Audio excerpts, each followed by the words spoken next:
Hello, dear listener. We're so glad to have you here.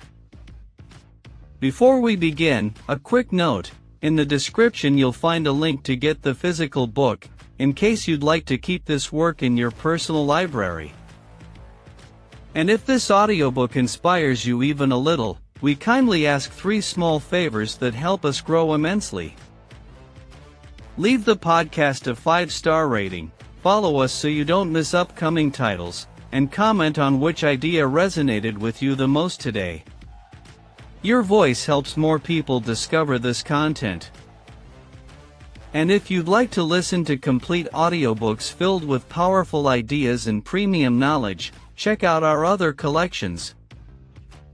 Pigeon Audiobooks, Philosophy, Pigeon Audiobooks, Finance, Pigeon Audiobooks, Classics, and Pigeon Audiobooks, Top 100 Bestsellers. They're hours of learning designed to accompany you while you build the life you want.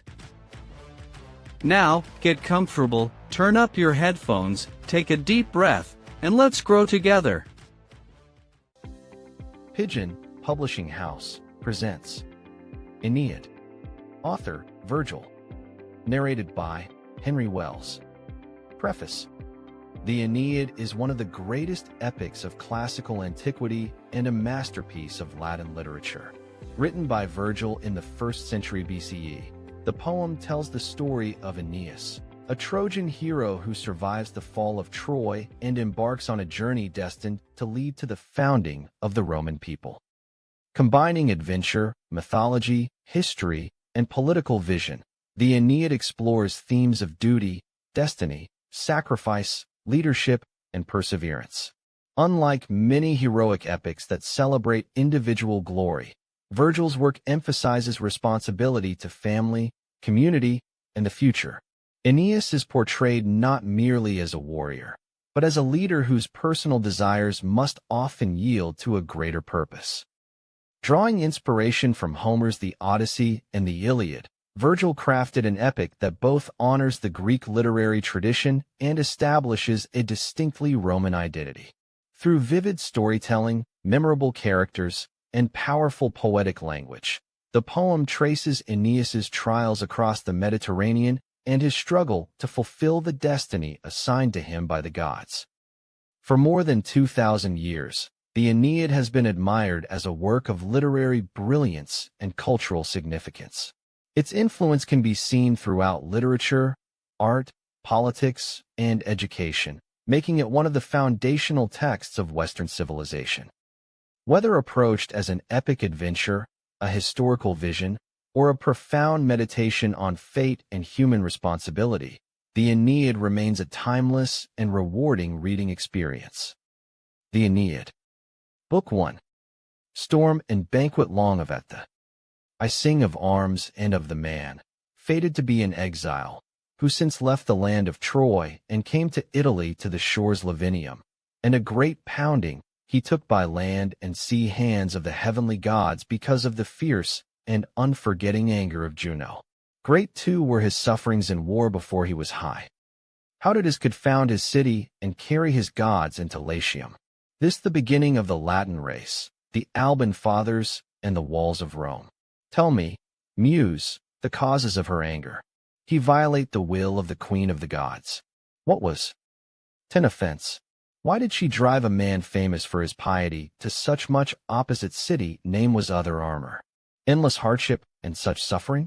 Can there be so anger in the hearts of the heavenly gods? There was an ancient city held by colonists from Tyre, Italy, and the distant mouth of the river Tiber. It was of great wealth and ruthless in the pursuit of war. It's Carthage, and Juno is said to have loved it more than any place, more even than Samos. Here the goddess kept her, here was her chariot, and this was the city she had long 20 favored, intending to give it sovereignty over the peoples of herd, who people sack on rolling. Had not her reasons the earth, if only the fates would allow it. But she had that there was rising from the blood of Troy a race of men in days to come would overthrow this Tyrian citadel.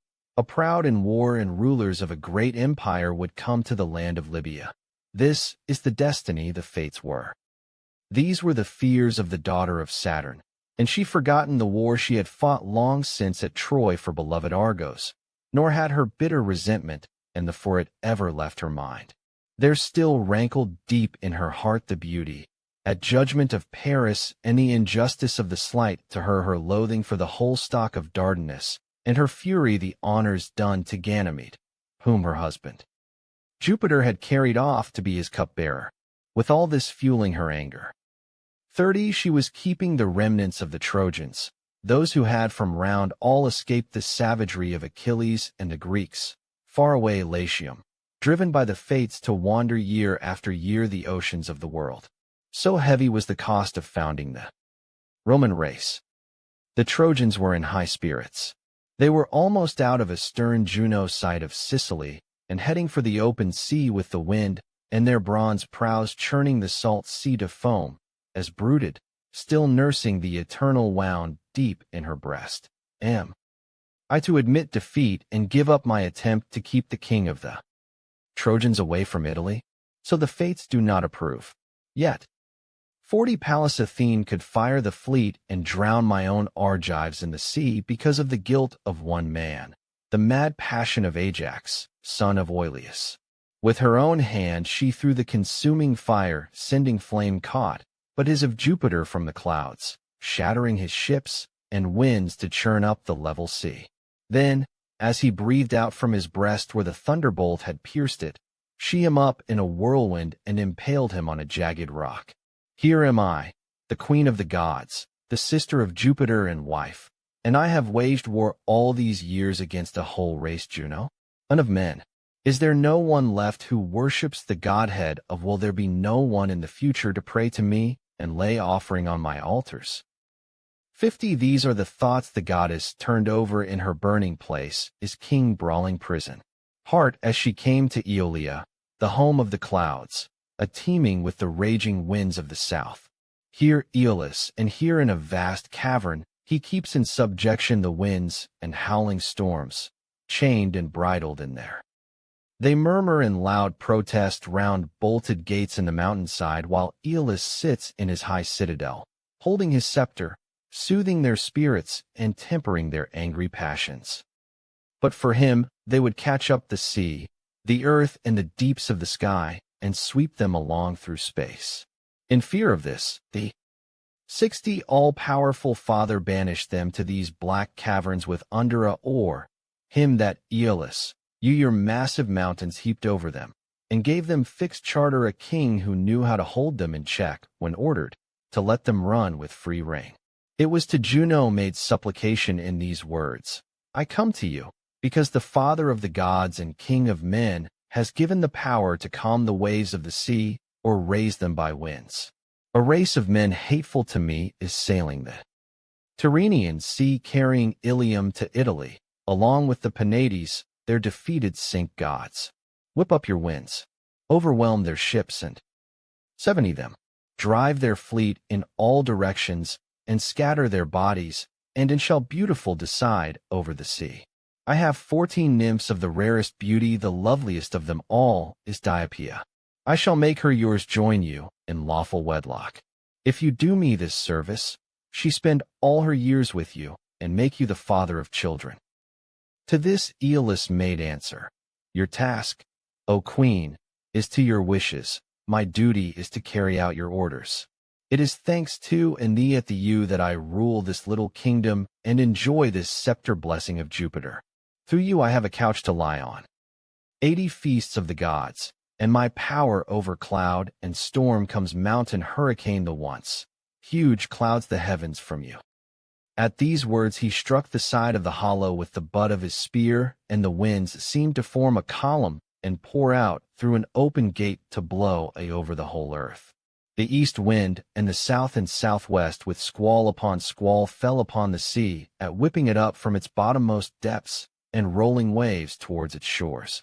Men shouted, ropes screamed, suddenly blotted out the light of the sky from the eyes of Trojans, and black night brooded on the sea as the 90 thundered and lightning flashed again and again across the sky.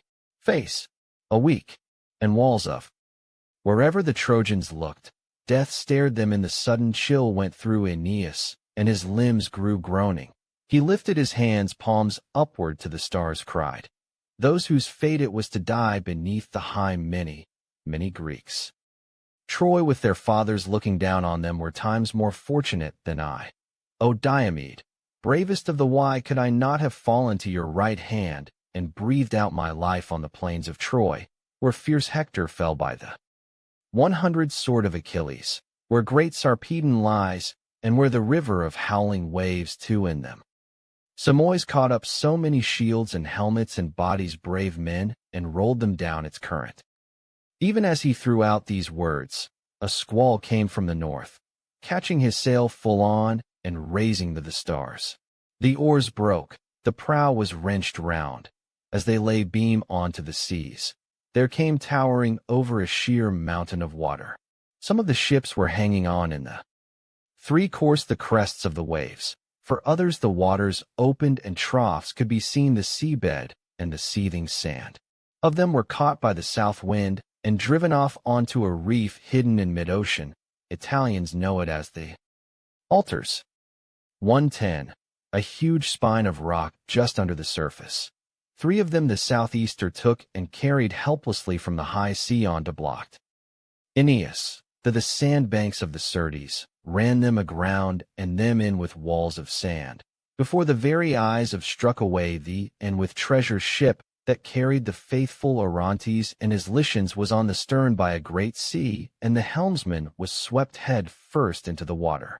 3 times she spun round on same spot, till the swift whirlpool sucked her down. Here their men could be seen swimming in the vast ocean, and them in the waves their armor, spars of wood, and they 120 of Troy, one by one the stout ships of Ilioneus and brave Achates, then Abas and old Aeltes, succumbed to the storm. Deadly the deepest he lifted serenely the fastenings of the ship's sides were loosened, the water poured in, and the timbers sprang. Neptune, meanwhile, observed the loud disturbance of ocean, the rampaging of storms, the draining of his pools, and was moved to anger. Rising from the depths, his head high above the crests of the waves, and looked out over the sea at Aeneas' fleet scattered over the face of waters, and the Trojans overwhelmed by the waves and by 130 rending of the sky. He recognized at once the anger and the east wind, noble winds, masses now and any price. Not trident by cunning of his sister Juno, and instantly summoned thee in the west, and spoke to them in these words. Is it your birth that has made you so sure of yourselves? Do you now dare to move heaven and earth and raise these great of water without my divine authority? I could take you. But first I must still the waves you have stirred up. For crimes you commit in the future, you will pay a dearer away with you, and take this message to your king. He is the one who has jurisdiction over the sea, or holds that knows no pity. That is my responsibility, given to me. 140 Lot. His domain, O Eurus, wind of the east, is the huge crags his prison speaking, and Cymatho, where you have your home. That is where Aeolus can do swaggering, confining his rule to the closed walls of the winds. These were his words, and before he had finished he was calming the swell, dispersing the banked clouds, bringing back the sun. Triton and the sea nymph heaved and strained as they pushed the ships off jagged rocks, with sea as crests of great weapons, while Neptune himself lifted them out of the sandbanks his trident and opened up the vast Syrtes, restraining he skimmed along with his chariot wheels touching to the waves.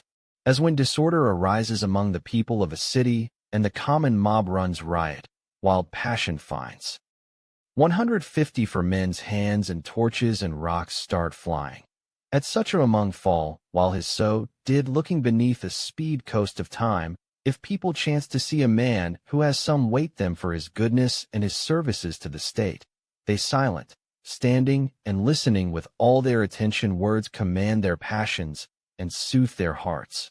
All the crashing of the sea falls silent, and Father Neptune, out over the waves, drove the horses of his chariot clear sky and gave them rein to fly before the wind. Aeneas and his men were exhausted, and making what they could for the nearest land, they set course for the 160 Libya. There is a place where a harbor is formed by an island in from blocking the mouth of a long sound. As the waves come the open sea and break on the sides of this island, they are divided everywhere, beneath all into the deep inlets of the bay. Rock cliffs are great pinnacle threatens the sky on either side, and bay with the virgin ships. This the broad water lies still and safe. At the end of there rises a backcloth of shimmering trees, a dark wood quivering shadows, looming over the water, and there, at foot of this scene, is a cave of hanging rocks, a home for nymphs, with fresh spring water inside it and seats in the rock. Here there is no need of chains to moor the weary. 170 or of anchors with hooked teeth to hold them fast. This is where Aeneas put in with 7 ships gathered from all the Trojan fleet, and great was their longing for the land as they disembarked and stepped at last onto the shore, and through their sea-wasted bodies the dry twigs weary, as the gift goddesses down on the sand. First of all Achates struck a spark from flint, caught it in some leaves, fed the flame by putting round it, and set the fire going with brushwood. Then they were after all their labors, they laid out their corn, of the goddess Ceres, all tainted with salt, and the own implements, and set themselves to scorch with flame this stone. Grain they had saved from the sea, and to grind it on.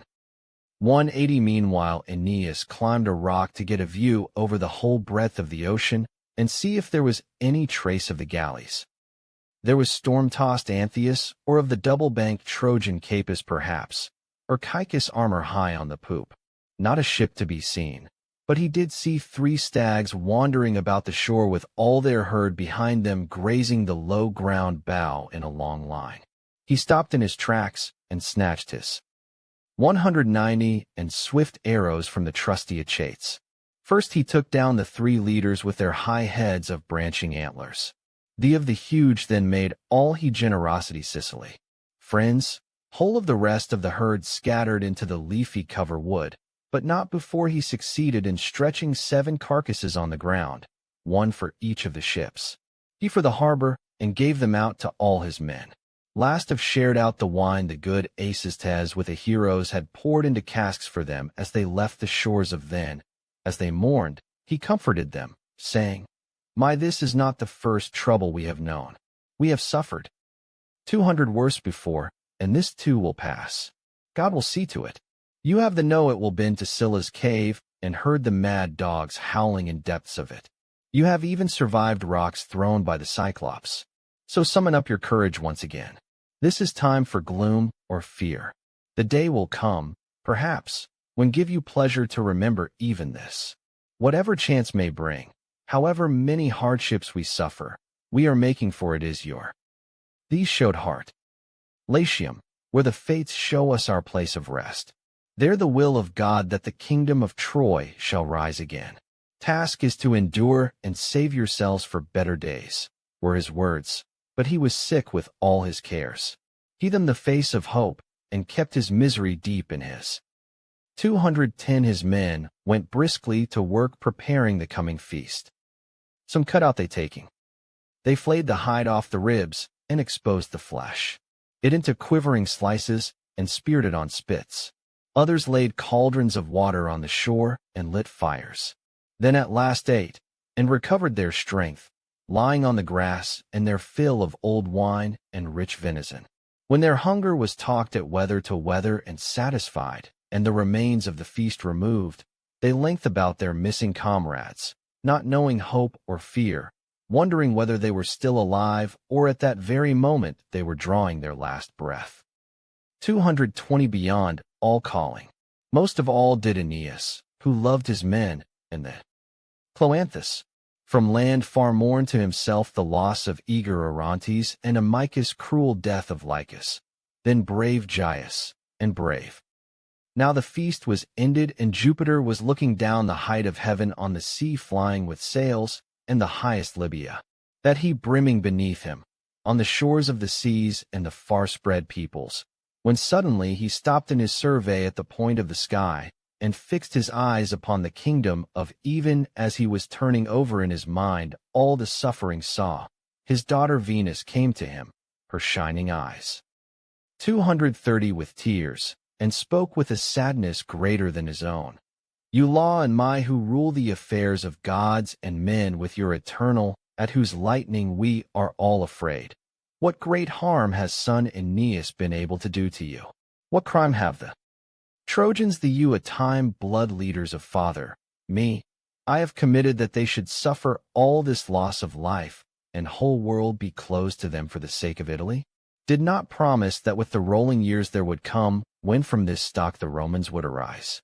From this of Teucer, recalled to Italian soil, there would come men who would hold power over every land and sea. O father, has some argument changed your mind?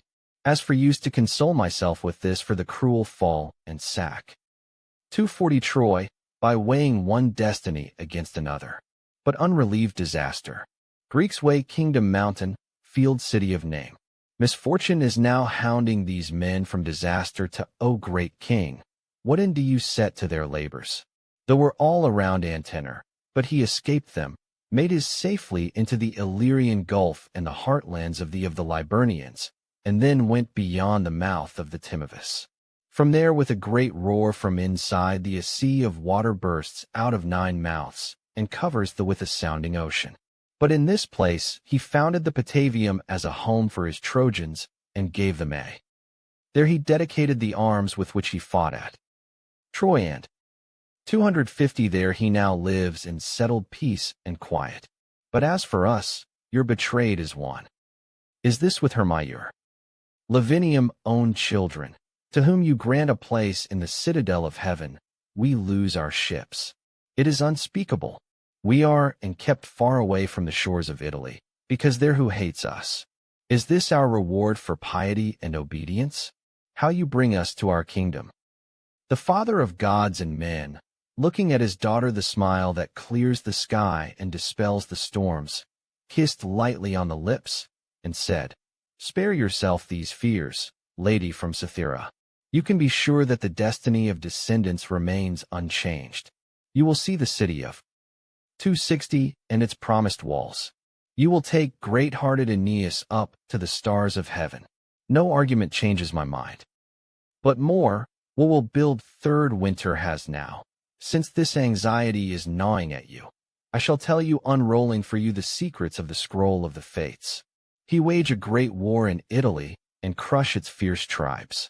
He walls for his people and establish their way of life, until a summer has seen him reigning in Latium, and a third of his was while the past after the subjection of the Rutulians. But the reigned son Ascanius, who now receives the second name Iulus, at Elos while the kingdom of Ilium still stood, shall last. 270 months of 30 long years revolve, and he shall transfer his powerful birth to kingdom from its seat at Lavinium, and build a city with fortifications at Alba Longa. Here the rule of the race of Hector will last for 300 long years, until Ilia, the priestess queen, heavy with the seed of Mars, shall give twin sons. Then Romulus shall receive the people, wearing with walls he joy the tawny hide of the wolf which nursed him. The name time end, builds will be the walls of Mars, and he shall give his own to his people, the Romans. On them I impose no limits of or place. I have given them an empire that will know no. 280 Even angry Juno, who is now wearying sea and land, and sky me the will come will, and will with her terrors, will come to better counsel, and join with in cherishing the people of Rome, the rulers of the world, race that wears the toga. So it has been decreed. There a day, as the years glide by, when the house of Assaracus reduce Achilles' Thyia, and glorious Mycenae to slavery there. Oceanus will be Iulus, conquer and rule the city of Argos. From this noble stock will be born a Trojan Caesar to bound his empire by at the limits of the world, and his fame by the stars. He called Julius, a name passed down to him from the great. 290 in time to come, have no fear, you will receive him in the sky, upon in bitterness Quirinus then laden with the spoils of the east. He too will be called Prayer. Then wars will be laid aside, and the years of will be over. Silver-haired Truth and Vesta, and Romulus with his brother Remus, will sit dispensing justice. The dread gates of war with their tight fastenings of steel will be closed, and godless strife will sit inside them on his murderous shackled armor, roaring hideously from bloody mouth, hands. Maya, Carthage of behind his back with 100 bands of bronze. So spoke Jupiter, and he sent down Mercury, the son of to make the lands and the citadel of the new city of hospitable to the Trojans, in case Dido, in her ignorance, 300 destiny, should bar her country to them. Through the great soon expanse of air he flew, wielding his wings like oars, and alighted on the shores of Libya. There he lost no time in carrying divine of all kindness things decided men out the commands of Jupiter, and in accordance with the will the Carthaginians laid aside their fiery temper. Most the queen took into her heart a feeling of quiet and towards the Trojans.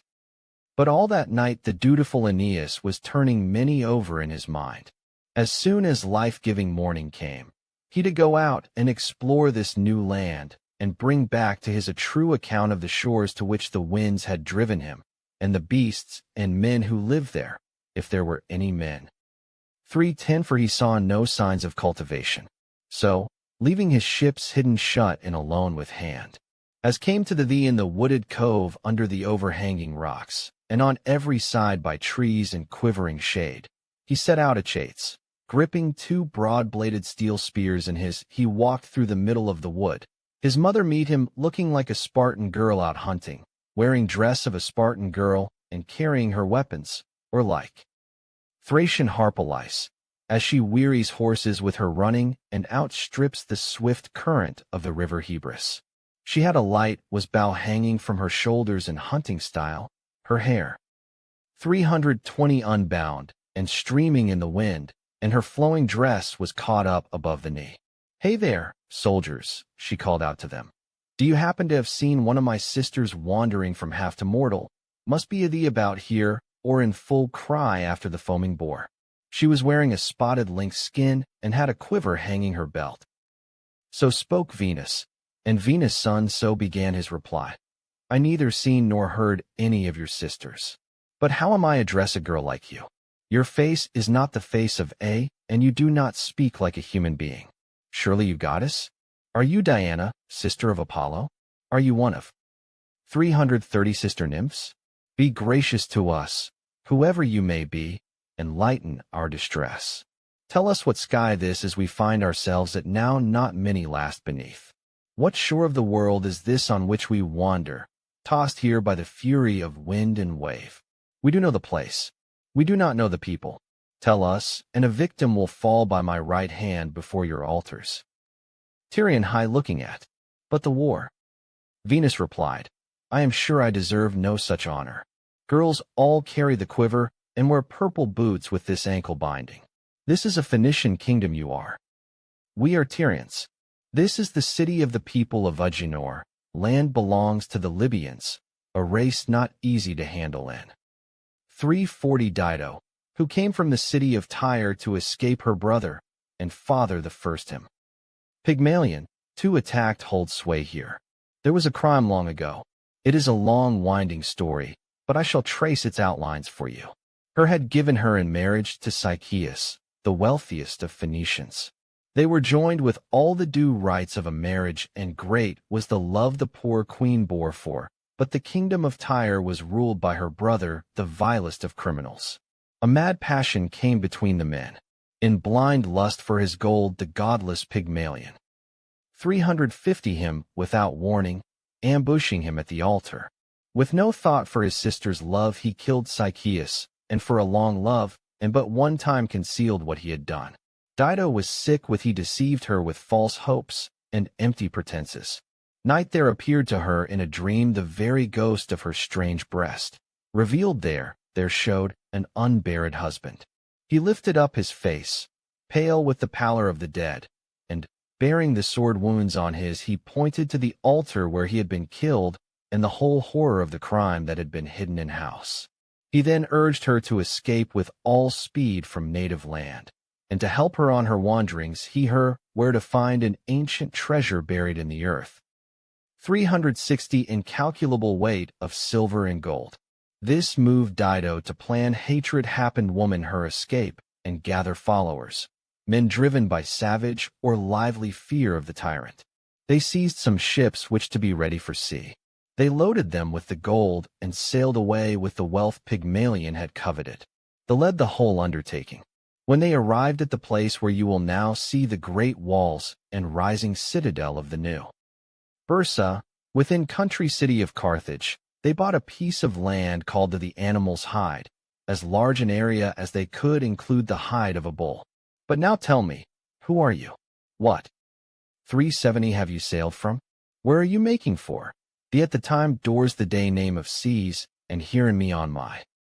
In reply to her questions, Aeneas drew a great sigh from bottom of his heart, and said, O goddess, if I were to start beginning and retrace our whole story, and if you had to listen to the annals of our suffering, before I finished the of Olympus would close, and the evening star would lay to rest. We come from the ancient city of Troy. If the Troy has ever reached your ears, we have sailed many by the chance of the winds, we have been driven ashore Libya. I am Aeneas, known for my devotion. I carry with my ships the gods of my home, the Penates, wrested from enemies, and my fame has reached beyond the skies. I am 380 searching for my fatherland in Italy. My descent is from highest embarked destiny them a tramping. Jupiter, with my goddess mother to show the way, I upon the Phrygian sea with 20 ships, following the which had been given to me, and now a bare 7 of remain, and these torn to pieces by wind and wave. I am helpless stranger, driven out of Europe and out of Asia, the desert wastes of Libya. Of his are this. Venus could listen to no more. She broke in on the tale's sufferings, saying, Whoever you are, I do not believe you hated by the gods. You live and breathe and have reached 390 Tyrian city. Go on now from here to the queen's door. I can tell you that your comrades are restored, and your fleet returned to safe there these. Jupiter and an already come singing warriors you. The winds have veered to the north and blown them to shore. All this is true unless my parents have failed in efforts to teach me to interpret the flight of birds. Look at 12 swans flying joyfully in formation. The eagle of was swooping down on them from the heights of heaven, scattering them over the open sky. But now look at them, their long column. Some are reaching land. Some have reached it and are looking down on it, just as they have to their home, and their flock has circled the sky in play.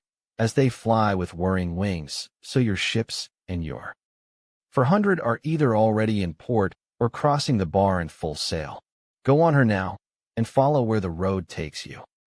When she had finished speaking and was turning away, divine is she away. Why do disguises? Hand neck shone with a rosy light, and her hair breathed the odor of ambrosia. Her dress flowed free to her feet, and walked he knew she was truly a goddess. As she hastened he recognized her as his mother and called after her. You so often mock your own son by taking on these, you too are cruel. Why am I never allowed to take your in mine, to hear your true voice and speak to you as you really are? For 110 with these reproaches he took the road that led to the city, walked, that no asked the sky and home with the flowers. Following but Venus hedged them about with a thick mist as they the goddess spread a great veil of cloud over them, so one could see them or touch them or cause any delay or reason for their coming. She herself soared high into the departed for Paphos, returning happily to her beloved where she has her temple, and 100 altars steam incense of Sheba and breathe the fragrance of fresh cut. Meanwhile Aeneas and Achates hurried on their way. For 20 the track, and they were soon climbing the great hill which towered over the city and looked down upon the citadel opposite. Gates. Aeneas was amazed by the size of it where recently there had been nothing but shepherds' huts, amazed too by the paved streets and all the stir. The Tyrians were working with a will. Some of them were laying out the line of walls or rolling, choosing, others scented up great stones for building the citadel. Others were sites for building and marking them out with the plow, were drawing up laws and electing magistrates and a whom they could revere. On one side they were excavating a theater and handsome harbor. On the other laying deep foundations for a quarrying huge columns from the rock to make a For 30 backdrop for the stage that was to be. They were like bees at the beginning of summer, busy in the sunshine all through the cum cells with mounting farmstead. R. Flowery meadows, bringing out the young of the race, just of age, or treading the oozing honey and swelling the sweet nectar, or taking the loads as they come in, or guard to keep the herds of idle drones out of there. The hive seethes with activity, and the fragrance of honey flavored with thyme is everywhere. How fortunate, they cried Aeneas, now looking up at the high tops of the buildings. Their walls are already rising, and he moved on through the 440 middle of the people, hedged about by the miraculous cloud, in the driven had led spirited, and no one saw him. There was a wooded grove which gave abundant shade middle of the city. When first the Phoenicians had been there by wind and wave, Juno, the queen of the gods, them to this spot where they had dug up the head of a stallion. This was a sign that from generation to generation they would be a race glorious in war and would have no difficulty in finding fields to graze. Here Sidonian Dido was building for the top jointed in there. Juno a huge temple rich with offerings and rich, too, with presence of the goddess. It was a raised temple, and at the of its steps the threshold was of bronze, the beams were with bronze, and the bronze doors grated as they turned. 450 sockets. Here in this grove Aeneas saw a strange sight, which for dared queen, and the first time allayed his fears. Here for the first time he'd a hope, and despite all the calamities of the past to have better confidence in the future. While waiting for this huge the skill suddenly Troy. World. The who. Achates, studying everything there was to see under the roof of temple, as he marveled at the good fortune of the city, of the workmen and all the works of their hands, he saw, laid out in order, depictions of the battles fought at the Trojan War was already famous throughout. The two sons of Atreus were there, and Priam, and Achilles hated both sides. Aeneas stopped, and wept, and said to 460, is there anywhere now on the face of this earth that is not full of the knowledge of our misfortunes? Look at Priam. Here suffering forget, hope the down Troy. Hard on. Achilles too there is just reward for merit. There are tears for, and men's hearts are touched by what man has to bear. Your fears. We are known here. This will give you some for the future. As he spoke these words, he was feeding his spirit with empty images and groaning, and rivers of tears washed his cheeks as he gazed at the fighting round the walls of on one side Greeks were in flight, with Trojan warriors their heels. On the other Trojans were retreating, and 470 with his crested helmet was pursuing them in his chariot. He tints of tents had red with fiery could. In no flight, being on to wept, too, when he recognized the white canvas of the Rhesus nearby. It was the first sleep of the night. The been betrayed, and were being torn down by Diomed, the blood of all the men he had slaughtered. He stole the horses and took them back to the Greek camp before they crop the grass of Troy or drink the water of the Xanthus. Another part of the picture, poor Troilus, a mere boy and match for Achilles, had lost his armor and was in full. His horses had run away with the chariot, and he was dragged along helpless on his back behind it, still holding the reins. His neck and hair were trailing along the ground, and the end of his spear was scoring the dust behind him. The women temple of Troy, meanwhile, were going in supplication to the 480 of Pallas Athene, but the goddess was hostile to them, their hair beating, and Achilles was unbound, and they were carrying a robe to offer her, their breasts in grief, but her head was turned from them, her eyes were fixed upon the ground. There too was. He had dragged Hector 3 times round the walls of Troy, groaned him, stretching thee around, and now was selling his dead body for gold. Aeneas from the depths of his heart to see the armor stripped off the chariot, the corpse of his dear friend, and Priam out his feeble hands. Aeneas even recognized himself in confusion of battle, with the leaders of the Greeks all. 490 him. There were the warriors of the east, the armor of Memnon, thousands middle her warrior and beauty and his dark skin. The Amazons were there and there with crescent shields, and their leader Penthesilea in the of her army, ablaze with passion for war. There, showing naked breasts supported by a band of gold, was the maiden, daring to clash with men in battle. While Trojan Aeneas stood gazing, rooted to the spot, lost in amazement at what he saw, Queen Dido and all her arrived at the temple with a great crowd of warriors around her. She was like Diana leading the dance on the banks of the Eurotas or along the ridges of Mount Cynthus with 1,000 mountain. 500 nymphs thronging behind her on either side. She carries her quiver on her shoulder, and as she walks, she is the tallest of all great and urging her people, or the goddesses. Her mother Latona does not speak, but a joy stirs her heart at the sight of her. Dido was like Diana. Like Diana, she bore herself joyfully among her people, on their work for the kingdom that was to be. Then in the doorway of the goddess, under the middle of the vault of temple, she took her seat with her armed guards about there.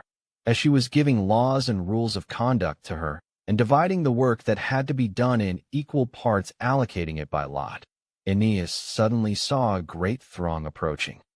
510 Antheus, Sergestus, brave Cloanthus, and the other Trojans who had been scattered over the sea by the dark storm with Aeneid waiting to what these there, and swept away to distant shores.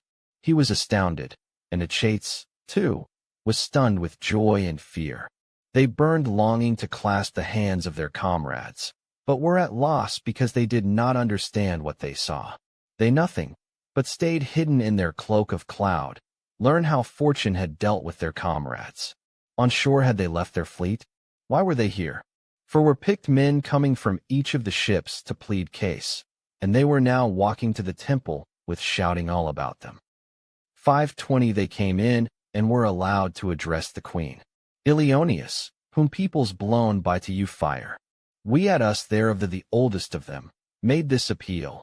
You are a queen Jupiter has allowed to found a new city and curb proud with your justice. We are the unhappy men of Troy, the winds over all the oceans of the world, and we come as suppliants. Save our ships from the impious threat of our God-fearing men. Take pity on us. Look more closely. We have not come to Libya to pillage your homes and gods, to take plunder and drive it down to the shore. Such violence and arrogance are not to be found in the hearts defeated. 530 There is a place which Greeks know by the name Hesperia. Of its their king Orion rose thee. It is an ancient land, strong in war and rich in the fertility soil. It was once tilled by Oenotrians, but now we believe their descendants have called themselves Italians after Italus. This is where we were steering when suddenly in cloud and tempest and drove us onto hidden shallows. Sea overwhelmed us and fierce southerly squalls scattered us far as these, and wide among breakers and uncharted rocks. A few have drifted ashore here to your land. What manner of men are? 540 Is this a country of barbarians that allows its people to act and refused it? You arms, but forget. His care still not this way. Sailors have a right to the shore, and we or they make war on us, and will not let us set foot on land. Maybe no respecters of men. You may fear no men's think of the gods, who see right and wrong, and do not. Our king was Aeneas. He had no equal for his piety and for justice, and no equal in the field of battle. If the fates protect him, if he still breathes the air of heaven, if he is even now laid low among the merciless shades, you would have nothing to fear or to regret by taking the lead in a contest of 550 kindness. In the land of Sicily we have arms and cities and the draw up, and with comrades great Aeneas, sprung from Trojan blood. Allow us to our storm-battered ships, to hew timbers in your woods, shape new oars, so that we can make for Italy and Latium joy in our hearts, if indeed we go to Italy with our king. But if they are lost, if you, great father of the no we prepared, Trojans, are drowned in the sea off Libya, and there are hopes left in Euless, then we can at least go back to where came from across the Sicilian Sea, to the place that is 560 for us, and return to King Aeneas. So spoke Ilioneus, and all the answer, out of necessity guards on people valor of and spare the Trojans to a man murmured in agreement. Then Dido looked down at them and made a brief, "Have no fear, men of Troy. Put every anxious thought your hearts. This is a new kingdom, and it is harsh that forces me to take these precautions and to post all our frontiers. But who could fail to know about the of Aeneas and his ancestry, about the city of Troy, its men, and the flames of war that engulfed it? We here Carthage are not so dull in mind as that. The sun does glance for our Tyrian city when he yokes his horses in the morning. Whether you choose to go to great Hesperia and 570 fields of Saturn, or to the land of Eryx and King Acestes, you will leave here safe under my protection, and I shall give you supplies for your voyage. Or do you wish to settle with me on an equal which Trojan your king with whom I every and is footing, even here in this kingdom of Carthage? The city I am founding is yours. Draw up your ships on the beach, and Tyrian shall be as one in my eyes. I wish only that Aeneas had been driven by the same wind, and were here you now. But what I can, I shall do. I shall send men can trust all along the coast, and order them to cover furthest corner of Libya, in case he has been shipwrecked wandering in any of the woods or cities." 580 The brave Achates and Father Aeneas had long been impatient to break out of the cloud, and at Dido's words their eagerness what? Only one founder said it was clear sky, with increased. "Aeneas," said Achates, "son of the goddess, thoughts are now rising in your heart? You see there is no danger. Our ships are safe. Our comrades are rescued.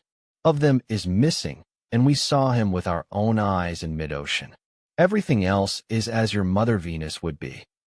He had scarcely finished speaking when the cloud that all about them suddenly parted and dissolved into the Aeneas stood there resplendent in the bright light of day, the head and shoulders of a god. His own mother had breathed 590 upon her son and given beauty to his hair, and the sparkle of joy was ivory or to the man the half to his eyes, and the glow of youth shone all about him. It as though skilled hands had added embellishments to applied gilding to silver or Parian marble.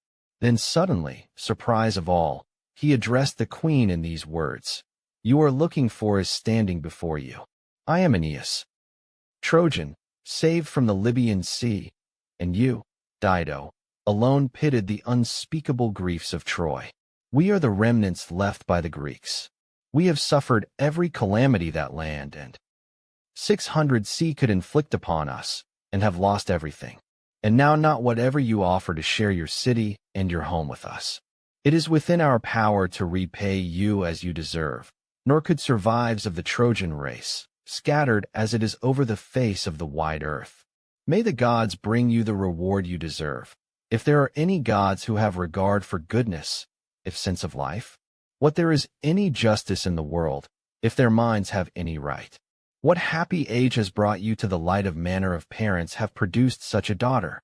While rivers procession urine run into the sea, while shadows of mountains move in round the curves of valleys, while the sky feeds the stars, honor your name, and your praise will remain forever. 610 Every land to which I am called." As he spoke, he put out his then sort of goddess, these goddess waters coming to right hand to his friend Ilioneus and his left to Serestus, greeted the others, brave Gyas and brave Cloanthus. Dido of Sidon was amazed at her first sight of him and at the thought of the ill fortune he had endured. "What chance is this," she exclaimed, "that hounds the son of a through all these dangers? What power has driven you to wild shores? Are you that Aeneas whom the loving Venus bore to Dardanian Anchises in Phrygia by the river of the Samois? I myself remember the Greek Teucer." 620 Sidon, after being exiled from his native Salamis. He was looking. Belus, from Ida found a new kingdom, and was helped by my father who in those days was laying waste the wealth of Cyprus. Had conquered the island, and it was under his control. That day on I knew all the misfortunes of the city of Troy. Teucer Troy, in Teucrian into my tossed bin knew your name, and the names of the Greek kings. Himself, your enemy, held the Teucrians, the people of highest respect, and claimed descent from an ancient family. This is why I now invite your warriors to come house. I, too, Have known ill fortune like yours and been from one wretchedness to another until at last I have. 630 allowed to settle in this land. Through my own suffering, I am in temple's comrades 100 their inside and hall. The learning to help those who suffer. With these words, she led Aeneas into her royal palace. As she went, she appointed sacrifices to be offered in the of the gods. Nor at that moment did she forget Aeneas on the shore, but sent down to them 20 bulls, a great bristling hog's backs, and 100 fat lambs with mothers, rich gifts to celebrate the day. Meanwhile, the of her palace was being prepared with all royal luxury splendor. They were laying out a banquet in the central, and the draperies were of proud purple, richly worked. 640 silver was massive on the tables, with the brave deeds of their arms the race. Asked to bring with woven of had ancestors embossed in gold, a long tradition of feats of traced through many heroes from the ancient origins of, but a father's love allowed Aeneas' mind no rest, and he achates to go quickly ahead to the ships to take the news. Ascanius, and bring him back to the city. All his thoughts were on his dear son Ascanius. He also told Achates to back with him as gifts for Dido some of the treasures that had been rescued from the ruins of Troy, a cloak stiff gold-embroidered figures, and a dress with a border yellow acanthus flowers. These miracles of workmanship. 650 been given to Helen of Argos by her mother Leda, and she had once necklace taken them from Mycenae when she came to Troy for her marriage with Paris. There was also the scepter which been carried by Ilione, the eldest daughter of Priam, of pearls, and a double gold coronet set with jewels. Achates set instructions. Hurrah for the ships in great haste to carry out his, but Venus meanwhile was turning over new schemes in form mind and devising new plans. She decided to change the features of Cupid and send him in place of the lovely 660 young Ascanius to inflame the heart of the queen, driving her to round of thought as spoke to are you, highest come for power. Own world and madness by the gifts and winding the fire of passion her bones. For Venus was afraid of the treacherous house Carthage and the double-tongued people of Tyre. The of the bitterness of Juno's hatred burned in her heart, and night began to fall, and her anxiety kept returning. She the winged god of love in these words, my dear son, you the source of my power. You are my great strength. Only my son can laugh at the thunderbolts which my father, Jupiter, hurled against the giant Typhoeus. To you I help. I am your suppliant. Begging the aid of your divine, you well know how Juno's bitter hatred is tossing your brother from shore to shore round all the seas of the 670. You have often grieved to see me grieving. Now he is in the honeyed May is possession hands of the Phoenician Dido, who is delaying him with words, and I am afraid of Juno's hospitality and what it bring. She will not stand idle when the gate of the future turning. That is why I am resolved to act first, taking fire. So held the chief sent preparing survived of the queen by a stratagem and surrounding her with that no power in heaven may change her, but she will be fast, as I am, in love for Aeneas. As for how you are to this, listen now, and I shall tell you my mind.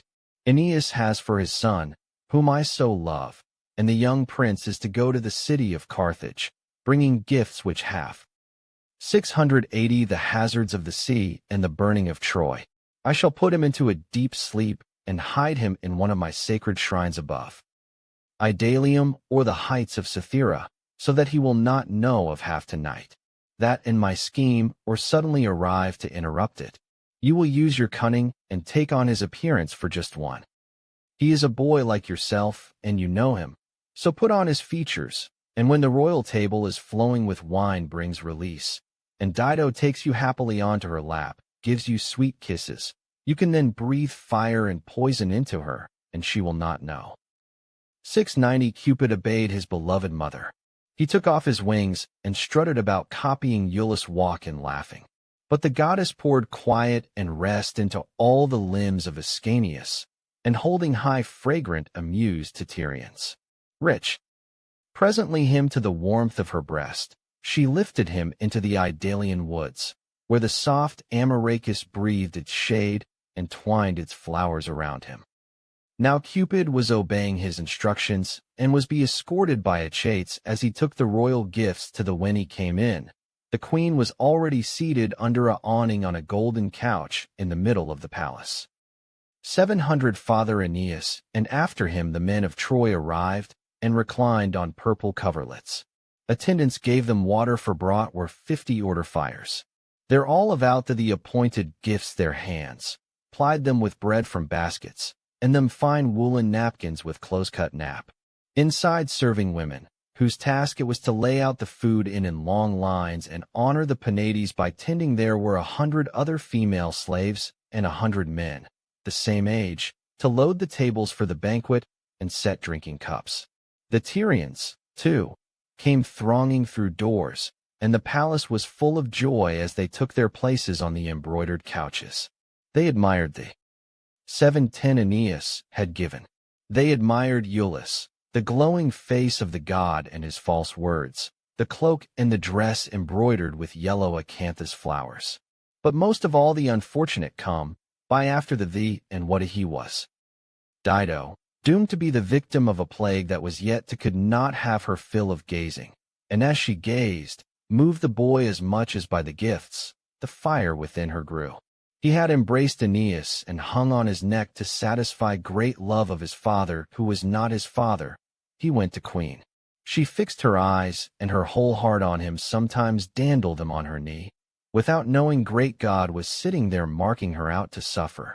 But 720 remembering his mother, the goddess of the Acidalian spring, trying peace tables wine with, and he began gradually to erase the memory of Sychaeus, to turn towards a living love, a heart that had long been at and long and used to passion. As soon as the first pause came in the feasting and they were cleared away, they set up great mixing bowls full of and garlanded them with flowers.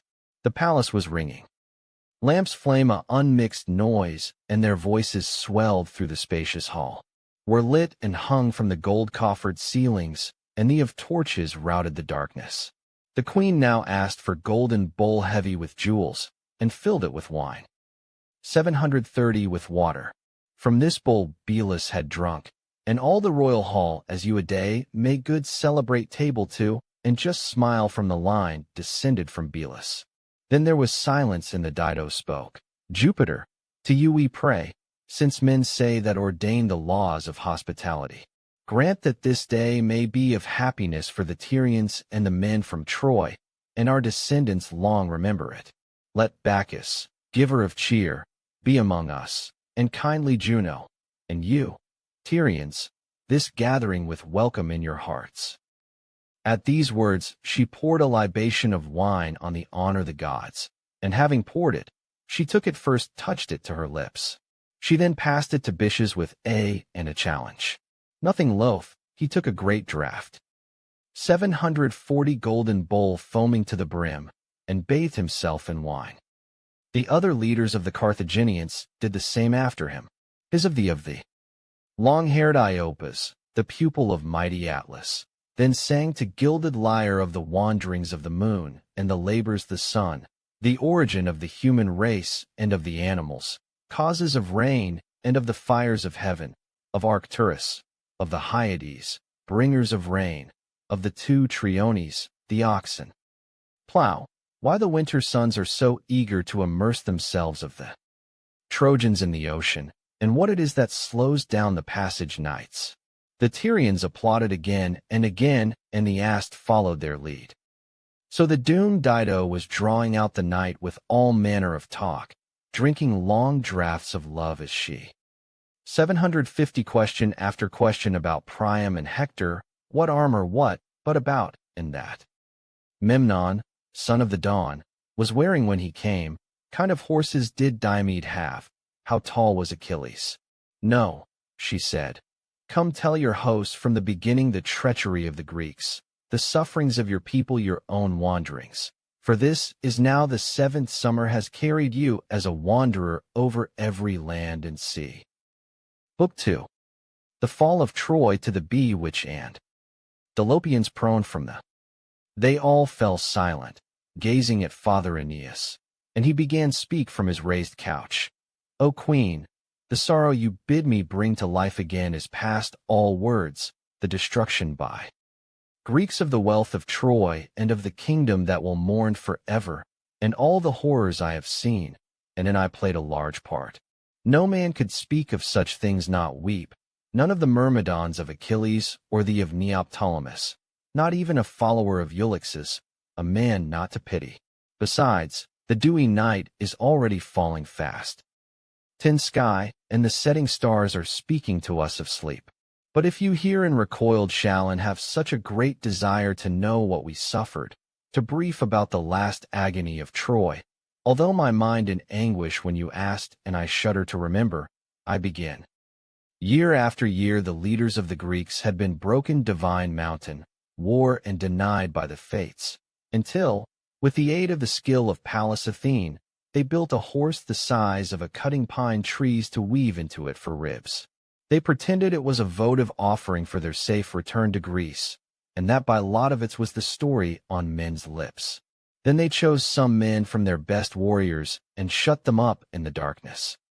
20 belly, filling the vast cavern of its womb with armed soldiers, famous and safe cover on for shook and within sight of the mainland is the island of Tenedos in story.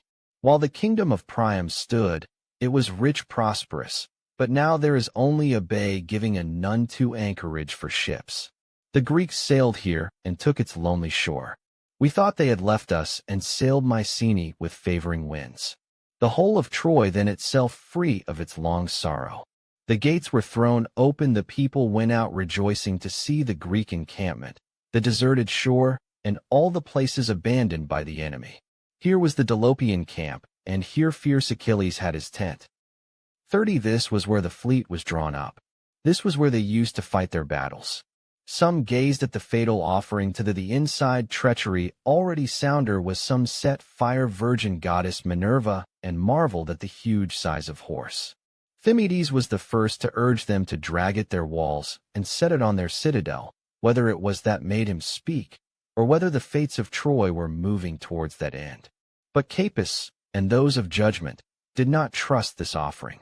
They thought it trick of the Greeks, and should be thrown into the sea, or two and burned, or that they should bore holes in its hollow belly and probe for hiding places. The people were uncertain, and their passions were divided. 40 Then suddenly at the head of a great throng Laocoon came citadel. Arbelive running down in a blaze of fury from the heights of the shouting from a distance as he came. Oh, you poor fools! You out of your minds, you Trojans? Do you seriously? Greeks, you hear that your enemies have sailed away? Do you imagine ever give gifts without some devious purpose? Is this all know about Ulysses? I tell you there are Greeks hiding and shut up in all this wood, or else it is a siege engine designed for down on use against our walls, to spy on our homes, and come cannot afraid the city from above, or else there is some other trick we see. Do not trust the horse, Trojans. Whatever it is, I am of Greeks, even when they bear gifts. 50 With these words, he threw a great spear with all his strength. It stuck hollow of the halve with our of, and some with into the beast's side, into the curved timbers of its belly. There vibrating, the creature's womb quivered and the caverns boomed and groaned. If divine fate, if the mind's gods had not been set against us, Laocoon would surely forced us to tear open the hiding places of the Greek swords. Troy would still be standing, and the high citadel. Priam would still be in its place. While this was going on, there was a sudden outcry. Trojan shepherds came before the king, dragging a man his hands tied behind his back. They knew nothing about him. 60 They had come upon him, and he had given himself up. This was the with certain Trojan round a treachery, people. Iapon said all part of his scheme. His purpose was to open Troy to Greeks. He knew exactly what he wanted to do, and he ready for either outcome, to spin his web or to meet death if he failed. In their eagerness to see the prisoner, soldiers came running up from all sides, and gathered join in jeering at him. Listen now to this story of Greek, and from this one indictment, learn the ways of a whole disheveled and defenseless. He stood there with every him, looking all round him at the warriors of Troy, and 70 With a great sigh. There is nowhere for me now on sea or land, among baying passions and had. There is nothing left for a man like me, who has no place the Greeks, and now here are my enemies the Trojans, for my blood. He groaned. We had a change of heart, and all our were checked. We fell to asking him what his family was, what he had come to tell us. We wanted to hear why he allowed himself to be taken prisoner. Well, of all. O King Priam, he replied, I am the sort of man who confessed the whole truth to you, whatever it may be. First, 80 I am a Greek from Argos, and I will not deny it. Fortune may she of great have made Sinon an object of pity, but for all her malice, will never make him a cheat or a liar. You may perhaps heard tell of the name of Palamedes, son of Belus, and the glory that was his. Although he was innocent, false information was infamously laid against him. His offense was that he objected to the war, and the Greeks put him to death. They was in years. Authority murdered him, and now they mourn him. This Palamedes my comrade and my kinsman. My father was a poor man, sent me here to the war to be with him from my earliest, while Palamedes was secure in his kingship, and had 90 in the council of the kings. We too had some standing, and some victim no darkness and credit. But after he left the shores of this upper world, of the jealousy of Ulysses and his smooth tongue, you all about Ulysses, I was prostrate and dragged out my life in grief, brooding to myself over the downfall of my innocent friend, till, like a madman, I broke my silence came bitter this one spread knew me. Promised that I would miss no chance of revenge if ever I back in victory to our native Argos. My words roused his hatred. This was my first step on a slippery path. From moment on, Ulysses kept me in a constant state of fear by new accusation after another. From this moment on he vague rumors about me among the common soldiers. He was guilty and was looking for weapons to use against 100, nor did he rest until with Calchas the priest as his lackey. No, you have, but why do I waste time? Why go over this sordid story to purpose? If in your eyes all Greeks are the same, and all to know is that a man is a Greek, then give me my punishment. It is long overdue. This would please Ulysses, our friend from Ithaca, and Agamemnon and Menelaus would pay you well out this for it. By this time we were burning to ask questions and find why all this had happened. We had never met villainy on scale before. We were not familiar with the arts of Greece. He went on with his lies, cringing with fear as he spoke. The Greeks have often wanted to make their escape from here and leave Troy far behind them, abandoning this long and 110 weary war. And oh, how I wish they had done so. But again, and when was at the oracle brought Troy you with? Greek again, rough seas here kept them in port, or the south wind alarmed them as they were setting sail. And most of all, this construction of interwoven maple beams, this horse, last in position here, the black clouds thundered all round sky. We were at a loss, and sent Eurypylus to consult the of Phoebus Apollo, and this is the grim response he back from the shrine. When you Greeks first came to kill the Virgin and appease the winds with her blood, you must find a way to return. You must sacrifice a 120 life. When this answer came to people's ears, they did not know where to turn, and the cold fear ran through the marrow whom in middle of many schemer held there of their bones. For whom were they to prepare death? Did Apollo want? At this point there was a great uproar.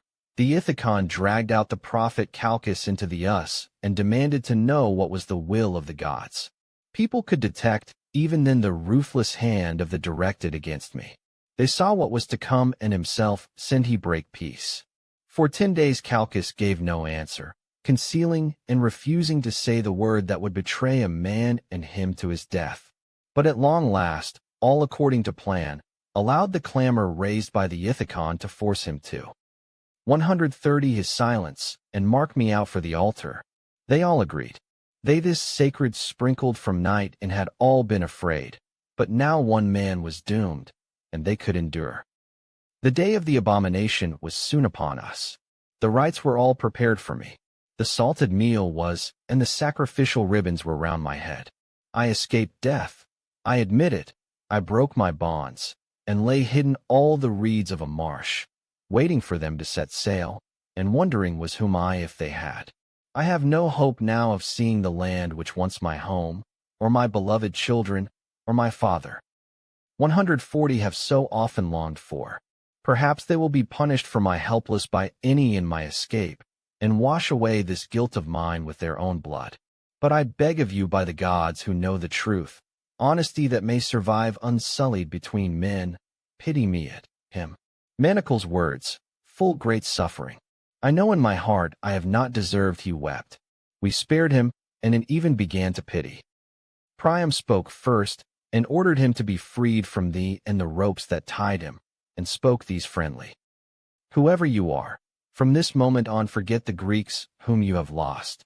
You will be one of us. But now give 150 and truthful answers to the questions I ask you. Why have they? What is it there? And impious ribbons break my meadow open. I set up this huge monster of a horse.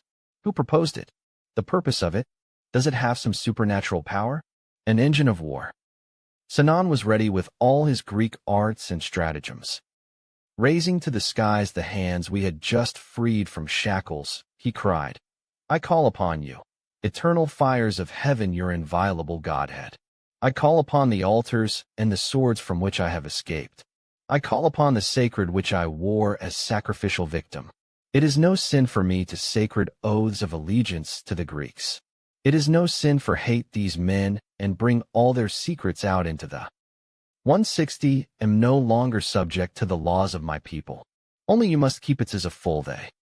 Athene, schemer the sacred heights head, stand by your promises. If I keep Troy safe, Troy must word and save me. If what I say is true, and what I offer in fair exchange. All the hopes and confidence of the Greeks in this war started have always depended upon the help of Pallas, but ever since the impious Diomed and Ulysses, the behind all their crimes, took it upon themselves to tear fateful Palladium, the image of the goddess, from her own temple in Troy, ever since they slew the guards on the of the citadel and dared to touch the sacred bands on the of the virgin goddess with blood on their hands. From that 170 moment their hopes turned to water and ebbed away from them, was set sending laid, and some of their strength was broken and the mind of the goddess against them. Tritonian Pallas gave clear signs of this by portents that could not be doubted. No sooner had they downed the image in the Greek camp, than its eyes glared flashed fire, the salt sweat streamed over its limbs, and by miracle the image of the goddess leapt 3 times from ground with her shield and spear quivering. Calchas declared that they had to take to instant flight across the sea, and prophesied that Troy could not be sacked by Argive weapons unless they first took the omens again in Argos, and then brought back to Troy the divine image which they have now carried away. 180 across the sea on their curved ships. So now they have set sail gods to and be Calchas this for their native Mycenae to rearm and to muster their come with them, and they will soon remeasure the ocean back here when you least expect them. This is how interprets the omens, and on his advice they have set up effigy of a horse to atone for the violation of the Palladium and the divinity of Pallas, and for their deadly sin of sacrilege. But interlaced through should hands he told them to make it an immense structure of timbers soaring to the sky, so that it could not be taken the gates, and brought into the city or protect the people they receive it with their traditional piety. For if your 190 violate this offering to Minerva, then total destruction shall fall gods it up upon the empire of Priam and the Trojans, and may the rather send that on his own head. But if your hands raise to the into your city, Asia shall come unbidden in a mighty war walls of Pelops, and that is the fate in store for our descendants. The trap was laid. These were the arts of the liar Sinon, and the Titius, 1000 we believed it all. Cunning and false tears had overcome men who had not been subdued by Diomed, son of nor Achilles of Larissa, not by 10 years of siege nor ships. 200, and now there came upon this unhappy people another, and their future sacrificing a over the yet greater sign, which caused them even greater fear. Hearts were troubled, and they could not see what the held. Laocoon, the chosen priest of Neptune, was huge bull at the holy altar, when suddenly there came two side by there the calm water from Tenedos. I shudder at the memory of it. Serpents leaning into the sea in great coils and making side for the shore. Breasting the waves, they held high blood-stained crests, and the rest of their bodies plowed waves behind them, their backs winding, coil upon measureless were on coil, through the sounding foam of the sea. Now they, 210 land. Their eyes were blazing and flecked with blood. We grew straight suns, limbs. His soon twice hissed as they licked their lips with quivering tongues. Pale at the sight and ran in all directions, but they made for Laocoon. First the two serpents seized his two young, twining round them both and feeding on their helpless. Then, when Laocoon came to the rescue with his sword in hand, they seized him and bound him in huge spirals, and their scaly backs were entwined twice round his body and 220 round his throat, their heads and necks high above him as he befouled horrible, shaking altar. But temples, palace, Theon struggled to prise open their coils, his priestly ribbons by gore and black venom. And all the time he was raising cries to heaven like the bellowing of a wounded bull, the ineffectual axe out of its neck as it flees from the two snakes escaped, gliding away to the highest of the city and making for the citadel of the heartless Tritonian goddess, where they sheltered under her feet under the circle of her shield. At that moment a new fear crept into all their trembling. 230 hearts. They said that Laocoon had been justly punished for his sinful, that up to buildings roll neck. Armed at crime, he had violated the sacred timbers by hurling his spear into the horse's back, and they all shouted together it should be taken to a proper place, and prayers offered the goddess. We breached the walls and laid open the of our city. They all buckled to the task, setting wheels to beneath the horse's feet, and stretching ropes of flax to its the engine of fate mounted our walls, teeming with men. Unmarried girls and boys sang their hymns around. 240 and rejoiced to have a hand on the rope. On it came, gliding native very in it smoothly, looking down on the heart of the city. O my land! O Ilium, home of the gods! O walls of the people of Dardanus, famous in war! For times it stopped on the threshold of the gate, and 4 times the armor clanged womb. But we paid no heed and pressed on blindly, madly, and even at foretell Trojans people stood the accursed monster on our consecrated citadel. This last moment Cassandra was still opening her lips to the future, but God had willed that these were lips that would never believe. This was the last day of a doomed, and we spent it adorning the shrines of the gods all through the city with festal garlands. 250 Meanwhile the sky was turning and night was rushing up the sky lying sleep. The making raised thee and from the ocean to envelop in its great shadow the earth, and the treachery of the Greeks, while the Trojans were quiet in their homes, their weary bodies wrapped in. Greek fleet in full array was already taking the army from Tenedos through the friendly silence of the moon, and for the shore they knew so well, when the royal flagship high the fire signal in Sinon, preserved by the cruelty of divine fates, stealthily undid the pine bolts of the horse. 260 freed the Greeks from its womb. The wooden horse was open, chambers had the and. Trojans, the and the Greeks were pouring gratefully out of its hollow into the fresh air, the commanders Thesandrus and Sthenelus and fierce Ulixes sliding down the rope they lowered, and with them Acamas, Thoas, Neoptolemus of line of Peleus, Machaon, who came out first, Menelaus Epios himself, the maker of the horse that tricked they moved into a city buried in wine and sleep, slaying comrades gods, Hector guards and opening the gates to let in all their waiting and join forces as they had planned. It was the time when rest, the most grateful gift of the was first beginning to creep over suffering mortals, when 270 suddenly appeared before my eyes in my sleep, full of sorrow had been with the Greeks filthy, the streaming with tears. He looked as he did when he dragged behind the chariot, black with dust and caked blood, his feet swollen where they had been pierced for leather thongs. What a sight he was! How changed from Hector, who had thrown Trojan fire onto the ships of thee, or come back clad in the spoils of Achilles. His beard was his hair matted with blood, and he had on his body all 280 wounds he had received around the walls of his native city. I too hope and long you weariness my dream. I spoke to him first, forcing out my words, and was weeping and full of sorrow. O light of Troy, best trust of all Trojans, what has kept you so long from us? Have we waited for you, Hector? From what shores have come? With what eyes do we look upon you, and are the shamefully after the death of so many of your countrymen, after all sufferings of your people and your city?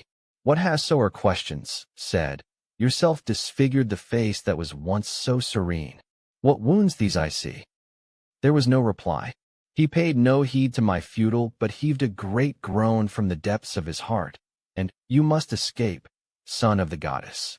You must save 290 from these flames. The enemy is master of the walls, and Troy is to have now them words, shrine the head, and falling from her highest pinnacle. You have given enough your native land, and to Priam. If any right hand could save Troy, mine would have saved it. Into your care she commends her sacraments and her household gods. Take to share your fate. Look for a great city to establish, for after long wanderings across the sea. These were his, and he brought out in his own hands from her inmost mighty goddess Vesta, with the sacred ribbons on her undying flame. Meanwhile the city was in utter confusion and despair. 300, although the house of my father Anchises stood apart, and was, and asleep the roof, when o'er a fields, the trees stupefied knowing screened by trees, the noise was beginning to be heard, din of battle was coming closer and closer. I shook the from me and climbed to the top of the highest gable of, and stood there with my ears pricked up like a shepherd. A furious south wind is carrying fire into a field of grain. Mountain river whirls along in spate, flattening all the growing crops and all the labor of oxen, carrying great headlong down in its floods, while the shepherd stands on the top of the rock, listening to the sound without. 310 what it is. Then in that moment I knew the truth. The treacherous scheming of the Greeks was there to see.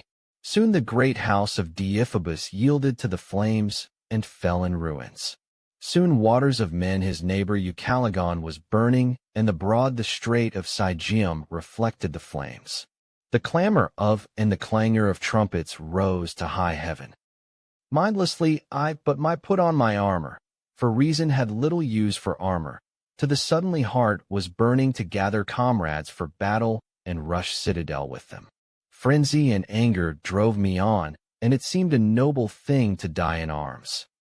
I now caught sight of Panthus, just escaped from the weapons of the Greeks. Panthus, son of Othries, priest of Apollo, and of 320 the citadel.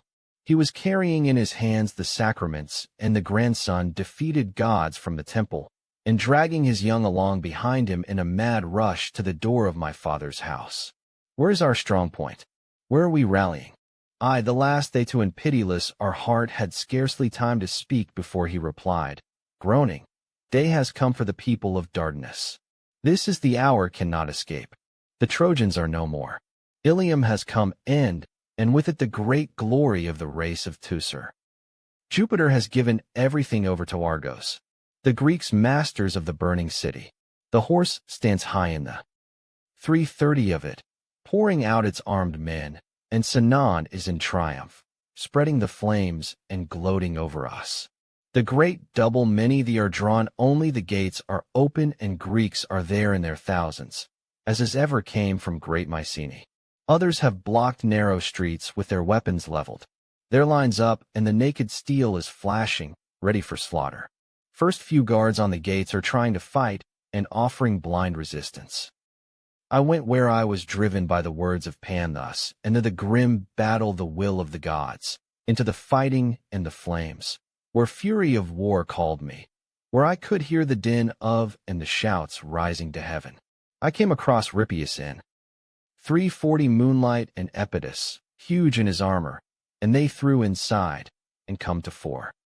Priam advised his spoiling bravest their lot with me. Hipponus and Dymas too came to my, so did Charybdis, son of Mygdon. He had happened to Troy just in these last few days, burning with mad love Cassandra, and was fighting his son-in-law on the side of and the Trojans. It was his misfortune not to heed the bride had given him in her prophetic frenzy. When I saw them standing shoulder to shoulder and for battle, I addressed them in these words: "You are the 350 of all our warriors, and your bravery is in vain. If your desire is things depended, defend, fixed to follow a man who fights to the end, you see how stand with us. All the gods on whom this empire once have left their shrines and their altars. You are rushing to hope of driven rest there certain a burning city. Let us die. Let us rush into the thick of the fighting. The one safety for the defeated is to have no safety." These words added madness to their courage.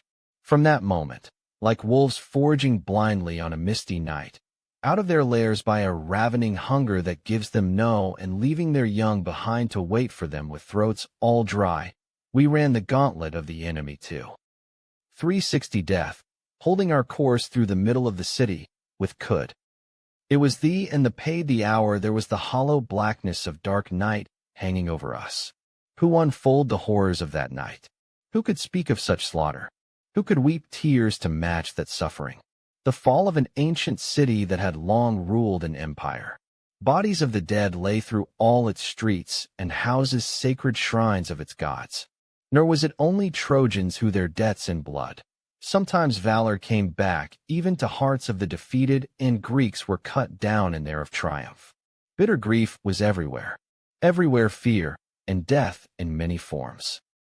370 The first of the Greeks to come to meet us was Androgeos, knowing first to what is else is tall he was. And he had a large contingent of men with him. Not who we were, but thinking we were allies, he called out us. "Move along there, friends. Why are you so slow? Keeping you back? The citadel is on fire, and everyone pillaging and plundering. Have you just arrived from your ships?" He spoke, and when no convincing answer came, instantly realized that he had fallen amongst enemies. He stupefied and started backwards without another word. 380 Like a man going through rough briars who steps on a snake's sudden neck. That fell. They we us are raised first that with all his weight without seeing it, and starts back in panic as it raises its wrath and puffs up its blue-green, is how Androgeos recoiled in terror at the sight of us. We upon them, and surrounded them with a wall of weapons. Did not know the ground, and were stricken with fear, so cut them down wherever we caught them. Fortune gave fair wind for our first efforts, and Charybdis, his spirits by our success, cried out, "Come, comrades, let us take the road Fortune shows us to safety, and go where she shows." 390 She approves. Let us change shields with the Greeks, and put on what as provide their insignia. Is this treachery, or is it courage? Who in dealing with an enemy? The Greeks themselves will our armor. He spoke, and then put on the plumed helmet of Androgeos' sword to himself spoils mingled our we send, and his richly blazoned shield, and buckled the Greek his side. Rippius cheerfully followed suit, then Dymas, and the whole band. Every man armed himself with the he had just taken, and, moving through the city, we with the Greeks and fought many battles under gods not own, clashing blindly in the night, and many a Greek did down to Orcus. Some scattered towards their ships, running for hundred the safety of the shore. Some climbed back in abject fear into him. Priam, sanctuary, to the huge horse, and hid themselves in its familiar belly. But no man can put trust in gods who are opposed to suddenly. There was Cassandra, the maiden daughter of being dragged from the temple of Minerva, from her very with hair streaming, and her burning eyes raised in vain heaven. But only her eyes, they had tied her gentle hands. Frenzy enemy too. Charybdis could not endure the sight of this, but a wild took him, and he hurled himself into the middle of his death.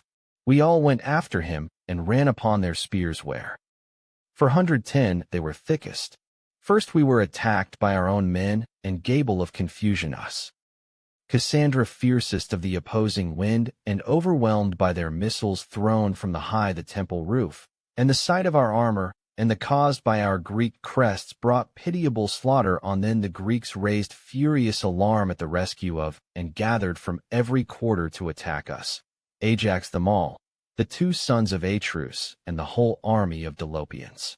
It was as though a whirlwind had burst and winds were clashing, the west, the south, and the east glorying in the horses of the morning, with woods wailing. 420 wild Nereus churning up the sea from its depths. Then also appeared all those Greeks who had been routed by our stratagem city. They in the darkness of the night and scattered through the realized that our shields and weapons were not our own, did not accord with the words on our lips. In an instant, Charybdis and lay in there overwhelmed us by the sheer weight of their numbers. Was the first to die? He fell by the right hand of Peneleus there face down on the altar of Minerva, goddess mighty arms. Rippius also fell. Of all the Trojans he was the most righteous, the greatest lover of justice. But the gods took own decision. Hipponus and Dymas were cut down by their 430 fellow Trojans. And as for you, Panthus, you found as you fell priest of Troy. I ever fall mine had. The noise we battles that your great devotion and the ribbon you wore as Apollo were no protection. I call to witness the ashes of call upon the flames in which my people died. In the hour your fall, I did not flinch from the weapons of the Greeks from anything they could do. If it had been my fate to right hand fully earned it. From here we were swept along in the fighting, Iphitus Peleus with me. Iphitus was no longer young, and Peleus been slowed by a wound he had received from Ulysses. Of shouting drew us straight to Priam's palace, and there found the fighting so heavy that it seemed there were no anywhere else, that this was the only place in the city where men. For 40 were dying. We saw Mars, the irresistible god of war, Greeks' backs men thrusting while for all were the envy of rushing to the palace. Men with shields locked over their packing the threshold, ladders hooked to the walls, and struggling to climb them right against the very doorposts. Up their shields on their left arms to protect themselves, their right hands gripped the top of the walls. The Trojans their part were tearing down their towers and the roofs of their buildings. They saw the end was near, and these weapons they were preparing to defend themselves with very moment of death, rolling down on the heads of their enemies the gilded beams and richly ornamented ceilings their ancestors. Down on the ground others were standing. 450 shoulder to shoulder with drawn swords blocking the doorway. Men doorway poor visit. My spirit was renewed, and I rushed to bring relief to the palace of my king, to help its defenders, to put heart into who were defeated. There was a forgotten entrance at the rear, a secret entering into a passage which joined the different parts of Priam's palace, while the kingdom of Troy still stood. Andromache often used to come this way unattended to grandfather, Gable of hurling. Hector's parents, taking her son Astyanax to see as I slipped through this door and climbed to the highest the roof, from where the doomed Trojans were vainly. 460 missiles.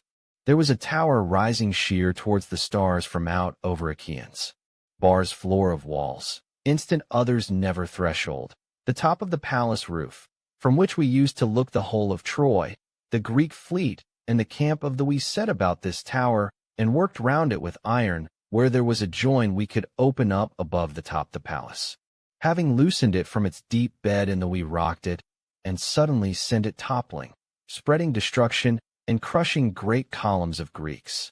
But still came on, and the hail of rocks, and other missiles slackened. In the portico in front of the palace, on the very for 70 Pyrrhus, son of Achilles, whom men also call Neoptolemus, was rampaging, and the light flashed on the bronze of his weapons. And into the he was like a snake which has fed on poisonous herbs hidden all winter in the cold earth, but now it emerges youth, it with was bearer Cyros to the light, casts its slew and is renewed. Glistening with coils its slithering back and lifts its breast high to the sun, its triple tongue flickering from its mouth. Huge Periphas with him, and Automedon, the charioteer and armor of Achilles. With him too were all the young warriors of coming to attack the palace, and throwing firebrands on. 480 roof. Pyrrhus himself at their head seized a double-headed axe, wrenching hacked gaping there. There the doorway, into the women, mothers, and with it smashed the hard stone of the threshold, the bronze-plated doorposts from their sockets. He then a panel out of the mighty timbers of the door, and broke a hole, which gave them a view into the house. There before eyes were the long colonnades, and the inner chambers. Before their eyes was the heart of the palace of Priam and ancient kings. They saw armed men standing in but inside all was confusion and lamentation. And deep house the hollow chambers rang with the wailing of, and their cries rose to strike the golden stars. Frightened. For 190 were wandering through the great palace, clinging to the doorposts and kissing them. But Pyrrhus pressed on with all the violence of his father Achilles, and no bolts or guards could hold posts. Brute through the ever him. The door gave way under repeated battering, and the he had dislodged from their sockets fell to the ground. Force made the breach, and the Greeks went storming, butchering the guards who stood in their way, and filling whole house with soldiers. No river foaming in spate was like this, bursting its banks and leaving its channel to overwhelm everything in its path with its swirling current, as it bears down furiously on plowed fields in a great wave, and cattle, and there. 500 pens are swept all over the plains. I myself saw Neoptolemus in an orgy of killing, and both the sons of Atreus on the threshold. The polluting 50 come, barbaric Greeks. I saw Hecuba with 100 women, her daughters and wives of her sons. I saw Priam's blood all over the altar, the flame which he himself had sanctified. Down fell the bedchambers with all the hopes for generations, yet too, and down came the proud doorposts with their spoils of gold. Everything not claimed by fire was now held by. Perhaps you may also ask how Priam died. When he saw the capture and fall of his city, the doors of his palace torn down. 510 and his enemy in the innermost sanctuary of his home. Although he could achieve nothing, the old man buckled his armor-long sword into their leaning here. Daughters down put on and used on shoulders trembling with age, gird on his feeble, and made for the thick of the fight, looking for his death. Middle of the palace, under the naked vault of heaven, stood a great altar, and nearby an ancient laurel tree over it, and enfolding the household gods in its shade. Vainly embracing the images of the gods, Hecuba and her were sitting flocked round the altar, like doves driven in a black storm. When Hecuba saw that Priam had now 520 his youthful armor, "O my poor husband," she cried, "this is you defender now all madness. Why have you put on this armor? Where can go? This is not the sort of help we need. You are not the we are looking for. Not even my Hector, if he were here. Just come here and sit by me. This altar will protect us, or you will die with us." As she spoke, she took the old man to Had and her, and led him to a place by the holy altar.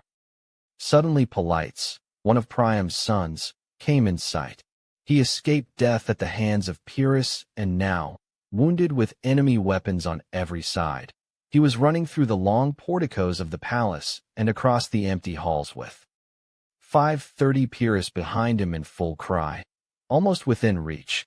Pressing he life's death, the you have things, you before my am hard with his spear, and poised to strike. As soon as reached his father and mother, he fell and vomited his blood before their eyes. There was no escape for Priam, was now upon him, but he did not check himself or spare anger in his voice. "As for you," he cried, "and for what done, if there is any power in heaven that cares for such, may the gods pay you well. May they give you the reward have deserved for making me see my own son dying. 540 eyes, for defiling a father's face with the murder of his son. You, Achilles, pretend that Achilles was your father, but this is not how treated his enemy Priam.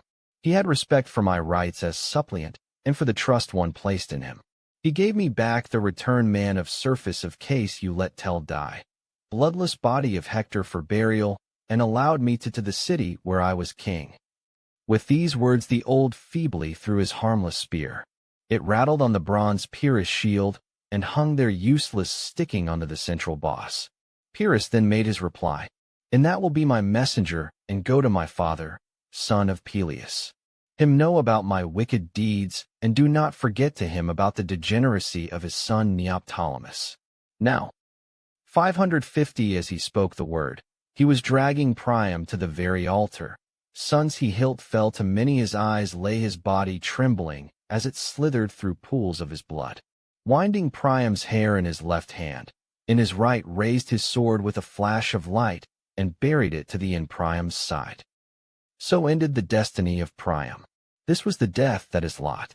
He who had once been the proud ruler over so lands and peoples of Asia died with Troy ablaze before, and the citadel of Pergamum in ruins. His mighty trunk upon the shore, the head hacked from the shoulders, a corpse without a name. Then for the first time I knew the horror that was all about. 560 me. What was I to do? There came into my mind the image of equal came my own dear father, as I looked at the king who was his in age breathing out his life with that cruel wound. There into my mind also my wife Creusa whom I had left behind, the plundering of my home, and the fate of young Iulus. I turned to look at the men fighting by my side. Exhausted, they had all deserted me and thrown themselves from the roof or given their watch quietly suffering bodies to the flames. Now that I was alone, I caught sight of Helen keeping on the doors of the temple of Vesta where she was staying. 570 in hiding. The fires gave a bright light, and I was gazing all around me wherever I went. This Helen, this fury sent to be the of the. She was wrath of gone scourge both of Troy and of her native Greece, was afraid Trojans, who hated her for the overthrow of their city. Afraid the Greeks would punish her and afraid of the husband she had deserted, so, hated by all, she had into hiding and was sitting there at the altar. The passion flared country even in my heart, and I longed in my anger to avenge my woman again, see her as it fell, and to exact the penalty for her crimes. So this will live to set eyes on Sparta and her native Mycenae, and walk as queen in the triumph she has won? Will she? 580 husband, her father's home and her children, and be attended dead shores of will be praise, and also take by women of Troy and Phrygian slaves. While Priam lies by the sword, Troy has been put to the flames, and the land of Dardanus have sweated so much blood? This not be. Although there is no fame worth remembering to one by punishing a woman, and such a victory wins no nevertheless, I shall win praise for blotting out this evil exacting a punishment which is richly deserved. I shall pleasure in feeding the flames of vengeance and appeasing the ashes of my people. 590 as I ran towards her ranting and raving, my loving mother suddenly appeared before my eyes. I had never before seen her so clearly, shining in perfect radiance through the darkness of the night. She revealed herself as a goddess as the gods in heaven caught my, and spoke to stir all, and see find Ascanius? See her, in all her majesty of form and stature. As she right hand and held me back, she opened her rosy lips to me. O my son, what bitterness can have been enough this wild anger in you? Why this raging passion? Where is the love you used to have for me? Will you not first go where you have left your father, crippled with age, and whether your wife Creusa is still alive, and your son? 600 the whole Greek army is prowling all around them, and they to them. Daughter laying you all for I veils do not me.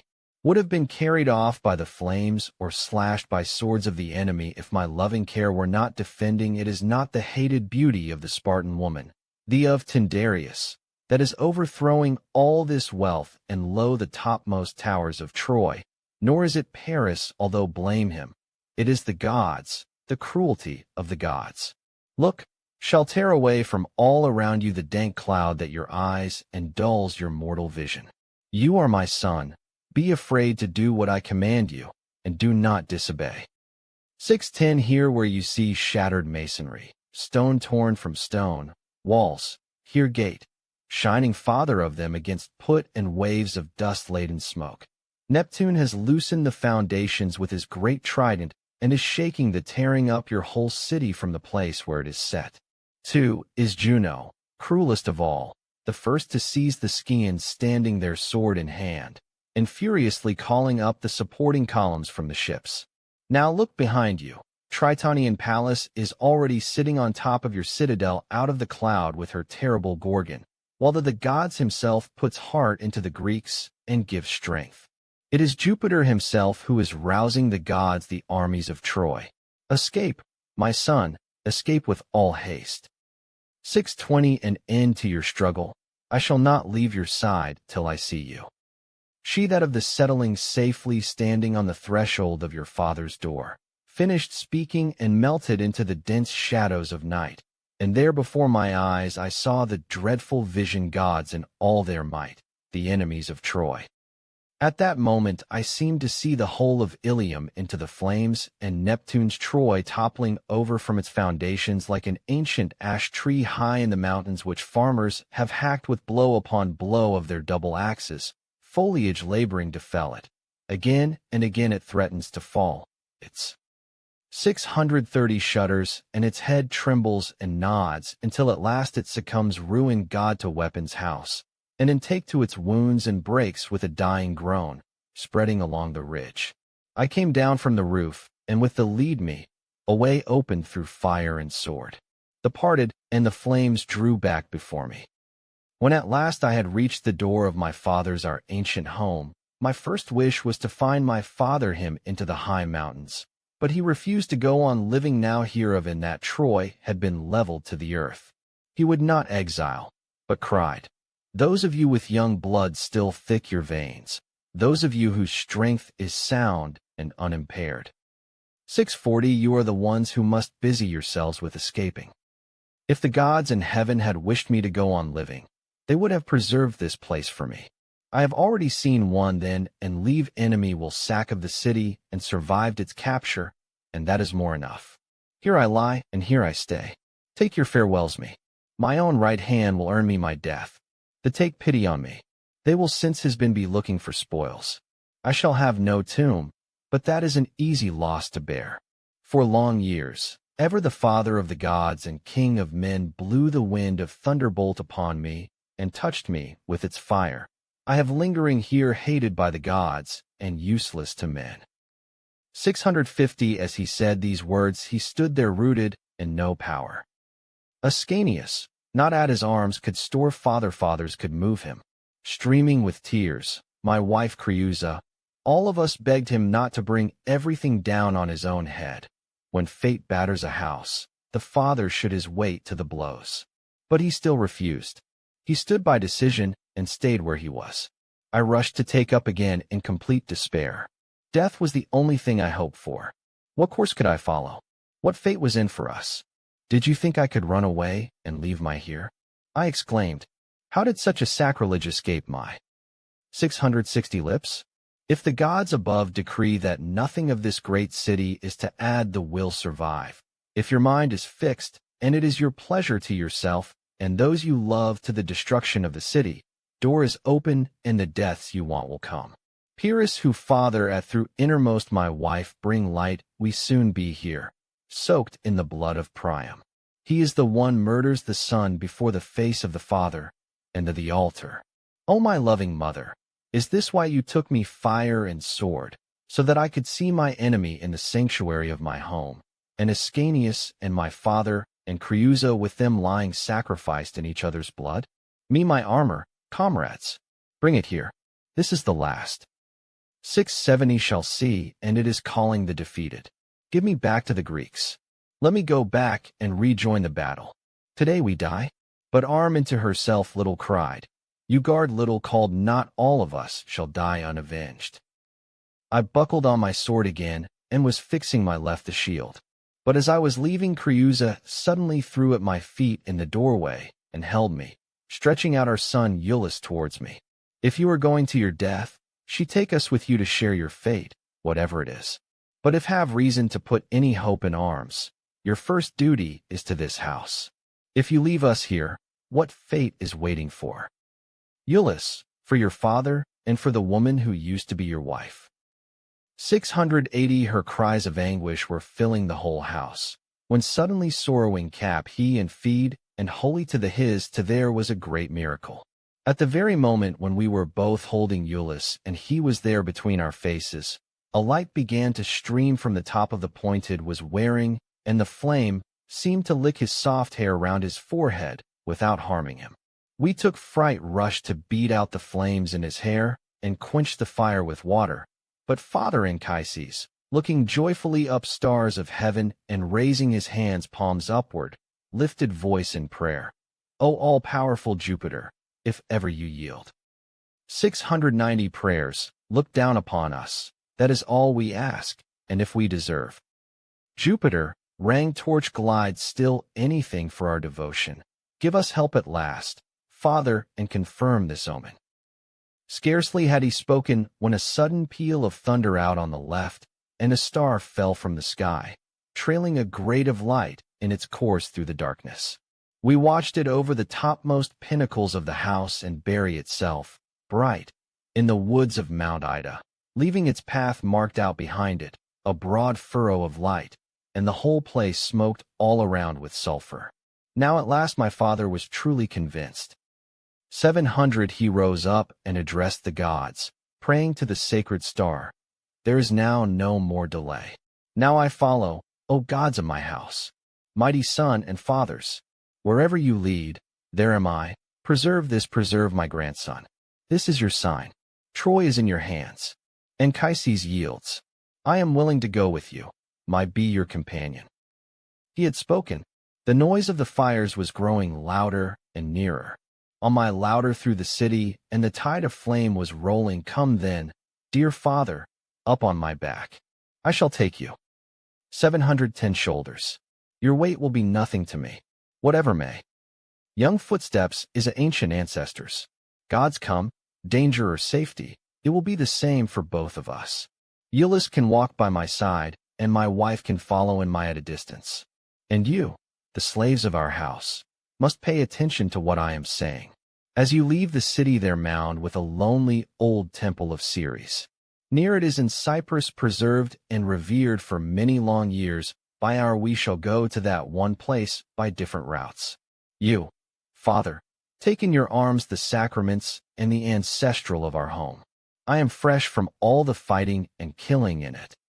720 is not right for me to touch them till I have washed in a running skin as entwined short-keeping stream.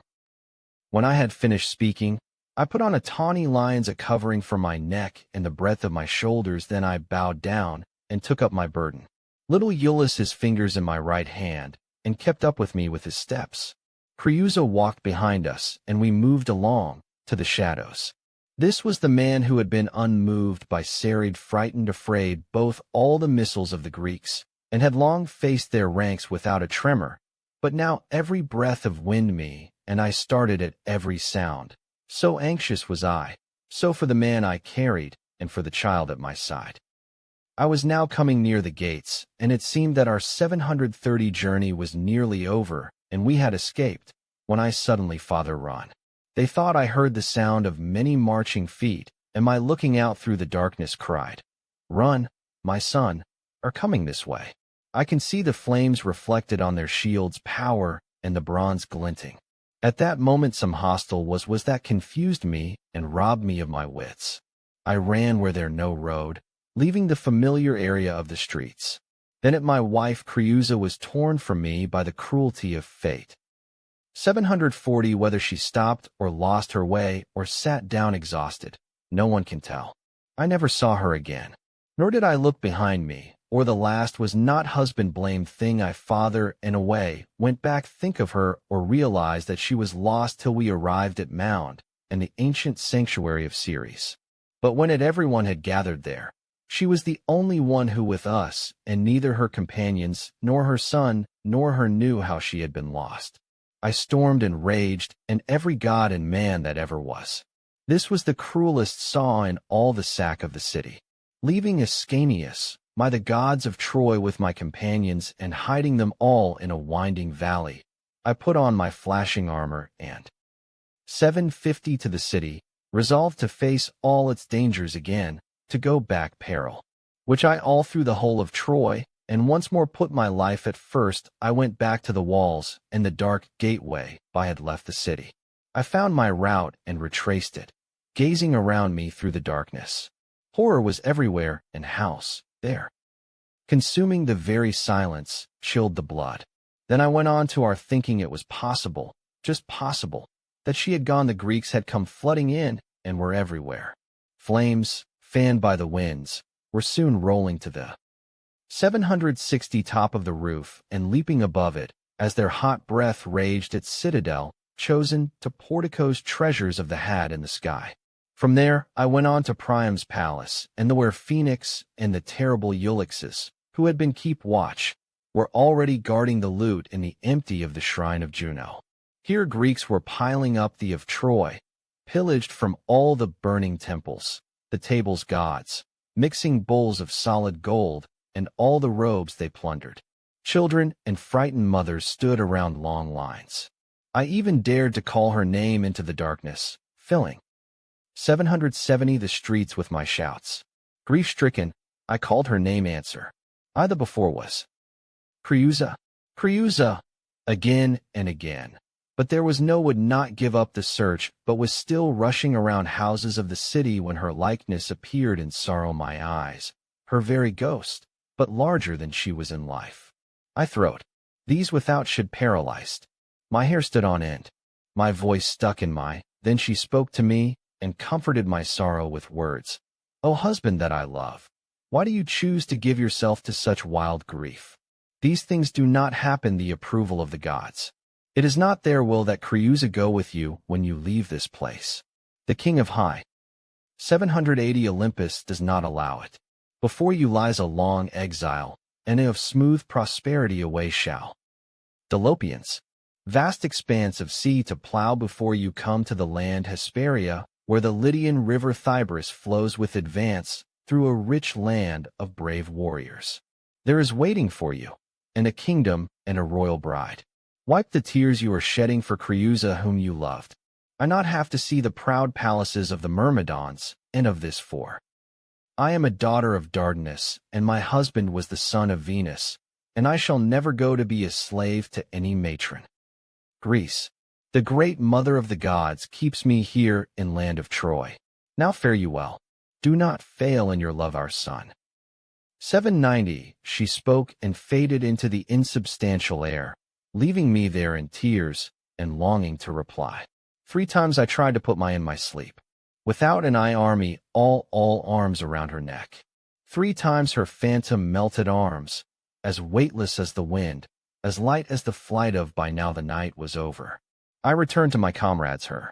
Here I found that new companions had streamed and was amazed at the numbers of them, men and women, and collected for exile, a pitiable crowd. They had come from directions ready to follow me with all their resources, and 800 their hearts to whatever land I should wish to lead them. And gates, and up my now Lucifer was rising above the ridges of Mount Ida, and bringing on the day. The Greeks were on guard at that there was no hope of helping the city. I yielded. I lifted father, and set out for the mountains. Book 3. The Wanderings and thee and all driven by some Phrygian building aware started ourselves. When the gods had seen fit to lay low the power of Asia, innocent people of Priam, when proud Ilium had fallen, Neptune's Troy lay smoking on the ground, we were signs from heaven into distant exile to look for a home in deserted land. There, hard by Antandros under the mountain range of Ida, we were mustering men and fleet without knowing where the fates were leading us, or we would be allowed to settle. The summer had barely, and Father Anchises was bidding us hoist sail and put 10 in the hands of the fates. I wept as I left the shores of my native land, and her harbors, and the plains where once had stood my great savage, the linked-formed shore. But my city of Troy, I was in exile, taking to the high seas with comrades and my son, with the gods of our house and the gods of our people. At some distance from Troy lay the land of Mars, a land of vast plains farmed by Thracians, once ruled by the Lycurgus. This people had ancient ties with Troy, while fortunes of Troy remained, and our household gods were in alliance. Here I sailed, and using the name Aeneid, after my own, I laid out my first walls on the curve the fates frowned on these beginnings. I was worshipping 20 Mother Venus, the daughter of Dion, and the gods who preside bull to thicket gone ground over new undertakings, and sacrificing a gleaming white the most high king of the heavenly gods. Close by there happened to be a mound on top of which there grew a bristling with spears of cornel and myrtle wood. I had there, and was beginning to pull green shoots out of it to cover the altar with leafy branches, when I saw a strange and horrible sight. As soon as I broke the roots of a tree, and was from it pulling it out of the ground, dark gouts of blood dripped. 30 and stained the earth with gore. The horror of it chilled me to tree. The dark mind father begging omen third the bone. I trembled, and my blood congealed with fear. I went on, pulling up more tough shoots from another, searching for the cause, however deep it might lie, and blood flowed from the bark of this second tree. With my in turmoil, I began to pray to the country nymphs and to Mars Gradivus, who rules over the fields of the Gedi, them to turn what I was seeing to good, and to make the blessed. But after I had set about the spear-like shoots of a shrub with greater vigor, and was on my knees struggling to 40 free it from the sandy soil, shall I speak, or shall I be silent? I mound flesh, buried here, heard a heart-rending groan emerge from deep in me, and a voice rose into the air. Why do you tear my poor Aeneas? It cried. Take pity now on the man who is to oozing, and do not pollute your righteous hands. I am no stranger you. It was Troy that bore me, and this is no tree that is blood. Escape, I beg you, from these cruel shores, from this land struck their fear, horror, and of greed. It is Polydorus that speaks. This is where I was down, and an iron crop of weapons covered my body. Sharp points have rooted and grown in my flesh. At this, and doubt oppressed me. My hair stood on end with the voice stuck in my throat. 50 This was the Polydorus the doomed Priam had once sent in king. Fortune king murdered there when the people gods and secret with a great mass of gold, to be brought up by the of Thrace, when at last he was losing faith in the arms of Troy, and saw his city surrounded by besiegers. When deserted the Trojans and their wealth was in ruins, they went over to the side of the victors and joined the armies of Agamemnon. Breaking all the laws of God, he, Polydorus, and seized the gold. Greed for gold is a curse, is nothing to which it does not drive the minds of men. The fear had left my bones. I told the chosen leaders of and first of all my father about this portent sent by the 60 asked what should be done. They were of one mind. We must then leave this accursed land where the laws of hospitality had violated, and let our ships run before the wind.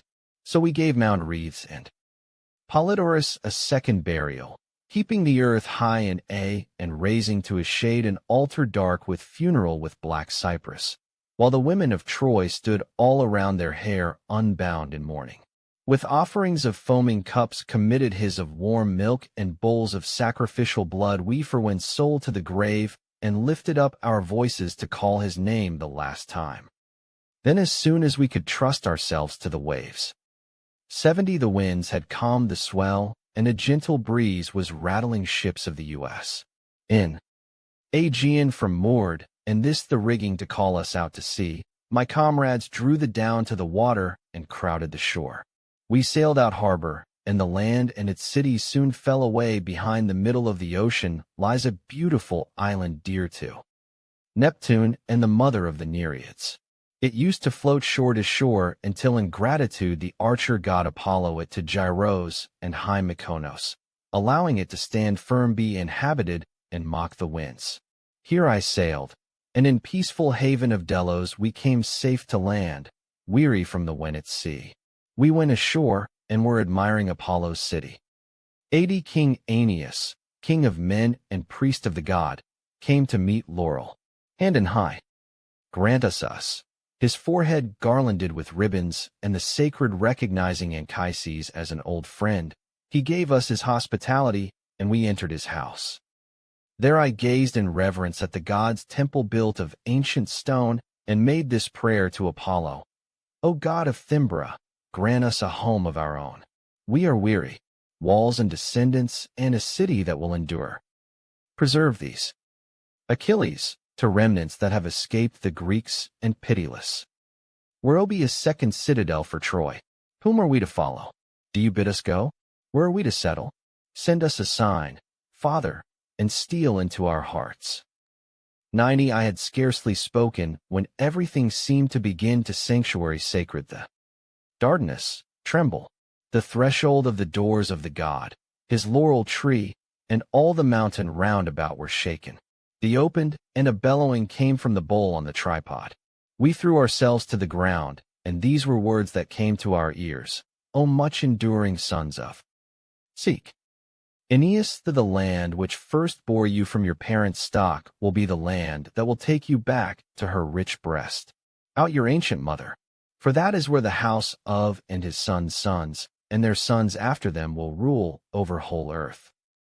100 So spoke Phoebus Apollo, and a great joy and tumult arose, was which we been of you the island are the herd, at Cape Troy among us, all asking what city this was, where Apollo directing us in our wanderings, what this land was to were to return. Then spoke my father Anchises, who had turning over in his mind what he had heard from the men old. Listen, he said, you leaders of Troy, and learn what have to hope for. In the middle of the ocean lies Crete, of great Jupiter, where there is a Mount Ida, the cradle of race, and where the Cretans live in 100 great cities, richest of kingdoms. If I remember rightly what I have, our first father Teucer sailed from there to Asia, landing Rhetium, and chose that place to found his kingdom. 110 was not yet standing, nor was the citadel of Pergamum, and they lived low down in the valleys. This is the origin of the great Carabants, the gods, of third spoke, and mother of Mount Cybele, the bronze symbols of the hour grove of Ida, the inviolate silence of our worship, and yoked lions that draw the chariot of the mighty goddess. Then, let us follow where we are led by the bidding of the let us appease the winds and set forth for the kingdom's Knossos. It is not far to sail. If only Jupiter is with us, the day will see our ships on the shores of Crete. So he, 120 made due sacrifice on the altars, a bull to Neptune and a bull to fair Apollo, a black lamb to the storms, and a white lamb to favoring breezes. Rumor as she flew told the tale of the great Idomeneus, how he had been forced to leave his father's kingdom, and how the empty of left the Danusa, scattered up by shores of Crete, were now deserted. Here was a place our enemies, their homes abandoned, waiting for us. We harbor of Ortygia, and flew over the sea to Naxos, where backchance dance on the mountain ridges, and to green to Olieros, to Paros marble white, and the Cyclades on the face of the sea, skimming over an ocean churn manner of to the coasts of 100 islands. The sailors raised all shouts as they vied with one another in their rowing, and comrades kept urging me to make for Crete and go back. 130 home of their ancestors. The wind rising astern sped us on all the rays of men plow suddenly way, and we came to shore at last on the ancient land of Curides. Impatiently, I set to work on walls for the city we longed for. I called it Pergamia, and the people rejoiced in name. I urged them to love their hearths and homes, and citadel to protect them. Our ships were soon drawn up on dry land. Our young were busy with marrying and putting new land under, and I was giving them homes and laws to live by, when from a polluted quarter of the sky there came a cruel, suppurating plague upon our bodies and upon the trees and crops.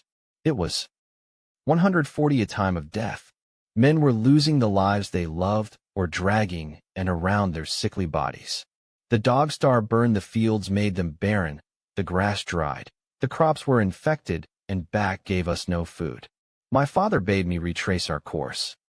Ortygia, to an end across the sea to Phoebus Apollo and his oracle at pray for his gracious favor, and ask, when he would put to our toil, where we were to look for help in our adversity, and what course we were to steer.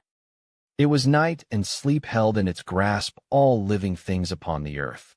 There as I lay, the holy images of the gods, the 150 Phrygian Penates whom I had rescued from the thick of the bathed flames of the burning city of Troy, seemed to be standing in clear light before my eyes, where the full moon streamed in me, and speaks through the unshuttered windows. At last they spoke to comforted my sorrow with these words, Apollo, hear his wee ashes, Tracts of sons to prophecy he will give you if you sail back to Ortygia. By own will he has sent us here, and we stand at your door. Followed you in your arms when Troy was burned to with you to lead us, we have sailed across unmeasured swelling seas, and in time to come we shall raise your 160 the stars, and give dominion to your city. Your task is to build great walls to guard this great inheritance. You must never flag in the long toil of exile, and you must leave this place. Delian, were he richness. Apollo did not send you to these shores. Crete is not commanded you to settle. There is a place, Greeks call it Hesperia, an ancient land, strong in arms and in the of her soil. The Oenotrians lived there, but the descendants of that race are now said to have taken the name of their king this whom, and Italus and call themselves Italians. This is our true home, is where Dardanus sprang from, and his father Iaseus from our race took its beginning. Rise then with cheerful heart. 170 pass on these words to Anchises your father, and let him be in Ausonia, gods, and to and at leaping in hearth. No doubt, he must look for Cori thus in the lands of Jupiter forbids you the Dictaean fields of Crete. I was astounded by this vision, and by the words of this was no sleep. I seemed to be face to face with them, recognize their features and the garlands on their heads. The sight my whole body was bathed in cold sweat. From my bed, I raised my hands, palms upward to the sky, lifted up my voice in prayer, making pure offerings at the. Having performed these rites, I went with joyful heart to 180 Anchises, and told him everything in order. He remembered that our race had two founders, Dardanus and Teucer, a double ancestry. He realized that he had fallen into a new mistake about been of these ancient places.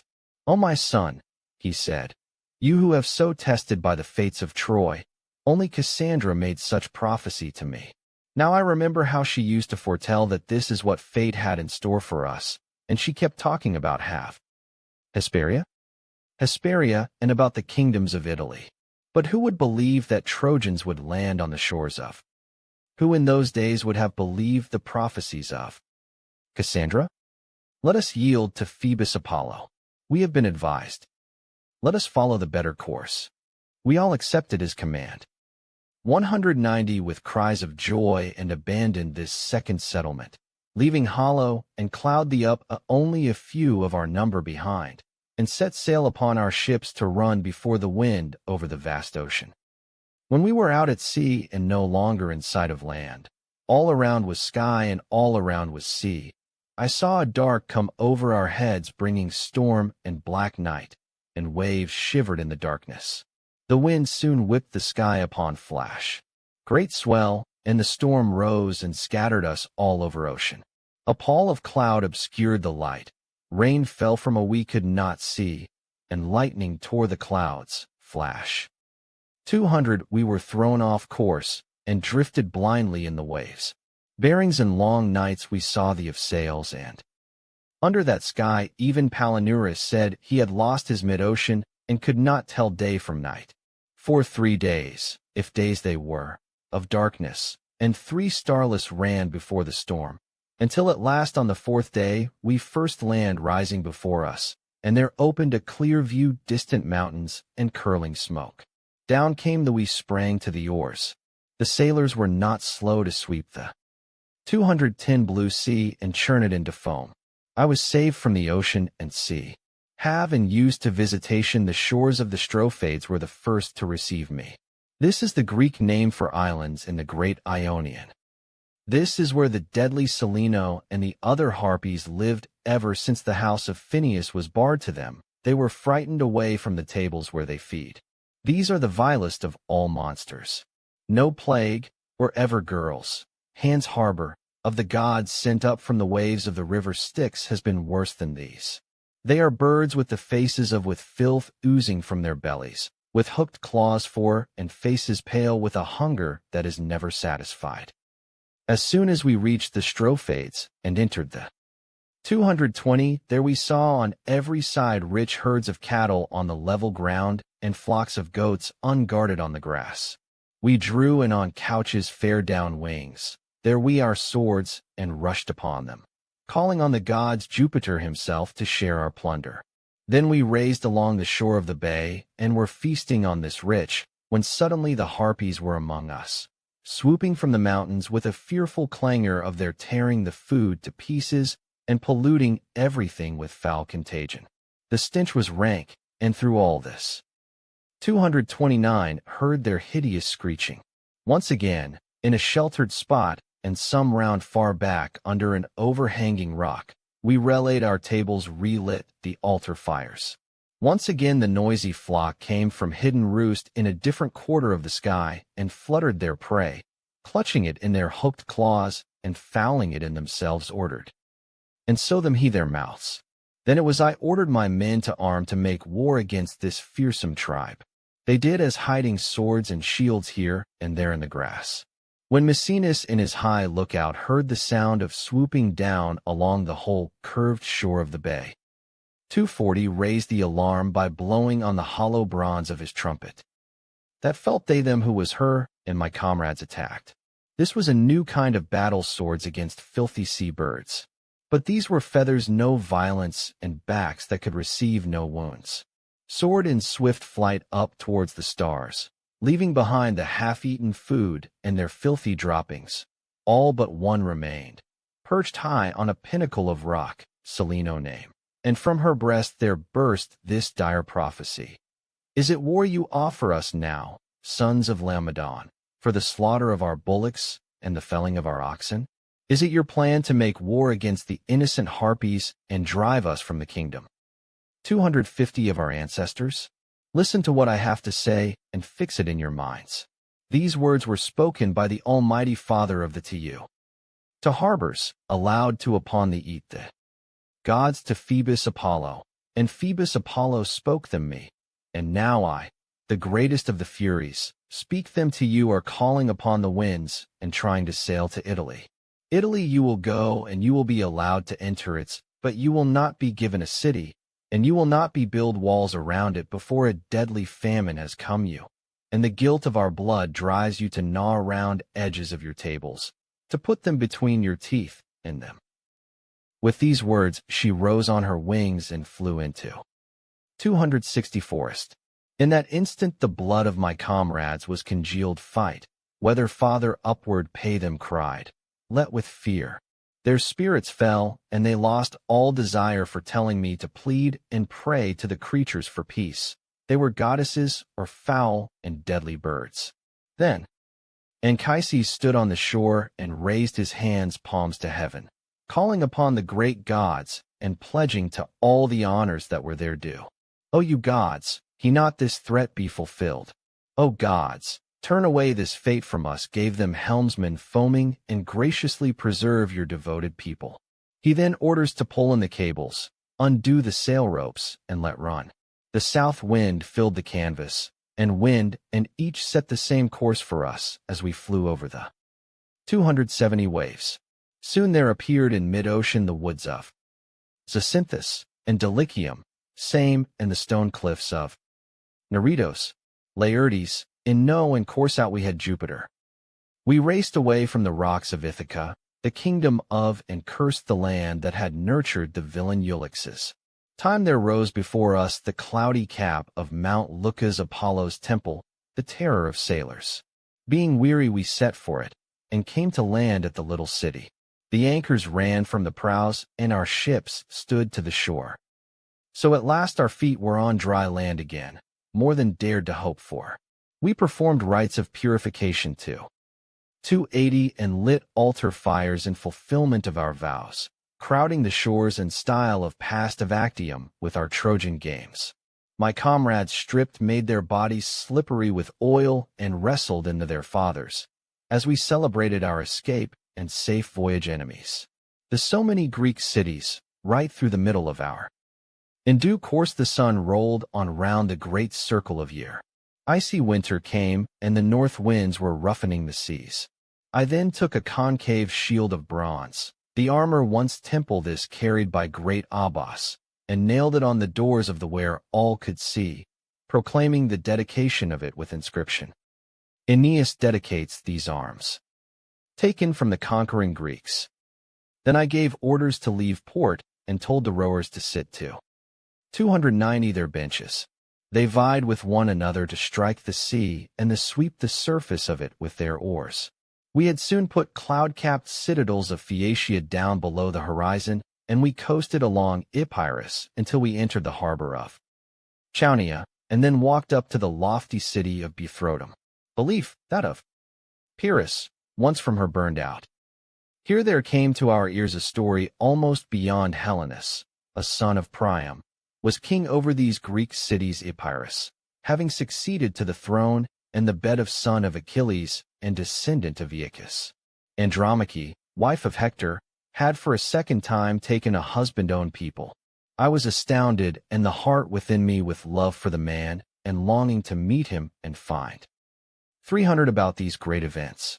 I was walking away from the harbor, to the Samois, libation to come had when me, sheathus leaving ships and shore behind me, when I caught sight of Andromache, offering a ritual meal and performing rites dead in a grove in front of a city on the banks of a river, but not the true Samois of Troy. She was pouring of the ashes of her husband Hector, calling on his shade to the empty tomb, a mound of green grass on which she consecrated 2 altars. There she used to go and weep. She saw me approaching with armed Trojans, all about was beside herself. Numb with fear the moment, she saw a great miracle, and the warmth of life went out of her bones. She fainted, and only after a long time was she at last able to speak. 3:10 to me. Is this a true vision? Is it a true messenger that comes to has left she hardly broken still go me? Such a me, son of the goddess? Are you alive? If the light of life you, why are you here? Where is Hector? As she spoke burst into tears and her cries filled all the grove.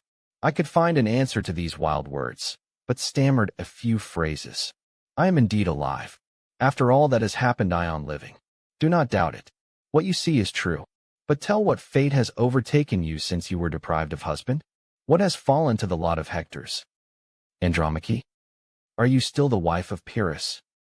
3:20 she answered, and her voice was low and her eyes downcast.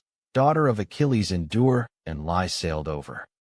The happiest of all Trojan women was the virgin Priam, who was made to die by the tomb of her enemy under the high walls of Troy. Polyxena did not have to the casting of lots or live to be the slave of a conqueror in a master's bed. But we saw our home burned in many seas. We submitted to the arrogance of the house of Achilles and the insolence of his son, and bore him a child and a slave. Hermione slavery. In due course he turned his attention to marrying Spartan, Hermione, granddaughter of Leda, giving his Andromache over to his slave Helenus. But Orestes loved 3:30 and had hoped to marry her. Incensed at losing her, and driven on by the madness brought upon him by his own crimes, he caught Pyrrhus where Pyrrhus least expected him, and slaughtered his thee. Chauning him on the altar he had raised to his father Achilles. At death some of the kingdom he had ruled overcame into possession of Helenus, who then called the plains the but is it not alive plains, and the whole district Chaonia after Chaon of Troy. Then built a Pergamum, this Trojan citadel on the ridge. What winds and what fates have given you passage here? Some god that has driven you to these shores that you did know were ours. What about your boy Ascanius? Is he 3:40 and breathing the air? If he were with you now in Troy. But his is, does he ever think of the mother he has lost? Does the old courage and manliness ever rise in him at the thought of Father Aeneas and his uncle Hector? She was weeping her useless tears and sobbing bitterly of escort. He home. He words to Troy. These words poured from her when the hero Helenus, son Priam, arrived from the walls of the city with a great recognized his own people and took us gladly to his was weeping and could speak only a few broken us between his tears. As I walked I recognized a little 350 citadel modeled on great Pergamum, and a dried-up stream they embraced with the of goblet, and went to bourne, called the Xanthus. There was the Scaean gate, and I it. Nor were my Trojans slow to enjoy this Trojan city me. The king received them in a broad colonnade, and in middle of the courtyard they poured libations of the wine Bacchus, and fed off golden dishes, and every man had it in his hand. Day after day wore on with breezes tempting our sails, the canvas filling and swelling in the south wind, until I the prophet Helenus with this request, you are Trojan. 360 You can read the signs sent by the gods. You understand the will of Phoebus Apollo of Claros, his tripods, and his laurels. You know the meaning of the stars, the cries of birds, and the omens of their flight. Come tell me, for every sign I have received from heaven has spoken in favor of this journey, and I am persuaded by all the divine powers to set course for Italy. Has us come this such and try to find that distant land. Only the harpy Celino prophesied a strange and monstrous portent, threatening with her deadly anger and all the horrors of famine. Tell me now, what dangers am I to avoid as I start upon journey?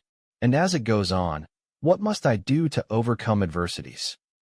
370 Before replying, Helenus first performed a ritual slaughter of loosened hand.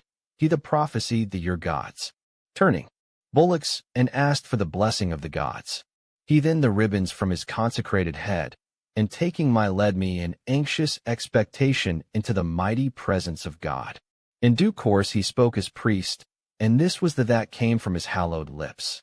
O son of the goddess, proof is full and clear that the highest auspices favor voyage. This is the fate allotted to you by the king of the this is how your fortune rolls, and this is the order of its my words will tell you a small part of all there is to know so that Ausonia, that you may trust yourself more safely to cross the seas are waiting to receive you, and come to harbor in 380 The fates do not allow Helenus to know the rest, and Saturnian imagine harbors ways first ocean. Aea, which will sign and of under. Juno forbids it to be spoken. First, you are wrong to that it is a short voyage to Italy, and that there are close at hand for you to enter. Far and pathless are the that lie between you and that far distant land. You must bend thee or in the waves of Sicilian seas, then cross the of Ausonia and the lakes of the underworld, and pass the island of Circe, before you can come to the land be safe for the founding of your city. I shall give you a you must keep it deep within your heart, when in an hour perplexity by the flowing waters of a lonely river you find 390 Some home oaks on the shore a great sow with the litter of 30 with place for your piglets, she is farrowed, lying there on her side, all white, her young all white around her udders, that will be your city. There you will find the rest ordained for all labors. Nor is there any need for you to shudder at the thought land nearest all walls of eating your tables. The fates will find a way. Call upon Apollo, and he will come. But you must quickly leave this of ours, and keep well clear of the shore of Italy that lies us bathed by the tide of our sea. For hostile Greeks live in these cities. Here Locrians from Nericum have built there. For 100 and the army of the Cretan Hymenaeus of Lyctos has seized thee. Petelia the your altars burning to spoil the mode purity of Salentine plains in Calabria. Here too is the little town of perching on the wall built for it by Philoctetes, leader of Meliboeans. And when you have passed all these and ships are moored across the sea, when you have raised on the shore to fulfill your vows, do not forget to veil your head in purple cloth, so that when the altar fires are honor the gods, no enemy presence can intrude in omens. Your comrades and you yourself must keep this of sacrifice, and your descendants must maintain this worship forever. For 10, but when you sail on, and the wind carries you near the shore you of Sicily, and the close-set barriers of Pelorus open before make for the land to the south, and the sea to the south, taking breakers originally in time. Coastlines them into the long way round Sicily, and keeping well clear of the on the coast to starboard. Men say these lands were one, but were long ago convulsed by some great upheaval torn apart. Such changes can occur in the long aging of. The waves of the sea burst in between them and cut Sicily loose from the flank of the land of Hesperia, putting between their fields and cities, and flowing in between. 420 narrow tide. On your right waits Scylla in ambush, and on your deep the stars. Shoots out she lovely womb left the insatiable Charybdis. 3 times a day with the vortex of her whirlpool Charybdis sucks great waves into abyss, and then throws them upwards again to lash the but Scylla lurks in the dark recesses of her cave and her mouth to seize ships and drag them onto the rocks. Has a human face, and as far as the groin she is a girl with breasts, but below she is a monstrous sea creature, her 430 full of wolves, each with a dolphin's tail. It is better to lose time than set by taking the long course round Cape Pachynus rather eyes on the hideous Scylla deep in her cave, or see those rocks into Apollo make again foremost to Juno offerings loud with the barking of dogs as blue as the sea. One thing more, if the prophet Helenus has any insight the future, if there is any reason to believe what I say, it fills my mind with the truth. There is one prophecy I shall to you above all others. One counsel I shall repeat to you, and again. Worship the Godhead of great Juno first, and in your prayers, of your own free, will submit your vows, and win over the mighty Queen of Heaven with your 440 as you pray. If you do this, you will at last leave Sicily behind you of lakes of cave and future in after them all, but to the you and succeed in reaching the shores of Italy. When landed and come to the city of Cumae and the sacred Avernus among their sounding forests, there deep into the rock you will see a virgin priestess foretelling the prophetic frenzy by writing signs and names on leaves. She has written her prophecies on these leaves she seals up in her cave, where they stay in their appointed order. Leaves are so light that when the door turns in its sockets, slightest breath of wind dislodges them. The draught from 450 the door throws them into confusion, and the priestess, never her prophecies, makes it her concern to catch them as they flutter round rocky cave, and put them back in order or join up the. So men depart without receiving advice, and are disappointed in the house of the Sibyl. No matter how impatient your comrades, to see, favoring visit her by her, no matter how the winds may cry out to your sails to take, though you know that you could fill the canvas with breezes, you must not begrudge the time, but must stay to the priestess. Approach her oracle with prayers, and beg her own gracious will to prophesy to you herself, opening 460 lips, and speaking to you in her own voice. She will tell you of how you have voyage, guidance, of Troy to the peoples of Italy and the wars that are to come, and are to escape or endure all the labors that lie before you. You do her reverence, she will give you a prosperous. This is as much as my voice may utter to give you now. Go forward, and by your actions raise the greatness to the skies. After the prophet Helenus had told us these things and carry gifts stowed of friendliness of his heart, he then ordered his people to have solid gold and carved ivory down to our ships, and great quantity of silver in their hulls with cauldrons from Jupiter's temple at Dodona, a breastplate of chain mail interwoven with triple threads of gold, and a noble helmet with crest and streaming plumes once worn by Neoptolemus.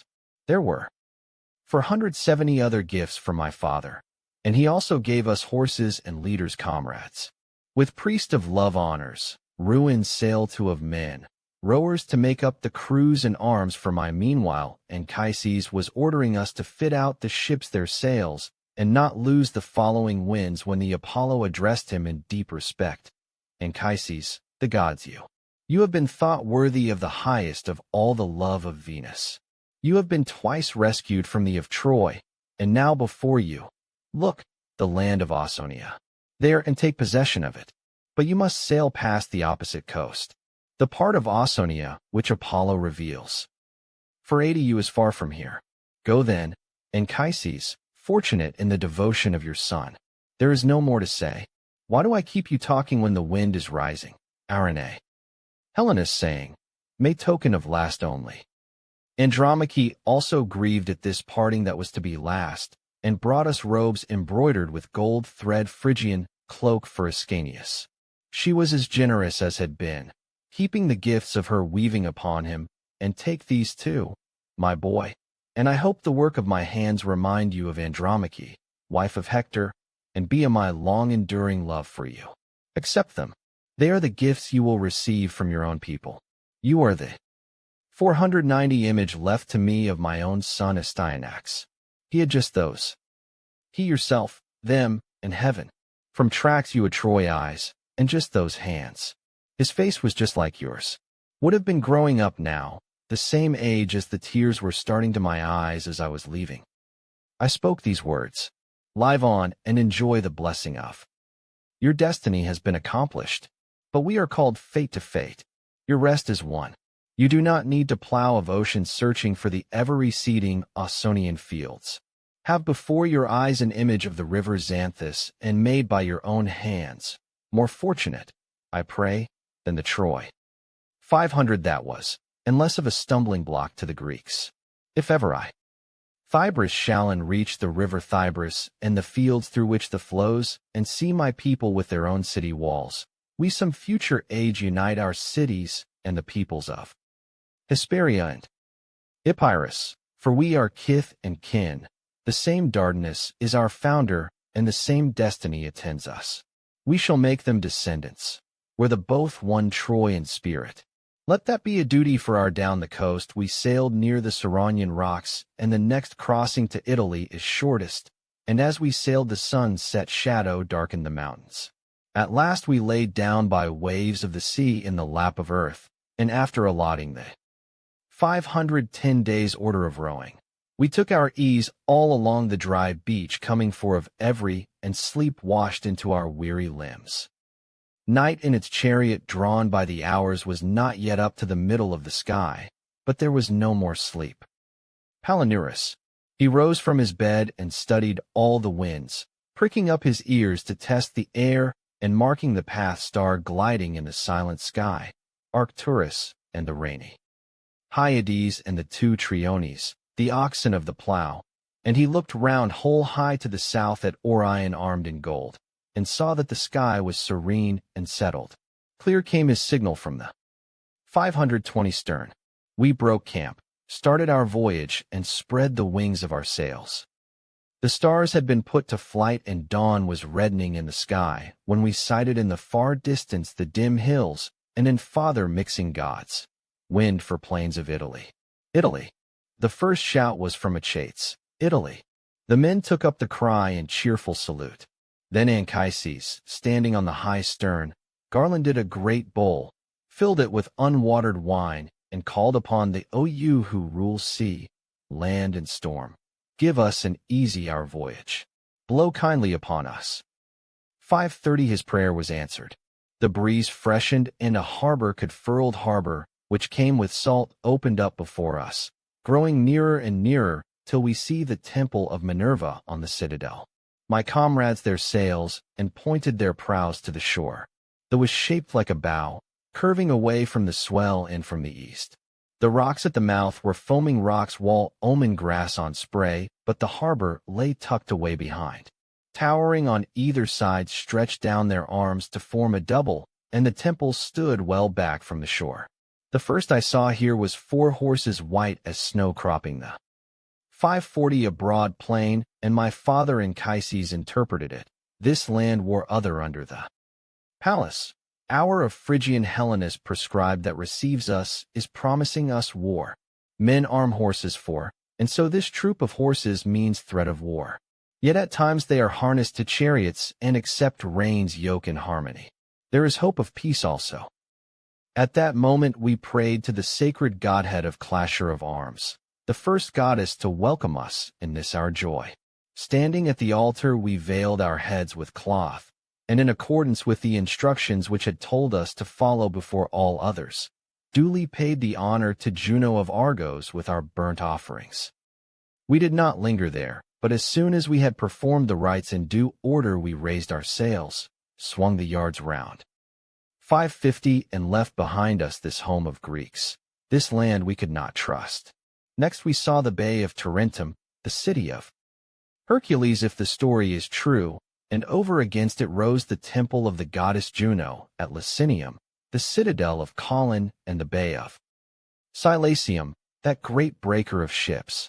Then from far out at sea we sighted Mount Etna and Sicily, and heard a loud moaning of beating in deadly waters and grinding of rocks, and the voice of breakers on the shore, as the sea began to rise and swirl the sand it surged. Father Anchises cried out, "This must be the Charybdis. These are the cliffs Helenus warned us against. These 560 are the terrible rocks. Use all your strength to save yourselves, comrades. Keep well in time and rise to the oar." They did as shipped to the hymn. A moment abyss rocks. Stars. Where they were bidden. Palinurus was the first to wrench his port and out to sea with a loud creaking of the bow, and whole fleet with every sail and or steered to port with great arching wave came and lifted us to the sky, and a later as the wave was sucked down we plunged into the of hell. 3 times the cliffs roared between their hollow, 3 times we saw the foam shoot up and spatter the meanwhile the sun had set, the wind had fallen, and we weary and lost, drifting towards the shore of the Cyclopes. 570 The harbor there is out of the wind. It is still and spacious, deadly swirling of tearing up story fire of Etna, but close by Mount Etna thunders and hurls down its debris. Sometimes it shoots a pitch-black cloud of smoke and glowing ashes into the sky and tosses up balls flame to lick the stars. Sometimes it belches boulders out the bowels of the mountain and throwing molten rock into the air, seething and groaning in its very depths. The goes that the body of Enceladus, half consumed by the thunderbolt, is crushed under this great mass. Mighty 580 lies on top of him, breathing fire from its shattered furnaces, and every time he turns over from one weary flank to another the sky night of sounds. Heaven whole of Sicily trembles and murmurs and wreathes the with smoke. We hid in the woods and lived through a horror, not seeing what was making these monstrous. The fire of the stars was quenched, and the dark bowl of was denied their radiance. Clouds darkened the sky, and unbroken night obscured the moon. At last the morning star appeared, and the next day was 590 beginning to rise. The goddess of the dawn had dispersed the sight, dank mist from the sky, when suddenly we saw a strange. Coming out of the woods was a man we did not know, in pitiable plight and half dead with hunger. Coming towards us we had together, who had still at he. But he on the shore with his hands stretched out in supplication, stared at him. The filth on his body was indescribable. He a straggling beard, and the rags he wore were pinned by thorns. But for all that he was a Greek, one of those been sent to Troy bearing the arms of his country. When a distance he saw our Trojan clothes and Trojan armor, checked his stride, and stood in terror at the sight of us. 600 soon rushed down to the shore weeping and pleading, "I beg, bright ships, those against the tear me them you, Trojans, by all the stars, by the gods above, by the air of heaven which we breathe, take me aboard your take me anywhere. That is all I ask. I know I was one of who sailed with the Greek fleet. I admit I made war gods of your homes in Troy. If that offense is so great, limb from limb, scatter the pieces on the waves, and let pleased on who he sink into the vastness of the sea. If I am to die, I shall be to die at the hands of men." When he had spoken he clasped our knees, he grovelled his knees, and would not rise. We urged him to explain. 610 was, what family he came from, and what misfortune was driving his aside him to this. Father Anchises himself was not slow to offer right hand, and that assurance gave him courage. He laid his fear and told his story. "My native land is Ithaca. I am comrade of the unfortunate Ulysses. My name is Achaemenides. My father Adamastus being poor, I went to Troy, cursed be, and left that deep the day. My comrades, distraught with fear, forgot me here in the vast cave of the Cyclops when they crossed cruel threshold to safety. This huge cavern is his home. 620 and dark and filthy with the gore of his feasts. He himself is so relieve him or drinks to the tall that his head knocks against the stars. O you gods, the earth of all such monsters. No one dares to look at speak to him. He feeds on the flesh of his victims and black blood. I have seen him with my own eyes lolling and swimming black between Ithaca middle of his cave with 2 of our men in one huge hand, bashing their bodies on the rock till the threshold was with blood. I have seen him chewing arms and legs with gore oozing from them, and the warm limbs twitching his teeth. But he met his punishment. The man from 630 did not submit to this. Whatever happened Ulysses was always a neck, and great gods then lay, like that sweet danger. Ulysses. As soon as the Cyclops had his fill and was sunk in drunken stupor, lying there with his head back and his exposed, sprawling all over the cave, and belching blood wine and pieces of flesh as he slept, we prayed to thee, and after casting lots spread ourselves out all round him. Taking a sharp weapon, we drilled the one huge eye that an Argive shield or the lamp of Apollo's sun, deep set in dreadful forehead. That was how in the end we took revenge for the death of our comrades. But you are in 640, you must escape, and escape now. Cut your moorings and put and to sea. You know what Polyphemus is, and how huge he keeping his woolly sheep pinned there in his hollow cave, squeezing the milk from their udders. But there are 100, and have dragged lairs other horrible Cyclopes living together near this shore, roving the high mountains.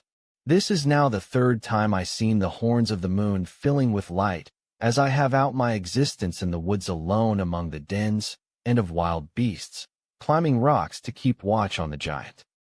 650 Cyclopes, and trembling at the sound of their voices, and the me and I tear watch this shore. This whatever shepherd sheep, well, one I tread of their feet. My food is miserable. The trees yield some berries, and the fruit of the cornel, hard as stone, up herbs by the root, and eat them. I have kept constant, but this is the first time I have seen ships coming near.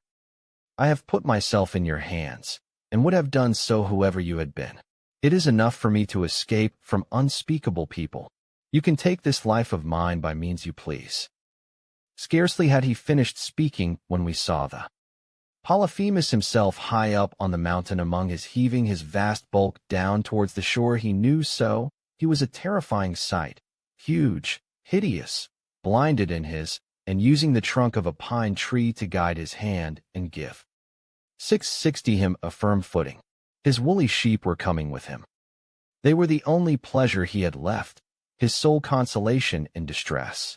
As soon as he felt the waves deepening and reached the that was, and still did escape, surface of heard us, level ocean, he washed away with sea water the blood still trickling from his gouged out eye, grinding his teeth moaning, and as he strode now in mid-ocean, the waves not wet his towering flanks.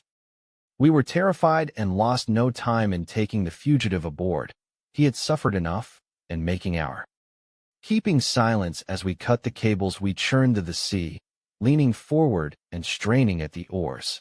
He 670 and whirled round in the direction of our voices, but he had no current of ocean trembled caverns of rushing chance of laying a hand on us, or keeping up with the Ionian Sea.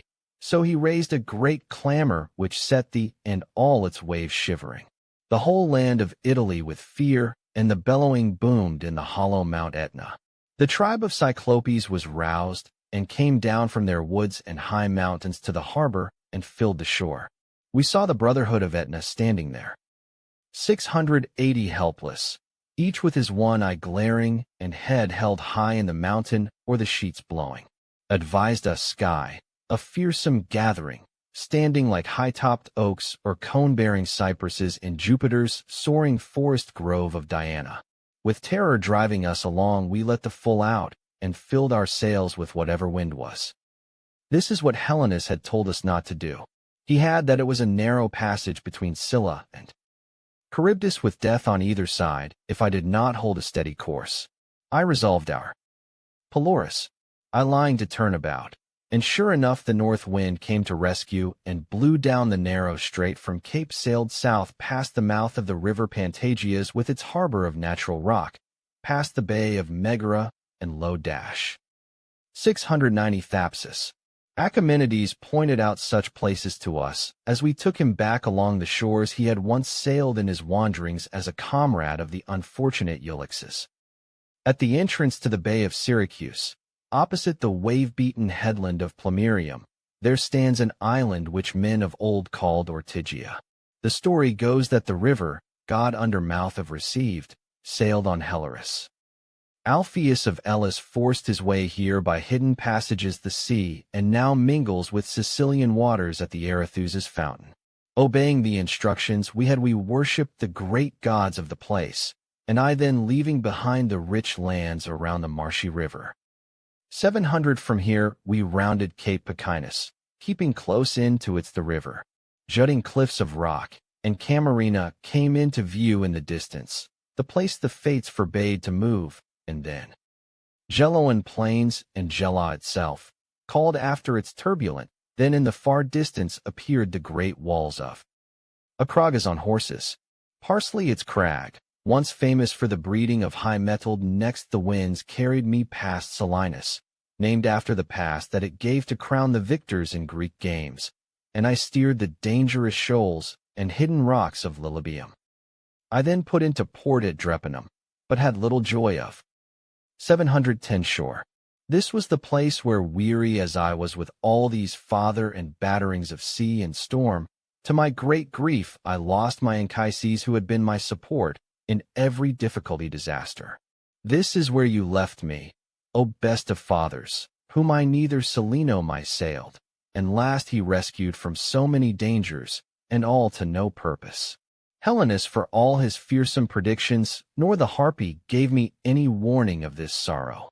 This was the last of labors. With this my long course was run. From here I and God drove me upon your shores. In these words did Father Aeneas recount his wanderings, the fates the gods had sent him, and they all listened. I was silent.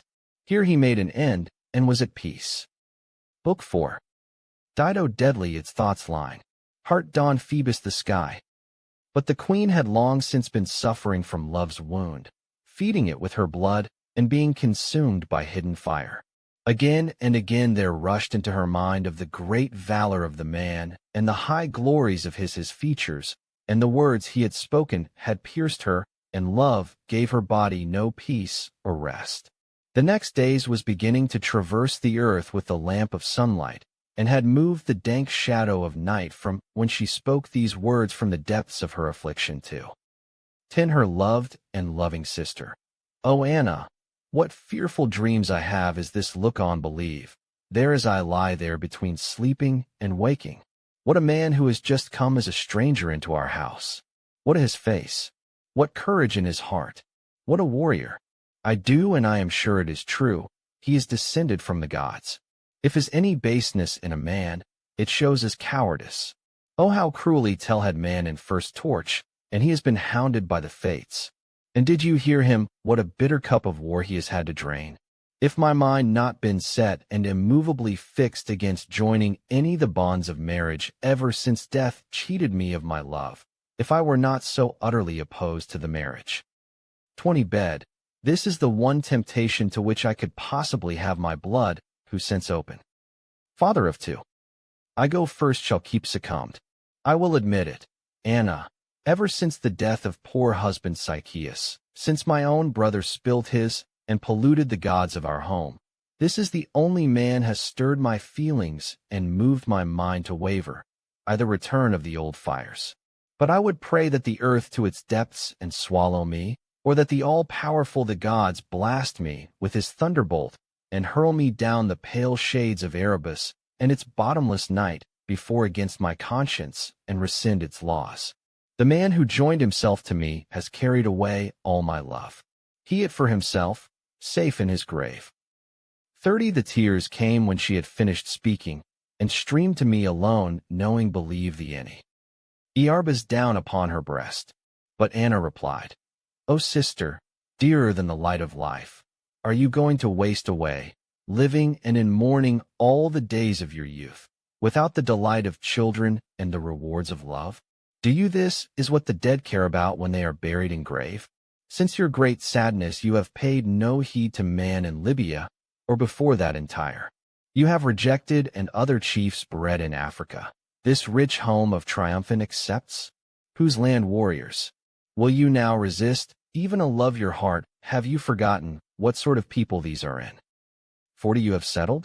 On the one side you are beset by invincible and fierce war being my the favor. Gaetulians, by Numidians, a race not partial to the bridle, the inhospitable Syrtes.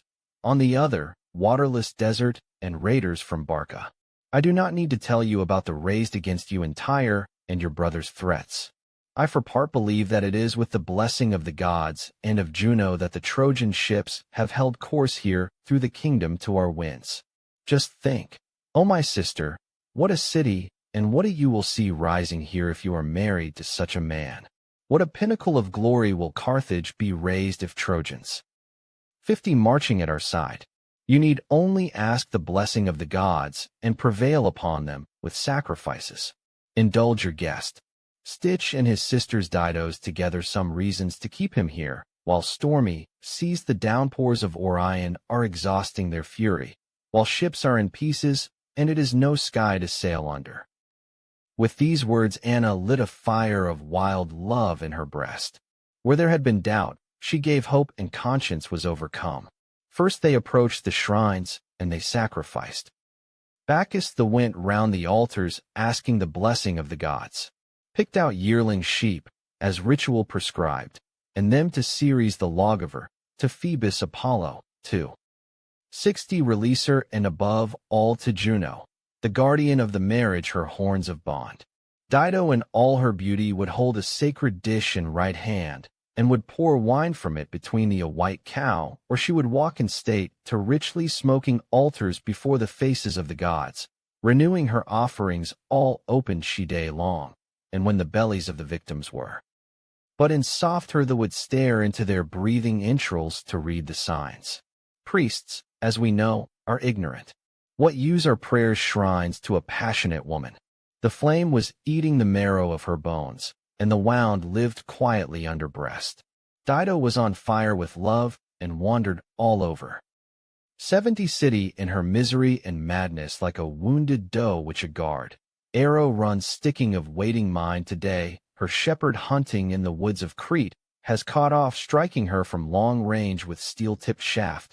The flies, and is left in her body without his knowing it. She away over all the wooded slopes of Mount Dict, and in her side is the arrow that will bring her death. Sometimes she would take Aeneas through the middle Carthage, showing him the wealth of Sidon and the city for him, and she would be on the point of speaking her him, but checked the words on her lips. Sometimes, as the was ending, she would call for more feasting and ask in infatuation to hear once more about the sufferings of Troy and 80 once more she would hang on his lips as he told the story. Then, after they had parted, when the fading moon was dimming her and couch gone, and for her him trying to was war and making the soaring light, and the setting stars seemed to speak of sleep, alone wretched in her empty house, she would cling to the Aeneas had left. There she would lie long after he had she would see him and hear him when he was not there to see or hear. Or she would keep back Ascanius and take on her knee, overcome by the likeness to his father, beguile the love she could not declare. The towers she building ceased to rise. Her men gave up the exercise of were no longer busy at the harbors and fortifications them safe from attack. All the work that had been started, threatening ramparts of the great walls and the cranes to the sky, all stood idle. 90 as soon as Saturnian Juno, the dear wife of Jupiter, realized was, and that Dido was infected by this sickness, and that passion sweeping away all thought for her reputation, she went spoke to Venus, "You are covering yourselves with glory. These that boy divine two gods, walls how is us now, are the supreme spoils you are bringing home, you and of yours, and what a noble and notable specimen of the he is. One woman has been overthrown by the arts of. I do not fail to see that you have long been afraid of our, and looked askance at the homes of lofty Carthage. But this going to end? Where is all this rivalry going to lead? 100 Why do we not instead agree to arrange a marriage, and live at your whole working, and share the peace forever? You have achieved what you have set hard on. Dido is passionately in love, and the madness is through her bones. So let us make one people of them authority equally over them. Let us allow her to become to the response reject war, if slave of a Phrygian husband, and to hand over her Tyrians you as a dowry." Venus realized this was all pretense in order to divert empire of Italy to the shores of Libya, and made this to the Queen of Heaven. Who would be so insane as to such an offer and choose instead to contend with you in 110? Only a happy outcome could attend the plan you describe. But Jupiter, who merging wife, prayers, I may first beaters. I am at the mercy of the fates, and do not know whether would wish there to be one city for the Tyrians, and those have come from Troy, or whether he would approve thee of their peoples, and the making of alliances. You are his, it could not be wrong for you to approach him with, and test his purpose.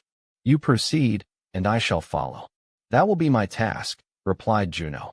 But now listen, and shall explain in a few words how the first part of the plan be carried out. Aeneas and poor Dido are preparing to go hunting together in the forest as soon as tomorrow's sun rises and the rays of the Titan unveil the world.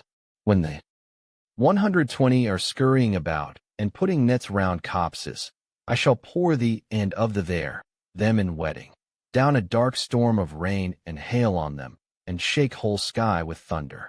Their companions will run away, be lost to sight in a pall of darkness. Dido and the leader Trojans will both take refuge in the same cave. I shall be, and if your settled will is with me in this, I shall join lasting marriage and make her his. This will be their refuse and light. This was what Juno asked, and Venus of Cythera did not her, but nodded in assent. She saw through the deception, laughed. Meanwhile Aurora rose from the ocean, and when her 130 came up into the sky, a picked band of men left the gates of Carthage carrying nets, wide-meshed and fine-meshed, and Massilian, the leader's gold, foaming round broad-bladed hunting spears, and with them came horsemen at the gallop and packs of keen-scented hounds. Queen was lingering in her chamber, and the Carthaginian waited at her door. There, resplendent in its purple, and stood her loud-hoofed, high-mettled horse champing its bit. She came at last with a great entourage thronging her. She was wearing a Sidonian cloak with an embroidered, gathered golden hem. Her quiver was of gold. Gold was the clasp that up her hair, and her purple tunic was fastened with a 140 brooch. Nor was the Trojan company slow to move forward at his men, Ascanius with them in high glee. Aeneas himself marched their head, the most splendid of them all, as he brought to join the queens. He was like Apollo leaving his winter home mother around the painted in Lycia and the waters of the river Xanthus to visit his at Delos, there to start the dancing again, while all altars gather noisy throngs of Cretans and Dryapes and soft the Agathyrsians. The god himself strides the ridges of Mount Cynthus, his streaming hair caught up and shaped into a garland of green and twined round a band of gold, and 150 arrows sound on his shoulders, with no less vigor moved. When tracks of wild running deer heard behind, was deer feeble. Aeneas and his face shone with equal radiance and grace. They had climbed high into the mountains above the men where the animals make their lairs. Suddenly some goats were disturbed on the top of a crag and came down from the ridge. Then on the other side there were running across the open plain. They had gathered into and were raising the dust as they left the high ground farther. Down in the middle of the valley young Ascanius riding a lively horse and reveling in it, galloping past thee and the goats, and praying that among these flocks of creatures he could come across a foaming boar, or that a tawny lion would come down from the mountains. 160 While all this was happening, a great rumble of thunder began. Tyrian, Dardanus fields, the earth and heaven's mountain to stir in the sky. Down came the rain and the hail, and huntsmen, men of Troy and Ascanius of the line of and grandson of Venus, scattered in fright all over the making for shelter as rivers of water came rushing down mountains. Dido and the leader of the Trojans took refuge together in the same cave. The sign was first given by Juno as matron of honor. Fires flashed, and there were witness to the marriage while nymphs wailed on the 170 tops. This day was the beginning of her death, the first cause to as a word of thrive small and of all her sufferings. From now on Dido gave no thought appearance or her good name, and no longer kept her love secret in her own heart, but called it marriage, using the to cover her guilt. Rumor did not take long to go through the great cities Libya.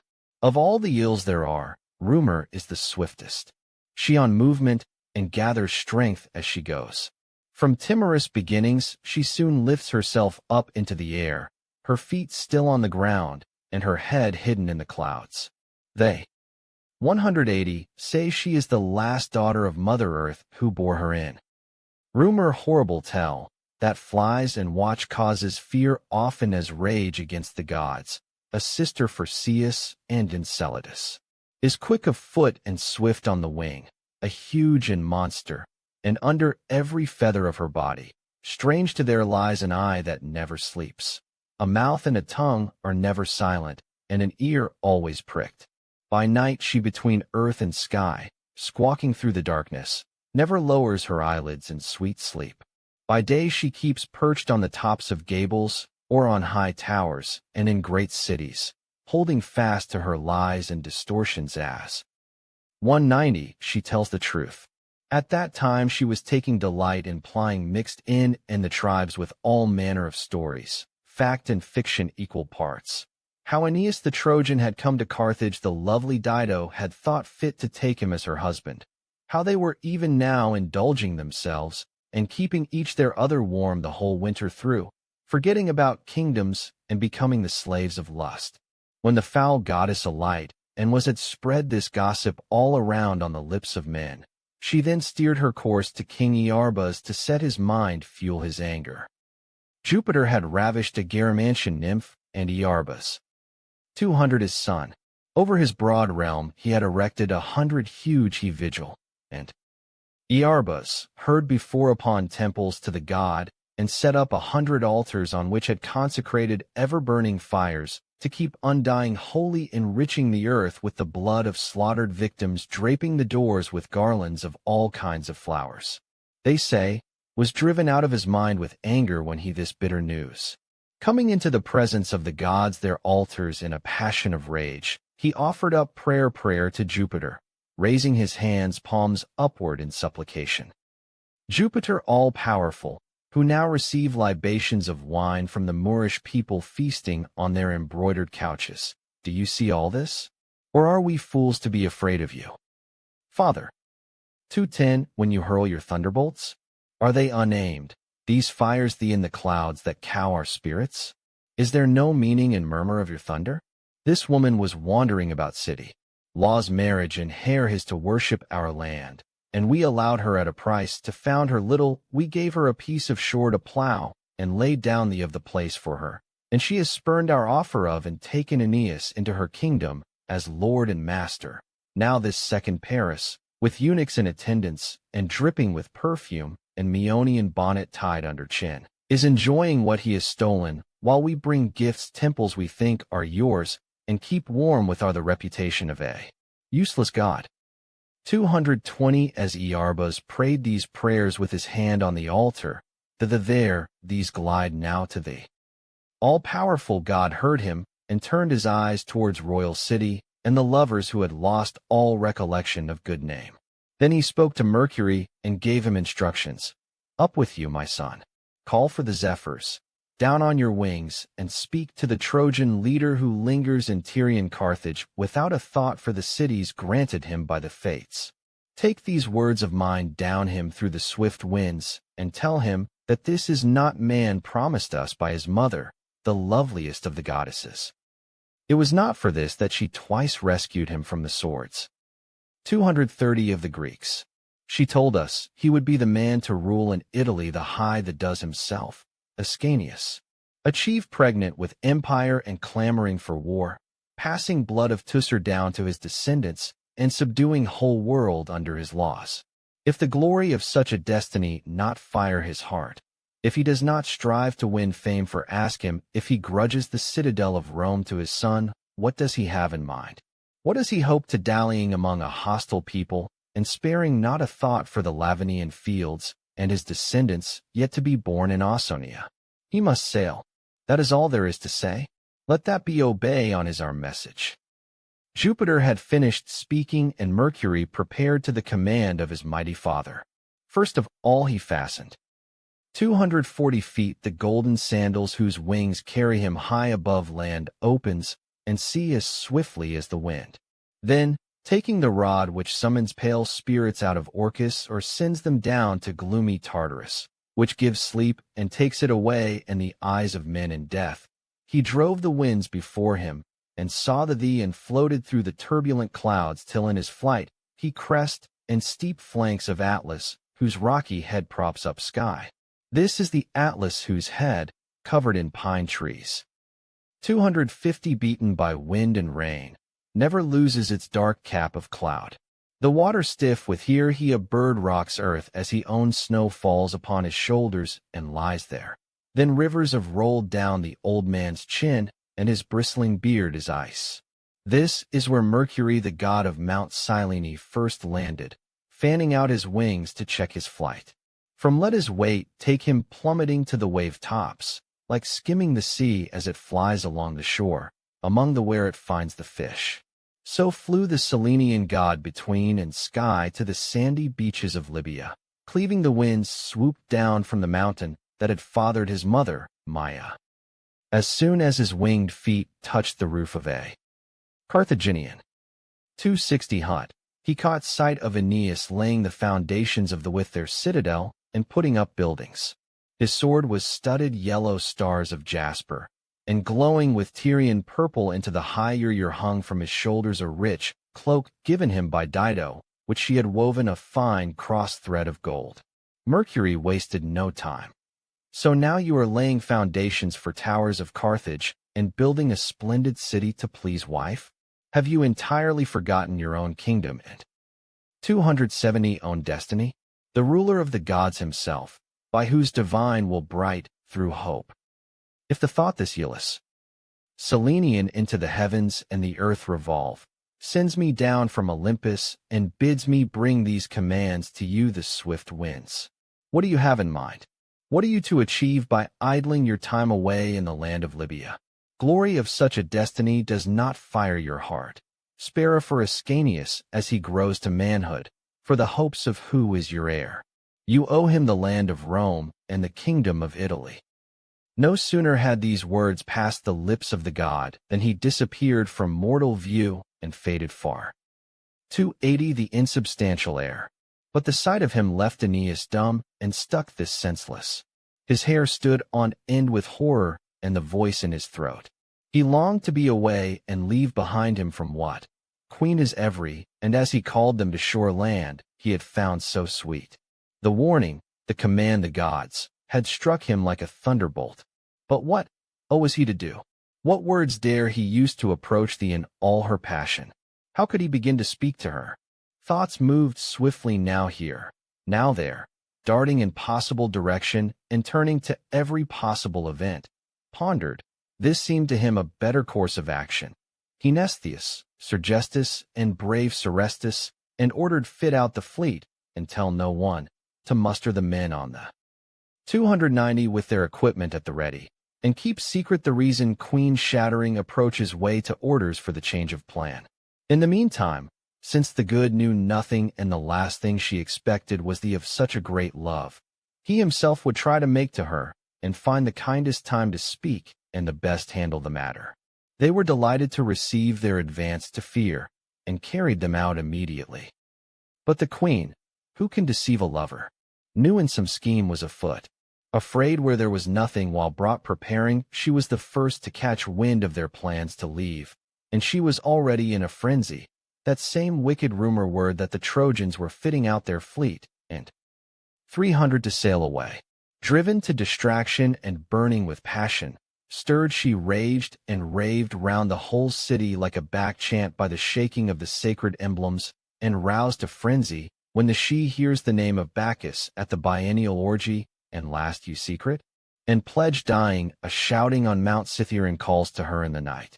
At she went to Aeneas, and before he could speak, she cried, Traitor, did you imagine you could do this, and keep it? Did you think you could slip away from this land of mine, say nothing? Does our love have no claim on you? Or that your right hand once gave me? Or the prospect of Dido? 310 Cruel death? Why must you move your fleet in these winter north storms, and rush across the high seas into the teeth of the wind? You are heartless. Even if it were not other people's fields and some home unknown you were going to, if old Troy were such still standing, would any fleet set sail, even for Troy in you, by right hand you by deserved about stormy seas? Is it me you are running away from? I beg these tears, by the pledge you gave me with your own. I have nothing else left me now in my misery. I beg our union, by the marriage we have begun, if I have any kindness from you. If you have ever loved anything me, pity my house that is falling around me, and I implore you. 320. If it is not too late for prayers, give up this plan of yours. I am. Numidian have the stars. My the only hated because of you by the peoples of Libya and the kings. My own Tyrians are against me.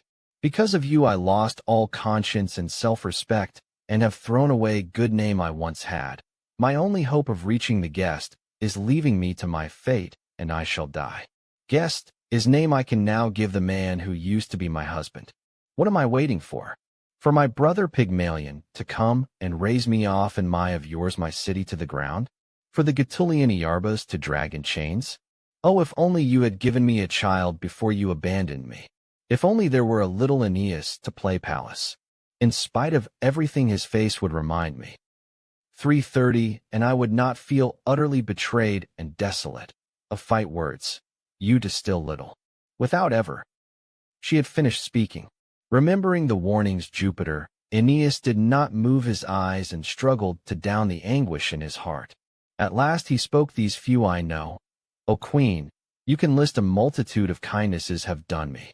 I shall never deny them, and never be sorry. Remember Dido while I remember myself, while my spirit governs this body. Much could be said. I shall say only it never was my intention to be deceitful or run away your knowing, and do not pretend that it was. Nor have I. 340 offered you marriage or entered into that contract with you.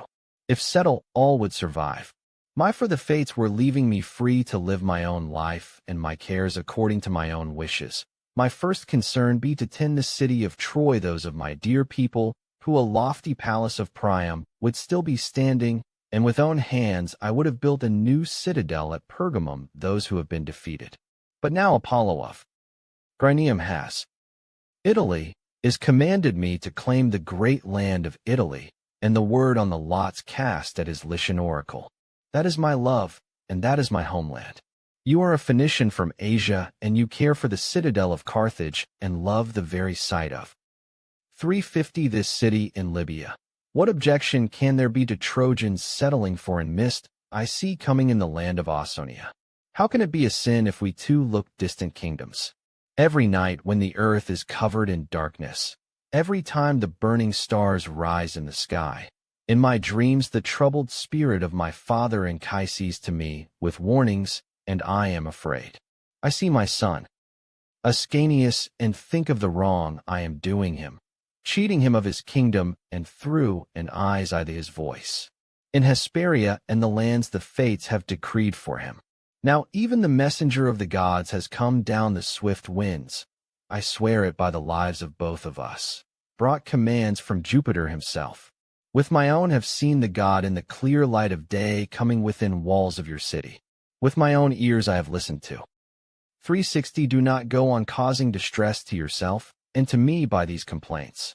It is not by my own will that I search for Italy, from taking passion. Dardanus Caucasus offered should in the even. All the time he had been speaking she was turned away him, but looking at him, speechless and rolling her eyes, in every part of him. At last she replied on a blaze of, You are a traitor. You are not the son of a goddess, and was not the first founder of your family. It was that fathered you on its hard rocks, and Hyrcanian tigers you there utters. Why should I keep up a pretense?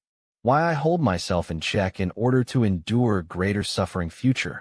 He did not sigh when he saw me weep. He did not. 370 turned to look at me. Was he overcome and brought to tears?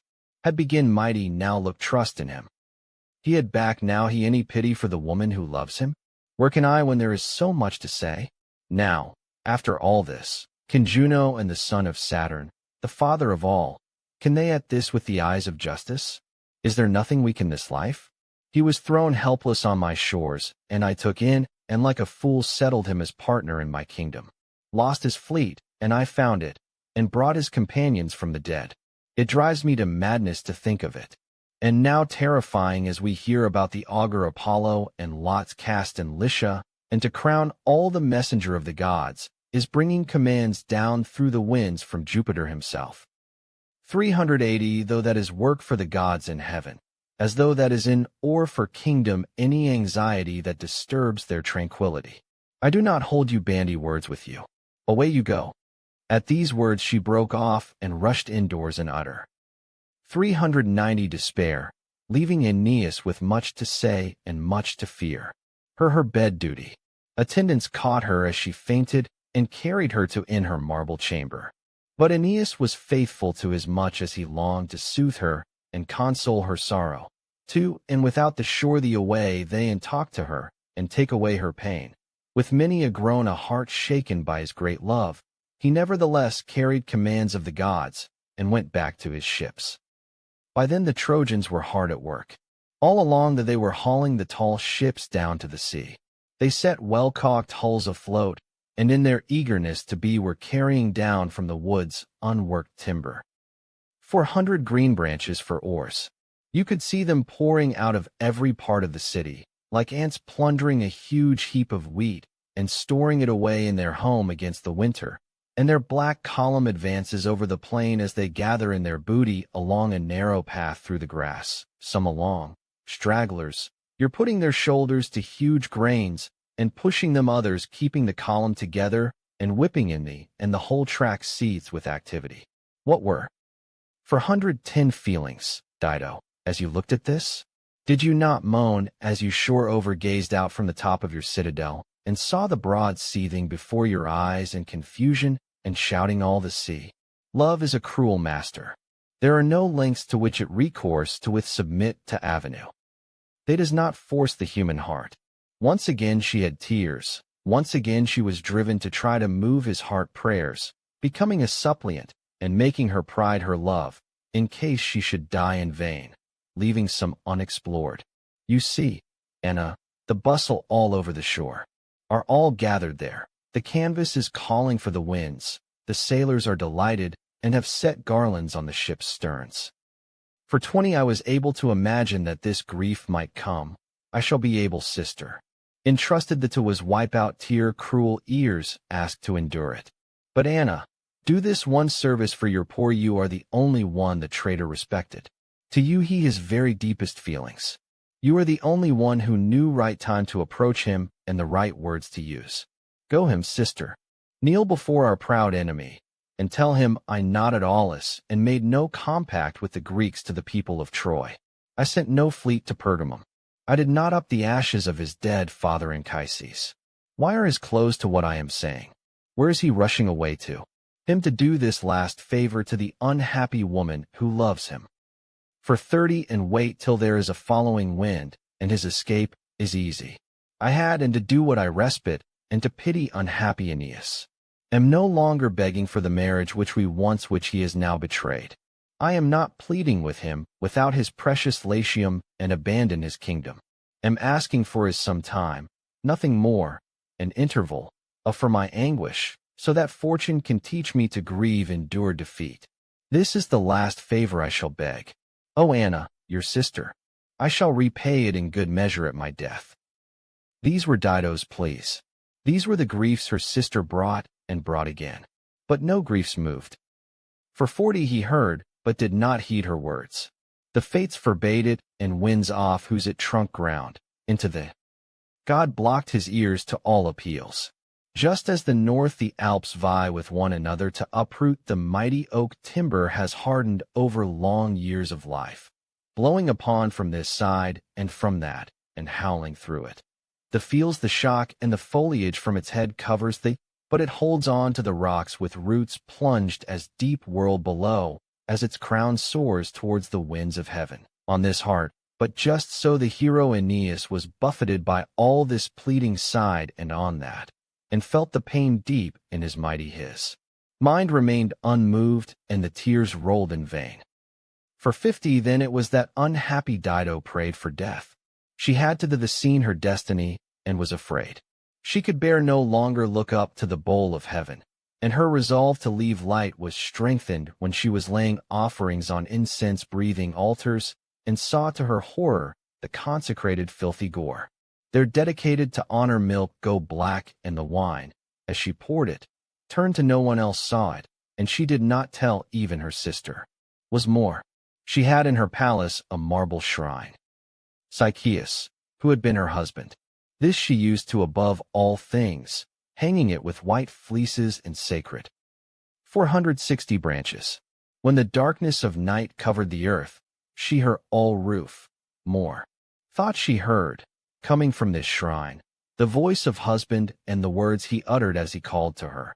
And the while the lonely owl kept up its long dirge upon the drawing out its doleful song of death. And there was that slept.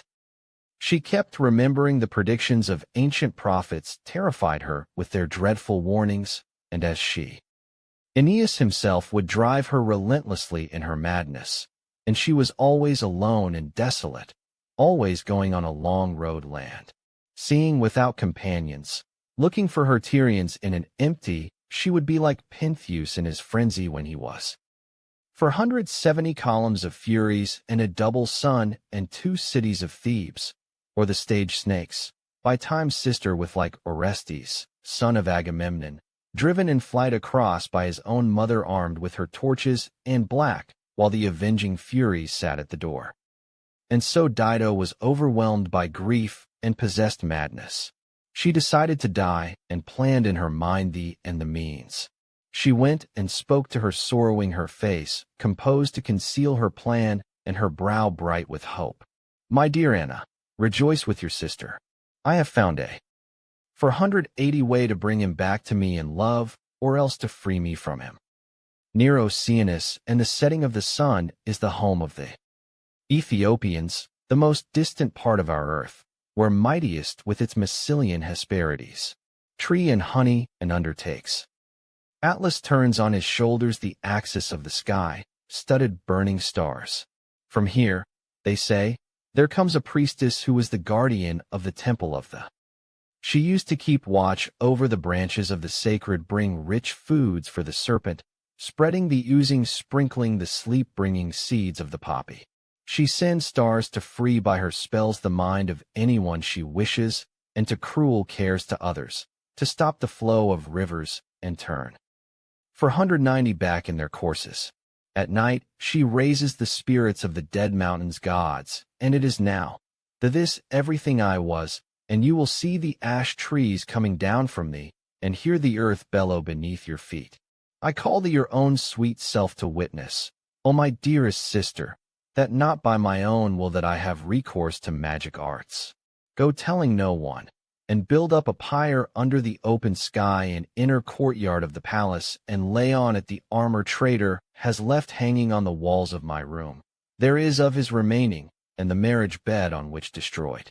I want to wipe out everything that can remind me of such a man, and that is what the priestess advises. 500 she spoke, and spoke no more. Her face grew pale, but Anna did not understand that these strange rites were a pretense, and madness, more was the pine raised hung the branches. And around that her sister meant to die. She had no inkling that such had seized Dido, no reason to fear that she would suffer than she had at the death of Sychaeus. She did what she asked. But the queen knew what the future held. As soon as torches and the home oak were hewn and the huge pyre under the open sky in the very heart of the palace, she placed with garlands and crowned the pyre with funeral. Then she laid on a bed an effigy of Aeneas with his sword, everything of his he had left behind. There were altars all 510, and the priestess with hair streaming called with a voice of Hecate thunder upon 300 gods, Erebus, Chaos, Triple, and Virgin Diana of the 3 faces. She had also sprinkled water to represent the spring of Lake Avernus. She also sought out potent herbs with a milk of black poison in their rich stems, and found, full in her foot before harvested them by moonlight with a bronze sickle. She too, a love charm, torn from the forehead of a newborn before the mare could bite it off. Dido herself took meal hands and worshipped, standing by the altars with one freed from all fastenings and her dress unbound, calling. 520 She died to gods and stars to be witnesses to her fate, and praying, overtaking ocean silence birds were lakes to whatever just and mindful power there is that watches lovers who have been betrayed. It was night, and weary living things were peacefully their rest upon the earth. The woods and wild waves had been stilled. The stars were rolling on in mid-course. Rained over field and flock, and all the gaily colored laid to sleep in the quiet of night. Those that haunt broad, and those that crowd the thickets dotted over the countryside. 5:30, but not Dido. Her heart was broken, and she found no relief in her again and dwelt sleep. Her eyes and mind would not accept the night, but torment redoubled, and her raging love came again in great surging tides of anger. These are the thoughts she then wooed me shall. Trojan would be they grateful. Upon, this is what she kept turning over in her heart. So what am I to do? Shall I go back to those who once and see if they will have me? I would be a laughing stock. I beg a husband from the Numidians after I have so often scorned their offers of marriage? Shall I then go with the fleet and do whatever the Trojans ask? I suppose they delighted to take me after all the help I have given them, are sure to remember what I have done and be properly. 5:40 No, even if I were willing to go with them, they will never allow. There is not yet they did with a Tyrian uproot make into thee a woman they hate to come aboard their proud ships. Nothing left for you, Dido. Do you not know, have you noticed, the treacheries of the race of Laomedon? But if agree to take me, what then? Shall I go alone into exile fleet of jubilant sailors? Or shall I go in force with all my bands crowding at my side? It was not easy for me to them from their homes in the city of Sidon. How can I them take to the sea again and order them to hoist sail whence? No, you must die. That is what you have deserved. Let the sword be the cure for your suffering. You could not bear, taking put me, Anna, to see your sister weeping. When the madness was me, you were the first to lay this load upon my back and 5:50 at the mercy of my enemy. I was not allowed to live my life be with heart, on the there, coming giving without marriage, in innocence, like a wild creature, and untouched by such anguish as this. I have not kept faith the ashes of Sychaeus. While these words of grief were bursting from Dido's, Aeneas was now resolved to leave, and was taking his rest high stern of his ship, with everything ready for sailing.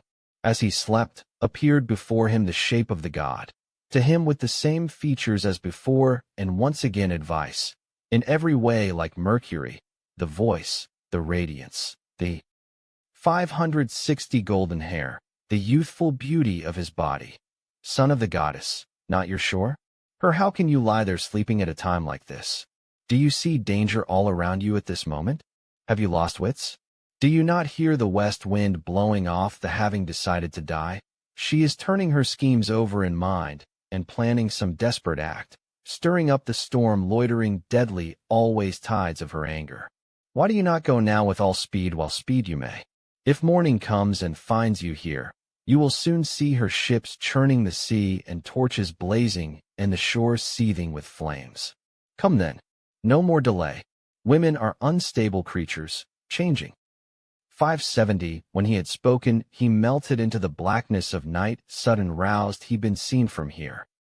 Once us, and Aeneas was immediately awake, terrified by the apparition. There was no more rest for his men, as he them to instant action. Wake up and sit to your benches, shouted. Let out the sails and quick about it. A god has sent down again from the heights of heaven. I have just him, spurring us on to cut our plaited ropes, and run we are following you, O blessed God, whoever you are. Again we obey your commands and rejoice. Stand beside, graciously help us. Put favoring stars in the sky for us. 580 As he spoke, he drew his sword from its scabbard like a flash of lightning, and struck the mooring cables with the naked steel. In that instant they were all seized by the same ardor, and Set cut up the and Queen saw moving saw sight. 2. Hauling and hustling. The shore was emptied. The sea not be seen for ships. Bending to the oars they whipped foam and swept the blue surface of the sea.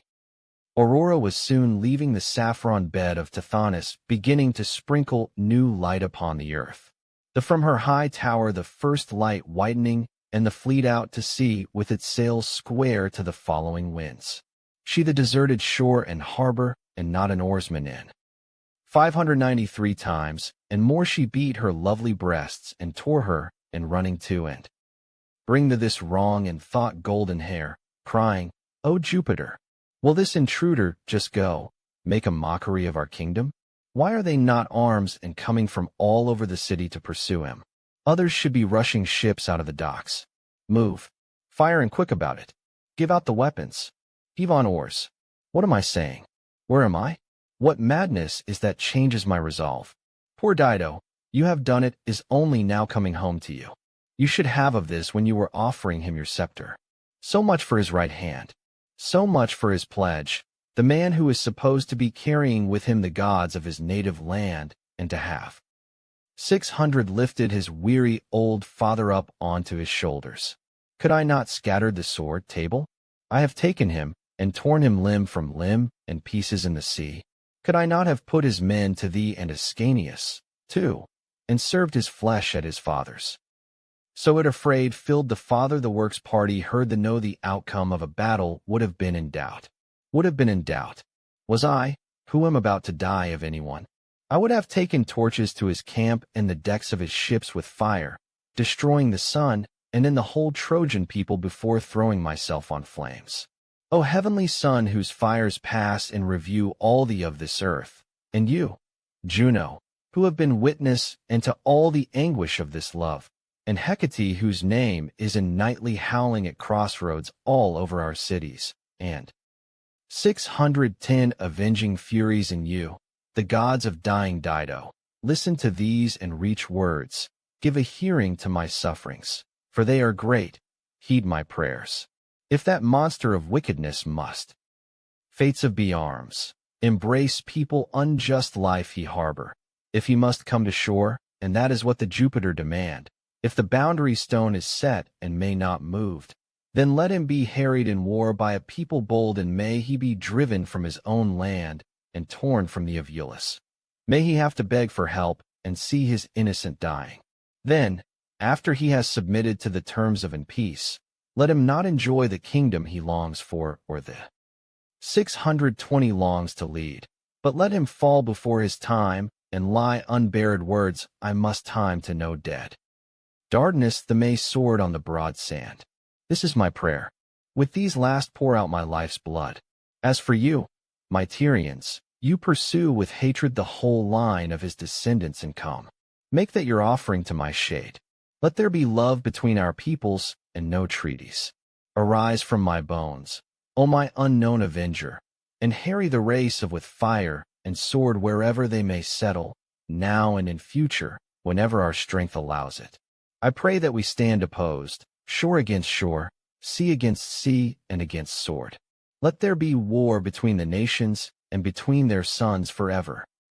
630 Even as she spoke, Dido was casting about in her mind how she then the homeland, her the she is sacred of the end, and she could most quickly put an end to the life she hated. Addressed these few words to Psycheus' nurse, Bars, for black ashes of her own now lay far away in her ancient. My dear nurse, send my sister Anna quickly to me, telling her to sprinkle her body with river water, and take with animals and the other offerings as instructed. That is how to come, and your own forehead must be veiled with a ribbon.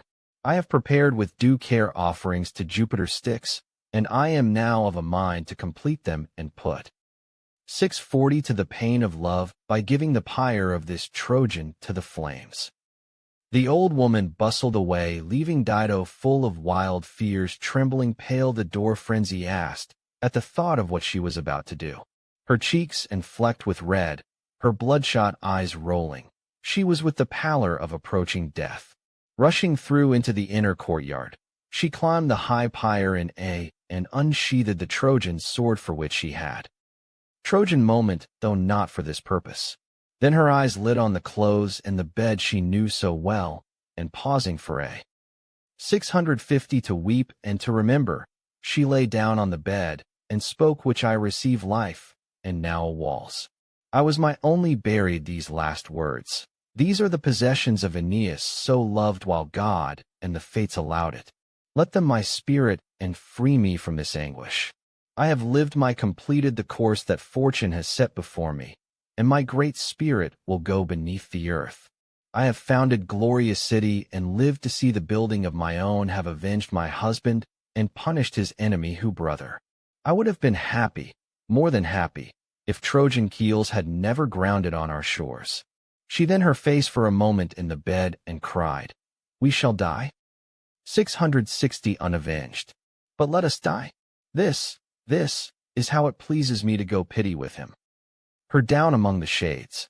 Let the Trojan who knows no gaze his fill upon this fire from the high seas, and take the omen of my death.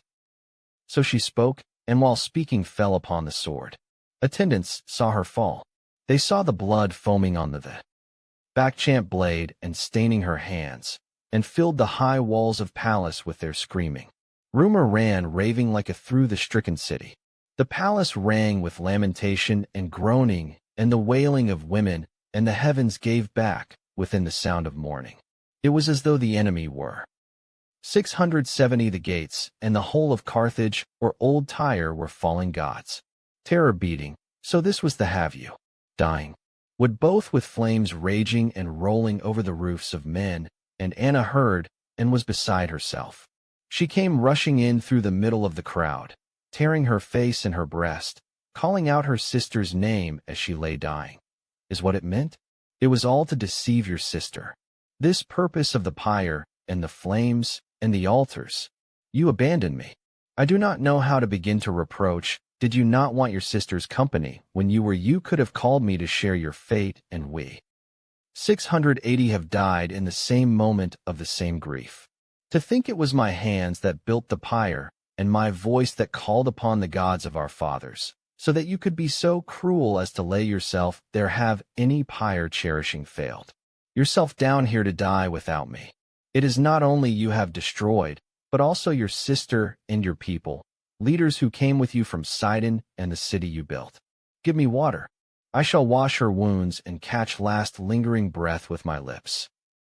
Saying these words, she had climbed to the top of and was now holding her dying sister to her breast, and her, sobbing as she dried the dark blood with her own dress.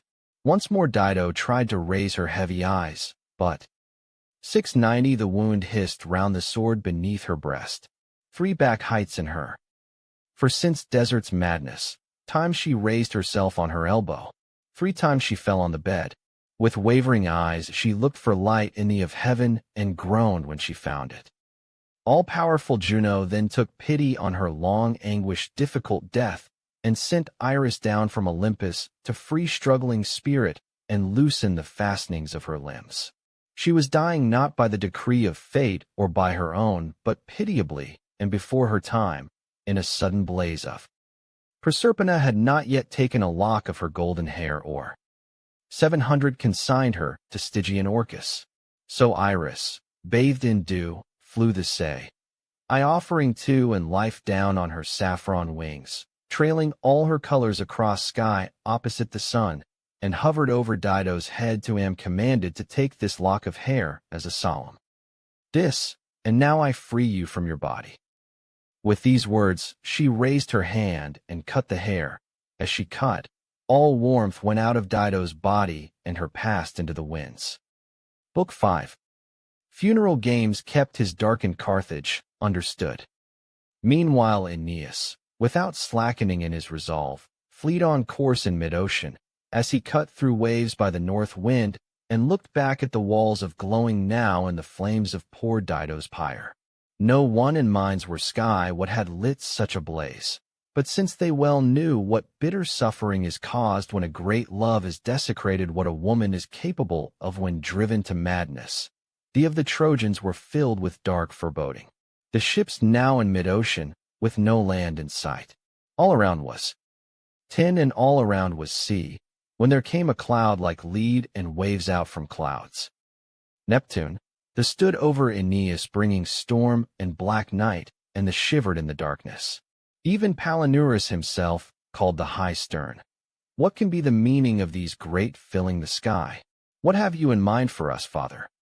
Not till then did he give orders to shorten sail, and bend to he Jupiter Italy's stout oars.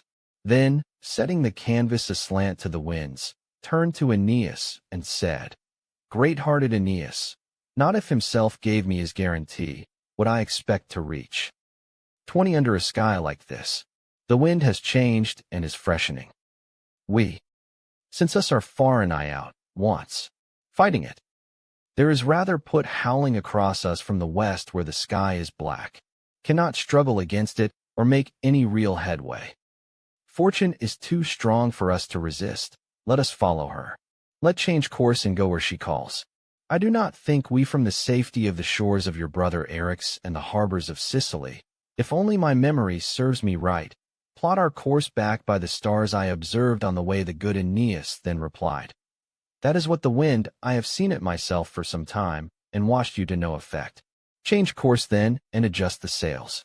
No land that would please me more, nowhere I would 30 in with our weary ships, than the place that gives a home to the Trojan Aeneas and holds the bones of my father Anchises in the lap of earth. As soon as this was said they set course for harbor. The Haves meet Libyan, but, and the wind blew from astern and stretched their sails. Fleet raced over the sea, and the sailors were delighted to their prows, pointing at last towards a beach they knew. Far away, on the top of a high mountain, Aeneas saw friends' ships arriving and was amazed. He came down to them bristling with javelins and the shaggy fur of a she-bear. Aeneas had been born of a Trojan mother to the river god Crinisus, and he had not forgotten his ancestry. 40 welcomed the returning Trojans and gladly received them with weariness put the shore great gods. Complete remained this bitter and all the treasures of the countryside, comforting there with his loving care. As soon as the next day had risen bright in the east and the stars to flight, Aeneas called his men from all along to a council and addressed them from a raised mound. Sons of Dardanus, who draw your high blood from the months have passed, and the cycle of the year is now since we laid in the ground the bones that were all that of my divine father and consecrated an altar of mourning. Is now the day, if I am right, which I shall always find. 50 always hold in honor, for so the gods have willed. If I were Gaetulians, prisoner in vows, offerings were this is taken us these spending this day as an exile in the Syrtes among thee, or, if I had been caught in Greek waters, and were the city of Mycenae, I would still offer up these annual perform these processions in ritual order and lay dew on altars. Today we find ourselves near the very place bones and ashes of my father lie. I for one do not believe without the wish and will of the gods, and the sea has into this friendly harbor. Come then, let us all celebrate. 60 writes with joy. Let us ask for favoring winds, and may it be his every. Aeneas is feast of your god round. Trojans, foot, will that we found a city and offer him this worship in it year in temples dedicated to his name. Trojan-born, giving you 2 head of oxen for each ship. Call to you the Penates, the gods of your ancestral home, and those host Aeneas. After all this, when in 9 days the dawn, willing, lifts up her life-giving light among men, and the earth is revealed in her rays, I shall hold games for the first a race for the ships, then for those who are fleet of, and a contest for those who take the arena in the boldness of their strength to compete with the javelin or the flying arrow. 70 for those 2 who dare to do battle in rawhide gauntlets. Let heap of garland of so did many tomb and duly with scattering them all come, and see who wins the prizes of victory. Holy silence, all of you, and crown your heads with shoots living green.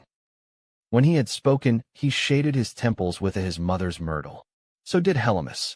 So did old Aeneas, the boy Ascanius, and all the men, while Aeneas, and thousands with him, left the council and walked to the middle of this great escort. Here he offered a libation, pouring 2 goblets of unmixed wine upon the ground, 2 of fresh milk, and 2 of sacrificial blood. Then, 80 red flowers, he spoke these words. Once more I greet you, Mayans search the Divine Father. I come to greet your sacred ashes, the spirit the shade of a father rescued in vain. Without you I must for the land of Italy, for the fields decreed by fate, and for Thybris of Ausonia, whatever that may be, under and itself flashing rainbow. When he had finished speaking, a snake slithered from the shrine. Moving gently forward in 7 great curves, 7 great coils, it glided between the altars and twined round the tomb, its back flecked with blue and its scales mottled gold like the 1,000 different colors cast by Aeneid on the clouds opposite the sun. Aeneas was struck dumb at the sight. At last it dragged its long length among the polished no under the hat snake spirit. He swine, bowls in his bowls and goblets and tasted the offerings. Then, harming one, it left the altars where it had fed and went back tomb. Encouraged by this, Aeneas renewed the rites he begun for his father, not knowing whether to think of thee as the genius of the place, or as his father's attendant slew a pair of yearling sheep, as ritual prescribed, too, and as many black-backed bullocks, pouring wine from, and calling repeatedly upon the spirit of great Anchises. 100 shade released from Acheron. His comrades, too, each brought the bronze what gifts he could and gladly offered them. They heaped altars and slaughtered bullocks, while others laid out vessels in due order, and all over the grass there was lighting of Phaeton sky, all shore, to fires under spits and roasting of flesh. The long-awaited day had come, and the horses were now drawing the 9th dawn through a cloudless rumor, and the famous name of Acestes had brought out the surrounding peoples, and a joyful crowd had filled the sum coming only to see Aeneas and his men, some also. 110 compete. First the prizes were displayed before their eyes in the middle of the arena, sacred tripods, crowns of green, palm leaves silver earth same with a become. Memii ship for the victors, arms, purple-dyed garments and talents of in gold. The trumpet gave the signal from a mound of in the middle. The games had started. The first event was for 4 heavy-oared ships of the class picked out of the fleet. The Pristis was a fast ship keen crew commanded by Nestius. He was soon to the Italian Nestius, from whom the family of the take their name. The huge Chimera was a great hulk of 120 the size of a city, commanded by Gyas, and to drive her through the water the Trojans sat in 3 tiers and plied 3 banks of Centaur, he the Scylla, rock darkening, but in oars one above the other. Sergestus sailed the great, it was who gave his name to the Sergi, and Cloanthus, founder of the Roman Cluntii, was in the blue-green well out to sea off a wave-beaten shore. There stands a which in winter, when the northwesterly winds are the stars, is often submerged and battered by the swell. Calm weather all is quiet, and the level top of it stands up from 130 a glassy sea, and gulls love to bask on it. Here Father Aeneas set the roe and the splendor of leaves, and the naked up a green branch of holm oak as a mark round which sailors would know they had to turn to begin the long home. They then drew lots for their starting positions. Captains stood on the high sterns gleaming in the purple and gold. The crews wore garlands of poplar. The oil they had poured on their shoulders glistened on were pumping trumpet skin. There they sat at the thwarts, straining their arms at the oars and their ears to hear the starting signal. They shuddering with fear, and their hearts were leaping in the blood for the sheer love of glory. When the shrill 140 sounded, in that one instant the ships all surged forward from was the line, and the shouting of the sailors rose and struck the heavens. Their arms drew the oars back, and the water churned to foam.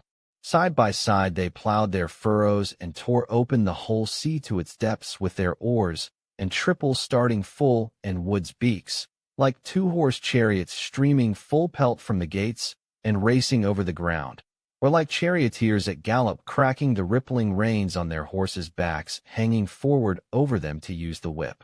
All the resounded with the din and cheers and roars of encouragement. 150 the echo of the shouting rolled round the curve of the shore and was next. Weight of contesting moves plowing and bounced back off the hills.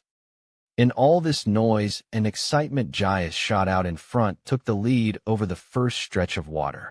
Cloanthus' rowers were better, but he was slowed down by his ship. Behind them the Pristis and the Centaur were third place. Now the Pristis has it. Now the huge Centaur into the lead. And now they are level, bow by bow, the salt sea with their long keels.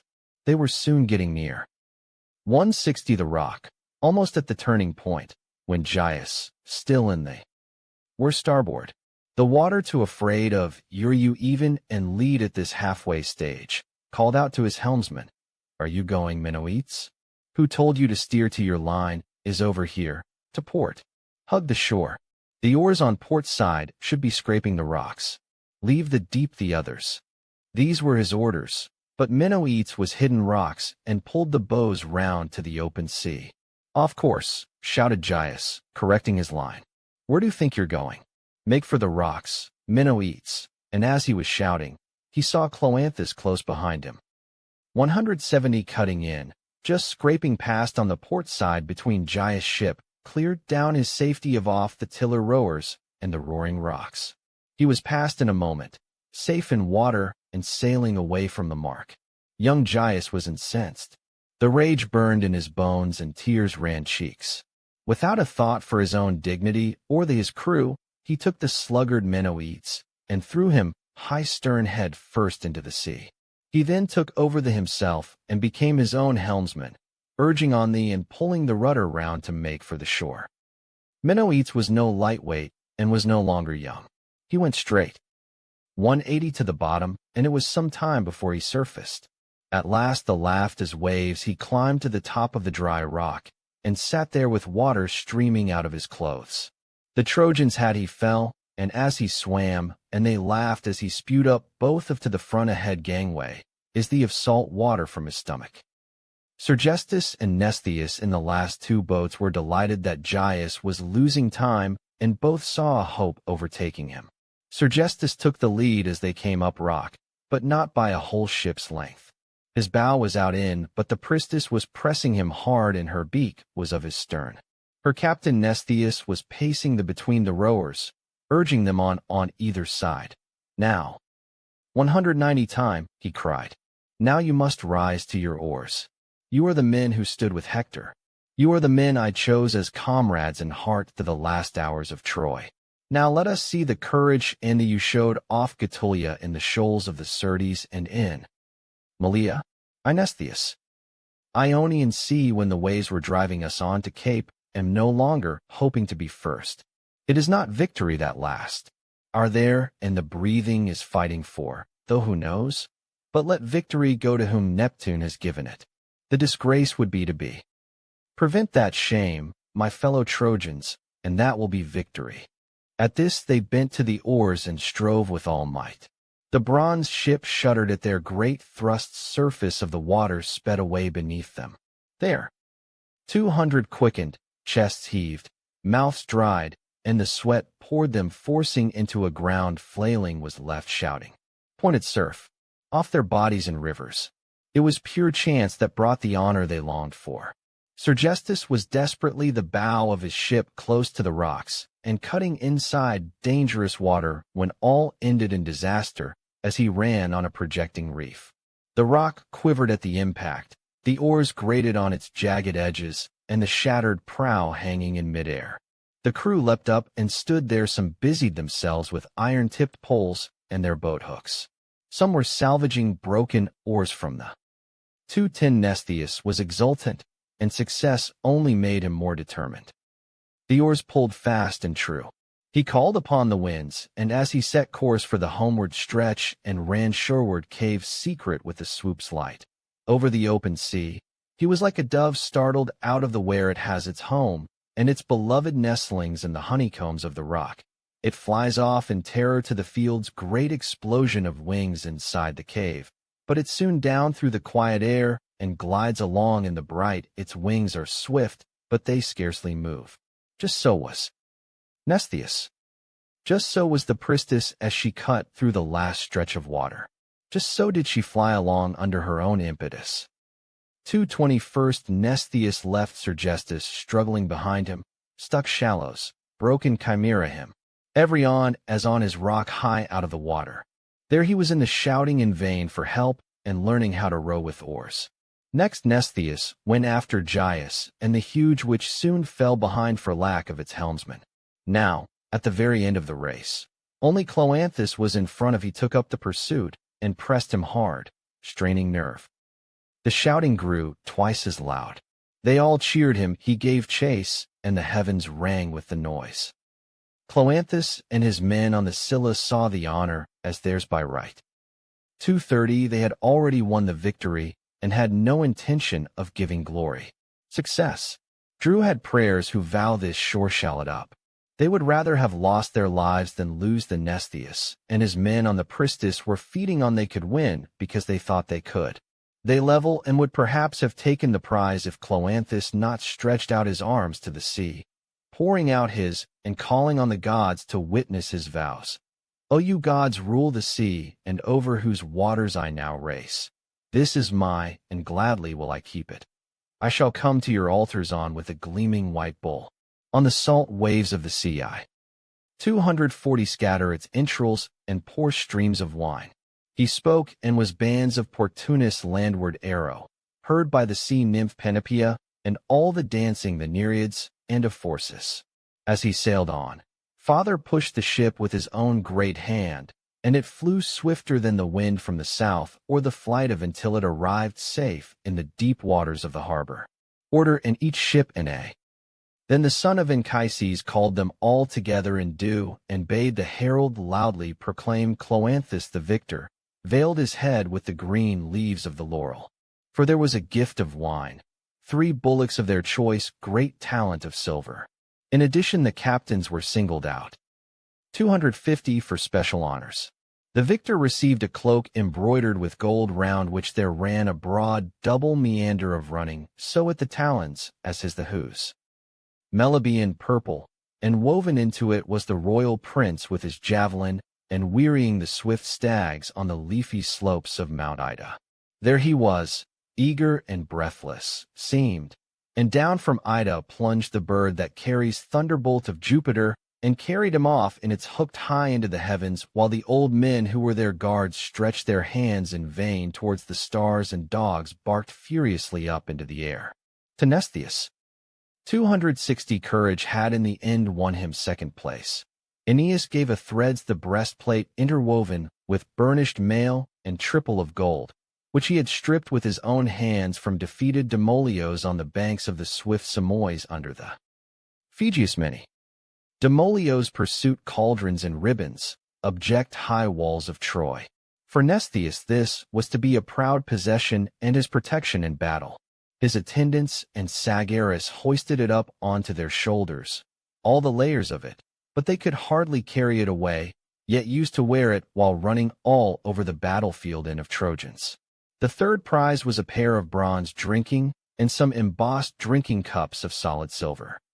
At last they had all received rich gifts and were glorying them as they walked, their foreheads bound with purple, when Sergestus appeared, taking in the boat, that was the 270 of all their laughter, and had missed all the honors. He had mean one as prized her off the cruel rock with great difficulty and no skill, but she had lost oars, and was limping in with only bank of them, like a snake caught crossing a raised road. They often are, and run over by a bronze wheel or battered by a traveler with a heavy stone, and left mangled and half dead. It tries in vain to escape by twisting its body into long curves, part of it still fierce, the blazing eyes, the hissing, high uplifted head, but the wounded part holds it back as it rides and coils, and 280 twines itself into knots. This is how the centaur moved, rowing harbor had prize, as Hand's grassy middle reached slowly along.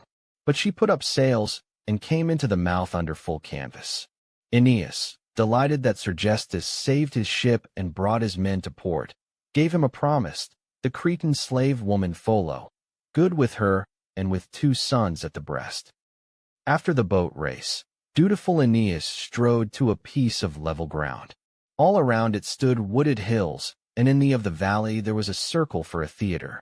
When he 290 this place, and many thousands went with him, Aeneas sat Here part in a Trojans down on a raised platform in the middle of the concourse.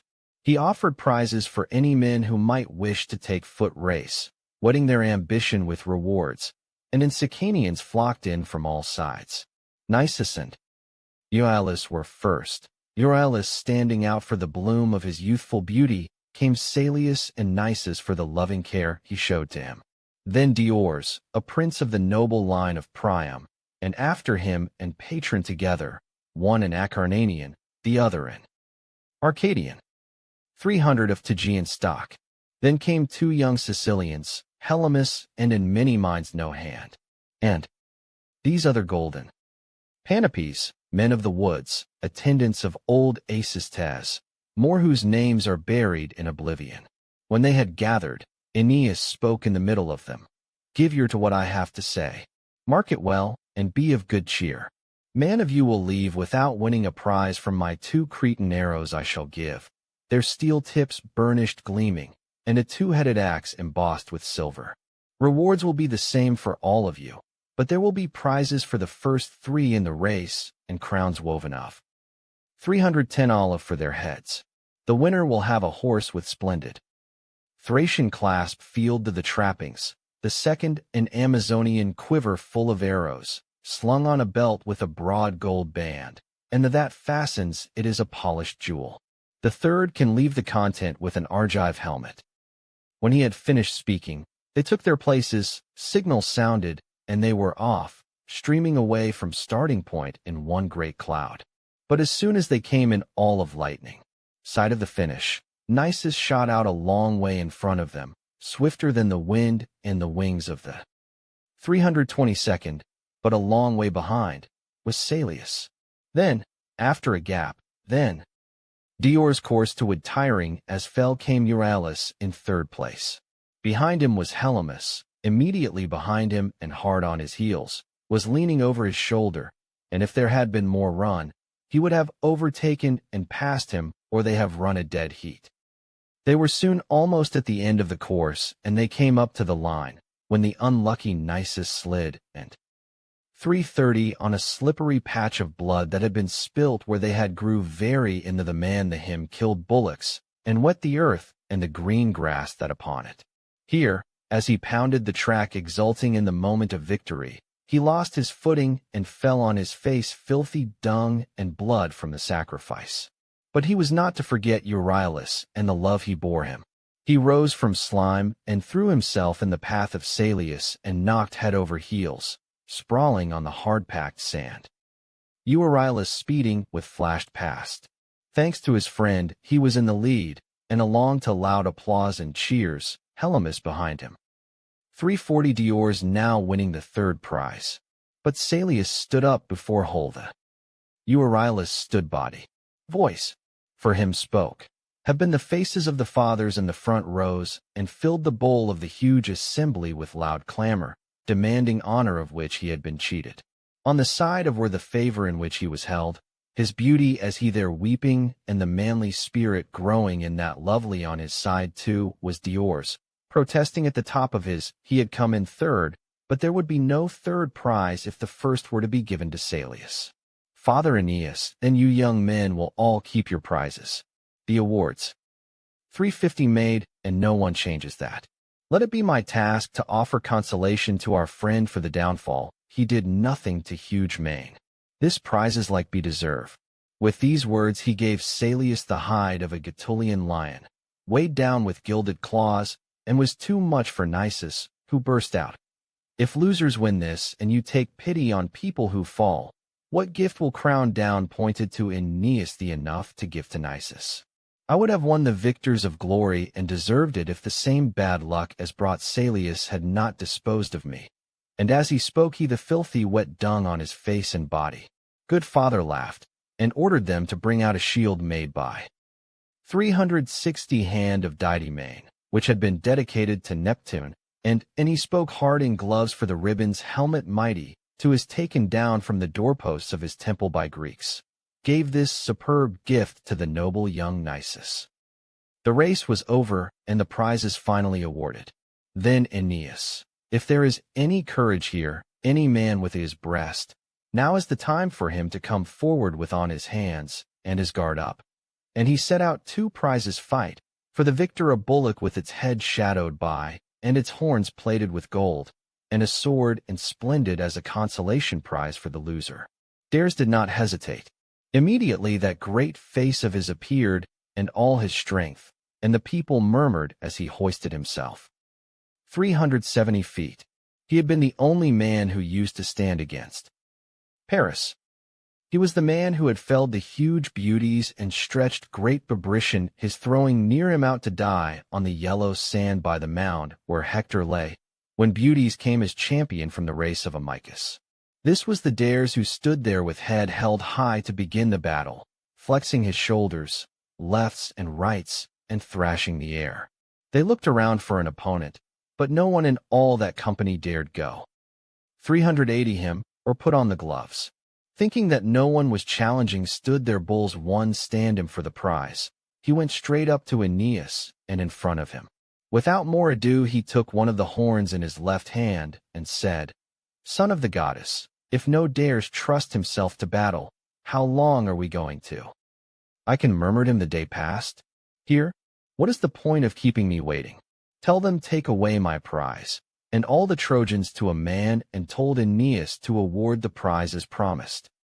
At this Acestes had hard words for Entellus, sitting next on a bank of green turf. "Entellus," he said, "I have seen when you were the bravest of the heroes. Is it all in the 390? Are you going to sit there meekly when a prize like this is lifted the god nothing? Round trophies. Entellus, I slowing gone if I had prancing pretty and no opposition offered? Tell me, where is Eryx now, they say was once your teacher? Has all that come to what about that reputation of yours that used to ring the whole island of Sicily? And what about the great hanging in your house?" "I am not afraid," replied, "have still my pride and my love of honor. But old age is me down. The blood is cold and sluggish. My strength is and my body is worn out. But if I were what I once was, the youth that makes that puppy so full of himself, about there, I would not have needed the reward of a 400 bullock to bring me to my feet. I am not interested in prizes." At these last words he threw into the middle the pair of prodigiously heavy gauntlets in which Eryx used to raise his guard, carrying forearms. Was sight of up and them into battle with the hard leather stretched over his. They were amazed. The hides of 7 huge oxen were there, stiffened by lead and iron sewn into them. Dares more amazed than anyone and stood well back at them. But the great-hearted son of Anchises picked them felt their weight, turning over the great folds of the jointed his hides from one hand to another. Then spoke old Entellus, 410 voice deep in his chest. "What would you have thought, any of this used brains? These give me sprinkled from this patron be you. If you had seen the gauntlets that were the armor Hercules himself, and the cruel battle these two fought on very shore? This, Aeneas, is the armor your brother Eryx to wear. You see it is still caked with blood, and spattered with these he stood that day against great Hercules.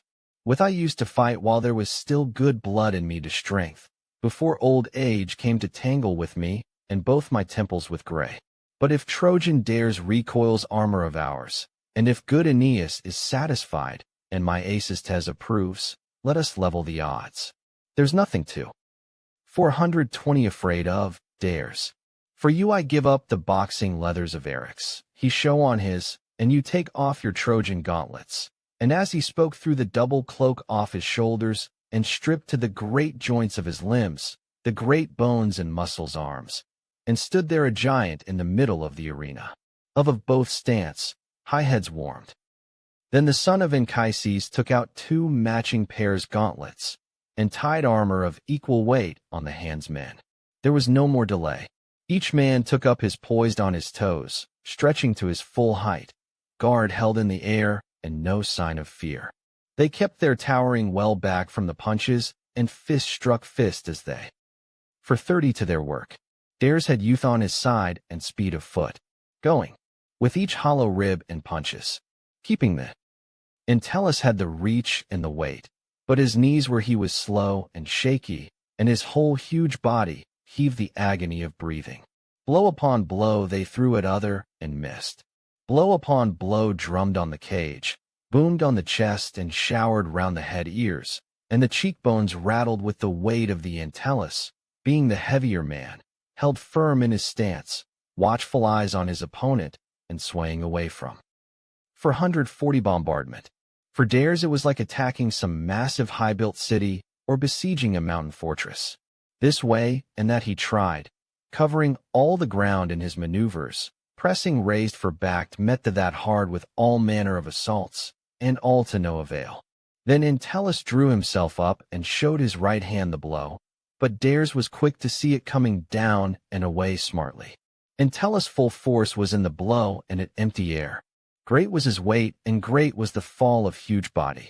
He fell as a hollow pine tree falls, torn up by 450 the roots on great Mount Ida or on Erymanthus. Trojans, and in run to the fall. Anger kindled white rest down on. Sicilians leapt to their feet, as one man in their excitement the shouting rose to high heaven. Aeneid was the first to comfort his old friend and help him from the ground.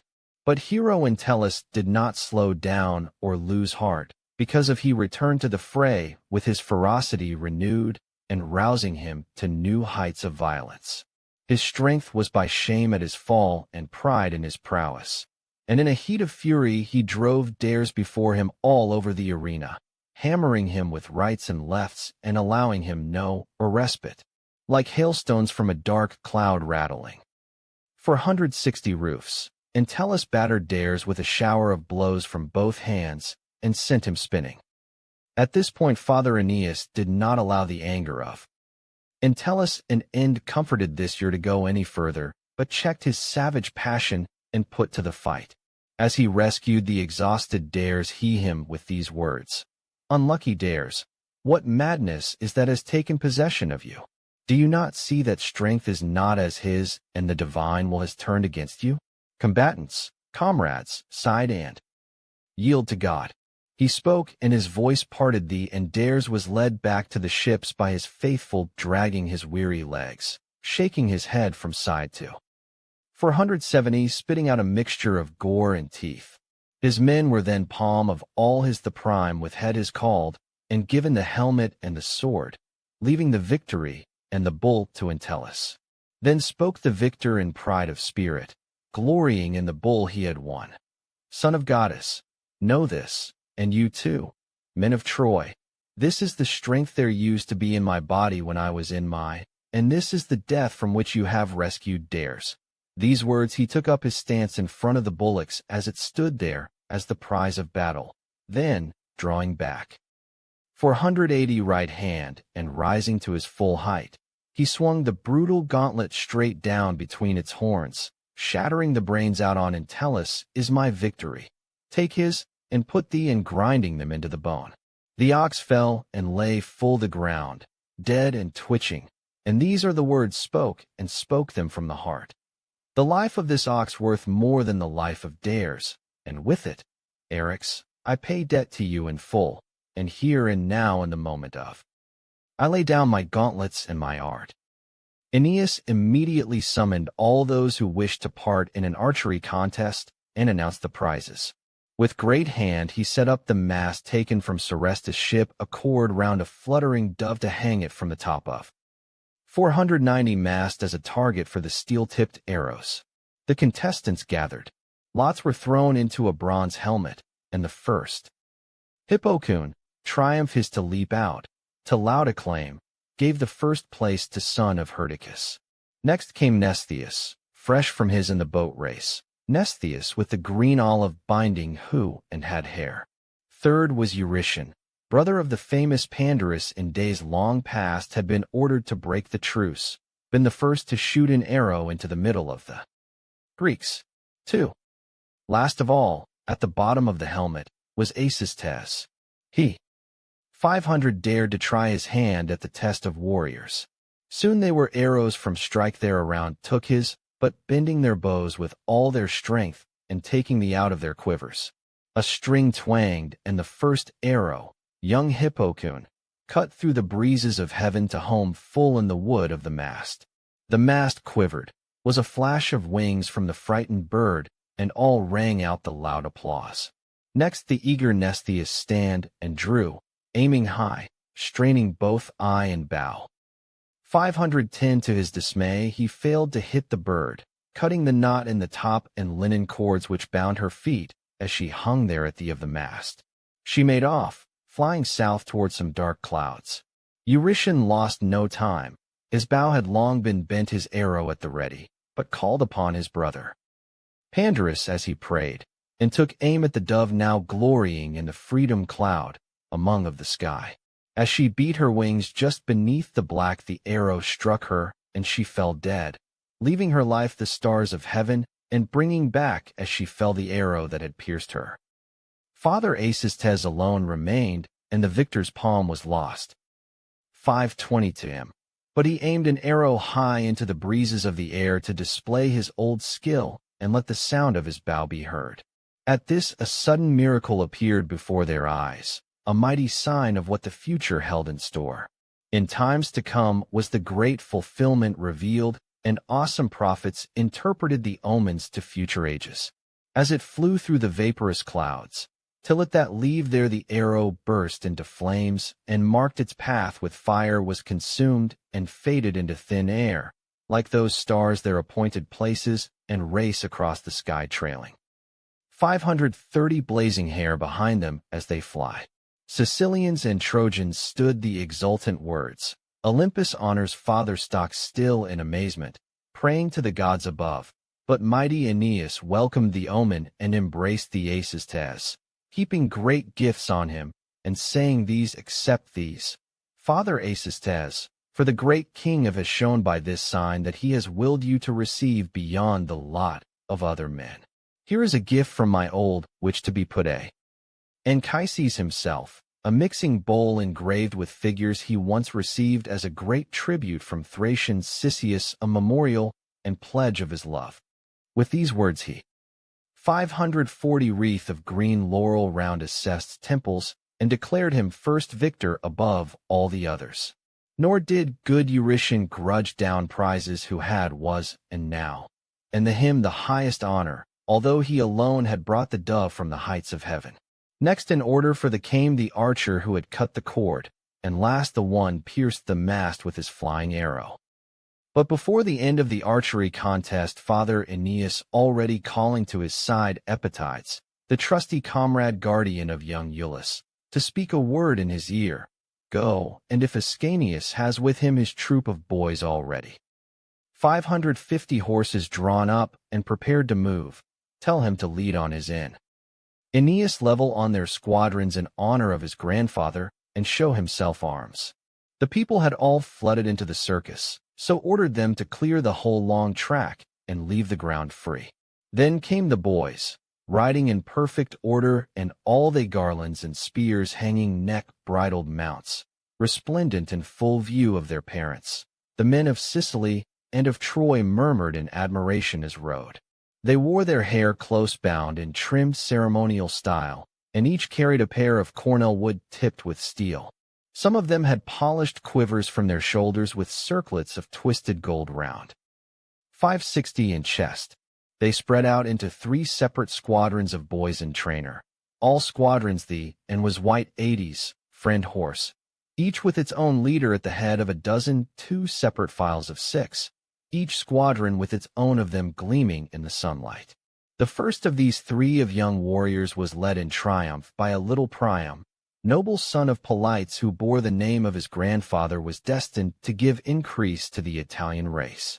His horse a piebald Thracian with white above its hooves, and a forehead carried high. The second squadron was led by the founder of the Aedii of Latium. Young Aeneid was a deer. 570 of the boy Iulus. And Iulus was last and comeliest of them all, riding on a Sidonian horse given to him by the lovely Dido as a road, daunted eyes, distant whole, when they signal memorial and pledge of her love. The other youngsters Sicilian mounts presented by old Aeneas. They were by the praise they received as the Trojans feasted thereupon them, tracing in their features the features of their ancestors. After they had paraded happily on horseback round the gathering and shown themselves to their loved ones, were all ready.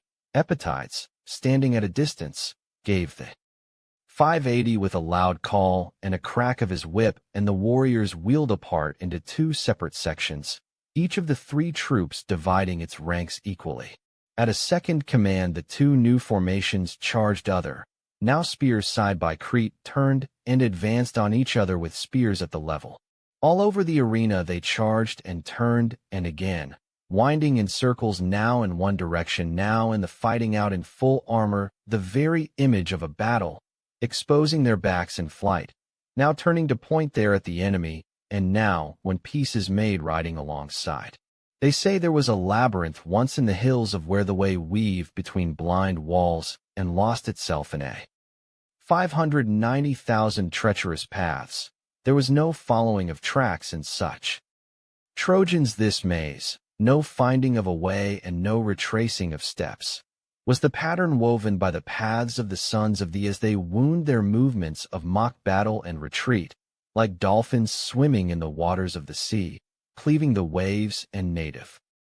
Alba off Carpathos, or Libya. The tradition of these maneuvers battles was first renewed by Ascanius, who taught the Latins to celebrate it as he was building his walls round 600 Longa. The Albans taught their sons to do as Ascanius himself. In Alba called of thee against tribute of sky too, and the Trojans had done with him when they were boys.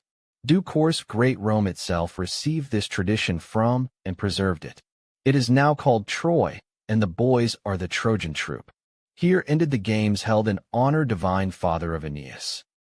At this moment fortune first changed and turned them. While they were paying to the tomb the solemn all these games, Saturnian Juno sent Iris down from the Trojan fleet and breathed favoring winds upon her as she ancient went. Juno had many schemes in her mind, and her 610 bitterness remained unsatisfied, unseen by human eye the virgin. She and beach and goddess ran her swift course down her bow of 1,000 colors till she came within sight of the great assembly, then passed along the shore and saw the empty harbor unattended ships.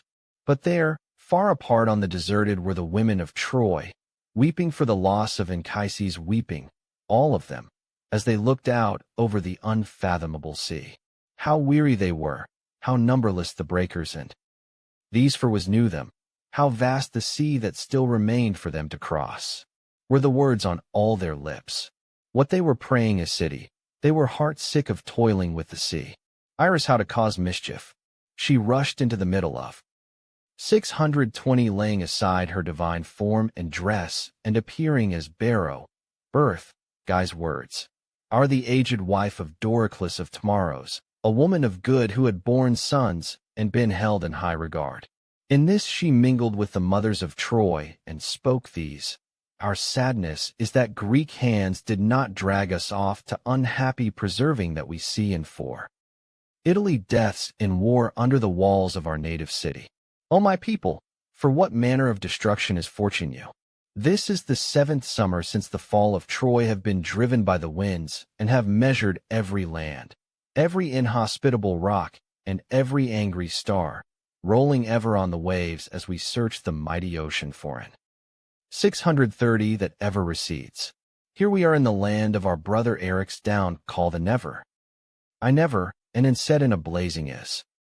Portents and Acistes is our host, who is to prevent us from laying the foundations of walls and giving a city to our people.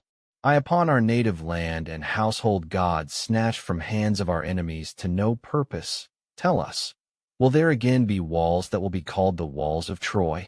Shall see a place with the rivers that Hector knew, the Xanthus, the Samois? It is too much to endure. Come with me now, fire to these accursed ships, and destroy them. I have seen dream the image of the priestess Cassandra putting torches in my hands, and saying, this is your home. This where you must find your Troy. Now is the time to act. 640, like these brook no delay. Look at these 4 altars of Neptune. While the god himself is giving us the torches and the courage, still speaking, she took the lead and snatched up the deadly fire, force. Hearts brandished it in her right hand, and threw it with all her. The minds of the women of Troy were roused, and their all called this as marks of were bewildered, but one of the many, the oldest of them Pirgo, who had been royal nurse to all the sons of Priam, out. This is not Beros speaking to you, women of Troy, not the wife of Doricles from Rhetium. Look at the divine beauty, the blazing eyes. Look at her proud bearing, her 650 features, the sound of her voice, her walk. I have just left Bero not honor to her torn land, when the sick and fretting because she was the only one who could come to this ceremony and would not be paying due. Anchises. These were the words of Pirgo, and at first the women at a loss, looking at the ships with loathing in their eyes, between their pitiable desire to stay where they were on and the kingdom to which destiny was calling them. Goddess soared through the heavens on poised wings, cutting in her flight a great rainbow beneath the clouds. This portent, 660, overwhelmed them. Driven at last to madness, they began to scream and snatch flames from the innermost hearths of encampment or rob the altar fires, hurling blazing branches and unbridled painted brushwood and torches. The god of fire raged with fury over oars and benches and the fir wood of the wild theater sterns. It was Eumelus who brought the news to the Trojans they were still in the wedge-shaped blocks of seats in the near the tomb of Anchises, and they could see for themselves the dark ash flying in a cloud. Ascanius was happily leading the cavalry maneuvers, so he made off to the troubled camp at full gallop, although the breathless trainers tried in vain to hold him. 670 back. What strange madness is this? He cried. Where, oh, are not your Ascanius, is this leading you, you unhappy women of Troy? This is the camp of your Greek enemies. What you are burning is own hopes for the future. Look at me. I am your own worthy up and flight, and caves in of day. Own. He had been wearing a helmet as he stirred the images of in the mock battle, and now he took it off and threw it on ground at his feet. At this moment Aeneas came rushing columns of Trojans with him, but the women took to scattered all over the shore, making for the woods and the rocks, wherever they could hide. They were ashamed what they had done, and ashamed to look upon the light. Their wits were restored now, and they recognized their people. Juno was cast out of their hearts. 680, but that did not cause the fire and flame to abate their unquenchable fury. The pitch was still smoldering beneath the was into the pouring devout the gods' powerful wet timbers, oozing slow smoke, and a consuming heat creeping along the hulls. The canker was sinking deep bodies of the ships, and all the exertions of men and the on of water were achieving nothing. This was when the Aeneas tore the cloak off his shoulders and called upon for help, stretching out his hands and praying. All dash. Jupiter, if you do not yet abhor the whole race of Trojans, if your loving kindness still looks as of old on the labors of men. 690 grant now, O Father, that our fleet escape the flames. Save from with your and own right torrential destruction what little remains to the Trojans, or else own angry thunder cast the remnants of us down to death if, that is what I deserve, overwhelm us here with your hand. Scarcely had he spoken, when a black deluge of rain came lashing down. Mountain peak and plain trembled at tempest the thunder, and from the whole sky streamed the wild timbers were lost, of rain, dark with the cloud-bearing winds of the south. It poured down and filled the ships and soaked the char till all the fire was quenched, and, except for four, that all the ships were saved from destruction. 700, but this was a bitter blow for Aeneas, and his heart was heavy weather of. Italy then had providing gods as he turned his thoughts this way and that, wondering he should forget about his destiny and settle in the field Sicily, or whether he ought to make for the shores of spoke old knots. He was the one man Tritonian Pallas chosen to instruct and make preeminent in his art, him with responses to explain what the great anger of the demanded, address to weather portended, and what the settled order of the fates. These were the words of comfort he now began to Aeneas. Son of the goddess, let us follow the fates. 710, they lead us on or lead us back. Whatever fortune may be ours, is by him over those who choose the Urian city. Acesta, we must at all times rise above it by enduring it. Acestes your side, and he is a Trojan, offspring of the gods. Take into your counsels. Be one with him. He is willing. Hand into his care the people from the ships that are lost, and are heart-weary of your great enterprise and destiny. Old men, the women who are worn out by the sea, all of company who are frail and have no stomach for danger, weary as they are. Here in this land let them have their Aeneid will give them his name, and they will call it. 7:20 Aeneas was fired by these words from his old friend, but his dark heaven, Anchises' heart was divided between all his cares as never before. Night had risen in her chariot to command the vault of when suddenly there appeared the form of his father gliding down from the sky, and these were the words that came in the tested command, and has now choose them, to pouring from him. O my son, dearer to me than life itself days when life remained to me. O my son, who has been by the fates of Troy, I come here in fulfillment of the of Jupiter. He it was who drove the fire from your ships, at last looked down from the sky, and pitied you.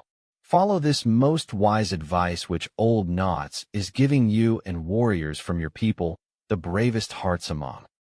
7:30 Take to Italy. There in Latium is a wild and hardy people whom the of grim radiant place. You the sun you have to overcome in war. But first you must come to home of Dis in the underworld, and go through the depths hell, to seek a meeting with me. I am not confined in the shades of impious Tartarus, but live in Elysium in the councils of the just. A chaste Sibyl will lead you to this, shedding the blood of many black cattle in sacrifice. Then we'll learn about all the descendants who will come after, and the city walls you are to be given. But now farewell. Dewy night is turning her chariot in mid-course. The cruel is beginning to rise in the east, and I have felt the breath of his 740 panting horses. As he finished speaking he fled into thin air like. Who are arms? The fire haired from A, and on there they smoke dissolving. Where are you going in such haste? You escaping from? Who is there to keep you from my so cried Aeneas? And he stirred the smoldering ashes of to worship the Lar of Pergamum and the shrine of white dash. Vesta with a ritual offering of coarse meal and incense full censer. Immediately then he called his allies. Aeneas first of all explained the command of Jupiter, the instructions of his dear father, and the resolve now firm in his own mind. Was no time lost in words, and no dissent from Aeneas. 750 transferred the mothers to the city, and put ashore those who they charred were wished it, those spirits that felt no need for glory, while themselves repaired the rowing benches, replaced the timbers and fitted out the ships with oars and ropes. They a small band, but their hearts were high for war. Meanwhile, Holmes too. Aeneas was plowing the city bounds, and allotting his people. This was to be Ilium, and this was to be Troy. Trojan his laws. Aeneas was delighting in his kingdom, choosing a site for forum, summoning a senate, and laying down a code of. 760 Then they founded a temple to Venus of Ida, soaring to the stars the all and calmed calling on the peak of Mount Eryx, and appointed a priest to tend tomb of Anchises, consecrating to his name a great grove around it. And now the whole people had feasted for 9 days, performed their rites at the altars. A gentle breeze had the waves, and the breath of a steady south wind was them again to see. Loud was the weeping along the curved shore of the bay as they lingered for a night and a day in their last embraces. Even the women, even the men who had been God, agony shuddering at the sight of the sea and unable to face it, were now eager to sail and endure to the end the whole 770 of exile. But good Aeneas comforted them with words of love. At last lamb there, and wept as he entrusted them to their kinsman Aeneas. Came the command to sacrifice 3 calves to Eryx, and to the storms, and to cast off their moorings in due order. Wreath as he whined the wind from whence stood Aeneas alone on the prow, his head bound with of trimmed olive leaves, and holding a goblet in his hands scattered the sacrificial entrails and poured the streaming into the salt sea. His men vied with one another to strike waves, sweeping them with their oars as a freshening astern helped them on their way. But Venus, never resting all this time from her cares, 780 Neptune, and poured out to him these words of complaint from fury, cannot she thee? Trojans still not of her heart. It is the deadly anger of Juno, her implacable, that forces me to use every prayer I can. No man's piety soften her, nor does the long passage of time. Her will is broken by the fates, nor by the command of Jupiter, and knows no rest. In black hatred she has eaten the city of Phrygians out of the heart of their race, and dragged the who survive through every form of suffering. But she is satisfied. She is still persecuting the dead bones and ashes city she has destroyed. She alone can understand her reasons for 790 this terrible rage. You yourself, I know, were a witness of the ocean, Aeolus' kingdom. The out-abandoned come, if giving depths, turmoil she has just created in the waves of the Libyan, stirring up sea and sky to no avail with the help of winds. To think she took all this upon herself in your. And now this. Look how she has driven the mothers of Trojans to wrongdoing. It is her cruelty that has burned their ships, lost them their fleet, and forced them to their own dear ones in a strange land. As for what is to what I am asking is readily conceded. If the fates are them a city in that land, I beg of you to allow them a safe crossing, and let them reach the Laurentine Thybris. Then Neptune, son of Saturn and master of the ocean, 800 answered in these words, O Venus of Cythera, it is wholly right kingdom, for I my care rivers pursuit against that you should put your trust in the sea, which is my for you are born from it. I also have deserved your trust, have often checked the wild fury of the sea and sky, and for your Aeneas has been no less on land.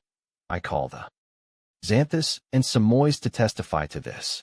During Achilles of the broken army of Troy, when he was driving them their own walls and killing them in their thousands, when they Xanthus Aeneas equal to rivers were choked and groaning with corpses, and could find no way to roll down to the sea, there was standing against the might of Achilles, his strength not. 8 tenet and the gods opposed, and it was I who caught him up in a walls. Trojans then, safely be that soothe put of their blue-green hollow cloud, although my own desire was to take these that I had built with my own hands for the treacherous, and turn them over from top to bottom. As my mind was, so is it even now. Put away your fears. He will arrive where you wish, at the harbor of Avernus.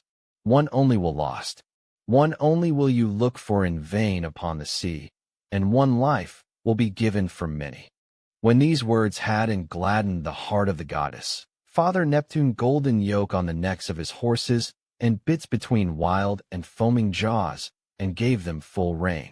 As his 820 chariots skimmed the surface of the sea, the waves were stilled, rain retinue the swell subsided beneath his thundering axle, and the clouds fled from the vast vault of heaven. Then all his appeared, the huge sea beasts, Glaucus and his band of aging the with and joy to dancers, Polemon, son of Eno, the swift Tritons, and all ranks of Phorcys' army, while there on the left was Thetis Melody, and the maiden Panopea, Nissi, and Spio, Teleus Cymodos. Now all indecision was past, and it was the turn of glad. 830 capture the heart of Aeneas. Instantly he ordered all masts to be manned port, and ends winds line ahead, all sailors under from put up and canvas stretched from the yardarms. As one they all set their sails, letting them out in time, first to then to starboard. As one man they swung round the high of the yardarms, and swung them round again, as fair carried the fleet on its way. They were sailing close, and with Palinurus in the lead, and their orders were to make speed, and take their course from him. The dank night was near the midpoint of the sky. They were taking their rest in peace and quiet, stretched out their oars along the hard benches, when the god of sleep, parting the dark and misty air, came gliding lightly down. 840 the stars of heaven. He was coming to you, Palinurus, bringing deadly dreams you did not deserve. The god took the shape of words into the ship's hour for your Phorbus, and sat on the high poop pouring these soft the ears of Palinurus, son of Iaseus. The sea is carrying along itself. The breeze is gentle and steady. This isn't sleep. Put down your head, and steal a little time from labors to rest your tired eyes. I'll take over a short watch, asking me quiet, never you myself. Scarcely lifting his eyes, Palinurus replied, Are you to forget what I know about the calm face of the sea and waters? There is a strange power in the sea, and I would 850 rely on it. Winds are liars, and, believe me, I would never trust a clear gripping at stars. Of shakes all has sudden them with Aeneas, I who have so often been betrayed by sky. This was his answer, and he stood by the tiller, with no intention of letting it go or taking his eyes off the but look. The god takes a branch dripping with the water Lethe for forgetfulness and the water of Styx for sleep. He had over Palinurus, first one temple, then the other, and for struggles it closes his swimming eyes. As soon as this sleep came upon him and his limbs began to relax, the god and leaned over him, broke off a part of the poop, tiller and 860 threw him with it into the waves of the sea. Down fell Palinurus, here. Breezes, safely difficult that upon without a control of his calling again and again on his comrades. But they did not. The god then rose on his wings and flew off into the air, while the ships sped on their way none the worse, sailing on in accordance with the promises of Father Neptune. They were soon coming near the Sirens' rocks, once a coast, and white with the bones of drowned men, and at moments sounding far with the endless grinding of breaker rock, when Father Aeneas sensed that he was adrift helmsman. In mid-ocean in the dead of night, he took the ship himself, and grieving to the heart at the loss of 870 friend, he cried out, You trusted too much, Palinurus, to a clear sky and a calm sea, and your body will lie naked on an unknown shore. Book 6. The Underworld, Anaxiome. So spoke Aeneas, weeping, and gave the ships their headlong last. They glided to land at the Euboean colony of. The prows were turned out to sea, the teeth of the anchors held shore. Out on, and they moored with their curved sterns fringing the gleaming in the sun. An eager band of warriors rushed to the dense river's citadel, to the shore of the land of Hesperia, some searching for seeds of flame hidden in the veins of flint, some raiding woods, the haunts of wild beasts, and pointing the way to they had found. But the devout Aeneas made for the 10 where Apollo sits throned on high, and for the vast cave standing. Delian he the kingdom there apart, the retreat of the awesome Sibyl, into whom Apollo, the god of prophecy, breathes mind and spirit as reveals to her the future. They were soon coming up into grove of Diana Trivia and Apollo's golden shrine. They say that when Daedalus was fleeing from the gone above the earth, him of Minos, he dared to trust his life to the sky, floating off swiftly driving wings towards the cold stars of the north. Greater and lesser bears, by a route no man had ever before, until at last he was hovering lightly in the air citadel of Chalcidian Cumae. Here he first returned to dedicating to Phoebus Apollo the wings that had oared 20 through the sky, and founding a huge temple. On its doors were the cruel of their answering rising bull and Minos. And its labyrinth. Ariadne depicted the death of Androgeos, son of Minos, and then Athenians, the descendants of Cecrops, ordered to pay a penalty and yield up each year the living bodies of 7 sons. The lots are drawn, and there stands the urn. This on the other door are Knossos and the land of Crete from the sea. Here can be seen the loving of the savage Pasiphae laid out to receive it and deceive her husband. Here, too, is the hybrid offspring, the Minotaur, half man, half animal, the memorial to a perverted love, and here is home, built with such great labor, the inextricable. But Daedalus takes pity on the great love of the princess. 30 and unravels the winding paths of his own baffling maze, guiding wood of your fall wood, but the blind steps of Theseus with a thread. You too, Icarus, have taken no small place in this great work had the grief Daedalus allowed it. Twice your father tried to shape in gold, and twice his hands fell helpless. The Trojans have gone on gazing and read the whole story through. Achates, who had been sent ahead, now returned bringing with Phoebus him deep hope, the daughter of Glaucus, priestess of time, moment, yoke, and trivia, who spoke these words to the king. This is no for you to be looking at sights like these. Rather at this, you should be sacrificing 7 bullocks from a herd that has never touched, and 7 yearling sheep, as ritual prescribes. 40 So she addressed Aeneas. Nor were the Trojans slow to obey. Into the from 100, and when the sacrifices were performed, she called them lofty temple. This rocky citadel had been colonized by Chalcidians Euboea, and one side of it had been hollowed out to form vast cavern into which led 100 broad shafts, the to ask moment, mouths, from which streamed as many voices giving the responses of the Sibyl. They had reached the threshold of cavern when the virgin priestess cried, "Now is the time, your destinies. It is the god. The god is here." At that, as she spoke in front of the doors, her face was transfigured, her color changed, her hair fell in disorder about her head, and she bursting in stood there with heaving breast and her wild heart. 50 Ecstasy. She seemed to grow in stature and speak as no mortal and Aeneas. Prayers. Dumb shiver poured Apollo. You into the had ever spoken when the god came to her in his power breathed upon her. Why are you hesitating, Trojan, she cried. Why are you so slow to offer your vows? And until you have prayed, the great mouths of my house are, and will not open. She spoke and said no more. A cold ran through the very bones of the Trojans, and their king out the prayers from the depths of his heart. Phoebus, you have always pitied the cruel sufferings of the Trojans, guided the hands of Trojan Paris, and the arrow he sent body of Achilles. You were my leader as I set out upon all the oceans that lapped the great lands of the earth and reached the 60 far-flung peoples of Massilia and the fields that lie out to sea and shores from front of the Syrtes. Now at long last we lay hold upon the of Italy that have so often receded before us. I pray that this moment the fortunes of Troy may follow us no further. You too, you gods and goddesses who could not endure Troy, and that you, O be, then what the great glory of the race of Dardanus, it is now right, should have mercy upon the people of Pergamum. And most holy priestess, you who know in advance what is to grant my prayer, for the kingdom I ask for is no more as owed me by the fates, and allow the Trojans and their 70 homeless and harried gods to settle in Latium. Then I shall found a temple of solid marble to Phoebus and Trivia, and holy be a oracle, and I only do not mocked by beg of days in the name of Phoebus. And for you too there will great shrine in our kingdom.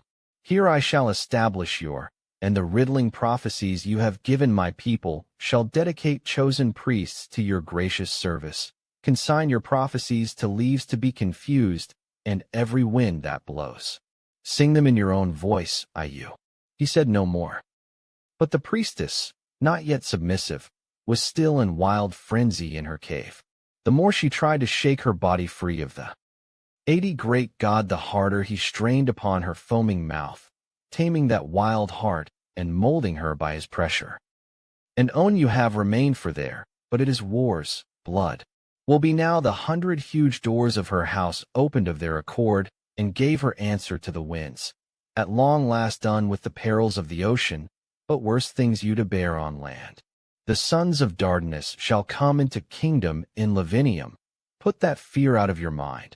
A coming they will wish they had never known. I see deadly wars. I see the Thybris foaming with torrents of there you will find a Samois and a Xanthus. There, too, a Greek camp. A second Achilles is already born in Latium, and 90 he too is the son of a goddess.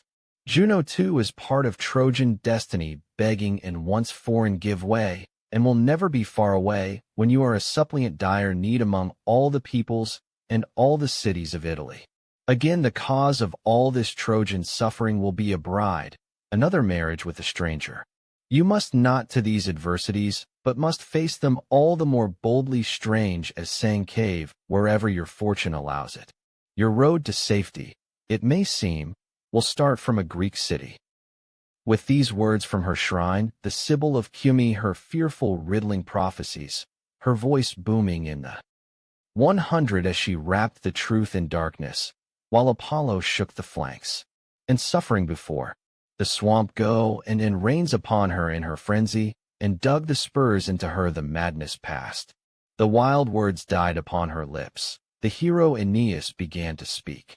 O virgin priestess, cannot come to me in any new or unforeseen form. I have already known it. Deep in my heart, I have lived it all. One prayer I have. Since they say the gate of the king of underworld is here, and here too in the darkness is the which the tide of Acheron floods, I pray to be allowed to look upon the face of my dear father. Show me the way. 110 Open the sacred doors for me. On these shoulders I carried him rescue journey, see away through the flames, and a hail of weapons, and him from the middle of his enemies. He came on my with me over all the oceans, and endured all the threats of his years. Commanded doors, pity and sky, feeble as he was, but finding a strength beyond besides. It was my father himself who begged and me to come to you, as a suppliant, and approach your all in.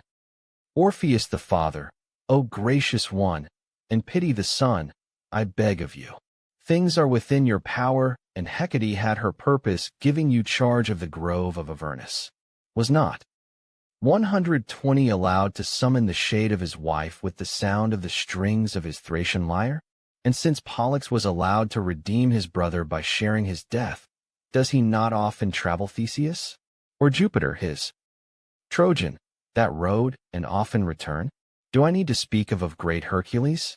I too am descended from highest. While he was still speaking these words of prayer with hand upon the altar, the prophetess began her answer. Easy to open upper succeeded, son of Anchises, sprung from the blood of the gods, it is go down to the underworld. The door of black dis stands night and day. But to retrace your steps and escape to the air, that is the task, that is the labor. Some few have 130 sons of the gods, loved and favored by Jupiter, or raised to that round is so pools heavens by the flame of their own virtue. The middle of world is filled with woods, and the river Cocytus glides them, holding them in its dark embrace. But if your desire great, if you have so much longing to sail twice upon the of Styx, and twice to see black Tartarus, if it is your pleasure to be done, are it's the Juno shades of indulge this labor of madness. Listen to what must first hidden in a dark tree. There is a golden bough, golden leaves, and its pliant stem, and it is sacred to Proserpina of the underworld. A whole grove conceals it, and the 140 a dark, encircling valley close it in. But no man may enter the foliage, ordained one comes to meddle. Time man hidden places of the earth, before plucking the golden and fruit from this tree. The beautiful Proserpina has that this is the offering that must be brought to her. When golden branch has been torn from that tree, another take its place, and the stem puts forth leaves of the same. So then, lift up your eyes and look for it. And when do you find it, take it in your hand and pluck it. If you are called by the fates, it will come easily of its own accord. But if not, be not. No strength will prevail against it, and hard steel will. 150 able to hack it off. Besides, you have a friend lying dead. Of this fleet you then. When all the spoke from dark. Achates, you know nothing, but his body is polluting the whole while you linger here at our door asking for oracles. First must carry him to his place of rest, and lay him in a tomb. You must bring black cattle to begin the purification. This is done. You will be able to see the groves of Styx and kingdom where no living man may set his foot. So she and no other word would cross her lips. With downcast eyes and sorrowing face Aeneas walked the cave, revolving in his mind the fulfillment of these prophecies. With him stride for stride went the faithful 160, and his heart was no less heavy. Long did they talk, and many different thoughts they shared. Who was this dead comrade of to be the tide death, he whom the priestess spoke? Whose body was this that had buried? And when they came to the shore, there above line they found the body of Maecenas, who had died and had not deserved. Maecenas, son of Aeolus, who had no equal at God. Hector, summoning the troops with his trumpet and kindling the of war with his music, had been the comrade of great, and by Hector's side had borne the brunt of battle, excelling not only with the trumpet, but also with the spear. But after Achilles had defeated Hector and taken his life, the brave Maecenas had 170 found no less a hero to follow by joining Aeneas of the stock of Dardanus. Then one day in his folly he happened to be blowing into a sea shell, sending the sound ringing over the waves, and Triton challenged the gods to play as well as he. At this his rival, if the tale is to be believed, had caught him up and drowned him in the surf among the rocks. So then they raised around his Aeneas commands body a loud noise of lamentation, not least the dutiful without delay they hastened, still weeping, to obey thee of the Sibyl, gathering trees to build an altar which would be his tomb, and striving to raise it to the skies. Into the ancient 180 forest they went among the deep lairs of wild beasts. Down and came the pines. The ilex rang under the axe. Beams of ash oak were split along the grain with wedges, and they rolled great manna ashes down from the mountains. Aeneas took the lead in all this work, urging on his comrades, always looked at prayer, this Maecenas, and carrying at his side the same tools as they. But he was gloomily turning one thought over in his mind, as he the measureless forest, and he chanced to utter it in this: if only that golden bough would now show itself to us in great grove, since everything the priestess said about 190 has proved only too true. No sooner had he spoken than two thereon they were prayed, ere soil of they flew doves chanced to come flying out of the sky and settle the grass in front of him. Then the great Aeneas knew his mother's birds, and he was glad. Be my guides, he. If there is a way, and direct your swift flight through thee into the grove where the rich branch shades the fertile, and you, goddess, my mother, do not fail me in my time uncertainty. So he spoke, and waited to see what signs would give, and in what direction they would move. They 200 and fed and flew again, always keeping in sight of those who followed. Then, when they came to the evil-smelling throat of Through Wood, whose justice puts out twines its golden gentle Avernus, first they soared, and then they swooped down the clear air, and settled where Aeneas had prayed they settle. On the top of the tree that was two trees, from green there gleamed the breath of gold along the branch. The mistletoe, not sown by the tree on which it grows, fresh foliage in the woods in the cold of winter, and yellow fruit round slender tree trunks. So shone the foliage on the dark ilex, so rustled the golden foil in the 210 breeze. Aeneas seized the branch instantly. It resisted, but he the weep ashes, oak logs, funeral armor. Seething broke it off impatiently, and carried it into the house of priestess, the Sibyl.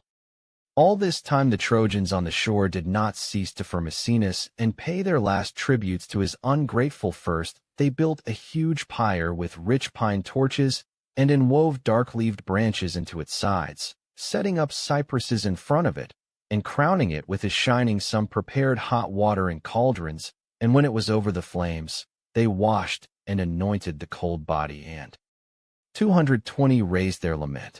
When they had wept their fill, they placed robes and faces, up bowls flames were bones, and them in him on the bier, and draped him in his familiar purple. Others then performed their sad duty of carrying the bier, held their torches to the bottom of the pyre with averted after the practice of their ancestors. Then all the heaped offerings burned, the incense, the sacrificial food, the filled with oil. After the embers had collapsed and the died down, they washed with wine the thirsty ashes that all that remained of him, and Aeneas collected his sealed them in a bronze casket. 3 times he carried 230 solemn ritual round the comrades of Maecenas, and sprinkled the fruitful olive lustration. Set on it heroes lightly with pure water from the branch of a tree, uttering words of farewell. As he performed the but dutiful Aeneas raised a great mound as a tomb, and he had bears the hero's arms, the oars he rowed with, and the trumpet blown, there near the airy top of Mount Maecenas, which is named now and forever through all years to come. As soon as this was done, he hastened to carry out the commands woods of the Sibyl. There was a huge, deep cave with jagged pebbles underfoot, and a gaping mouth guarded by dark 240 and the black waters of a lake. No bird could wing its flight over out. Hence thee have poured from upon thee on this cave and live, So deadly was the breath that streamed of that black throat and up into the vault of heaven. Greek name, Aornos, the place without birds. Here first all the priestess stood for black-backed bullocks and wine upon their foreheads. She then plucked the bristles the peak of their foreheads between their horns to lay altar fires as a first offering and lifted up her voice to call. Hecate, mighty in the sky and mighty in Erebus. Attendants put 250 the knife to the throat and caught the warm blood in bowls. Fleeced earth, altar for of bulls then. Aeneas himself took his sword and sacrificed a black lamb to Night, the mother of the Furies, and her sister, and to Proserpina a barren cow. Then he set up a night the worship of the Stygian king, and laid whole carcasses on its flames, and poured rich oil on the burning entrails. Suddenly, just before the sun had crossed his threshold in the wooded darkness, who are whole sky and begun to rise, the earth bellowed underfoot. The ridges quaked and dogs could be heard howling in the it was the arrival of the goddess. Stand apart, all you unsanctified, cried the priestess. Stand well apart. The 260 grove must be free of your presence. You, Aeneas, must enter. Now with step shades, let it be your mist shadows desolate upon your journey. Draw your sword from the sheath. You need your courage. Now let your heart be strong. These words she moved in a trance into the open cave, and for step Aeneas strode fearlessly along behind her. You gods who rule the world of the spirits, you silent and chaos, and Phlegethon, you dark and silent wastes, write for me to tell what I have been told. Let it be with divine blessing that I reveal what is hidden deep in the beneath the earth. They walked in the darkness of that lonely night with all about them, through the empty halls of Dis and his 270 kingdom, as men walk in a wood by the sinister light of a fitful moon, when Jupiter has buried the sky in shade and black night hall of maid-faced squalid. Drudgery, pleasures, has robbed all things of their color. Before the entrance Orcus, in the very throat of hell, grief and revenge have their beds, and old age lives there in despair, with white diseases and fear and hunger, corrupter of men, and poverty, things dreadful to look upon, and death, and besides. Then there are sleep, death's sister, perverted. 280 murderous war astride the threshold, the iron chambers of the binding out its idle manor Scyllas, the fire. Furies and raving discord with blood-soaked ribbons her viperous hair. In the middle a huge dark elm spreads ancient arms, the resting place, so they say, of flocks of dreams, one clinging under every leaf. Here too are all of monstrous beasts, centaurs stabling inside the gate, half dogs, half women, Briareus with his 100 heads, Hydra of Lerna hissing fiercely, the Chimera armed in 290 gorgons and harpies, and the triple phantom of Geryon. Now with Aeneas drew his sword in sudden alarm to meet them naked steel as they came at him, and if his wise companion had disembodied not warned him that this was the fluttering of have boiling and Sharon spirits, a mere semblance of living substance, he would rushed upon them, and parted empty shadows with steel. Here begins the road that leads to the rolling waters of Acheron, the river of Tartarus. Here is a vast quagmire of whirlpools which belches sand and slime into Cocytus. These are the rivers and waters guarded by the terrible 300 in his filthy rags. On his chin there grows a thick gray beard. Foul cloak plies both the god, throng of men, unmarried never trimmed. His glaring eyes are lit with fire, and a hangs from a knot at his shoulder. With his own hands he the pole and sees to the sails as he ferries the dead in a color of burnt iron. He is no longer young, but, being enjoys rude strength and a green old age. The whole the dead was rushing to this part of the bank, mothers, great-hearted heroes whose lives were ended, boys. 310 girls and young men laid on the pyre before the faces of their the land and parents. As many as are the leaves that fall in the forest at first chill of autumn, as many as the birds that flock to from deep ocean when the cold season of the year drives over the sea to lands bathed in sun. There they stood begging to arms takes back out, crowding be allowed to be the first to cross, and stretching out there and longing for the further shore. But the grim boatman some here and some there, and others he pushes away far from the sandy shore.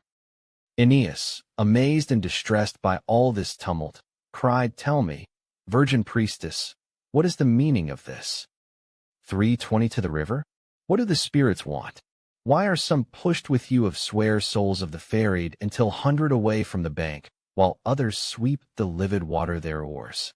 The aged Sibyl made this brief reply: "Son of Anchises, beyond all doubt the offspring of the gods, what are seeing is the deep pools of the Cocytus, and the swamp the Styx, by whose divine power the gods are afraid to and lie. The throng you see on this side are the helpless, the unburied. The ferrymen, there is Charon. Those sailing waters of the Styx have all been buried. No man may be from fearful bank to fearful bank of this roaring current, his bones are laid to rest. Instead they wander for 330 years, fluttering round these shores until they are at last allowed many cruel fate, death, Helician south, Palinurus sea, Libya, to return to the pools they have so longed for." The son of Anchises checked his stride and stood stock still, with thoughts coursing through his mind as he pitted there when there among the sufferers, lacking all honor, and caught sight of Lycaspis and Orontes, the captain of the fleet, men who had started with him from Troy, sailed the wind-torn seas, and been overwhelmed by gales from that rolled them in the ocean, ships and crews. Next he saw coming towards him his helmsman, who had fallen from the ship's stern and plunged into the while watching the stars on the recent crossing from 340. Aeneas recognized this sorrowing figure with difficulty in the dark shadow, and was the first to speak. "What god was it, Palinurus, that took you from us and drowned you in mid-ocean? Come tell me, for this is the one response of Apollo that has misled me. I have never found him false before." He would hiss, "Palinurus, and no prophesied that you would be safe upon the sea and reach the boundaries of Ausonia. Is this how he has kept promise? O great leader, son of Anchises," replied. "The bowl on the tripod of Apollo has not deceived you. God drowned me in the sea, while I was holding course and 350 gripping the tiller which it was my charge to guard. It was broken off by some mighty force, and I dragged it down with me myself to of its great from till, to it slowly to tribe of was as I fell. I swear by the wild sea that I felt no fear for equal my fear that your ship might come to grief, stripped steering, and with its pilot pitched into the sea, and that swell rising. 3 long winter nights the wind blew hard the south, and carried me over seas I could not measure. When light came on the 4th day, and a wave lifted me crest, I could just make out the land of Italy. I swam shore, and was on the point of reaching safety, when a ruffian set upon me with their knives, weighed down as I. 360 by my wet clothes, and clinging by my finger-tips to the jagged made winds, and but I you rocks at the foot of a cliff.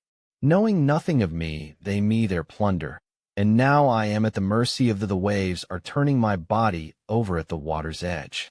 Beg of you, by the joyous light and winds of heaven, by Father, by your hopes of Iulus as he grows to manhood, who have never known defeat, rescue me from this anguish. Just weigh and not the swamp. Either throw some earth on my body, you can do that. Steer back to the harbors of Valia, or else if there is the goddess who gave you life shows it to you. For I do believe you are preparing to sail these great rivers, and 370 of the Styx, unless the blessing of the gods is with you. Take pity, carry me at Palinurus this unburied of the must prayers. Your cities from on me, give me your right hand, take me aboard, and with you over the waves, so that in death at least I can be peace in a place of quiet." These were the words of, and this was the reply of the Sibyl. "How did you conceive monstrous desire, Palinurus? How can you, who are hoped to set eyes on the river Styx and the pitiless water's furies, how can you come near the bank unbidden? You cease to hope that the fates of the gods can be altered by, but hear my words, remember them, and find comfort for sad case. The people who live far and wide and all there round the place where you died will be driven by signs. 380 heaven to consecrate your bones. They will raise a burial mound for you, and to that mound will pay their annual tribute and the come. At driven land that they boatmen. Sticks to whoever comes stand. Place will bear the name of Palinurus for all time. To these words his sorrows were removed, and the grief was from that sad heart for a short time. He rejoiced in the was to bear his name. And so they carried on to the end of the road on which it started, and at last came near the river. When the now in midstream looked ashore from the waves of thee and saw them coming through the silent wood towards bank, he called out and challenged them. You there, you are, making for our river with a sword by your side. Tell us why you are here. Speak to us from where you. 390 Take not another step. This place belongs to the shades. To sleep be enough of God's hand shivering, and tonight, the bringer of sleep. Living bodies may not carried on the boat that plies the sticks. It gave me little pleasure to take even Hercules aboard when he came, or Theseus, or Pirithous, although they said they were born and their strength was irresistible. It was Hercules who's put chains on the watchdog of Tartarus and dragged him brief, alarm, from the very throne of our king. The others had taken it upon themselves to steal the queen, my mistress, from the chamber of Dis. The answer of the Amphrysian Sibyl was, Here there are no such designs. You have no need for 100 these weapons of his bring no violence. The monstrous keeper shades her his depths you. Then had been swelling seeing branch. Of the gate can bark in his cave and frighten the bloodless till the end of time, and Proserpina can stay chaste behind uncle's doors. Trojan Aeneas, famous for his devotion and feats of arms, is going down to his father in the darkest of Erebus. If the sight of such devotion does not move, look at this branch, she said, showing the branch that hidden in her robes, and realize what it is. At this the anger subsided in his heart. No more words were needed. It again after a long age, and marveling at the fateful. For 10 the holy offering, he turned his dark boat, and steered towards with gangways. Hull of his the bank. He then drove off the souls who were on board him sitting all along the cross benches, and cleared thee in the same moment. He took the huge Aeneas into his little boat. Being only sewn together, it groaned under the over reeds. The in the weight, shipping great volumes of stagnant water through seams. But in the end it carried priestess and hero safely, and landed them on the foul slime among the gray-green. The kingdom on this side resounded with barking from 3 throats of the huge monster Cerberus lying in a cave front of them. When the priestess was close enough to see 420 snakes writhing on his neck, she threw him a honey-cake steeped rabid back, his command river wailing sweetness black in soporific drugs. He opened his 3 jaws, each of them with hunger, and snapped it up where it fell. The massive relaxed, and he sprawled full length on the ground, filling cave. The sentry now sunk in sleep. Aeneas leapt to take of the entrance, and was soon free of the bank of that which no man may recross. In that instant they heard voices, a great weeping, and of the souls of infants who had lost their share of the of life on its very threshold, torn from the breast on some. 430 day, and drowned in the bitterness of death. Next to them were those who had been condemned to death on false charges, but lots in court, act as in the people who own heaven, cannot be. The river they did not receive their places without the casting of the appointment of juries. Minus, the president of the shakes the lots in the urn, summoning the silent dead to jurymen, and holds inquiry into the lives of the accused charges against them.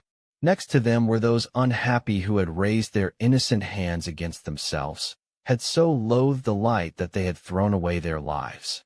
But now how they would wish to be under high enduring poverty and drudgery, however hard, that for they are bound in the coils of the hateful swamp of waters of death, trapped in the ninefold windings of the 440 sticks.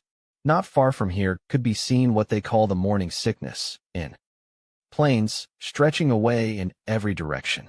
Here are the victims of unhappy love, consumed by that cruel wasting hidden in the lonely byways of an encircling wood of myrtle trees, and their suffering does not leave them even death.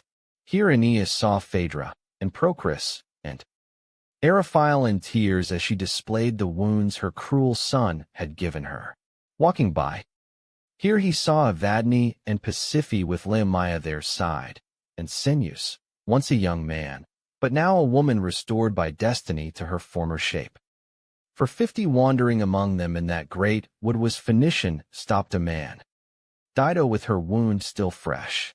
When the Trojan hero beside her, recognizing her dim form in the darkness, like who sees or thinks he has seen the new moon rising through the wet-brought clouds at the beginning of the month, in that instant he and spoke sweet words of love to her.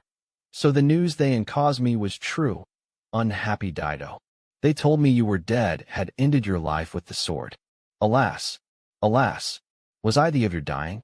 I swear by the stars, by the gods above, by 460 whatever there is to swear by in the depths of the earth, it was stern as it this foul leaving leave that I against my will, O Queen, that I left your shore. It was the authority of the commands of the gods that drove me on, drives me now through the shades of this dark night, in and moldering place. I could not have believed that would cause you such sorrow. Do not move away. Do not my sight. Who are you running from? Fate has decreed shall not speak to you again. With these words Aeneas, shedding tears, tried to comfort that burning spirit, but grim-faced. For 170, she kept her eyes upon the ground, and did not look at him. For she had her love, and long they set features moved no more when he began to speak, than if been a block of flint or Parian marble quarried on Mount Marpessus. Then at last she rushed away, hating him, into the shadows of the wood where Sychaeus, who had been husband, answered her grief with grief, and her love with Aeneas was no less stricken by the injustice of her fate, did he gaze after her with tears, pitying her as she went. From here they continued on their appointed road, and were soon on the most distant of these fields, the place. For 180 apart, for brave warriors. Here Tydeus came to meet him, and Phantom in.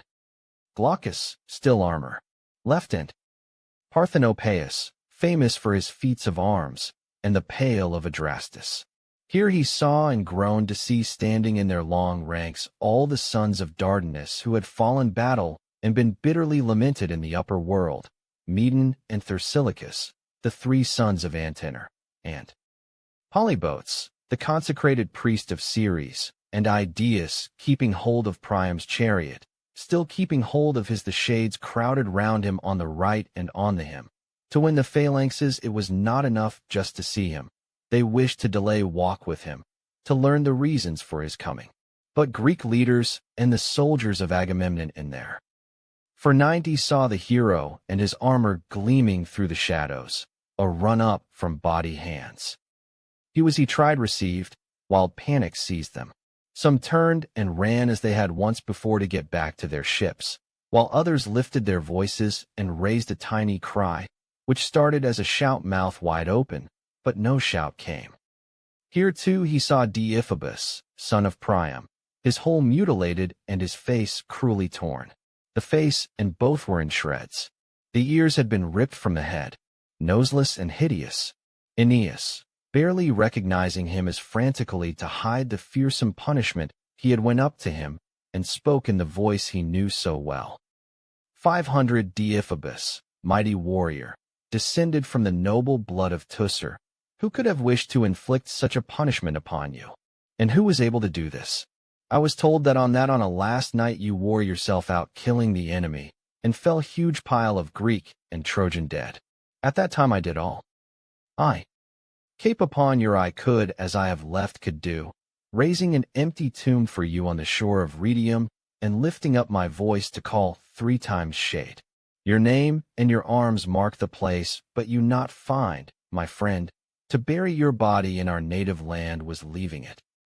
To this the son of Priam answered, You, my friend. 510 nothing undone. You have paid all that is owed to Deiphobus' crimes of these night, when the brood of, and to his dead shade. It is my own destiny, and the murderers from Sparta that have brought me to this. Are reminders of Helen. You know how we spent that last in false joy. It is our lot to remember it only too well. Horse that was the instrument of fate, heavy with the armed men in its belly, leapt over the high walls of Pergamum. Helen was pretending to be worshipping Bacchus, leading their huge and women of Phrygia around the city, dancing and shrieking ritual cries. There she was in the middle of them with a torch, signaling to the Greeks from the top of the citadel. 5:20 all the time I was sleeping soundly in our accursed bed, worn out by all I had suffered and sunk in a sleep that was sweet and deep and like the peace of death. Meanwhile this excellent wife of mine, after moving all my armor out of the house and taking in husband of her room, crimes. Aeolus, the good sword from under my head, called and Menelaus threw open the doors, hoping no doubt that her loving would take this as a great favor to wipe out the memory past sins. You can guess the rest. They burst into the taking with them the man who had incited them to their comrade Ulysses. They say he is descended from 530 you gods. If the punishment I ask is just, grant that a fate like now alive. You dogging home's chariot mine should strike again and strike Greeks. But come, it is time for you to tell me what chances brought you here. Is it your sea wanderings that have taken you here? Are under the instructions of the gods? What fortune is you, that you should come here to our sad and sunless in this troubled place? While they were speaking to one another, dawn's rosy had already run its heavenly course past the midpoint of the allotted her. Aeneas, vault of the sky, and they might have spent all the time in talking but for Aeneas' companion. The Sibyl gave warning in few words. Night is running quickly by. 5:40, and we waste the hours in weeping. This is where the way divides. On the right it leads up to the walls of great Dis. This is the road we take for Elysium. On the left is the road of punishment replied, and Troy, words, his left for evil-doers, leading to Tartarus, the place of the damned. There is no need for anger, great priestess. Deiphobus, I shall go to take my place among the dead, return to darkness. Go, Aeneas, go, great glory of our, and enjoy a better fate than mine. These were his only, and as he spoke he turned on his heel and strode away. Aeneas looked back suddenly and saw under a cliff on 550 a broad city encircled by a triple wall and washed all round by and there. Phlegethon, one of the rivers of Tartarus, a torrent of fire flame, rolling and grinding great boulders in its current. Before him stood a huge gate with columns of solid adamant, so strong that neither the violence of men nor of the heavenly gods themselves could ever uproot them in war, and an iron tower soaked night or crack rose into the air, where Tisiphone sat with her blood dress girt up, guarding the entrance and never sleeping day. They could hear the groans from the city, the cruel 560 of the lash, the dragging and clanking of iron chains. Aeneas stood in terror, listening to the noise. What kinds of criminal are here? Tell me, virgin priestess, what punishments are inflicted on set foot, put me the all. They have crimes they them. What is this wild lamentation in the air? The Sibyl replied, Great leader of the Trojans, the chaste maid not upon the threshold of that evil place. But when Hecate in charge of the groves of Avernus, she herself explained punishments the gods had imposed, and showed me them. Here Rhadamanthus, king of Knossos, holds sway with his unbending laws, chastising men, hearing all the frauds practiced, and forcing them to confess the undiscovered they have gloated over in the upper world, foolishly, for 570 have only delayed the day of atonement till after death. Immediately the avenging Tisiphone leaps upon the guilty and flogs them till they writhe, waving fearful serpents over them in her the left hand, and calling up the cohorts of her savage sisters, shrieking keeps, throated, itself, we furies.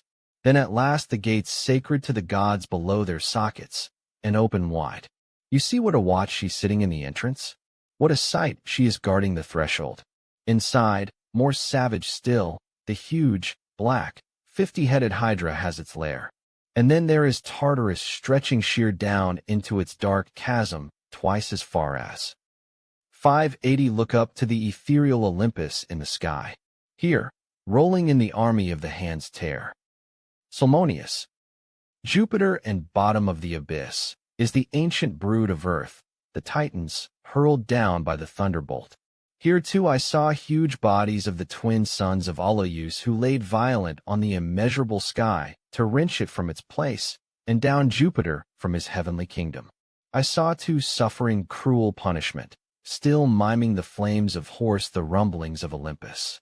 He it was who, riding his chariot and brandishing a torch, used to go in glory through the peoples of Greece and the city of Olympia in the heart of Elis. 590 laying claim to divine honors for himself. Fool that he was to rattle of copy the storm and the inimitable thunderbolt with the horn of his horse's hooves on bronze. Through the thick smoky deep earth, while a liver and clouds the all-powerful Father hurled his lightning. No light from pitchy torches for him, and sent him spinning into the abyss. Tityos too I could see, the nursling of mother of all, his body sprawling over 9 whole acres, huge vulture, with hooked beak, cropped his immortal. 600 the flesh that was such a rich supplier of punishment. Deep in filaments are, or always on the food. Voice of his breast it roosts and forages for its dinners, while the of his liver know no rest, but are restored as soon as they consumed. I do not need to speak of the lapiths, of Ixion Pirithous, over whose heads the boulder of black flint is slipping, always seeming to be falling. The gold gleams high supports of festal couches, and a feast is laid in regal splendor before the eyes of the guilty, but the greatest of Furies is reclining at table, and allows no hand to touch, but leaps up brandishing a torch, and shouting with a thunder. Immured in this place, and waiting for punishment fathers, are those who in life hated their brothers, beat their 610 defrauded their dependents, found wealth and brooded over it. These are men shrink what alone, without setting aside a share for their kinsmen. Most numerous of all, men caught and killed in adultery, who took up arms against their own people and did not from abusing their master's trust. Do not ask to know their punishments are, what form of pain or what misfortune has engulfed them. Some are rolling huge rocks, or hang spread-eagled on the spokes of wheels.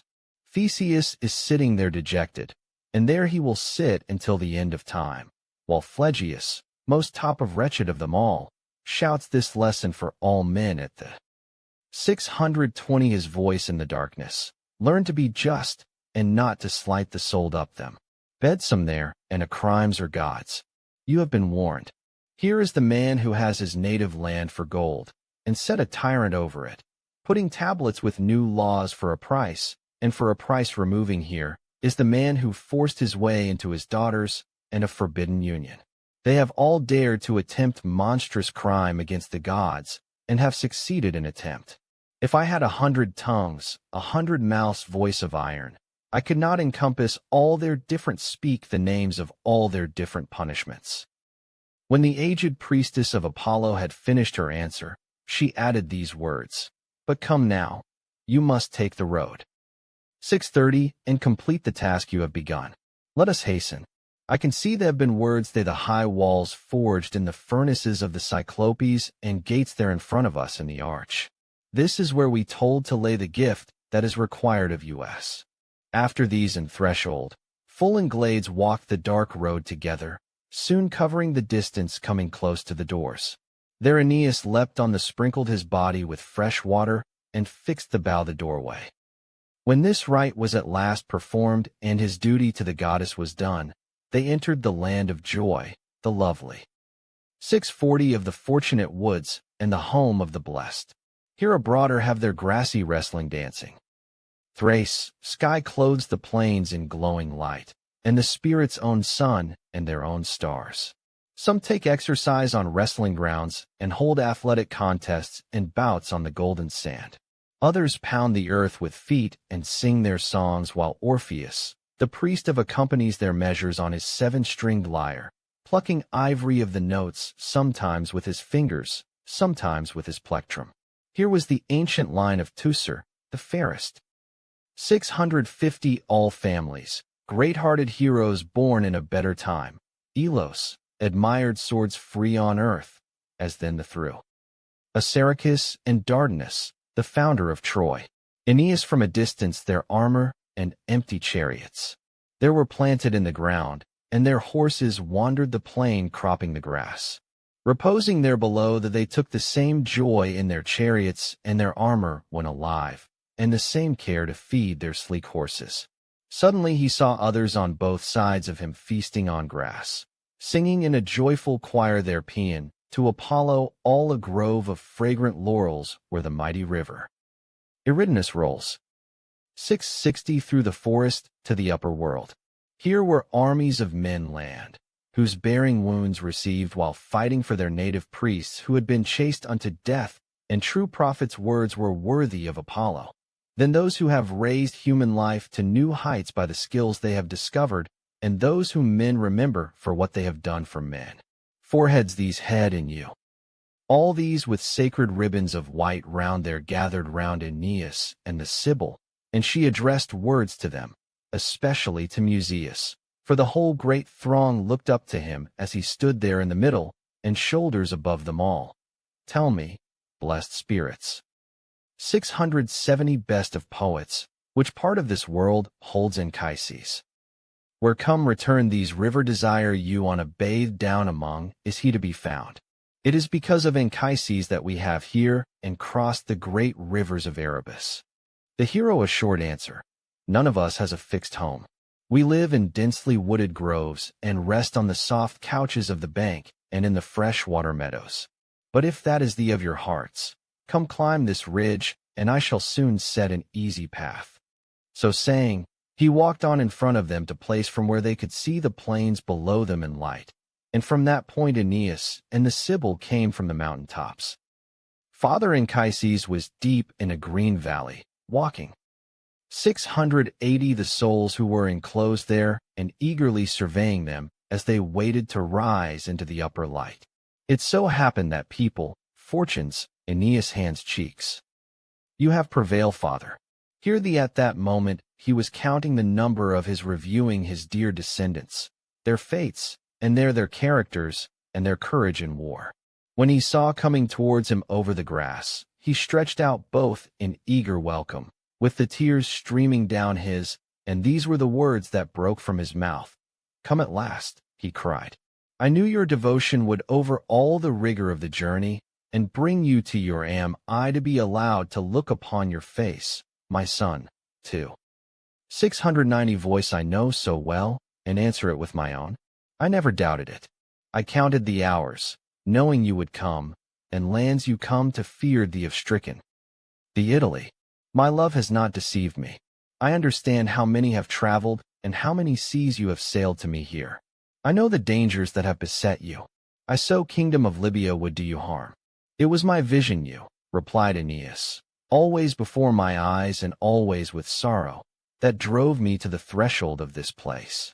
Fleet is moored in the Tyrrhenian Sea on the shores of. Give me your right hand, father. Give it me. Do not avoid my embrace. As he spoke these words his cheeks were washed with 700 tears, and 3 times he tried to put his arms around his father's weightless, with past races summer crowding loud neck. 3 times the phantom melted in his hands, as the wind, as light as the flight of sleep. And now Aeneas saw in a side valley a secluded grove copses of rustling trees, where the river Lethe glided along peaceful dwelling houses.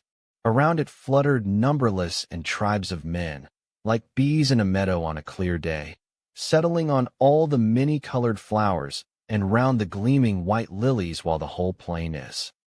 710 with their buzzing.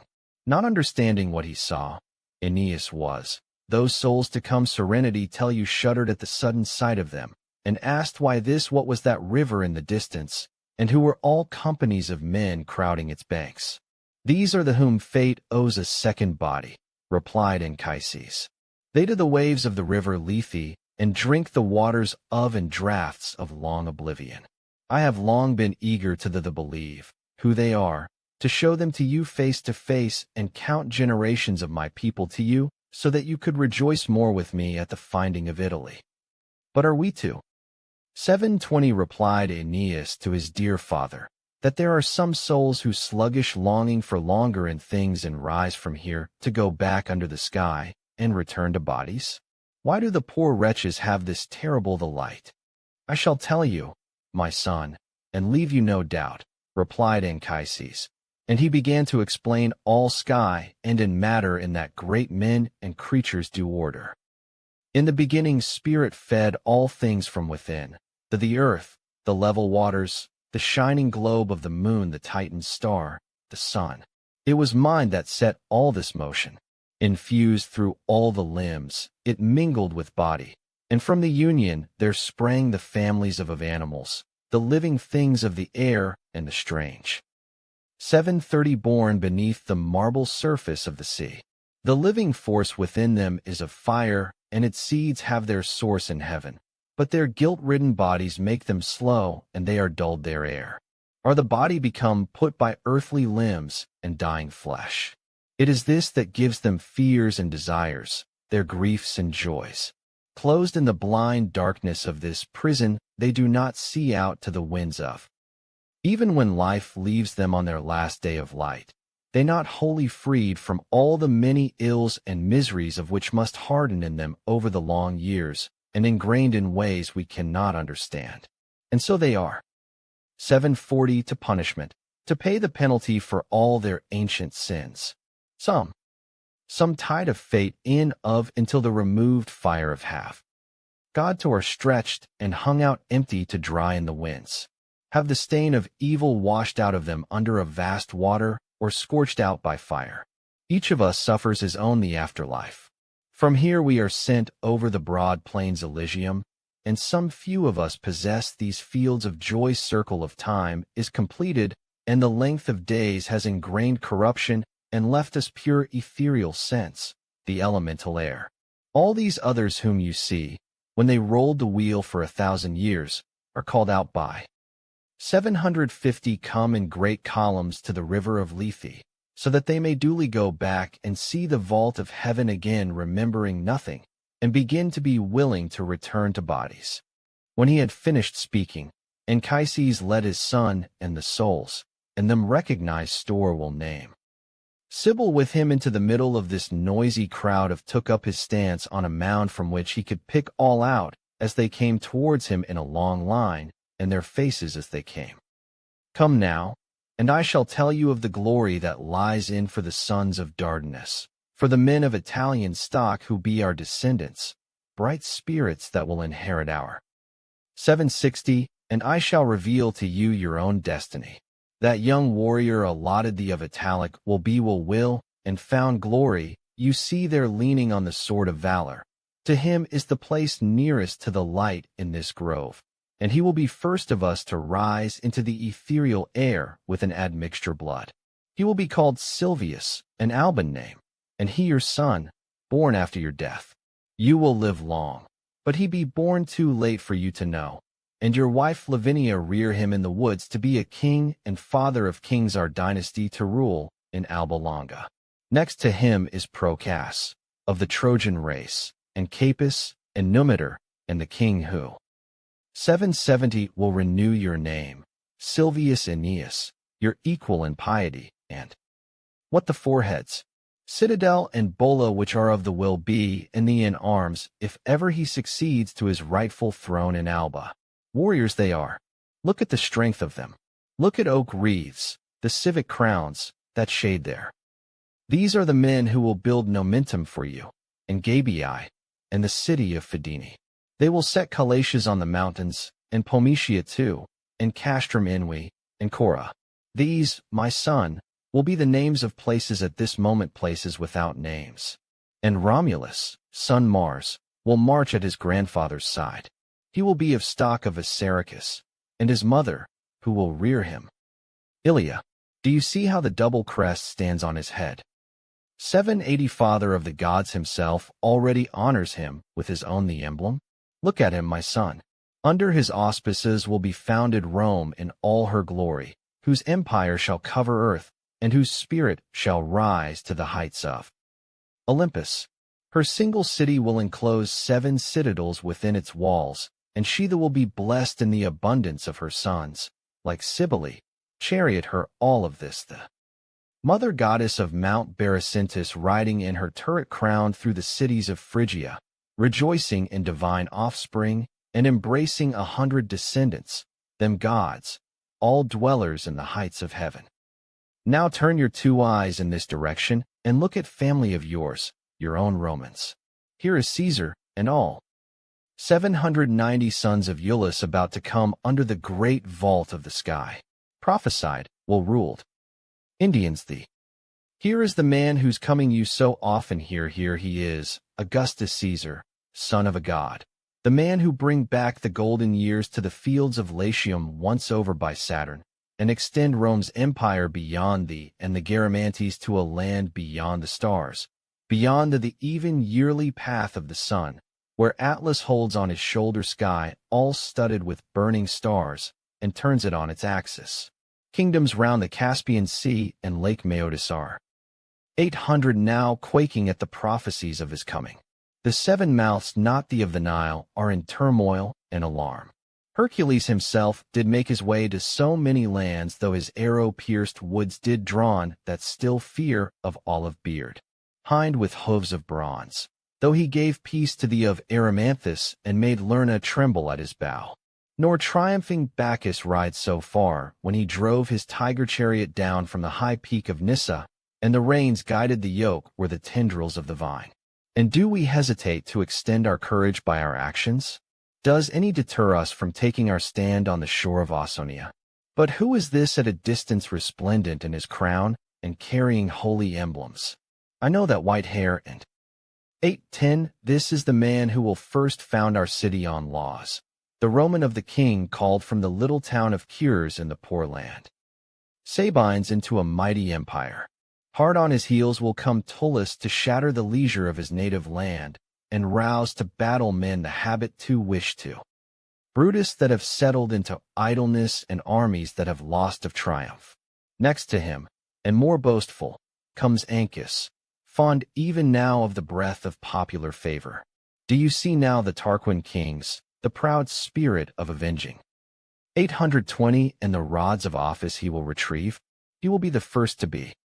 When Father Liberty, judge and his Drusi carrying there they what battles, given authority as consul and the stern axes of that office.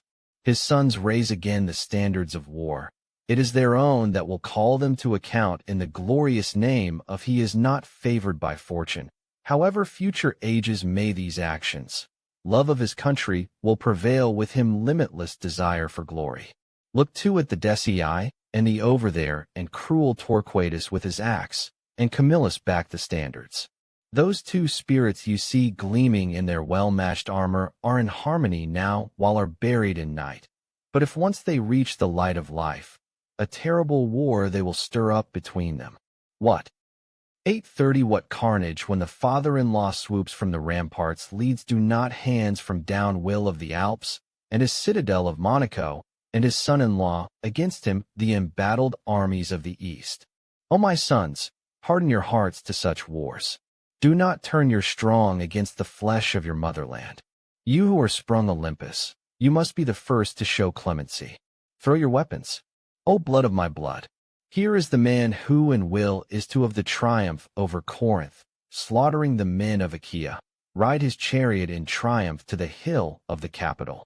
Here the man who will raise Argos and Agamemnon's Mycenae the ground, and will kill Perseus the Aeacid descendant. 840 Mighty warrior Achilles, avenging his Trojan ancestors and the violation of the shrine of Minerva. Who would leave you unmentioned, great Cato? Or you Cassus? Who would be without the Gracchi? Or the two Scipios, both of them thunderbolts of war, the bane of Libya? Or Fabricius, who will find power in poverty? Or you, Serenus, sowing your seed in the Eumanate? Others furrow? Where are you rushing that weary spirit along to, Fabii? You there are the great Fabius Maximus, the one who restores the state by delaying. Others, I do not doubt, will beat bronze into figures that breathe more softly, will draw living likenesses out of marble. Others will plead cases. 850 better, or describe with their rod the courses of the stars across, do not your pattern the sky, and predict their risings. Your task, Roman, and forget it, will be to govern the peoples of the world and empire. These will be your arts, and to impose a settled proud. Father glory and others. To upon peace, to pardon the defeated and wore down the Aeneas, and the Sibyl wondered at what they heard, and Anchises continued. Look there at Marcellus marching in spoils torn from the enemy commander, he will fight defeat.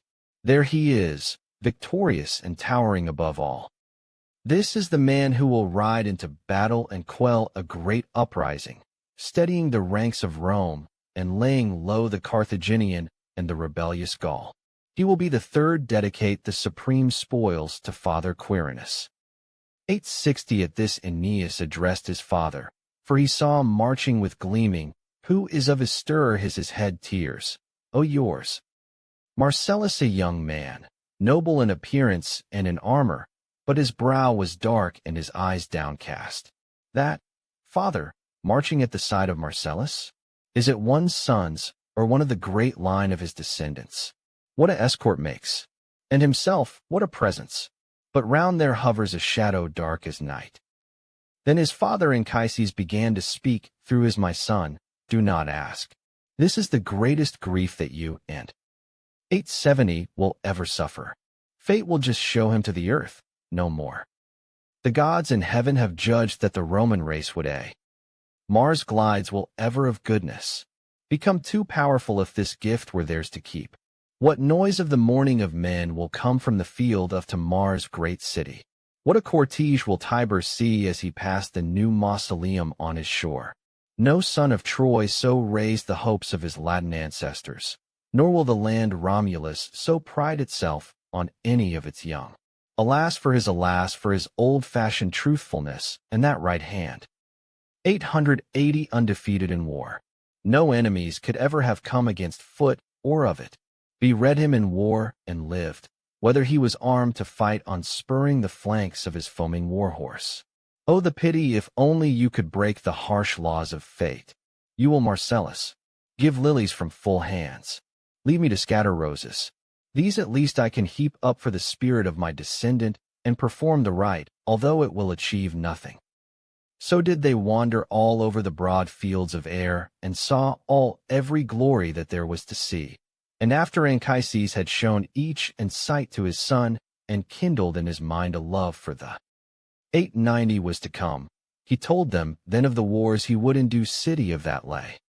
Horn and course have to fight, and of the Laurentine peoples, of the Latinus, and how he could avoid or endure all the trials before him. There are two gates of sleep. One is called the gate of, and it is an easy exit for true shades. The other is made all gleaming white ivory, but through it the powers of the underworld send false dreams up towards the heavens. There on that night did Anchises walk with his son and with the Sibyl, and spoke such words to them as he sent them on their journey through the gate of ivory. 900 Aeneas made his way back to his ships and his comrades, then steered a straight course to the harbor of Caida. The anchors were thrown from the prows and the ships stood along the shore. Point 1. Book 7. War in Latium. Death even now place any heaped up high. You too, Caida, nurse of Aeneas, have given by your eternal fame to our shores. The honor paid you there protects your resting place, and your name marks the where your bones lie in great Hesperia, if that glory is of value.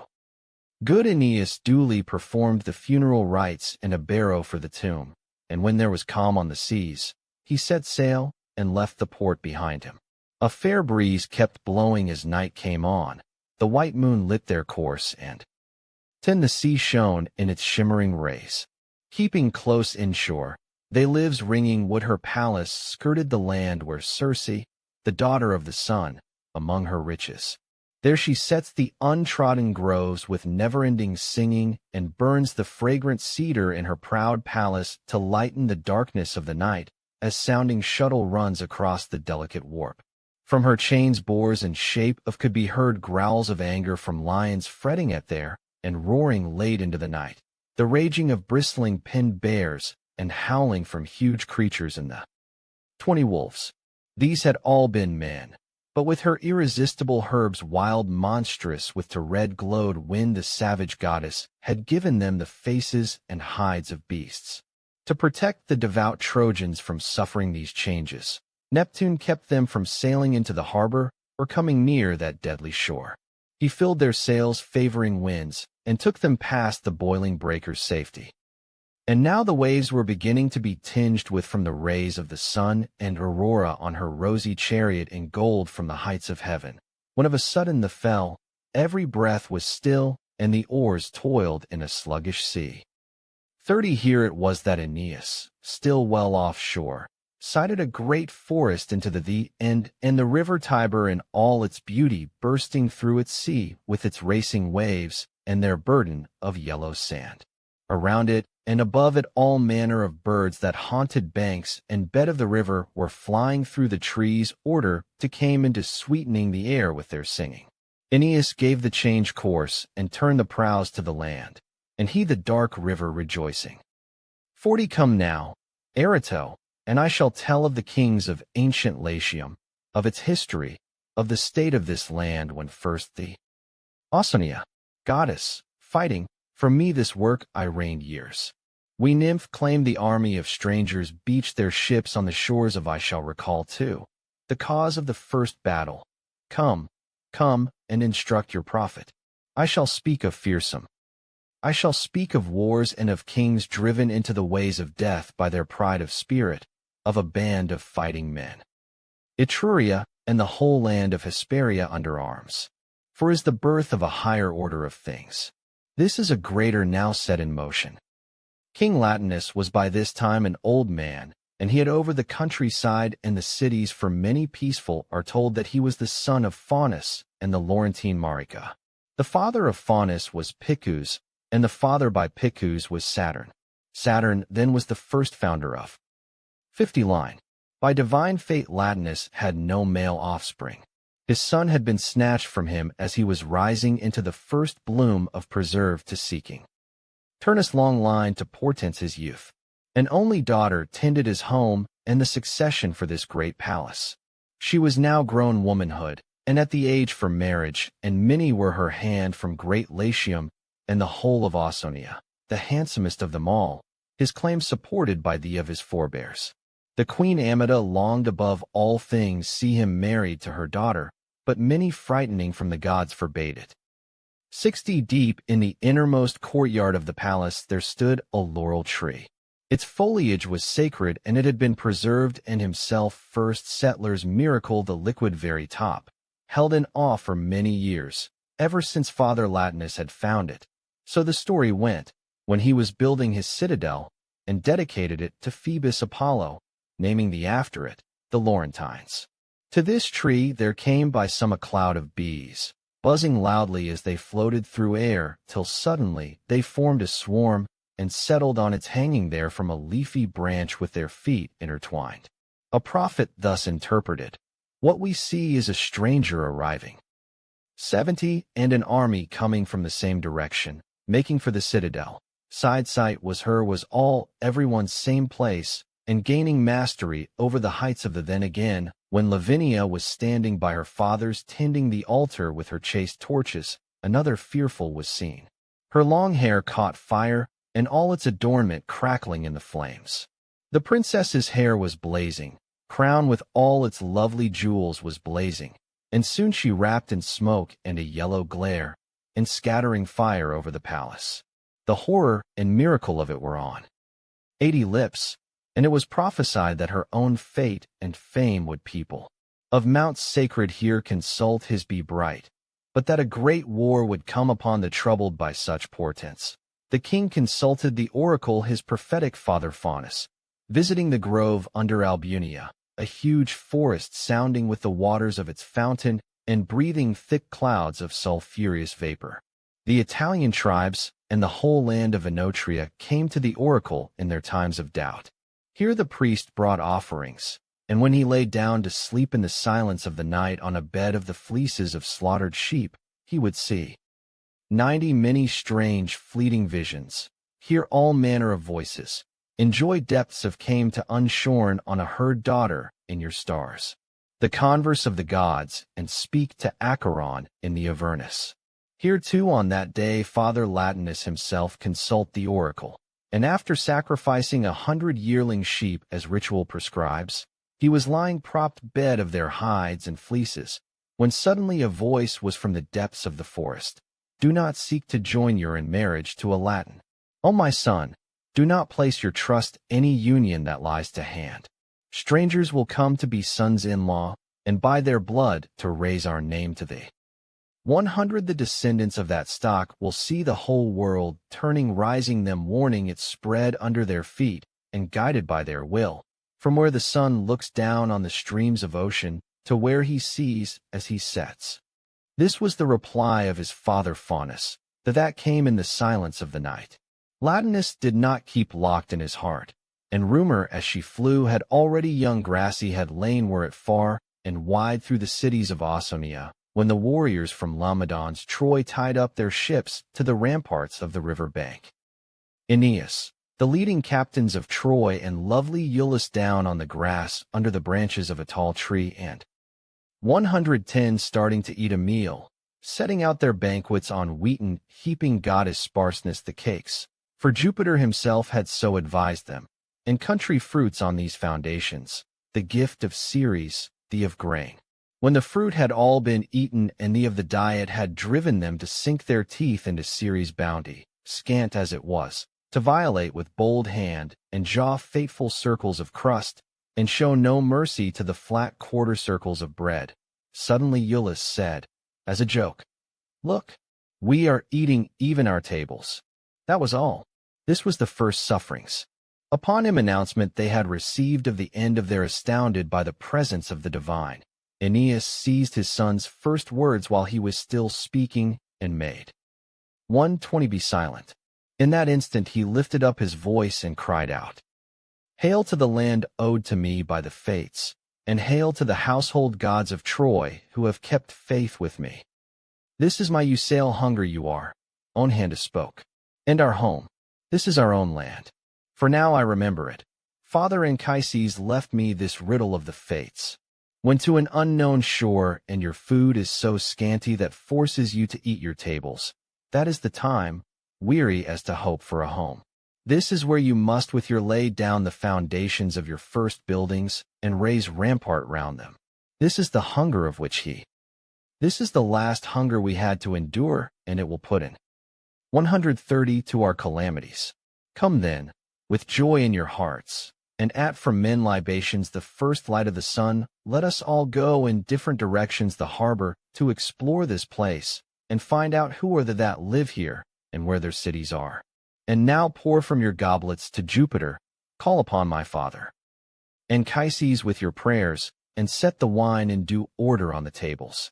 At these words he wound a branch of living green round his place and known forehead, and offered up prayers to the genius of the earth, the first of gods, to nymphs and rivers not yet then to night, and the stars of night then rising, to Jupiter of mother Mount Ida, and the Phrygian mother in due order, to his 140 in the heavens, and his father in Erebus.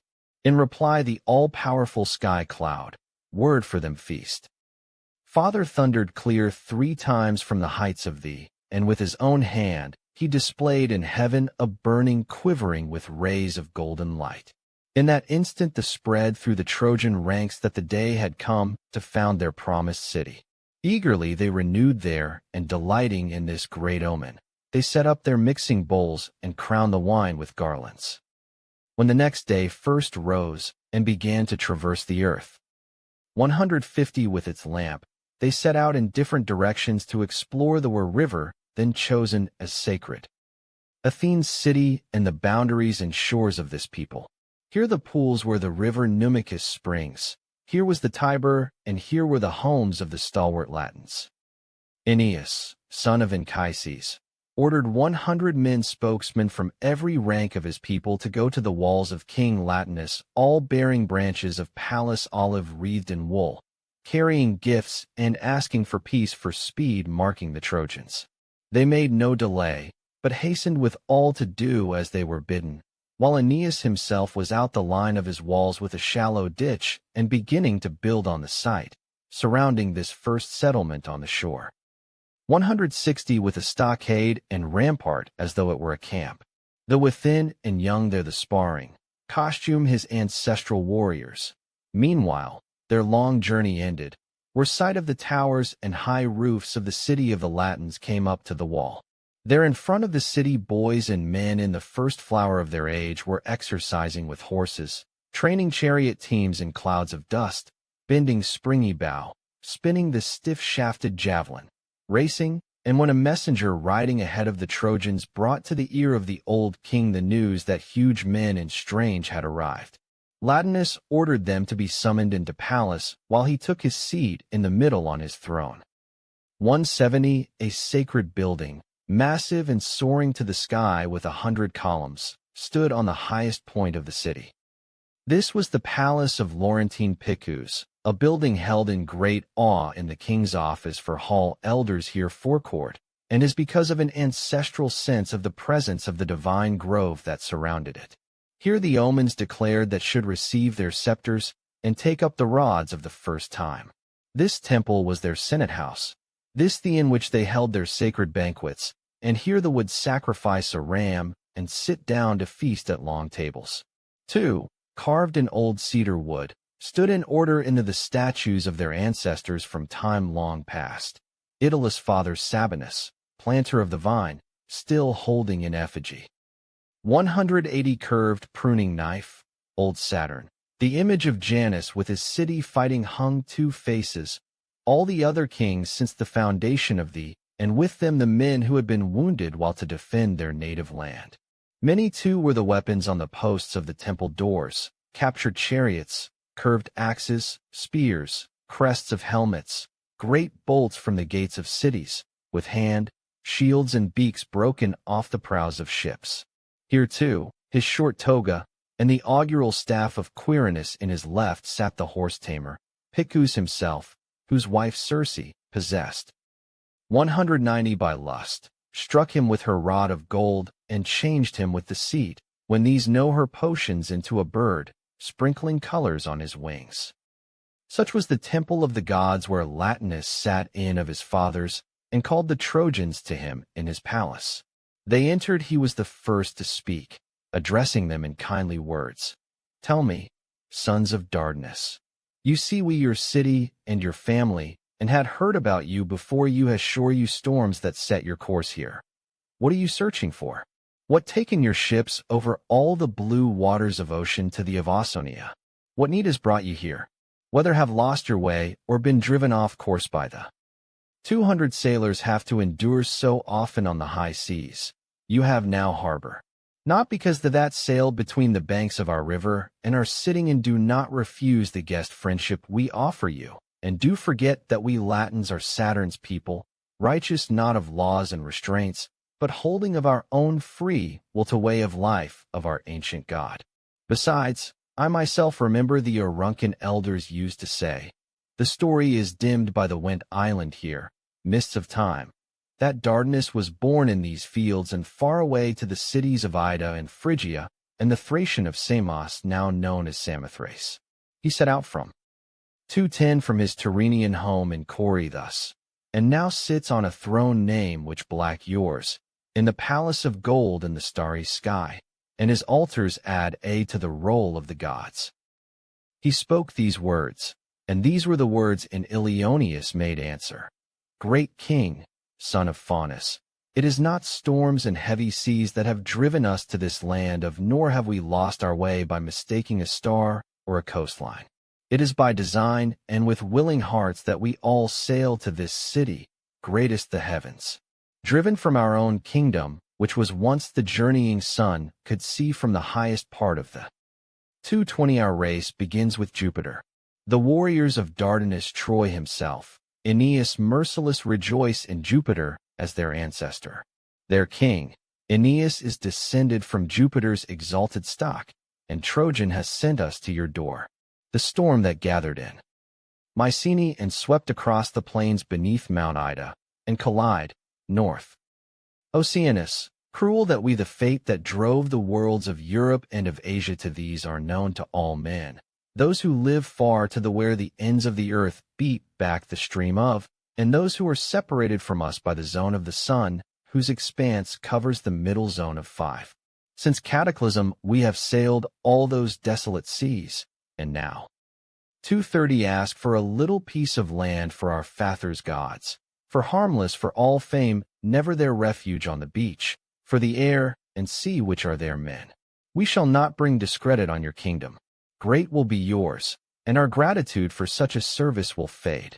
The men of Ausonia will never regret taking Troy to hearts. I swear by the destiny of Aeneas and his right arm, strong, and the end to come wreathed joined to in the truth to all who have tested it, and strong in war weapons of war, that many nations have asked to enter alliance with us. Do not despise us because we choose to you with words of supplication and olive branches and wool in our hands. Many races have wished to be 240 hours. But the commands of divine destiny have driven us to seek this is his sacred fortunes, father's scepter judgment, sacred women out your country. This was the first home of Dardanus, the land to which Apollo calls us back, and urges us with mighty decrees towards the Tyrrhenian Thybris and the shallows of the fountain of Numicus. These gifts, besides, Aeneas offers you, some small relics of his former rescued from the flames of Troy. From this gold cup his Anchises used to pour libations at the altar. This was the Priam would hold in his hand as he gave solemn before the concourse of the nations. And here are his head-dress and the vestments woven for him by thee of Troy. 250 When Ilioneus had finished speaking, Latinus kept his gazes moved, but much husband prophecy sent fixed upon the ground, and did not move. He never raised burning eyes, but they were never still. As a king he was to see the scepter of Priam, and his embroidered purple more was he moved by the thought of a marriage and for his daughter, and long did he ponder in his heart the of old Faunus. So this was the fulfillment of the portents from equal excel, and spoke, what by the fates. So this was the son-in-law who would come a distant land, and be called to share his kingdom with auspices. This was the man whose descendants would valor, and whose power would win the whole world. He at last, and joyfully, may the gods give their blessing to. 260 We begin today, and to their own prophecies you will receive. While will must us in from offer you what you ask, Trojan, and I do not refuse your gifts. Latinus is king, you will have rich land to farm, and you never feel the lack of the wealth of Troy. Only Aeneas come here himself if he is so eager and impatient to join friendship and be called our ally. He has no need to recoil the face of his friends. It will be a condition of the peace, that I must clasp the hand of your king. But now I charge to take back this answer to him. Tell him I have a daughter, and 270 The oracles from my father's shrine agree, with all the signs from man of my, to the heaven, in forbidding me to join her in marriage to any our people. Strangers will come from a foreign land to be sons-in-law. This is what is in store for Latium according to the believe. The from is stood in instantly swift as gold prophecies, and by their blood they shall raise our name stars. This Aeneas is the man the fates demand. This I and this is my will, if my mind has any true insight into future. After these words, Father Latinus made a choice whole stable, where 300 well-groomed horses their high-built stalls, ordering one to be brought out for each of the Trojans in due order. Their hooves were wings, their saddlecloths were of embroidered purple, medallions hung at their breasts, their caparisons were of 280, and they champed bright golden bits between their teeth, for heavenly sprung stealing one. Aeneas in his absence, he chose a chariot and pair of descent, breathing fire from their nostrils. They were from a stock which cunning Circe had crossbred by, with saddle, and of the stallions of her father the sun, to mate with a mare. These gifts Aeneas' men returned, riding high in the was course, bringing messages of peace. But at that very moment fierce Juno, wife of Jupiter, coming back from Argos, city of Inachus, holding her through the winds of the air, when from far away in the heavens, as far as Cape Pachynus in Sicily, she caught sight of the jubilant 290 Aeneas and his Trojan fleet. when she saw that they were already at work on their buildings, having abandoned there in her head a destiny, so Stygian defeat. But our appetite were cast ships and committed themselves to the land. She stopped mid-flight, pierced by bitter resentment. Then, shaking, she poured out these words from the depths of her heart. Curse on that detested race of Phrygians and on their opposed to our own. Could they not have died on the plains? They were defeated. Why could they not accept Troy was set alight? Could they not have burned with it? No. They found a way through the press of the battle and thick of the flames. They must think my divine powers exhausted and discredited, or that I have glutted my for hatred and am now at peace. After all, when they 300 out of their native land, I dared to hound them over the waves thereof, and wherever they ran across the face of the ocean I was, and set my face against them. I have used every resource sea and sky against these Trojans, and what use have the Certes, Thybris, too, gods thee, Jupiter tried, been to me, or Scylla, or the bottomless Charybdis? The Trojans are where they wanted to be, in the valley of the safe from the sea and safe from me. Mars had the strength to destroy the monstrous race of Lapiths. The father of the himself handed over the ancient kingdom of Calydon to wrath of Diana. And what great crime had the Lapiths or Calydon committed? But here am I, great Juno, wife of thwarted, though I have tried everything that could be. 310, nothing has been too bold for me. And I am being defeated by enough. I powers move it. Lavinia to shall be will in law, be thee. Aeneas. But if my own resources as a goddess are not, am not the one to hesitate. I shall appeal to whatever there are. If I cannot prevail upon the gods above, I shall hell. I cannot keep him from his kingdom in Latium. So be the decree of the fates will stand, and he will have wife. But I shall be able to delay it all and drag it out. I able to cut the subjects of both those kings to pieces. This be the cost of the meeting between father-in-law and son, and their peoples will bear it. Your dowry, Lavinia, will blood of Rutulians and Trojans, and your matron of honor daughter will be the goddess of war herself, Bellona, Hecuba. 320 of Cisseus was pregnant with a torch and gave birth to the marriage torches of Paris and Helen. But she is not alone. Venus, fatal, the infernal were two, has a son, a second Paris, and torches will again be for this second Troy. With these words the fearsome goddess flew down to earth and roused Alecto, bringer of grief, from the darkness of her home among the Furies. Dear to her heart the horrors of war, anger, treachery, and vicious accusations. Her own father Pluto hated his monstrous daughter. Her own such black sisters in Tartarus loathed her. She had so many faces and fearsome shapes, and her head crawled with so many 330 serpents. This was the creature Juno now roused to action with. Night, and thee and sea with their soil. These words, do this service for me, O virgin daughter of it, is a task after your own heart. See to it that my fame honor in which I am held are not impaired or slighted. To it that Aeneas and his men do not win Latinus over offers of marriage, and are not allowed to settle on Italian at each hatred in thousand. You can take brothers who love each other and set them others' throats. You can turn a house against itself and fill it with whips and funeral torches. You have they names and 1,000 ways of causing hurt. Your heart is teeming with them. Shake them all out. Shatter this peace have agreed between them, and sow the seeds of recrimination. 340 and war. Make their young men long for weapons, demand. Gorgons, the womanly and the from breast too, in them. Seize them. In that moment Alecto, gorged with the poisons of the went straight to Latium and the lofty palace of the king of the Laurentines, and settled on the quiet threshold of chamber of Amata. There the queen was seething with anger and disappointment at the arrival of the Trojans' loss of the wedding with Turnus. Taking one of the snakes her dark hair, the goddess Alecto threw it on Amata's entered deep into her heart, a horror driving her to frenzy. 350 bringing down her whole house in ruin.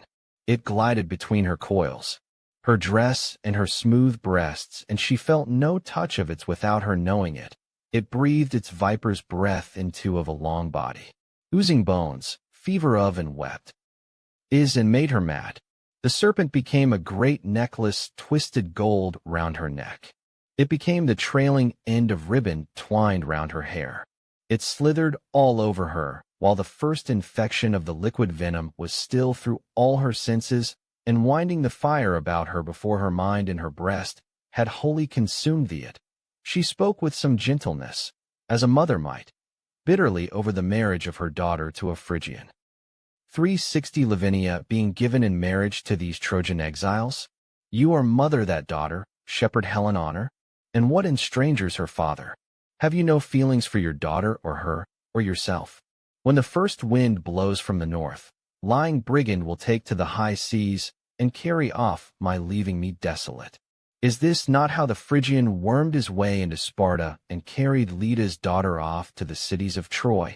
Where is your sacred word of where is the care you used to have for your kinsman? Of all the pledges you have given Turnus, your own flesh blood?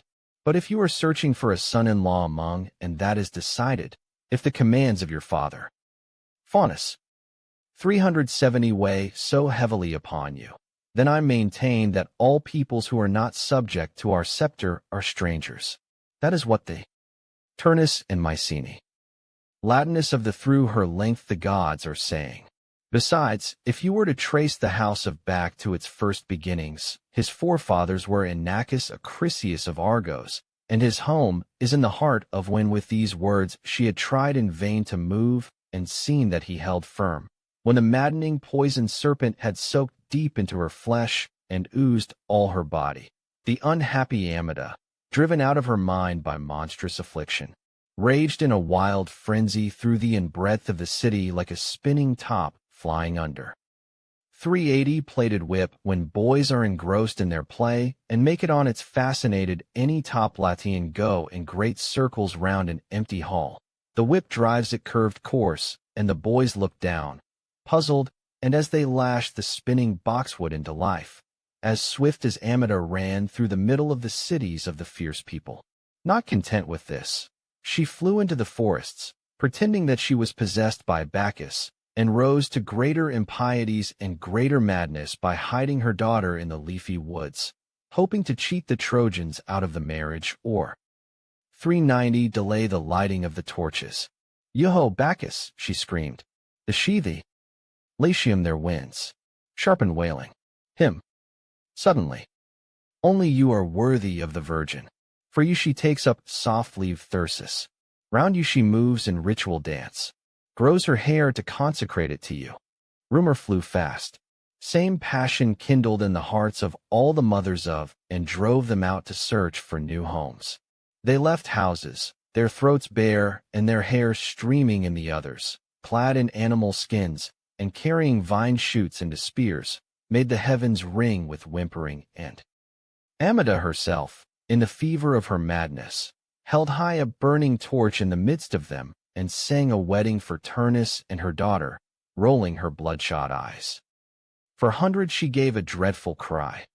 Io, Io, all you mothers of Latins wherever you may be, if in your faithful hearts there remains troubled by any regard for unhappy Amida, if your minds are the thought of what is due to a mother, untie the ribbons of was through way, and the to the have your hair, and take to the secret rites with me. This, then, the queen whom Alecto drove with the lash of Bacchus the forests and the desolate haunts of wild beasts. After she saw that this first madness was well under that she had subverted Latinus' plans and all his house, deadly goddess rose on her dark wings and flew straight walls of the bold prince of the Rutulians. Danae is said to have been driven on to this coast by southern gales and 410 founded this city for settlers who were subjects of her father named Fortune, her face of wrinkles chaplet Juno. Acrisius, king of Argos. Our ancestors long ago gave it the of Ardea, and Ardea still keeps its great name though it lies in the past. Here in his lofty palace in the darkness of midnight, Turnus was lying deep in sleep. Alecto changed appearance. No longer wild and raving, she took on an old woman, with her brow furrowed by horrible, and her white hair tied in a sacred ribbon, and bound in a of olive leaves. She became Caleb, the aged priestess of for 20 in her temple, and appeared before the eyes of young Turnus, saying, "Are you going to stand by and see all your labors go marriage and go cover words for nothing, Turnus, and your crown made over to these incomers from Troy? The king is refusing to give you thee and the dowry you have earned in blood, and is searching for a stranger to inherit his kingdom. So now, Turnus, go expose yourself to danger. Your reward is to be laughed and cut down these Etruscans in their battle lines. Go and the Latins with the shield of peace. These are the very which the daughter of Saturn, all-powerful Juno, has commanded me to say, and say clearly to you, as you lie in the peace. 430 of night. So up with you, and with a light heart prepare to arm gates there on our king you. Turnus priestess, ears. I your young warriors, and move them from inside the city and out to the fields to burn the Phrygian captains and painted ships, where they have made themselves at home, lovely river. The mighty power of heaven demands it. If Latinus does not agree to obey this command and allow this marriage, he must learn, he must in the end face with his armor on." Turnus was laughing as he made his reply to the "You are wrong. The report has not failed to reach my know a fleet has sailed into the waters of the Thybris. Do not forgotten invent these fears for me. Royal Juno has not entirely. 440 us. It is old age and decay that cause you all this futile agitation, prophetess fears. Temples, and distress, and make you barren of truth, taking her among warring kings, and making a fool of her with false. Your duty is to guard the statues of the gods, and their blazing came revealed. Leave peace and war to men. War is the business of men. When she heard the warrior's words, Alecto burst into anger, and while he was still replying, a sudden trembling over his limbs, and the eyes stared in his head, as the Fury herself in her full size, and set all her hydras hissing. As he, 450 faltered and tried to go on speaking, she flung him back with, and she maddened age me with home of, and her eyes flashing fire. 2 snakes stood up on her head, cracked her whips, as she spoke again from her now lips. So I am old and decayed and barren of truth, and old is taking me among warring kings, and making a fool of false fears. Have a look at these. I come here from the dread Furies, my sisters, and in my hands I carry war death. Warrior, out all. With these words she threw a burning torch at thee, and it lodged deep in his heart, smoking with black light. Great terror burst in upon his sleep, and the sweat broke 460 over his body, and soaked him to the bone. In a frenzy of rage ransacking raged anger, he roared for his armor. My armor, he shouted, his bed and the whole palace for it. The lust for battle within him, the criminal madness of war, and, above all, water with air, of his defend arrived. It was as though a heap of brushwood were crackling and burning under the sides of a bronze vessel, making the seethe and leap up, a great river of it raging in the pot, boiling foam spilling over and dense steam flying into the piece was violated. Turnus gave orders to the leader's army to march to King Latinus, to prepare for war, to Italy, and thrust the enemy out of its borders. When he, 470, that would be enough for the Trojans, and enough for the Latins. These were his words, and he called upon the gods to arms. Beauty, witness them. The eager Rutulians urged each other to, some of them inspired by the rare grace of his youthful, some by the long line of kings that were his ancestors, some by with her were coursing, goddess of his brilliant feats of arms. While Turnus was filling the hearts of the Rutulians' boldness, Alecto flew off with all speed to the Trojans on wings of Stygian black. Here, spying out the ground, lovely Iülus was hunting along the shore, trapping, and she hatched a new plot. Into his hounds the virgin. 480 Cocytus put a sudden fit of madness by touching their nostrils, and full this that people, it which, terrace and plain, care for with the familiar scent of a stag, and sending them after it cry. This was the first cause of all the suffering. It was kindled the zeal for war in the hearts of the country was a huge and beautiful stag with a fine head of antlers, had been torn from the udders of its mother and fed by and his young sons. Tyrrus looked after the royal herds, was entrusted with the wardenship of the whole brood. Sylvia, the boy's sister, had given this wild creature every and trained it to obey her. She would weave soft garlands, 490 its horns, combing and washing it in clear running water. It became tame to the hand and used to come to its master's table. Of its late the home, the young passionate flew into the. It would wander through the woods and come back home own accord to the door it knew so well, no matter how night. This is the creature that was roaming far from floating down a river, cooling itself in the green shade of bank when it was startled by the maddened dogs of the huntsman Iulus. He himself, Ascanius, burning with a love of glory, bent his bow and aimed the arrow. The god was with him and kept his hand from erring. The arrow with a great hiss and passed straight through the flank. 500 belly. Fleeing to the home it knew so well, the wounded stag filling own came long and the point came into its pen moaning, and stood there bleeding in the house with its cries of anguish, as though begging and pleading. Sylvia was the first to call for help. She beat her arms in grief and summoned the country people, who before she expected them, for savage Alecto was lurking silent woods. Some came armed with stakes burned to in the fire, some with clubs made from knotted tree trunks. Each how man searched for what he could find, and anger taught to make a weapon of it. Tyrrus was calling up the troops. He, 5'10", had been driving in wedges to split an oak into four, and he was of the snatched up his axe, breathing furiously. The cruel goddess saw from her vantage point that this moment when harm might be done, and, flying to the top farm roof, from the highest gable, she sounded the herdsman's was the whole herd's signal with a loud call on the curved horn, and its voice of Tartarus. The trees shivered at the noise, and the forest rang to its very depths. Far away the lake of Triviat, the white sulphur-laden streams of the river Aire heard it, and its springs in Lake Valinus, and terrified mothers pressed 520 their babies to their breasts, swift to answer the call of that weapon's opened dread horn. The hardy countrymen snatched up there and gathered from every side. The Trojans, for their part, the gates of their camp and streamed out to help.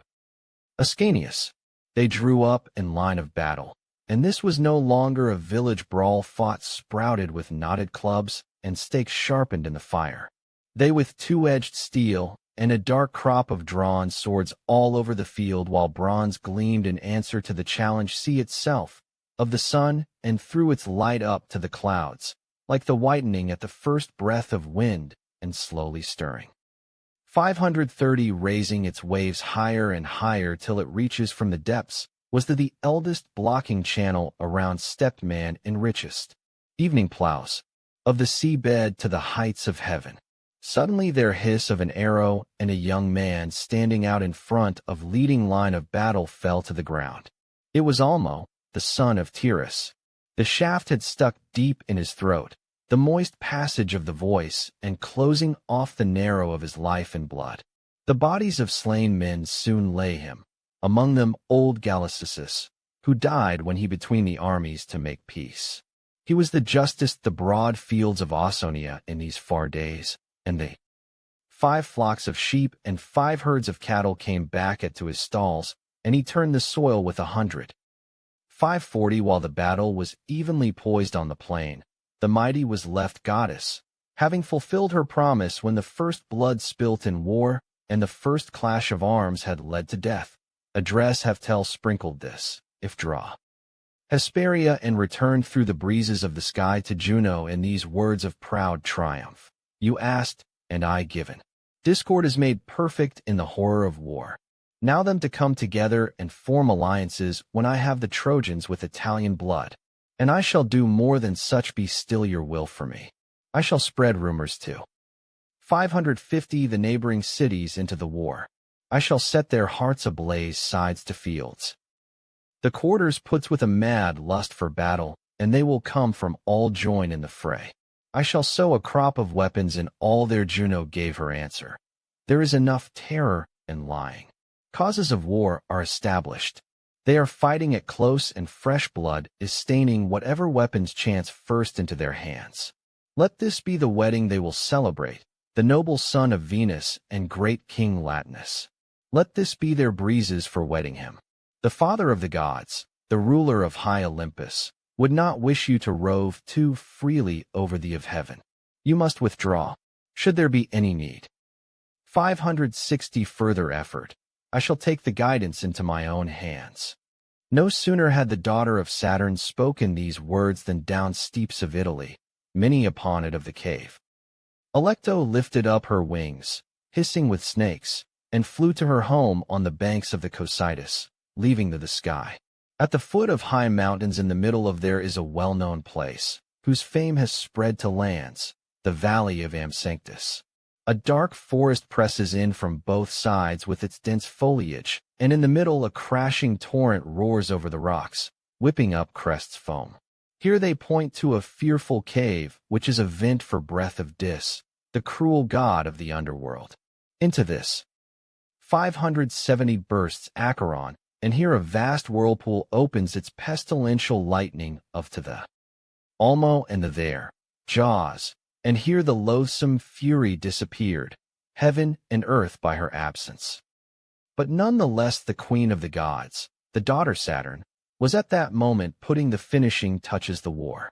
A whole crowd of herdsmen came rushing from battlefield into the city, carrying the bodies of young Galasusis with his face mutilated. They were all imploring help of the gods and appealing to Latinus. Turnus was murder-claiming that kingdom, and when the fire of their fury and the accusations of were at their height, he heaped fear upon fear by the Trojans were being invited to take a share in the while from whose their own Latin blood would be adulterated by Phrygians. He was being turned from the door. At this there gathered all sides, wearying Mars with their clamor for war. Those 580 mothers had been crazed by Bacchus and were now dancing in great this and the thee and wild rout in the pathless forests. The name of Amida had weight with them. In an instant they were all demanding wicked war against all the omens, against divine destiny contrary to the will of the gods.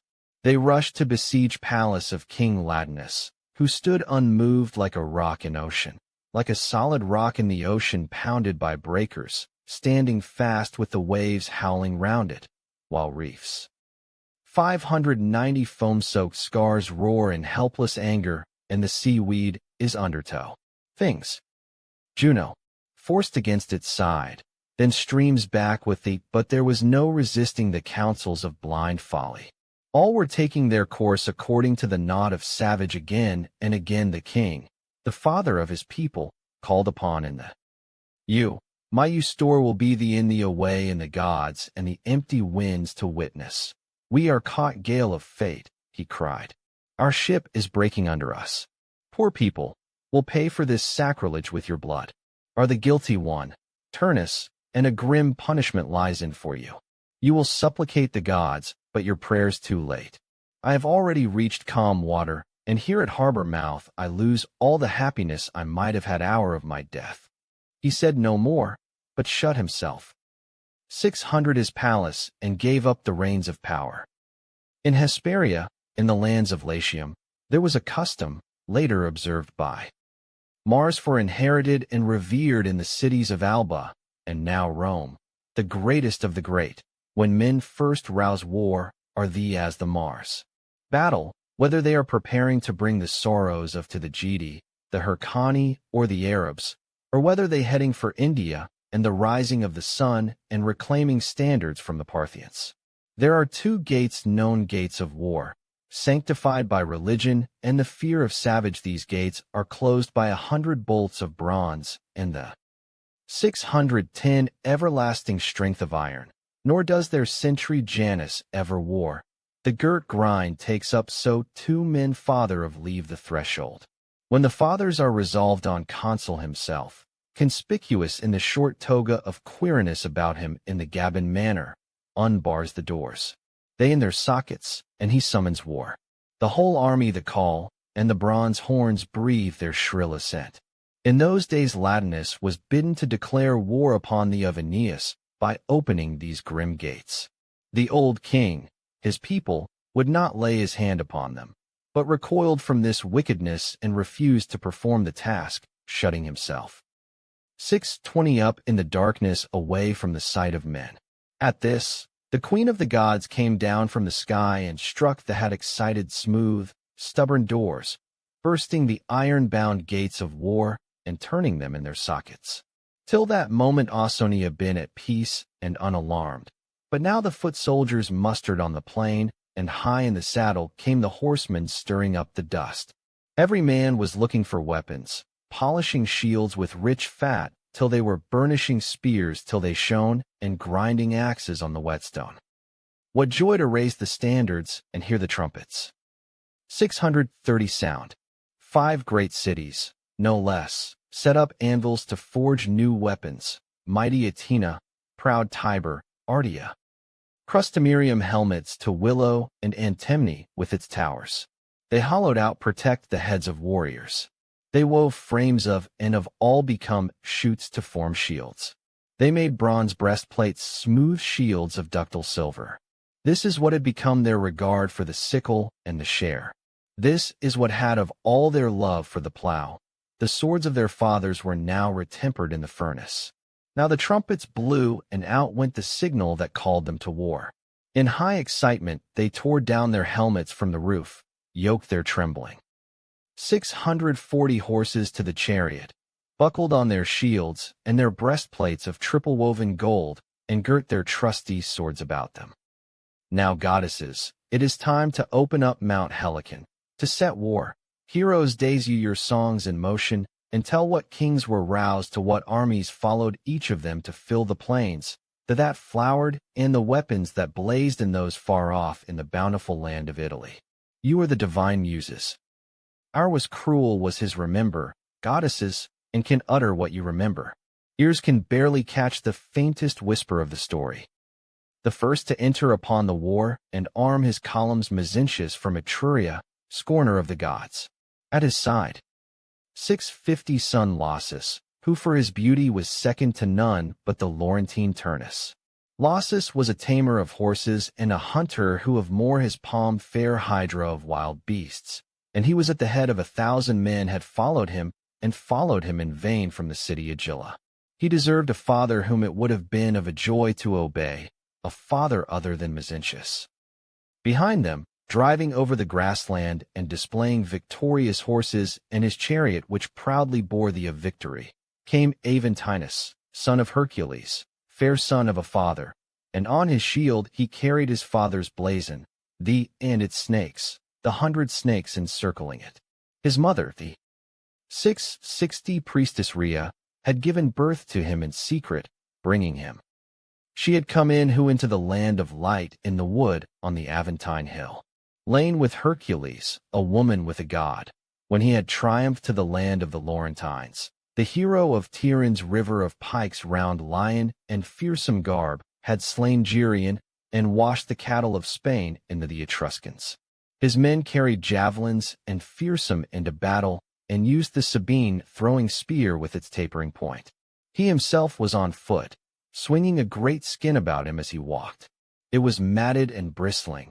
He had put it with its white teeth over his head, and a sight he was as he came up to the palace with his father's tied round his shoulders. 670 next came 2 bold Argive warriors, the twin brothers Catulus, its in and fierce chorus, leaving the walls of Tiber, which took name from their brother Tiburtus. They would charge out front of the first line of battle through showers of missiles, like from the crashing pass. King 2 cloud-born centaurs plunging down in wild career snow-clad tops of Mount Homol or Mount Othries, through the trees as the great forest opens to let them. The founder of the city of Praeneste was also there, who ruled among the herds and flocks of the countryside. Men 680 have always believed that he was the son of Vulcan, Seculus, came hilltop, water's men father, and acorns of spears in the found as a baby on the burning hearth. His rustic legion from far and wide to follow him. From Praeneste on it's from the fields round Juno's city of Gabii, from the icy of the Anio, and the streaming river rocks of the Hernissai, nurtured by the rich city of Anagnia, and by your river, Amasenus. Not all of these came into battle with shields, arms, and chariots sounding. Most of them showered blue lead from slings. Some carried a pair of hunting one hand, and wore on their heads tawny caps made from 690 hides of wolves, their left foot leaving a naked print, while a whom's sword and who Feliscum the Capina rawhide boot protected the right. Now Messapus, breaker of horses, son of Neptune, neither fire nor steel might lay low, suddenly took up his again, and called to arms tribes that had long lived at ease, armies that had lost the habit of war. These were the men came from the ridges of Facinium, from Equum, from the citadel of Soract and the Flavinian fields, from Lake of Siminius and its mountain and the groves of. They marched in regular formations, singing the praises of their 700 king, like white swans flying back from their feeding grounds, music singing army, but from Sabines, Clausus all Rome, through wisps of cloud, and pouring out the measured from their long necks, while far and wide the echo of their beats back from the river and the Asian marsh. This great mingled swarm of men seemed not like a bronze-clad and airy cloud of clamorous birds on the wing, straining in the high seas to the shore. There comes Clausus of the blood of the ancient, leading a great army, and a great army in himself. From our descended the tribe and family of the Claudii, spread over Latium ever since the Sabines were given a share in 710. With him came a large contingent from Amiternum, and the first bearing Rosian Tetrica and Banks. Carites, all the troops from Aretum and from all of Metusca, all who lived in the city of Nomentum and the plains round Lake Valinus, on the bristling rocks of its gloomy mountain, in Casperia and Phorali, and on the men of the Himela, men who drank the Tiber and the Fabaris, sent by chilly Nerja, levies from Orda, tribes from old Latium, river of Roll, and the peoples whose lands are cut by the Alia, that ill-omened name.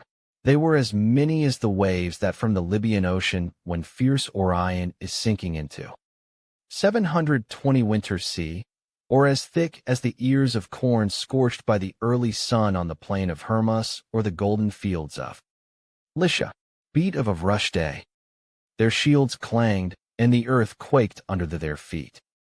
Haliesis next, one of Agamemnon's men and an enemy, all things Trojan, yoked his horses to his chariot and 1,000 fierce tribes to join Turnus, men whose mattocks turned the rich moss-sick soil for Bacchus, Aruncans sent by their fathers. Sidicinum, Volturnus, and from their high hills, men sent from the nearby plains of men who come from Callus and the banks of the river of many fords, and with them the tough Saticulan. 730 bands of Oscans. Their weapon was the Acles, a light spear, and leather used. It was their practice to attach a supple thong to it.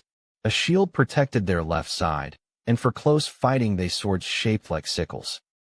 Men say Sabethus, then. Nor will you, O Ebolus, go unmentioned in our song. You were the son of Telon by the nymph of the river, born when Telon was already an old man and ruling over Caprii, the island of the Teleboi. But the son no more. The father had been content with the lands he had inherited, and by now he had long held sway over the tribes of the Serasts, the plains washed by the river Sarnus, men who lived in Ruphre, 740 Bacillum, and the fields of Solemna, and those on whom the walls Cadii heads were they there, of apple-bearing Abella looked down. Their missile was the a weapon thrown like the Teuton boomerang. They're protected by helmets of bark stripped from the cork oak, carried gleaming half-moon shields of plated bronze, and into a hard swords too were of gleaming bronze. You too, Euphins, famous for your feats of arms, were sent battle from the mountains of Nursi. These equi live in land, and are the most rugged of races, schooled in hunting the delight they forests. They work the soil with their armor on. There is always to bring home fresh plunder, and live off what take. 750, then came a priest from Maruvium, his helmet decorated name, hand vipers could antidote, and his. For by a sprig of fruitful olive, the bravest of men, Umbro by sent by King Archippus. By his spells and the touch of his, he knew well how to sow the seed of sleep on nests of and on water snakes, for all their deadly breath. His arts charm their anger and soothe their bites. But he had no for the sting of a Trojan sword, and not all his lullabies herbs gathered in the Marsian hills could help him with wounds. For you wept the grove of the goddess Angitia. 760 You wept the glassy waves and clear pools of Lake Fucinus. Came shores by for after his paying he heaven. There too, sent by his mother Aricia, glorious Virbius to the war, the lovely son of Hippolytus. He had grown to manhood in the grove of Egeria around the dank lake, the altar where rich sacrifices win the favor of Diana. Hippolytus had been brought to his death by the wiles of stepmother Phaedra, torn to pieces by bolting horses, and with his blood the penalty imposed by his father, men say came back under the stars of the sky and the winds of 770 restored by healing herbs and the love of Diana. Then the all-powerful father was enraged that any mortal should rise own son the care. To the his it is grow from the shades below into the light of life, and with his hand he took the inventor of those healing arts, Asclepius, of Apollo, and hurled him with his thunderbolt down into wave of the river Styx. But Diana Trivia, in her loving found a secret refuge for Hippolytus, and consigned him nymph Egeria and her grove, where, alone and unknown, name changed to Virbius, he might live out his days. Thus that horn-hooved horses are not admitted to the sacred 780 of the temple of Trivia, because in their terror at the monsters of chariot was the leaders, and of his the deep the horses of Hippolytus had overturned his and thrown him on the shore. But none the less his son driving fiery horses across the level plain as he rushed to wars in a chariot. There, looking around him and moving among the was Turnus himself, in full armor, the fairest of them all, taller by a head than all the others. On the towering top triple-plumed helmet there stood a chimera breathing from its battle flames. Theme, a throat of fire like Aetna's, and the fiercer and bloodier the more savagely she roared and belched the deadly the blazon on his polished shield showed a mighty 790 golden figure of Io, raising her horned head, with rough hair on. Argus, from an of columns of Aruncans, Order and Tiber her hide, already changed into a heifer, and there was guarding her, and her father Inachus pouring his river urn embossed on the shield. Behind Turnus came a cloud foot soldiers, and the whole plain was crowded with men bearing shields, the youth of Argos, bands of Rutulians, Sicani, that ancient race, Socrani and battle Labissae with their painted shields, men who plowed the valley and the sacred banks of the Numicus, men whose plowshare worked the Rutulian hills and the ridge of Circea, men 800 from the fields ruled by Jupiter of Anxur and the goddess Feronia Blackway, Volsci, delighting in her greenwood grove, and men from the swamps of Cytura where the icy river Euphens threads his along his valley bottom to lose himself in ocean. Last of all came Camilla, the warrior maiden of the Her was a winds, without the leading a cavalry squadron flowering in bronze. Not for girlish hands the distaff and wool basket of Minerva, she made inured to battle, of a fleetness of foot to race that she could have skimmed the tops of a standing crop touching them, and her passage would not have bruised 810 delicate ears of grain. She could have run over the ocean, hovered over the swell, and never wet her foot in the waves. Young men streamed from house and field, and mothers came thronging to splendor the gaze at her as she went, lost in wonderment at the royal of the purple veiling the smoothness of her shoulders, her hair weaving round its gold clasp, her Lycian quiver and shepherd's staff of myrtle wood with the head of a lance. Book 8. Aeneas in Rome. When Turnus raised the flag of war above the Laurentine citadel, and the shrill horns blared, when he whipped up his eager horses and clashed his sword on his shield, there was instant confusion. Take the great Mezentius those great. In that moment the whole of Latium rose in a frenzy to oath, and young warriors were baying for blood. Their leaders Messapus and Euphens, and the scorner of the gods were levying men everywhere, stripping the fields of who tilled them. They also sent Vinulus to the city of Diomed to ask for help and to let him know that Trojans were settling in Italy, that Aeneas had arrived with a fleet bringing the defeated household gods of Troy, claiming that he was being joined was on up to, smiled grief called by the fates to be king. The tribes were flocking to this Trojan, this descendant of Dardanus, and his name the lips of men all over Latium. What all this was leading what Aeneas hoped to gain from the fighting if fortune upon him. Diomed himself would know better than King Turnus or than King Latinus. This is what was happening in Latium.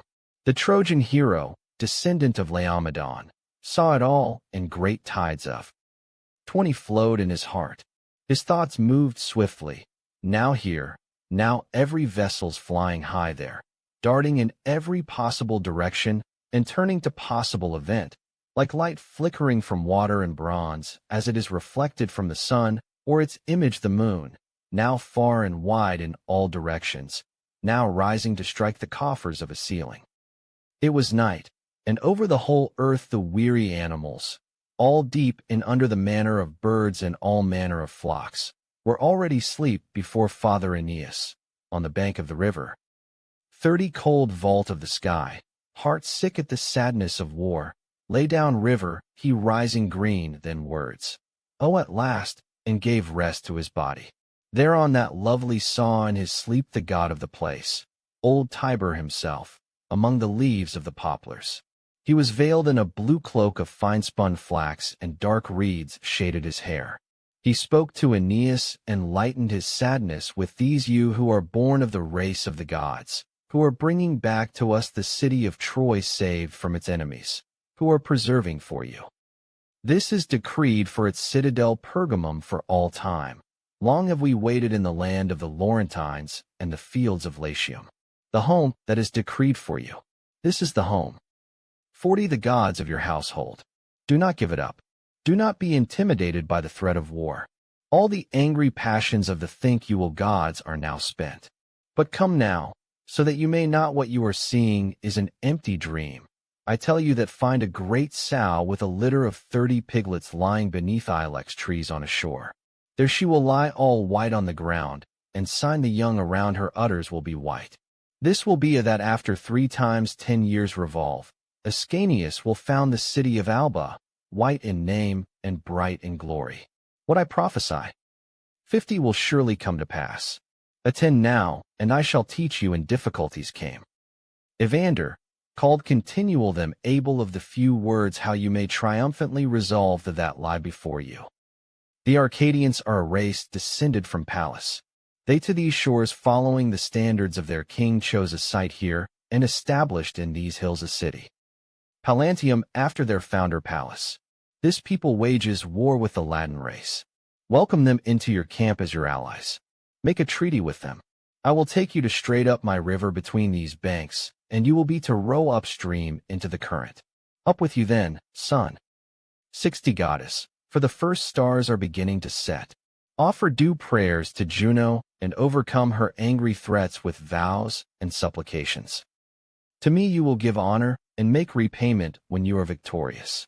I am that full river, whom you see scouring the.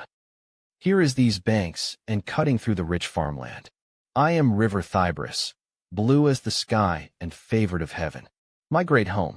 My headwaters rise among lofty cities, deep rose up. So spoke the river god, and plunged to the bottom of a pool. The night was over, and so was Aeneas' sleep. As he looked up to the light of the sun rising in the sky, took 70 water from the river in cupped hands, and poured out these nymphs. Thybris his pools are splendor. To you, be with speaking words of prayer to the heavens. O you Laurentine nymphs who are the mothers of rivers, and you, Father, with your holy stream, receive Aeneas. And now, after all suffering, keep him safe from peril. In whichever of your you may be, at whichever of your sources, you who pity misfortunes, in whatever land you emerge in all your. I will always pay you honor, and always make offerings, O horned river, king of all the waters of Hesperia. Only me, and by your presence confirm your divine will. So, 80 he picked out 2 biremes from the fleet, manned them with board rowers, and at the same time put some of his comrades on in full armor. Now suddenly before his astonished eyes there appeared a white sow portent. There through the trees he caught sight of a shore. This you, O young, and with offspring of the same color, lying on the green sow devout Aeneas offered to you as a sacrifice, even to greatest Juno, leading her to your altar with all her his quiet, and all that long night the Thybris calmed his flood, reversing current, and was as still and silent as a peaceful lake or marsh. There were no ripples on the surface of his waters. 90 No toiling for the oar. Thus they began their journey, and made glided where shields did they all water. The good speed, raising a cheerful noise as the cocked hulls over the water. The waves were amazed, and the woods full of wonder at the unaccustomed sight of far glinting of warriors, and painted prows floating on the river. So wear out the night and the day with rowing, and mastered the long windings of the river, moving under the shade of manner of trees, and cleaving green woods in smooth fiery sun, had climbed to the middle of the vault of heaven, when they saw in the distance walls, and a citadel, and the roofs of 100 scattered houses. What Roman power has now raised to the heights of the sky, in those days was a poor land ruled by Evander Hercules, grove him also as they smoking gliding silence. Evander. Quickly they turned their prows to the bank, and steered for the city. It so happened that on that day the Arcadian king was performing yearly rites in honor of the mighty son of Amphitryon, and was sacrificing to the gods in outside the city. His son Pallas was with him, and with were all the leading warriors and the senators, poor men were. They were offering incense, and warm blood was on the altars. When they saw the tall ships and saw them through the dense grove with men bending to the oars in 110, they were seized with sudden fright, and rose in a body, abandoning the sacred tables. Not so Pallas. Boldly he told them not to disturb their holy feast, and seizing a weapon he rushed off as top you piece you the branch to face the strangers by himself. What is it, warriors, that driven you to try these new paths? He called out from the of a mound while he was still at a distance. Where are going? What race are you? Where is your home? Is it or bringing us or war? Then Father Aeneas replied from high poop of his ship, holding out in his hand the olive sea, are driven we are chosen of peace. We are of the Trojan race. These weapons you for use against our enemies the Latins. It is they who have us here, exiles as we are, with all the insolence of war. Looking for Evander. Tell him of this. Say to him that the 120 leaders of the race of Dardanus have come to ask him to be their ally in battle. At this great name Pallas was dumbfounded. Come in our hand in a leaving the. Whoever you may be, he cried, leave your ship and speak with my father face to face. Come as a guest into house. With these words he took Aeneas by the right long clasp, and they moved forward into the grove, river behind them. Then Aeneas addressed the king with words of friendship. O noblest of the race of the Greeks, fortune has willed that I should come to you as a suppliant with an olive branch draped with wool. I was not alarmed at the thought that you are 130 leader of Greeks, an Arcadian and joined by blood to the two by the sons of Atreus. For I am joined to you by my courage and holy oracles of the gods, by our fathers who were kinsmen, and by your fame, which is known throughout the world. All these have driven me here by the command of the fates, and I willingly obeyed. Dardanus, the first founder and father city of Troy, sailed to our Teucrian land. According to the Greeks, he was the son of Electra, and that same Electra daughter of Atlas, the mighty Atlas who carries the circle 140 the heavens on his shoulder. On your side you are the son of Mercury, and he was the son of Maia, conceived and born on Maia, if Atlas blood, not form of your door, both in persuaded them and the snow-clad top of Mount Cyllene. But the father of we put any trust in what we hear, was Atlas, that same who supports the stars of the sky. And so we are of 2 branches of the same family. Trusting in this, I have sent emissaries or made trial of you in advance by any subterfuge, but have come in person as a suppliant to, and laid my life before you. The same race harries us bitter war, the Rutulians of King Daunus, and they are that if they were to drive us away, nothing would prevent from putting all the heartlands of Italy under their yoke. 150 becoming masters of the Tyrrhenian Sea to the south and the Adriatic to the north. Take the right hand of friendship I offer spirits are had. He then welcome you are. Voice when and give me yours. Our hearts are strong in war. Our fighting men are tried and proved. So spoke Aeneas. All the time he was speaking, Evander been gazing at his face and his eyes and his whole body, replied in these few words, Bravest of the Trojans, I you with great joy, and with great joy I recognize who, oh how well do I recall the words of your father, the very and features of the great Anchises. For I remember that Priam, son of Laomedon, was on a visit to his sister Hesione in the kingdom of Salamis. He came on to visit us in the cold lands. 160 of Arcadia. In those days the first bloom of youth was still covering my cheeks, and I was full of admiration for the leaders them all two of Troy. Priam himself, too, I admired, but taller than walked Anchises. With all a young man's ardor, I longed to speak with him and put my right hand in his. So I approached him and led him with full heart to the walls of Phoenius. When he was leaving he gave me a wonderful quiver filled with Lycian arrows, a soldier's cloak interwoven with gold thread, and a pair then been of golden bridles which now belong to my son Pallas. So the right hand of friendship for which you ask has already 170 given in solemn pledge, and as soon as tomorrow's sun returns not be give favor postpone, at home as he and the took on and to the earth, I shall send you on your way, and you will disappointed with the reinforcements and supplies I shall you. Meanwhile, since you are here as friends, come these annual rites of ours which it would be sinful to by celebrating them with us. It is time you began to feel at the tables of your allies. The food and drink had been cleared away, but as soon was finished speaking, he ordered them to be replaced. King himself showed the Trojans to seats on the grass, but Aeneas apart to a couch of maple wood, and seated him rough lion skin for a cushion. Then the priest of the altar. 180 some chosen warriors served with great good will the roast flesh. Ceres, Bacchus, of bulls, loaded into baskets the grain which is the gift of worked by the hand of man, and poured out the juice of Aeneas, and the warriors of Troy, then feasted together on the satisfied. Feast upon us ancient dangers, renew at whole chine and entrails of the sacrificial ox. After their hunger was relieved and their appetite, King Evander spoke as follows. This annual rite, this set, and this altar to a great divinity have not been imposed by any vain superstition working in ignorance of our gods. It is because we have been saved from desperate my Trojan friend, that we perform this worship and yearly in honor of one who has well deserved it. 190 First of all, look at this vaulted cavern among the rocks. You can see how this great massive home inside the mountain has torn apart and is now abandoned, with boulders lying everywhere in ruins. Here, deep in the vast recesses of the rock, was once a cave which the rays of the sun never reached. This was named Freshly Proud Doors, the home of a foul-featured, half-human monster by the of Cacus.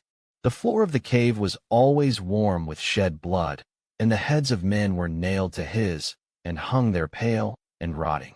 The father of this monster was Vulcan, and it was his father's black fire he vomited from his mouth as he moved his massive bulk.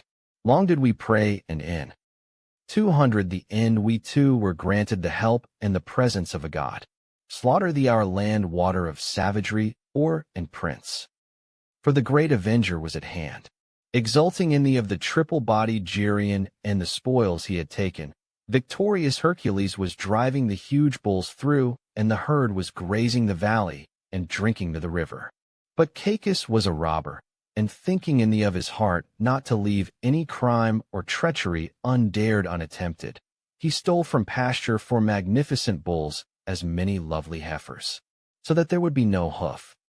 210 Pointing forwards in the direction of the cave, he dragged them in by their tails to reverse the tracks, and was now keeping his plunder hidden deep in the darkness of the rock. There were no sign of tracks leading to the cave for any searcher to see. Meanwhile, when his herd had grazed its fill, and the amphitryon was moving them out of pasture and preparing to go on his way, the cows began to low plaintively at leaving and the place, filling the whole grove with their complaints, bellowing to the hills they were leaving behind them. Then, deep in the cave, a single cow lowed in reply. Cacus had guarded her well, but she thwarted his hopes. At this Hercules blazed up in 220 anger. The black bile of his fury rose in him, and snatching up our terror in the shut his arms and heavy knotted club, he made off at a run for the wind-swept heights of the mountain. Never before had people seen Cacus afraid. Never before had there been these eyes. He turned and fled, running to his cave with speed of the wind, fear lending wings to his feet. There he himself up, dropping a huge rock behind him and breaking the iron chains on which it had been suspended by his father's art, and trying so that its great mass was jammed against the doorposts blocked the entrance. There was Hercules in a passion. 230 every approach, turning his head this way and that, and grinding great rock his teeth. 3 times he went round the whole of Mount Aventine in his anger. 3 times he tried to force the doorway without success. 3 times he sat down exhausted in the valley. Above the ridge on top of the cave, there stood a sharp needle of flint with sheer rocks falling away on either side. It rose to a bird's. It rocked it, gave a dizzy height, and was a favorite nesting place of carrion. Hercules put his weight on the right-hand side of it, where leaned over the ridge towards the river on its left. He loosened it, wrenched it free from its deep base, and then sudden heave, a heave at which the great heavens thundered. 240 the banks of the river leapt apart, and the river flowed backwards unroofed in alarm. The cave and whole huge palace of Cacus were, and exposed to view, and his shadowy caverns were opened to all their depths. It was as though the very depths of the chambers of earth were to gape in some cataclysm and unbar that of the trapped Hercules the underworld, the pale kingdom loathed by the gods, so the vast abyss could be seen from above with the shades dead in panic as the light floods in. So Cacus was caught in the sudden rush of light, and in his cavern in the rock, howling as never before, while 250 bombarded him from above with any missile that came to hand, belaboring him with branches of trees and rocks the size of millstones. There was no escape for him now, but he vomited of its shot through the vast darkness. Thick smoke from his monstrous throat and rolled clouds all round his den to blot it from sight. Deep in his cave he churned out fumes as black as night, and the darkness was through with fire.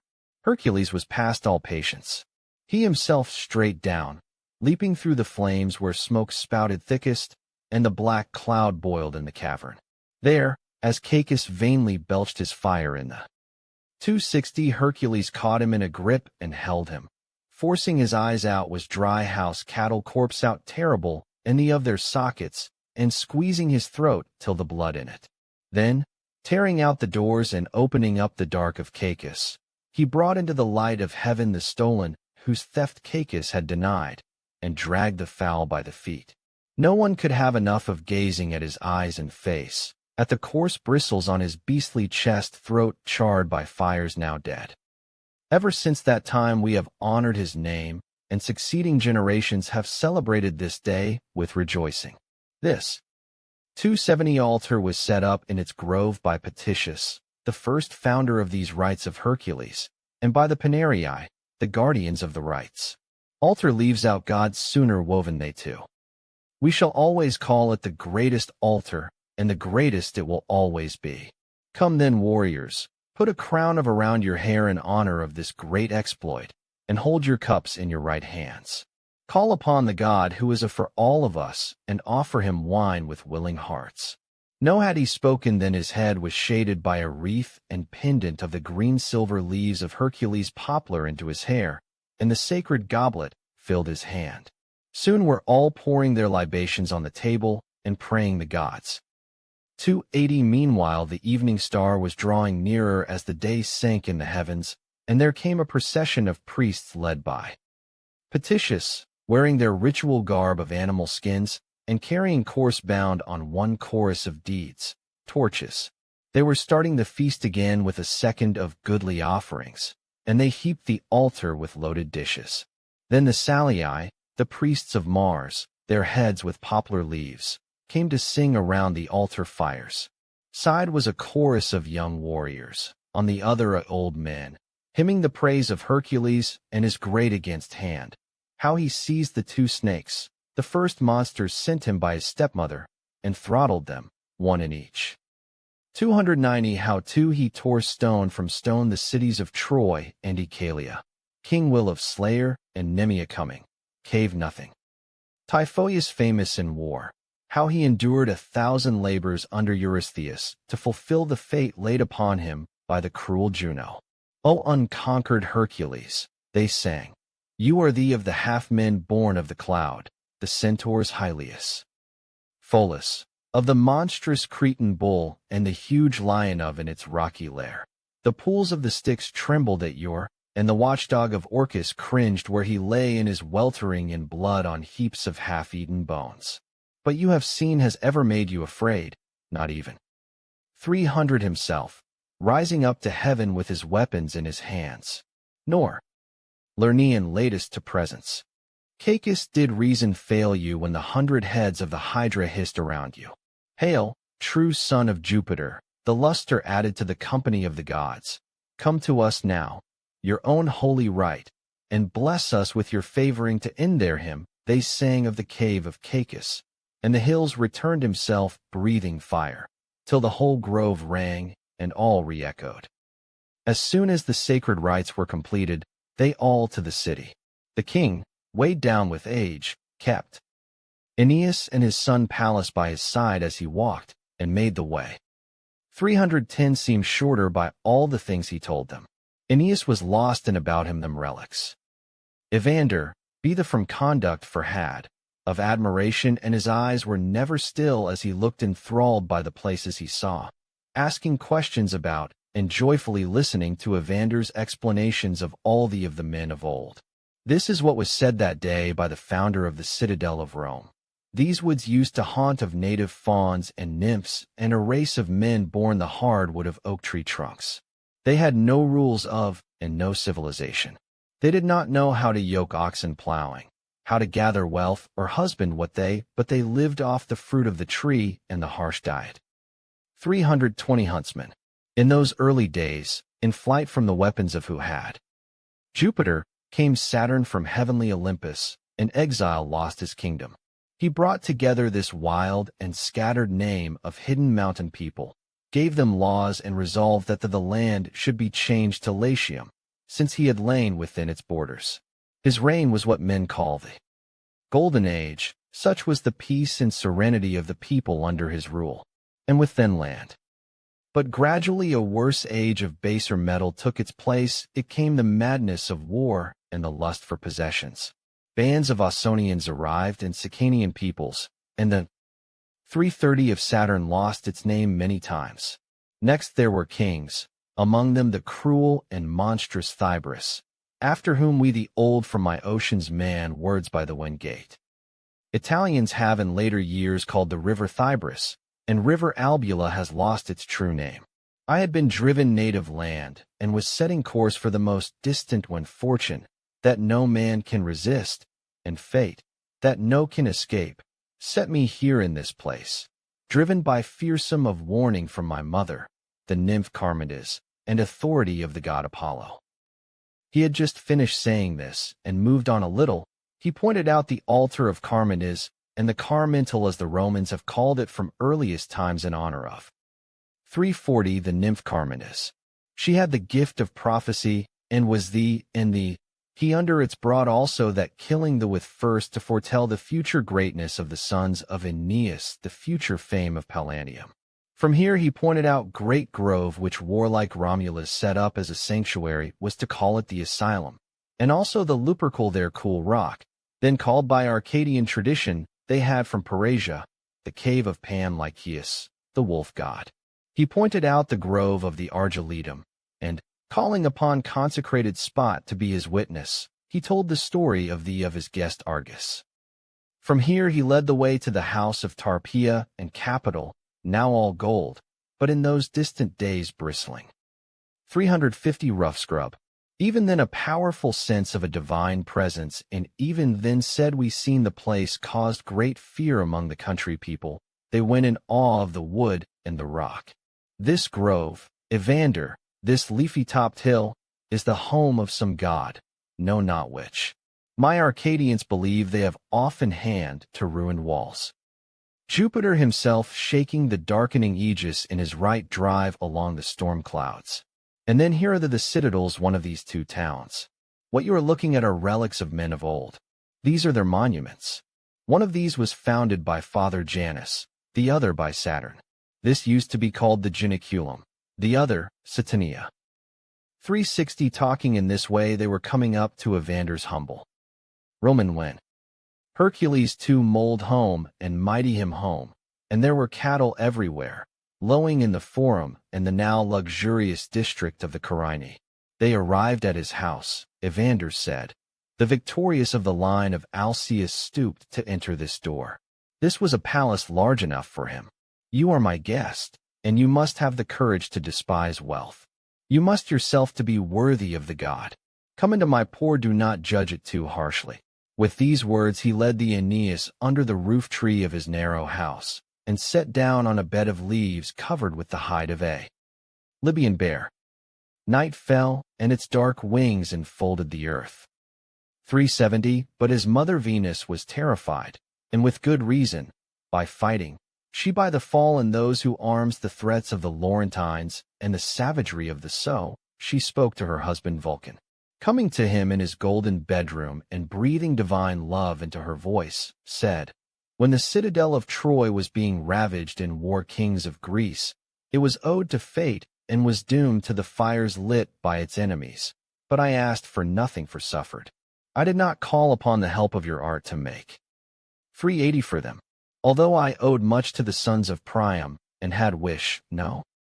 Jupiter, you and yielded to the close destroy hesitating. Often wept at the sufferings endured by Aeneas. I did not owe my dearest husband that you should exert yourself to purpose. But now, in obedience to the commands of Aeneas is standing on Rutulian soil, and so now I come to as a suppliant. I approach that godhead which I so revere. As a mother, I ask you to make arms for my son. You, Thetis, the daughter of Nereus, you yielded to the wife of Tithonus when they came and wept to you. Look at all nations gathering. Look at the walled cities that have their gates and are sharpening their swords against me to those I love. She had finished speaking, and he was. The goddess took him gently in her white arms and caressed him again. Suddenly he caught fire as he 390 always did. The old heat he knew so well pierced to the marrow as an and new love, made where is your right powerful. Priam of his bones and coursed through them till they melted. Thunderstorm when a fiery flashing rift bursts the clouds runs through them in dazzling brightness. His wife knew was pleased. She was well aware of her beauty, and she how to use it. Father Vulcan, bound to her by eternal this reply. You need not delve so deep for arguments. That trust, O goddess, which you used to have in me. If care for Aeneas was then as it is now, it would have been for us even then to arm the Trojans. Neither the All-Father nor the Fates were forbidding Troy to stand and for 100 to go on living for 10 more years. And now if you are preparing for war, and this is what you wish, whatever care I can offer you in the exercise of my skill, whatever can be done by melting iron or electrum, anything that fire and bellows can achieve, you do not have to pray to me. You need not doubt your power. At these words he gave his wife the embraces so much desired, and when just then, relaxed upon her breast, he sought and found peace repose for all his limbs. When the night had passed the middle of its course, Vulcan's first sleep was over, and there was no more rest.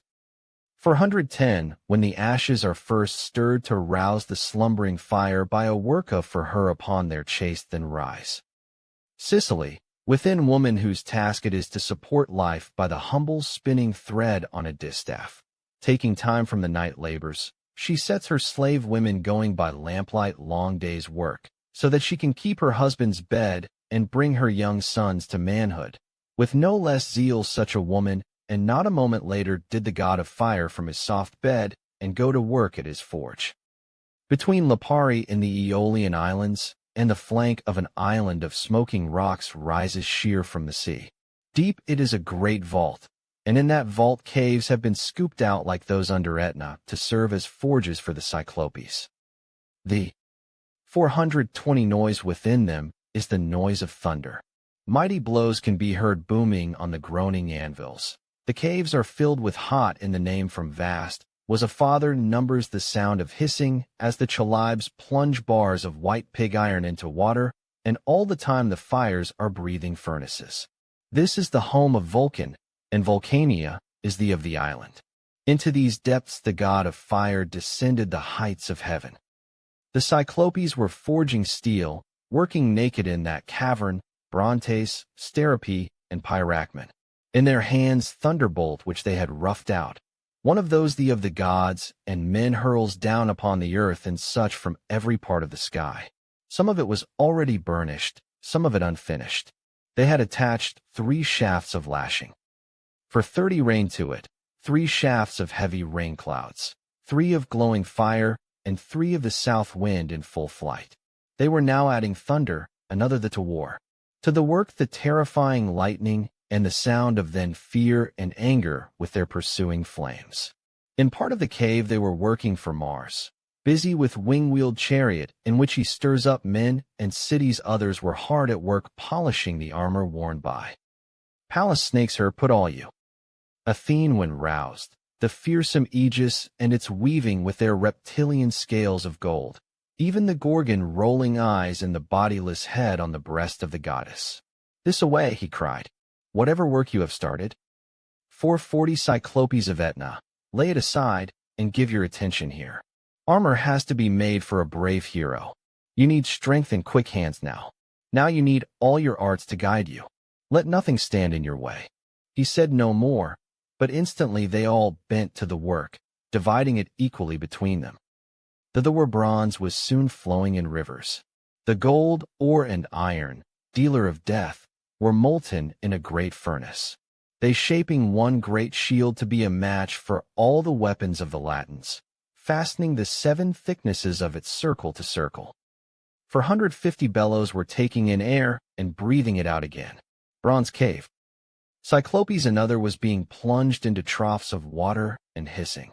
The boomed with the anvils standing on its floor while they raised their arms with all their strength in time with one, and turned the ore in tongs that did not slip. On from and man rose, of his thee. While Father Vulcan, the god of Lemnos, was pressing with this work in the Aeolian Islands, Evander was roused sleep in his humble hut by the life-sustaining light of day, the dawn chorus of the birds under his eaves. The old put on his tunic and bound Etruscan sandals on the Saul's feet. He then girt on a Tygean sword with its baldric over. For 160 shoulder, and threw on a panther skin to hang down on his left precede walk there. Aeneas Evander's side. Nor did the sentinels from his high threshold fail to him. His 2 dogs went with their master, as the hero to the separate quarters of his guest Aeneas, remembering talk and remembering the help he had promised to give. Was up and about just as early, walking with the chates. Had his son Pallas with him. They met, clasped right hands, and sitting there in the middle of Evander's house, they were at last able to discuss affairs of state. For 70 the king spoke first. Great leader of the Trojans, while you are alive, I shall never accept that Troy and its kingdom defeated. Beside your mighty name, the power we have to end by, and but I have you ago on you in this war, is as nothing. On one side we are hemmed the Tuscan river, on the other the Rutulians press us hard, we can hear the clang of their weapons round our walls. Have a plan to join vast peoples and the armies of wealthy kingdoms to your cause. A chance that no man could foreseen is showing us the path to safety. Fate was calling when you came to this place. Not far from here is the site of Agila, founded long 480 Its ancient rock by the warlike Lydians who once settled there had under-armed barbaric on the ridges of the Etruscan mountains.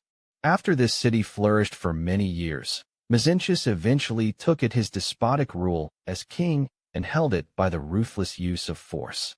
I shall not speak of the foul murders and other crimes committed by this tyrant. May the gods heap equal suffering upon his own head and the heads of his descendants.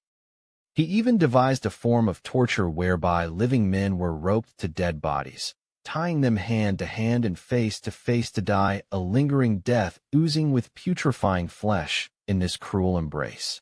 But at last his subjects reached the end of their endurance and took up arms against him, roaring and raging.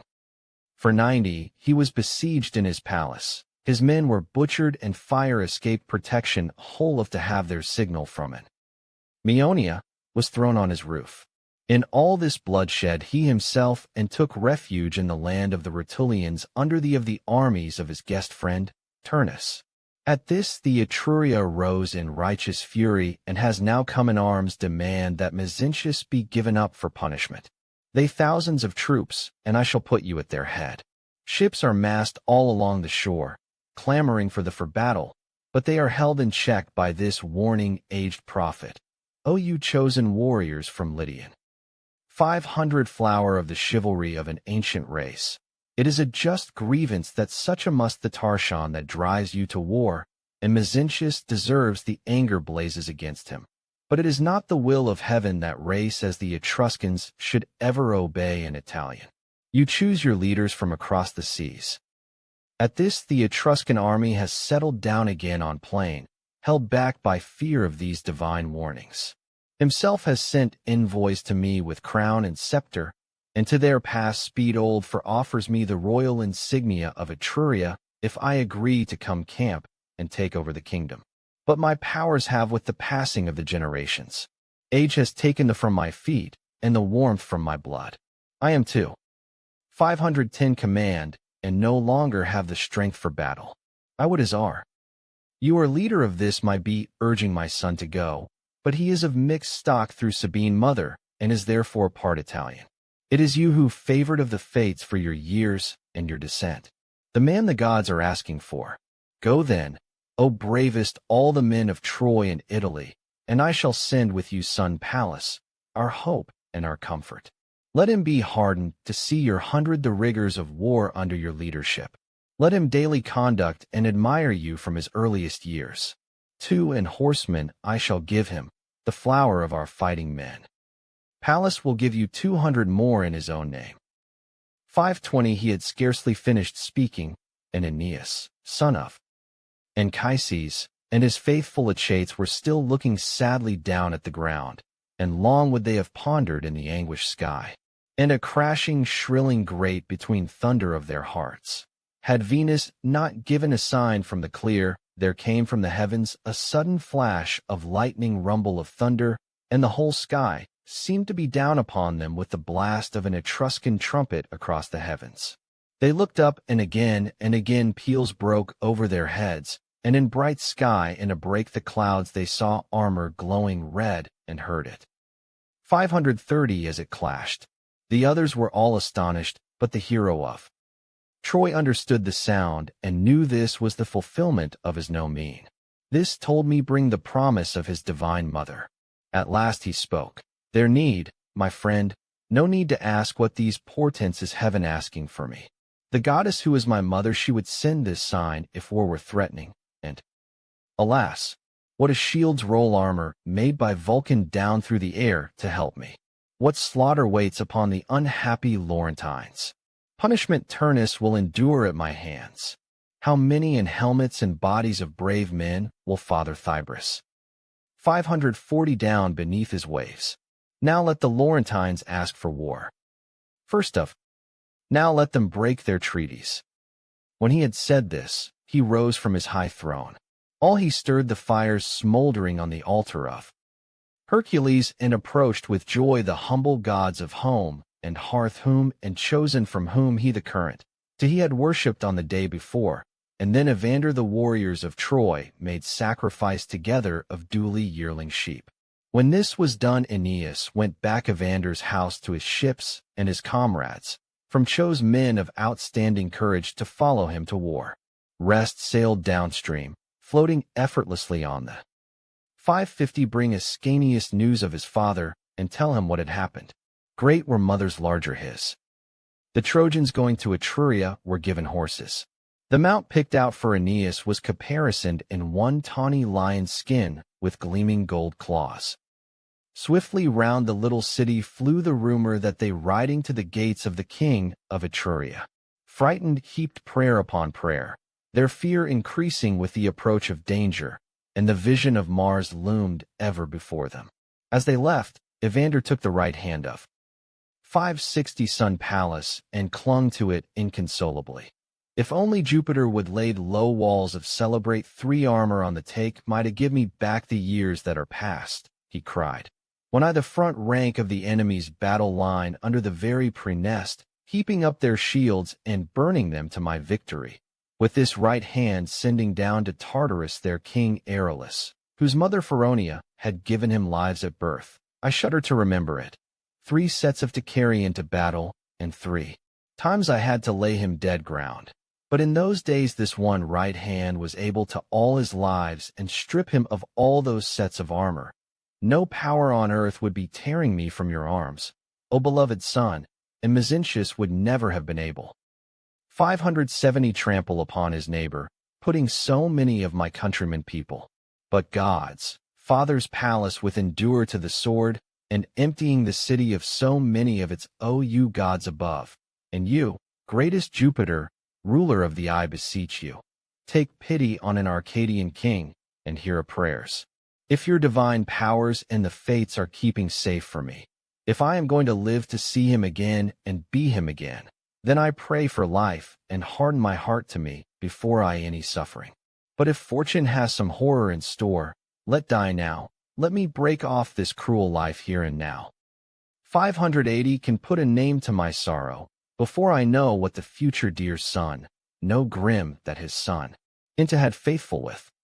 Greek the will bring, and while I still hold you in my arms, O my only source of joy, given to me, so late in life, I want news to come and wound my ears.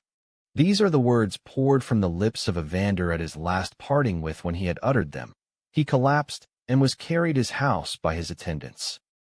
And now the gates had been opened and the horsemen ridden out, Aeneas among the first of them and his achates with him. Then the other Trojan commander's palace conspicuous in the middle of the column in his military cloak and brightly colored armor. He was like 590 morning star, which Venus loves above all other starry fires, as sky full of the he leaves his ocean bath and lifts up his holy face into the to scatter the darkness. Mothers stood on the city walls, dread and following with their eyes the cloud of dust, and their shouts column there was people's hills clad, who glint of bronze from the squadrons. They were riding in armor by the shortest route over rough scrub, and there rose to the sky as the 4-hoofed beat of the galloping drummed on the dusty plain. Near Caera's cold river a wide glade, revered for generations as a holy place by near and far. It was enclosed on every side by a ring of in black firs. The story is told that the ancient Pelasgians, in days long past, were the first inhabitants of Latium, consecrated 600 this grove, and a holy day to be observed in it to Silvanus, the god of field and flock. Not far from here Tarcho, and the whole encamped on come down their horses. Etruscans were occupying a strong position, and their army could be seen from the heights of the hills, the broad fields. Aeneas and his chosen warriors had to the camp, and, weary from the ride, were seeing to and refreshing themselves. 610 But the goddess Venus, bringing her gifts, was at hand, shining something among the clouds of heaven. When she saw her son at distance from the others, alone in a secluded valley across icy river, she spoke to him, coming unasked before his eyes. Husbands, turnest to her splendor the gazing. Here now are the gifts I promised you, perfected by my skill. When the time comes you need not hesitate, my son, to face the proud Laurentines or challenge fierce battle. With these words the goddess of Cythera came to Sun's embrace, and laid the armor in all its shining before him under an oak tree. Aeneas rejoiced at these gifts from the goddess and at honor she was paying him, and could not have his fill of. 620 at them. He turned them over in his hands, in his arms, admiring, dealing bronze like across the terrible, crested, fire-spurting helmet, the death sword, the huge, unyielding breastplate of blood red, a dark cloud fired by the rays of the sun and glowing far the sky. Then the polished greaves of richly refined electrum and words to gold, the spear and the fabric of the shield beyond all story of were all that describe. There the god of fire, with his knowledge of the prophets and of time that was to be, had laid out the Italy and the triumphs of the Romans, and there in order all the generations that would spring from Ascanius and wars they would fight. 630 he had made, too, a mother wolf stretched out in the green hanging neck into Sabines, a new cave of Mars with twin boys playing round her udders, there unafraid and sucking at her, as she bent her supple back to lick each of them in turn and mold their body shape with her tongue. Near this he had put Rome and the violent rape of thee at the great games in the bowl of the crowded circus, and war suddenly breaking out between the people of Romulus and the stern Sabines from Cures led by their aged king Tatius. Then, 640 after these same kings had put an end to their conflict, they sacred treaty opposite should dripped. Tarquin's siege stood in their armor before the altar of Jupiter with vessels in their hands, sacrificing a sow to ratify the close by. 4-horse chariots had been driven hard in directions, and had torn medicine too. The man of Alba have stood by his promises, and Tullus was dragging the deceiver's body through a wood, while a dew of blood from the brambles. There too was Porsenna ordering the Romans to take back after they had expelled him, and mounting a grade against the city while the descendants of Aeneas were running. 650 upon the drawn swords of the enemy in the name of liberty, because Cloelia's citadel on guard rough goose. There you could see him as though raging and blustering Horatius Cockles was daring to tear the bridge down, and had broken her chains, and was swimming the river. At the top of the shield Manlius, the keeper of the Tarpeian rock, stood in front of the temple, and kept on the heights of the Capitol. The new thatch stood out on the roof of Romulus' palace, and here was a silver fluttering through the golden portico, honking to announce that the Gauls were at the gates. There were the Gauls close by, there was gold, among the thorn bushes, climbing into the citadel under cover of darkness on that pitch-black night. Their hair, 660 their clothing was gold, their striped cloaks gleamed, and their each right shields out to the milk-white necks were encircled by golden torques. In hand there glinted 2 heavy alpine spears, and long protected their bodies. Here too Vulcan had hammered leaping Salii, the priests of Mars, and the naked Luperci, shields sacred priests' conical hats tufted with wool, the figure of 8, which had fallen from heaven, and chaste matrons leading processions through the city in cushioned carriages. At some distance from these scenes he added the habitations of the dead in Tartarus, the tall gateway of Dis and the punishments of the damned, with Catiline hanging from his beetling crag and shivering at the faces of the Furies. There too were the 670 righteous, in a place apart, and Cato administering justice. Between all these there ran a representation of a broad expanse of swelling sea, golden, but dark blue beneath the white circle swam, feathering its foam on the crests of the waves, and all round it in a dolphins picked out in silver, cleaving the sea in battle of with waves' surface with their tails. In the middle were the bronze-armored fleets at the Actium. There before your eyes the battle was drawn up the whole of the headland of Lucas seething, and all the gleaming in gold. On one side was Augustus Caesar, leading the men of Italy into battle alongside the Senate and the people of 680 Rome, its gods of home and its great gods. High he stood on the poop of his ship, while from his radiant forehead there streamed a double flame, and his father's star shone above his head, and from the warriors from with distant outrage together. On the other wing, Towering above the battle as he led his ships in line ahead, sailed Agrippa with favoring winds favoring gods, and the beaks of captured vessels flashed the proud honor on his forehead, the naval crown. On other side, with the wealth of the barbarian world and in all kinds of different armor, came Antony in triumph the shores of the Red Sea and the peoples of the dawn. Him sailed Egypt and the power of the east from as far as Bactria, and there bringing up the rear was the greatest of all, his Egyptian wife. On they came at speed, all 690, and the whole surface of the sea was churned to foam by the pull of their oars and the bow waves from their triple beaks. They steered for the high sea, and you would have thought that floating mountains, turreted as the fields in the Cycladic islands, had been torn loose again and were on the ocean, or that mountains were colliding with to see men in action on those ships with their massive sterns, showering blazing torches of tow and flying steel. Fresh blood began to redden the furrows of Neptune's by 2 manner. The middle of all this the queen summoned her warships, rattling her Egyptian timbrels. She was not yet seeing the snakes there at her back, while Anubis barked and all 700 of monstrous gods leveled their weapons at Neptune and Venus in grave jubilant heels. Actium, the sight the scene untied in all, and Minerva. There in the eye of battle raged Mars, in iron. The grim Furies swooped from the sky, and Discord strode along in her torn cloak with Bellona at her cracking her bloody whip. But high on the headland of Apollo saw it all, and was drawing his bow. In terror at the whole of Egypt and of India, all the Arabians and all she-bands were turning tail, and the queen herself could be calling for winds and setting her sails by them. She had the sail ropes, and was even now paying them out. There. 710 the slaughter the god of fire had set her, pale with the pallor of wind's Nile robes, and approaching death, driven over the waves by the eye of Pigeon blowing off Calabria.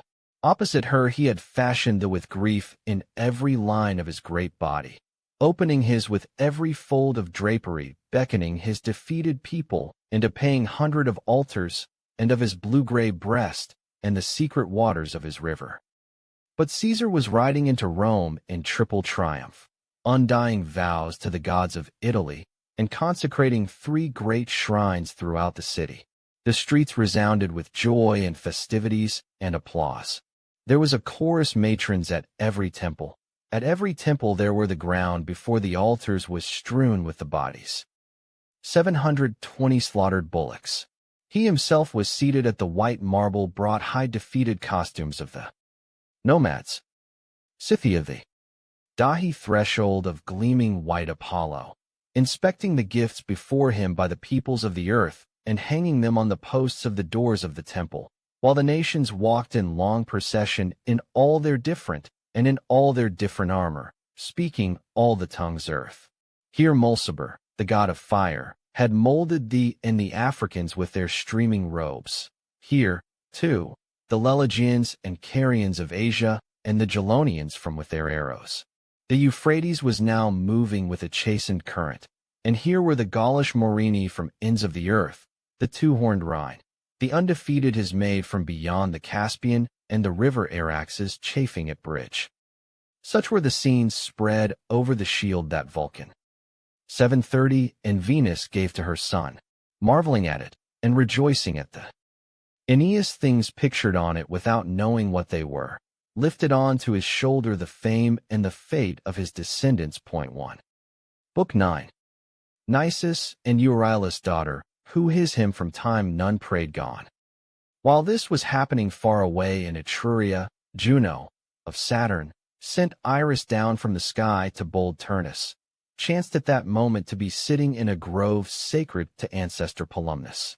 These were the words that came to the rosy lips of Iris, daughter of Thomas. There, Turnus, in its ever-rolling course has brought you unasked what of the gods would have dared to promise you if you had for it. Aeneas has left his city, his allies, and his fleet, and tend to visit the royal seat of Evander on the Palatine. And as though that were not enough, he has traveled as far as the remotest cities of Corythus, and is arming a band of Lydians. Some country the Aeneid cutting in new called you people, he has collected. What are you waiting for? This is moment to call for your horses and chariots.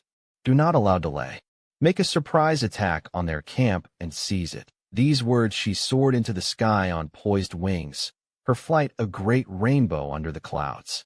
The warrior her, and raising his hands palms upward to the stars, he out to her as she flew. "Iris, glory of the sky, who is sent here to me, riding the clouds down to the earth? Why this 20 sudden brightness in the air? I see the heights of heaven parting this." He had scooped up prayer and stars wandering through the vault of the sky. "I follow great sign, whoever you are that call me to arms." When spoken these words, he walked to the river's edge and up in his hands the water from its surface as he offered vows. Rich the sons of Middle upon prayer to the gods, and burdened heaven with his. The whole army was soon moving across the open plain, and its horses, rich in embroidered apparel, rich in gold. Vanguard was controlled by Messapus, the rear by the Tyrrhus, while Turnus, the chief commander, was in the 30 of the column. It was like the Ganges fed by the steady flow of its 7 rivers and silently rising, or like the fertile waters of the at last of the rolling fetch enemy is. Nile when it withdraws from the plains and settles back into its own channel. The Trojans saw this distant cloud-black dust suddenly gathering and the darkness rising on plain. Caicus was on the rampart on that side, and he was first to raise the alarm. "What is that ball of dark dust along the plain? Fetch your weapons, fellow citizens, and them now. Give out missiles. Mount the walls. Be upon us. To your posts." With a great clamor the Trojans 40 streamed in by all the gates to man the walls, for these were the orders they had received from Aeneas, the greatest of warriors, as he left them. If anything should happen in his absence, they trust and anger orders, and full were not to dare take up position for a pitched battle or themselves to the plain, but only to stay on the ramparts defend the camp and the walls. So, though shame and urged them to join battle, they nevertheless obeyed, closed the gates against the enemy, waiting for them in of the arrived armor inside their towers. By this time Turnus had taken wing and gone on ahead slow-moving column. With 20 picked horsemen he 50 at the city before he was expected, riding a piebald Thracian plumes. Is in javelin the were they charger, and wearing his gold helmet shaded by red. There any man among you, my friends, will come with me be first upon the enemy? There, he cried, and sent his spinning into the air as a signal for battle. Then, rising in saddle, he charged across the plain. His comrades took up cry and followed him with blood-curdling shouts. They amazed at the faint-heartedness of the Trojans. Why did not commit themselves to a fair fight on the level plain? Were men, why did they huddle in their camp and not meet walls this none, arms with arms? Turnus in a fury prowled round the way and that, searching for an approach where there was 60 like a wolf in the dead of night, lying in wait in all the wind and the rain by a pen full of sheep, and growling at the gaps in fence, while the lambs keep up their bleating, safe beneath their mothers. Beside himself with anger he storms and rages, but hunger he since anger is burned. What cannot reach them? He is worn out by the ravening, has been so long in gathering, and many a day has passed blood wet his throat. So did the Rutulian blaze with he surveyed the walls of the Trojan camp, and the pain him to the bone. How could he try to come at them? 70 device could shake out the Trojans shut up there behind there at camp, by himself a rampart, and spill them onto the plain? The fleet was moored in a sheltered position along the side of the protected by the water of the river, and to the landward ramparts. There he made his attack. Burning with fury he demanded fire from his exultant comrades, and took up great blazing pine torch in his hand. At this they all bent to the what task, with Turnus there to urge them on. They plundered fires they could find, and their reeking torches smoldered with a pitchy light as Vulcan whirled to the stars dense clouds of a way-tail ever. Smoke shot through with sparks. Tell me, muses, what god turned these fierce flames from the Trojans and drove such fire from their ships? Though was told in times long past, but the fame of it will live for 80 when Aeneas was first building his fleet on Mount Ida in Phrygia. Sibylle these that you had maple in preparing to take to the high seas. Berecyntian herself, the mother of the gods, is said to have addressed words to great Jupiter. O my son, grant my prayer. Now Olympus is subdued. Grant what your dear mother asks of. On top of my citadel I had a wood of pine trees which I loved for many years, a dark grove of black pine, and where men would bring their offerings. These trees I gladly gave to the Trojan warrior when he needed a fleet, but now my heart 90 is seized by anxiety and dread. Put all my fears at rest, and answer your mother's prayer. Grant that my ships should not any born in years rights. No has been when in safe and the be wrecked on any of their voyages, or overwhelmed by squall of wind. Let it stand to their favor that they were on our mountains. Her son, who turns the stars of heaven their courses, made this reply to his mother. What is this our calling on the fates to do? What do these words of mean? Are ships made by mortal hands to have a mortal? Is Aeneas to face all his doubts and dangers, and never uncertainty? Is there any god to whom such a privilege granted? No. But when the ships have done their duty, due course they reach the end of their voyaging and are harbor in Ausonia, each one to survive the sea and reach 100 Laurentine fields with the Trojan leader will lose its mortal shape. I shall order all of them to become goddesses of the great head ocean, like Galatea and Dodo, daughters of Nereus, whose breasts cleave the foam of the waves of the sea.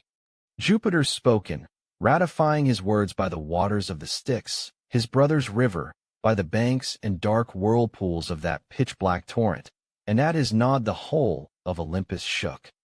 And so the promised day had come, and the fates had completed the allotted time, when the violent attack of Turnus warned the mother goddess to defend her sacred ships from 110 these burning brands. A strange light now shone before men's east. Trojans, hands. Sacred the every eyes, and a great cloud seemed to cross the sky from the bearing with it votaries of the goddess from Mount Ida. A fearsome voice then fell from the air and filled the ears of and Rutulians in their armed ranks. Do not trouble to defend my ships. Do not take your weapons, and your Turnus will burn the sea dry before he can burn these pine trees. Go then. You are freed. Go, you goddesses of sea. The mother of the gods commands. In an instant, 120 ship burst the ropes that moored it to the bank, and they plunged like dolphins, beak first to the bottom. When they returned to the surface, they were miraculously changed, each one a nymph afraid harsh the sea. Wavered, swimming in the sea. The Rutulians were astonished. Messapus himself was, and his horses reared. Even Tiber checked his flow with a roaring of his waters as he called back his current from, but the boldness and confidence of Turnus never, without hesitation, he set about haranguing his men and whipping up their spirits. These portents strike at the Trojans. They mean that Jupiter has taken from them the help they have. 130 become accustomed to. The ships did not wait to taste Rutulian, and 500,000 gods have this of people. Let fire and sword. So now the seas are barred to the Trojans, they have no hope of escape. By this they have lost won the world, and the land is already in our hands. So many of men are marching under arms from all the races of Italy. This Phrygian talk of destiny and the oracles of the does not dismay me. Destiny and Venus were satisfied the moment Trojans set foot on the fertile fields of Italy. I too a destiny, of a different sort, to cut down with the sword vicious people that has robbed me of my bride. The sons Atreus are not the only ones who have suffered, and the of Mycenae are not the only men who can take up arms. 140 them not imagine it is enough to have been destroyed once. It know they because they should have been enough for them to sin once. They had need to show loathing and contempt for every woman in world. Look at them now, all courage and confidence of this rampart that keeps us from them, and these ditches stand Troy hands ready that armor not have dug to hold us back. This is no sort of barrier to between them and death. Did they not see the walls of settling into the flames? And those were fashioned by the of Neptune. You are my chosen few. Which one of you is to cut through their rampart with the sword and rush into camp of cowards? To fight Trojans, I do not need the Vulcan made for Achilles. I do not need 1,000 ships. 150 if every man in Etruria went and joined them as allies this instant. Nor do they need to be frightened of the dark. We shall guards all be in soon with, or but the it you cheer. Meanwhile, not be creeping up on them like cowards to kill thee over their citadel and steal their palladium. We shall not hiding in the blind belly of a horse. Our plan is to come daylight in full view and gird their walls with fire. I shall make sure they realize it is not Greeks they have to deal the army of Pelasgians Hector held off into a 10th year. Best part of the day is already spent. For what remains of can now rest yourselves. You have done well. Be of good and high hopes that we can bring them to battle. 160 Messapus was given the task of blockading the gates with a night guard and ringing the walls with watchfires. 14. Rutulians were chosen to keep watch on the walls, each commanding 100 men with purple crests on their helmets and gleaming with gold. They dispersed, some going to their various and burned duties, others lying out on the grass, enjoying their wine, tipping up the bronze mixing bowls. The watchfires and the guards kept awake by gaming the night away. The Trojans looked out on all this from the top of their 170 rampart and kept armed guards on all the high points while outlying zealous father troops require it. Had been to anxiously checking the gates, building bridges to their fortlets, and bringing up missiles. Nestius and the Serestus never relaxed their vigilance. They were the men Aeneas had appointed to take over the command of the and the government of the people should adversity. The whole legion was on the alert along the walls. Lots cast for posts of danger, and each man was taking his turn stand guard. Nisus, son of Hyrtacus, was keeper of a gate.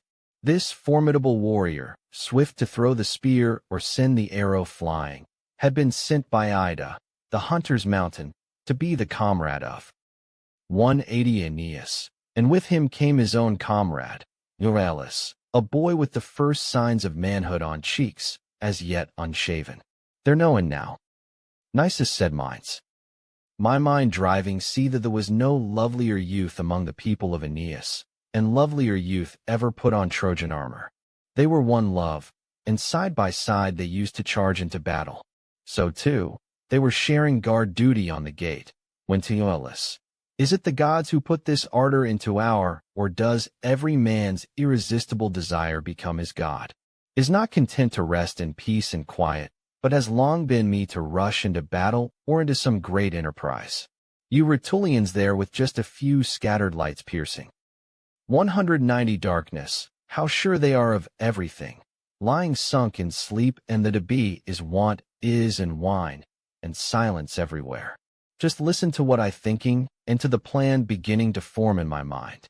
People and the fathers, they are all clamoring for Aeneas summoned and messengers sent to tell him exactly what happening.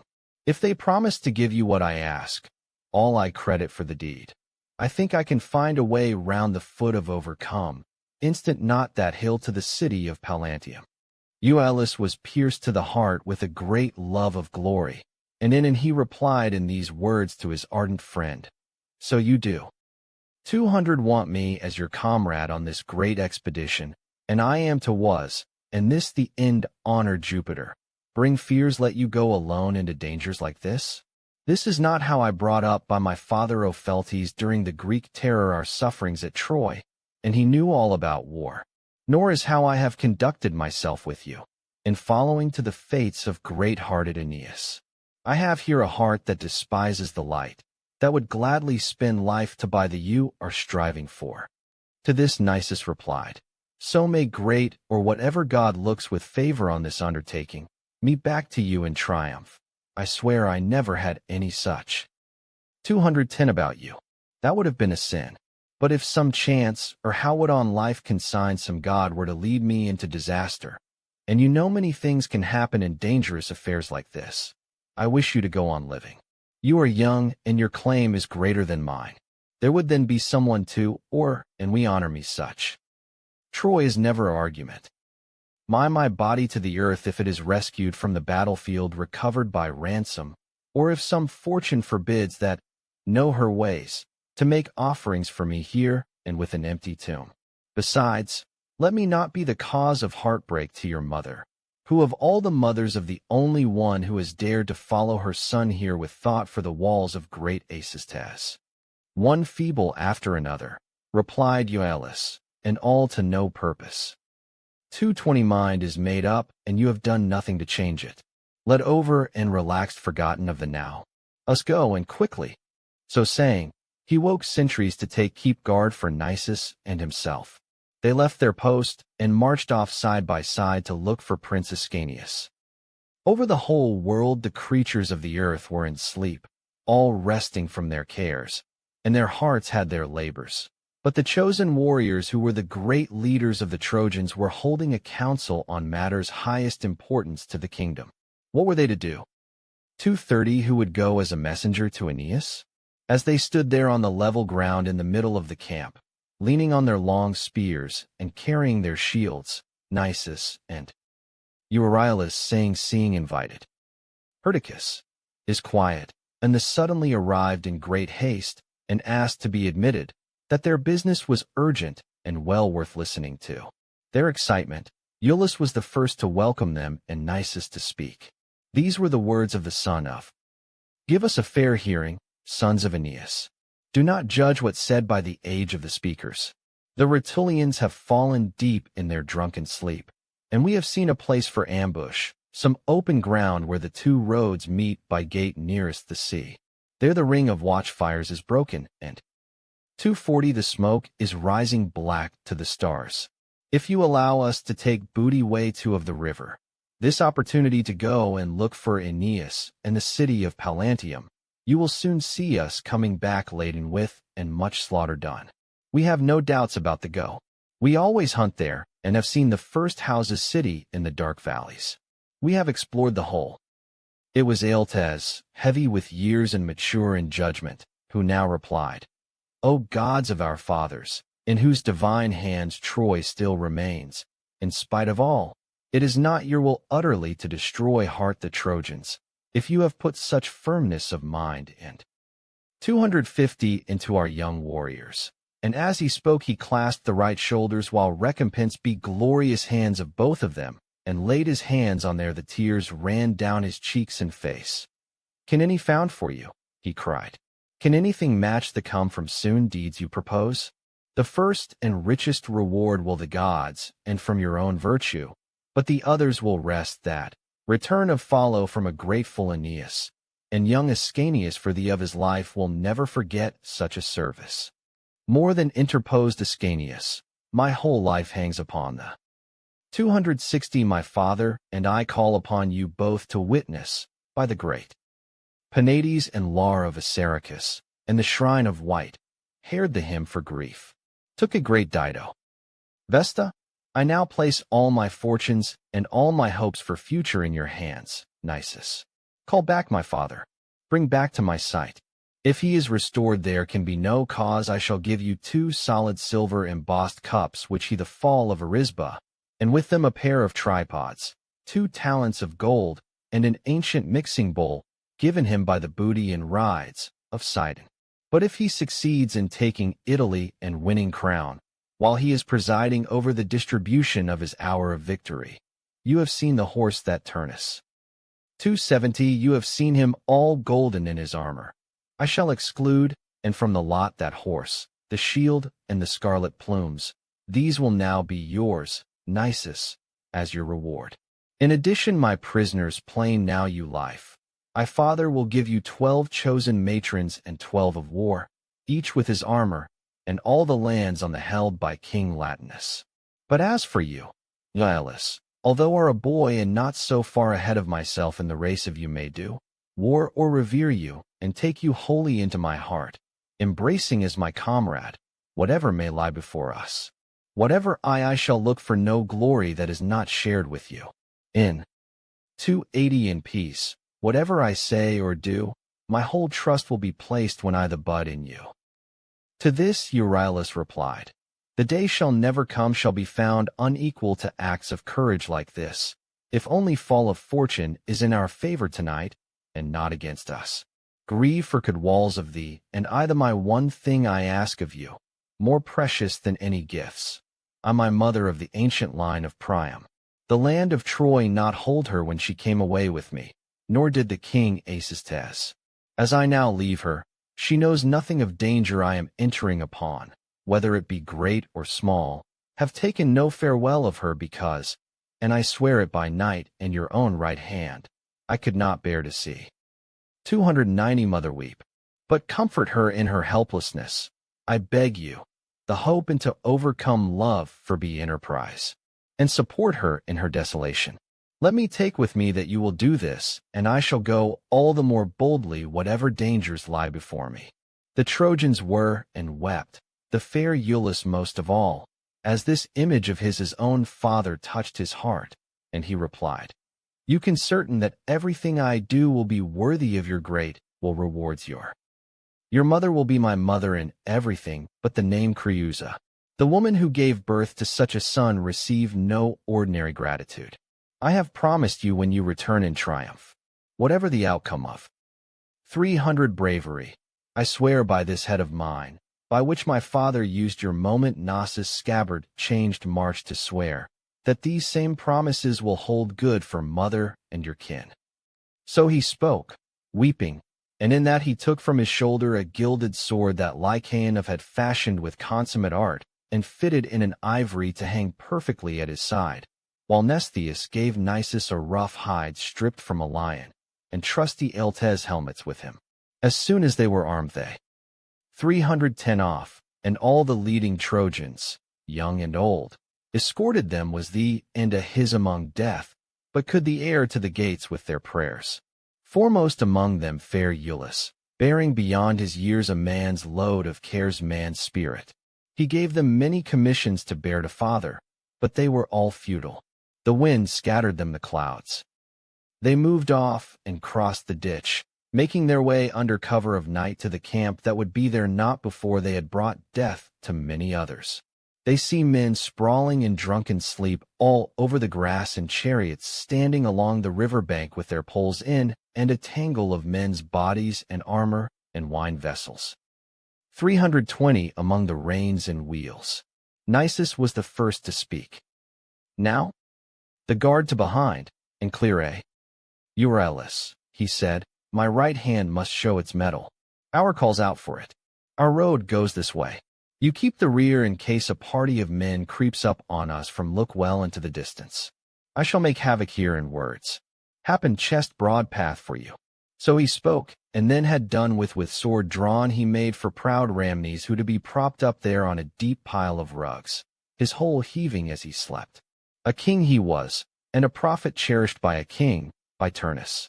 But not all his prophesying could drive from him the plague of death. Nisus then caught 3 of Rhamnes' attendants lying in a heap among their weapons, then the 330 armor-bearer of Remus and his charioteer among the hoofs. Next blood black and the of the horses. Their heads were lolling. He cut them off. He removed the head of their master Remus and left the gurgling out of his trunk and warming the ground as the gore soaked through the bedding. Lemyrus also he slew. Lamus and young Serenus, a handsome youth who had gambled late into the night. There he lay overcome by all wine of Bacchus he had drunk. He would have been happy if he could have made his gambling last the night, and kept it up till 340 daylight. Nisus was like a lion driven mad with hunger, and while he champs a path, awake bull, but plunged the dying, ravening through pens full of sheep, dumb with fear, growls from jaws dripping with blood as he mauls, and their soft flesh.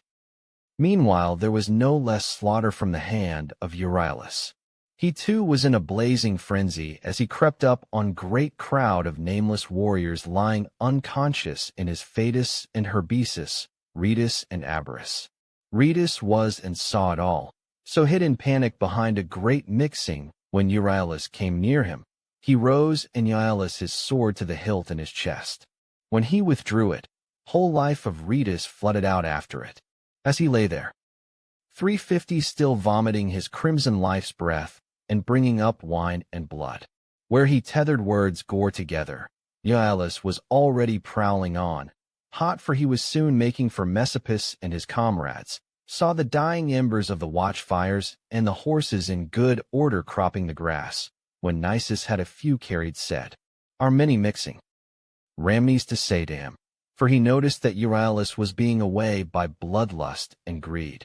"Let us make an end, he. Daylight is no friend of ours, and it will soon be here.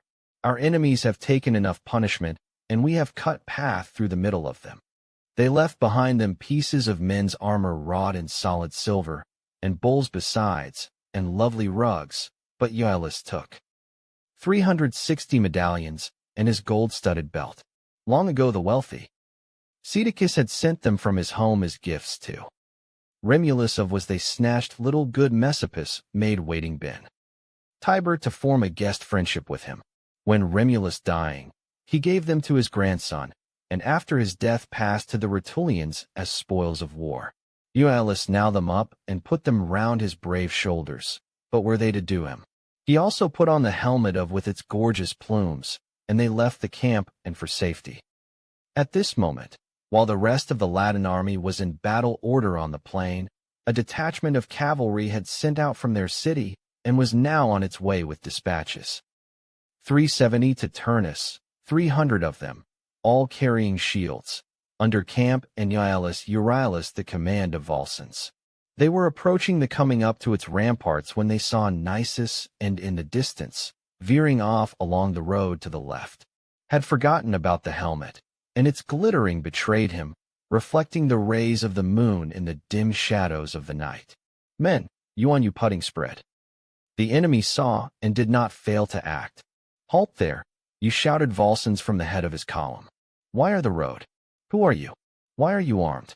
Where are going?" They offered no reply, but ran off into the trees, their trust in the darkness of the night.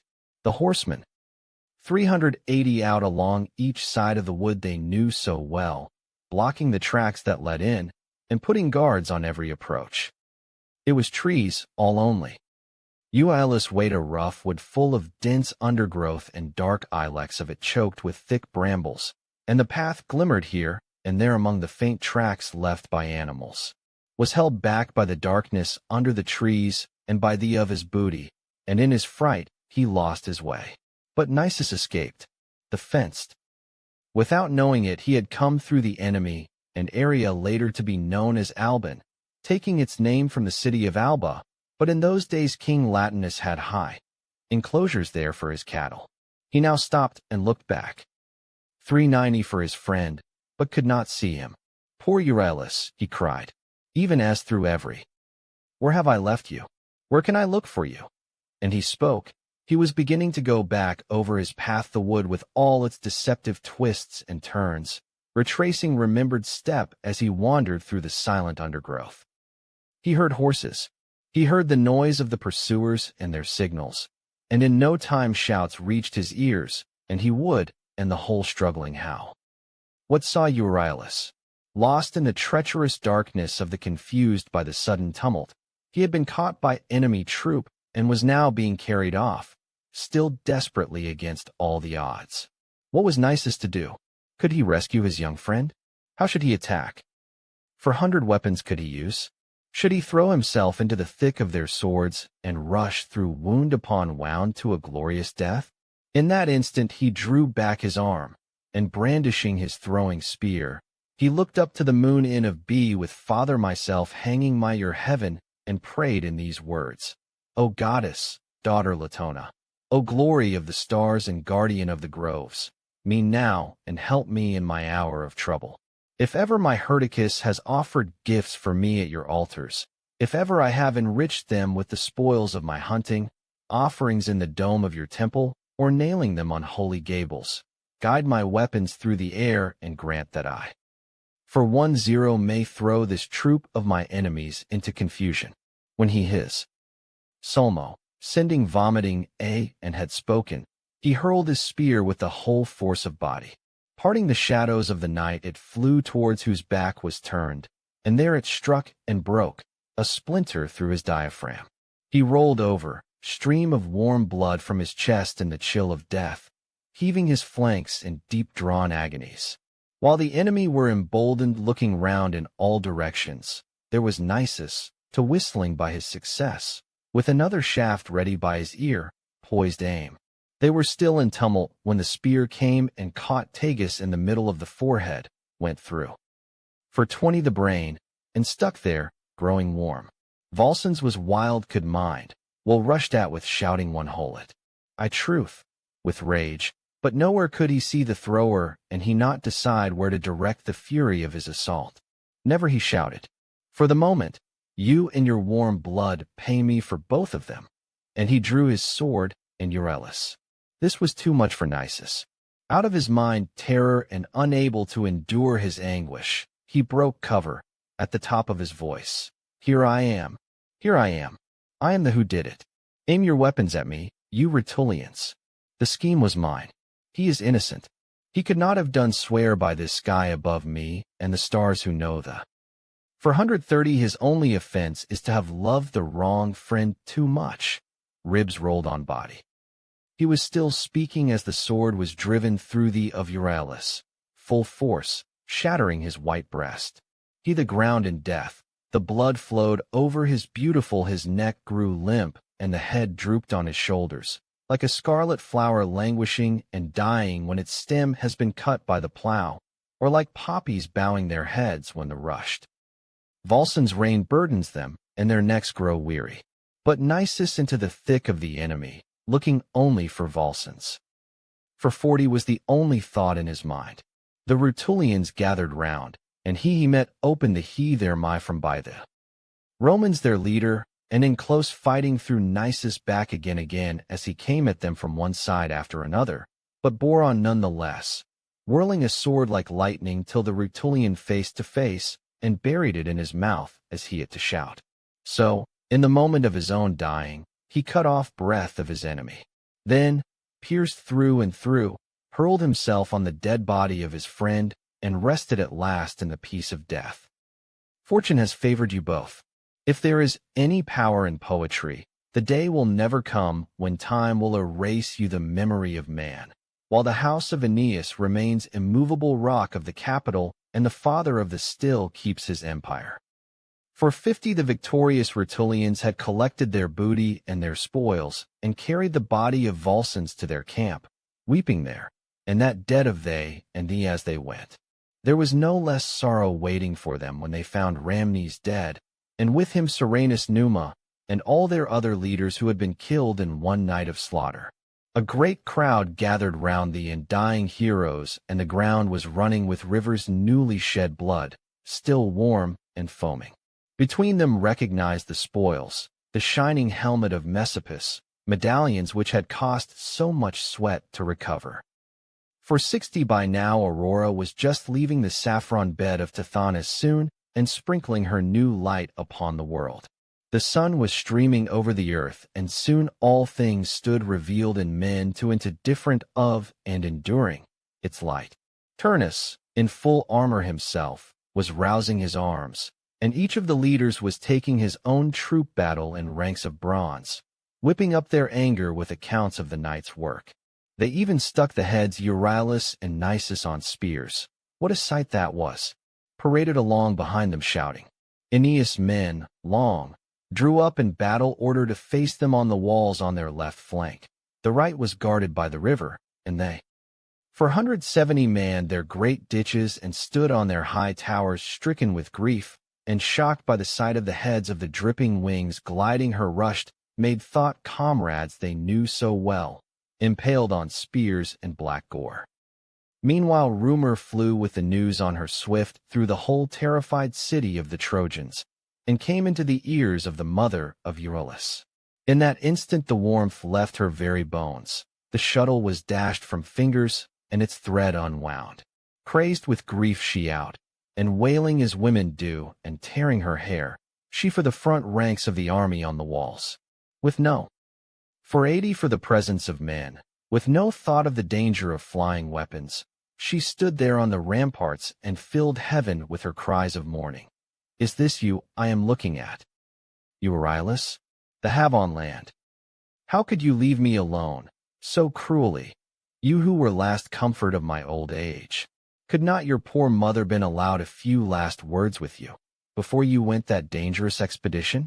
So now you lie in a strange, and your body is food for the dogs and the birds of Latium.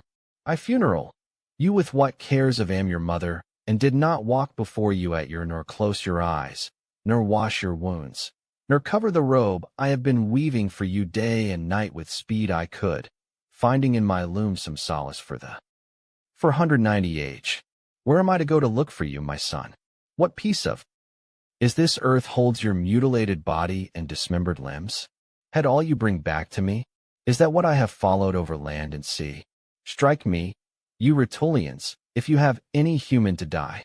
And blast I can was they fanning feelings. Throw all your spears at me. Let me be the first, or will you take pity on me, great father of the gods, my detested body into Tartarus with your lightning, since find no other way to end this bitter life. Sorrow like this too much for the Trojans to bear. The sound of mourning heard all through the army. Their strength was broken, were losing their appetite for battle, and her presence was 500 the flames of their grief. At a word from Ilioneus and the bitterly weeping Iulus, Idaeus, an actor, came and took her between them back into her house.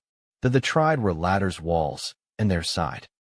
The ringing bronze of the trumpet gave out its shrill and terrible note from close at hand. The shouting rose, and heavens bellowed in reply. The Volsci all at once rushed walls with their shields locked in tortoise formation, and to fill in the ditches and tear down the rampart. Some looking for a point of access, and putting up scaling where the line of defenders was strung out along the light, could be seen in the breaks between them. From 510 the Trojans showered down missiles of every kind, and pushed at heavy rocks formations, the ladders off with stout poles. In their long war they learned how to defend walls, and they rolled great down on the enemy to try to break their armored whatever. Trojans down on swathe cared to the butt in their close-packed tortoise they cheerfully endured fell on them. But they still did not succeed. For where a solid mass of Rutulians was threatening the walls, they rolled along a huge block of stone and sent it crashing them to loosen their interlocking shields and cut a grate through them. After this the bold Rutulians no longer fight blind under cover of their shields, but strove to clear 520 defenders off the ramparts with a barrage of missiles. At another, Etruscan fire horses, was scaling section of the wall. Mezentius was brandishing a torch of pine, and a fearful sight he was as he came at them with and smoke. Messapus, son of Neptune and tamer of cutting a way through the rampart, and shouting for breathe by the of war. Ladders, I pray to you, Calliope, and to your sister muses, to upon me as I sing of the death and destruction wrought sword of Turnus, and to tell who sent down to Orcus each warrior that died. Unroll with me now the mighty scroll. 530 there was a tower, well placed and of commanding height. Take it down, throwing loopholes. Torch wind, the posts, with high connecting bridges. The Latins were trying to by main force, striving with all their powers to bring it, while the Trojans packed inside tried to defend it by rocks, and sending a hail of weapons through the Turnus, who was leading the attack, hurled a blazing which set fire to the side of the tower. Fanned by the flames took hold of the planking and ate into the upright inside. All was confusion, terror, and desperate attempts to escape to the heat, as everyone crowded together to take refuge on 540 side away from the flames. All at once the whole sky seemed to men massive breasts. Troy thunder, and the tower toppled over with the weight, and plunged to the ground in their death throes with the fabric following them down, impaling them on their own weapons and driving the broken timbers through there. Only Helener and Lycus were able to escape. Helener was young man, son of the king of Maeonia and the slave girl Lysimnia, who had reared him in secret and sent him to under arms, although this had been forbidden. His equipment shield of the was light, a sword with no scabbard, and an inglorious plain white, and he found himself caught in the middle of 550,000 of men who fought with Turnus, looking at the battle wild beast steel, and springing into saw the lines of the Latins drawn up on all sides of him, like a trapped in a dense ring of hunters. It rages against the with full understanding it hurls itself to its death by on to the hunting spears. Just so did young Helena leap the middle of his enemies, rushing to his death where his steel was thickest. But Lycus was far fleeter of foot. He ran the wall. Outworks. Turnus, who gauntlet of the enemy and their weapons as far as the there as he was trying to take hold of the top of the and reach the outstretched hands of his comrades. 560 had been pursuing him with his javelin, came to gloat over him. Even tore like the talons air with pen, she looks the high on. You fool, did you think you could escape my hands? And as he shouted, he seized hold of him where he hung and him down, taking a great section of the wall with him. Eagle, the armor-bearer of Jupiter, seizing in his hook the hair or the white body of a swan and soaring into the it. Or like the wolf of Mars tearing a lamb out of the sheep, and loud and long will be the bleating of its mother. As for it, the shouting rose on every side. The attackers leveled rampart, filled in the ditch, and tossed blazing torches. 570 to the roofs. Licetius, who was coming to set fire to a gate, was out of brought laid low by a rock thrown by Ilioneus, a huge block torn a mountain. Liger felled a Mathian with a javelin. Asylas down Corineus with an arrow he never saw in all its long flight. Senus. Promulus, that had thrown his arrow. Senus slew Ortygius. Turnus slew the victorious Turnus, also slew Ides and Clonius, Dioxippus, and then Sagaris and Idus, who was standing out in front of highest towers. Pravernus was killed by Capus. Thamilas first grazed him with a light spear, and the fool had shield away to put his hand to the wound. So the winged 580 flew, and, plunging deep into his left side, it broke the passages. Arson's embroidered been sent of his life's breath with a mortal wound. The son of stood there in gorgeous armor, resplendent in his cloak and Spanish purple, a noble sight to see. He had grove Sicily. Policius, 3 the son flight, on to war by his father, who had reared him and his mothers on the banks of the river Semethus, where the people have made their offerings at the rich altar of the mild god Mezentius laid down his spears. Then, whirling his sling times round his head, he shot the hissing bolt and struck of Arson's full in the middle of the forehead. Melting in it, the lead bullet split his skull and stretched him full length the sand. 590 it was then, men say, that Ascanius first shot in war the swift terror. Numinous and younger royal of the some arrow which till this time had only driven wild animals to in flight, and his was the hand that laid the brave low. This was a warrior whose family name was Remulus, not long before he had been joined in marriage to the sister of Turnus. His heart was swollen with pride at the rank he had newly acquired, and he stepped out in front battle line, swaggering and shouting abuse, some fit and unfit to be repeated. You have been sacked twice already, you Phrygians. Are you not ashamed to be cooped up again in a siege behind ramparts with only a wall between yourselves and 600 death? Are you the men who came here to fight us for our brides? Madness. And find our hardened weary, and is it some god that has driven you to Italy? Or some you will not find here, the sons of Atreus, or the fiction's words of Ulysses. We are men of a hardy stock. We take babies down to the river the moment they are born, and them in the icy water. Our boys stay awake all night in the woods with their hunting. For games they ride horses labor, and shaking the iron all stretch the bow to the arrow.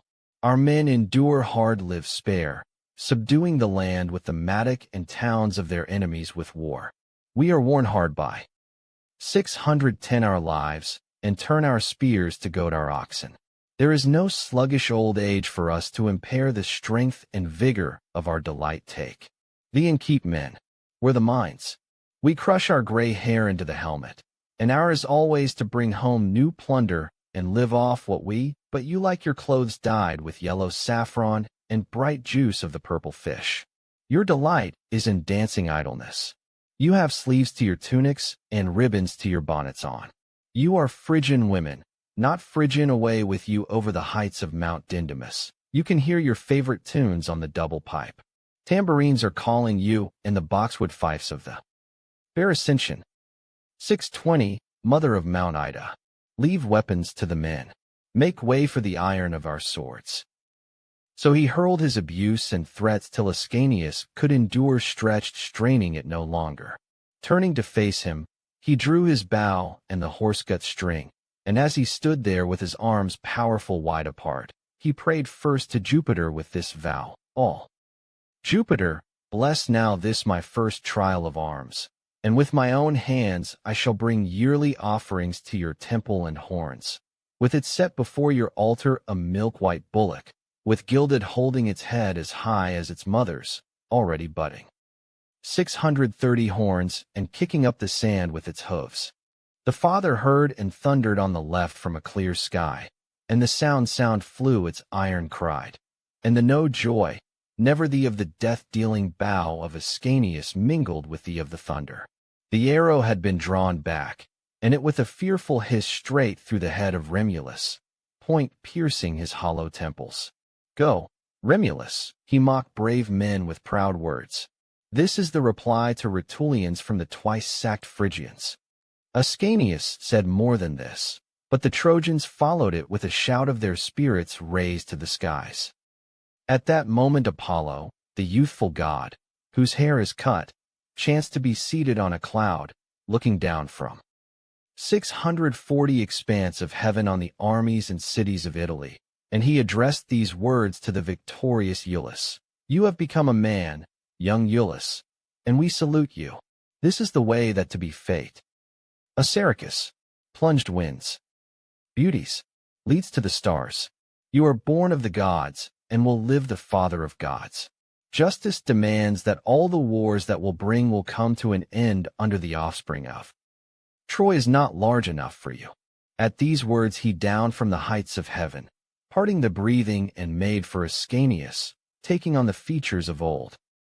Beauties had once been armor-bearer to the Dardan, Anchises and the trusted guard of his door, and Aeneas had then appointed him as companion to his son Ascanius.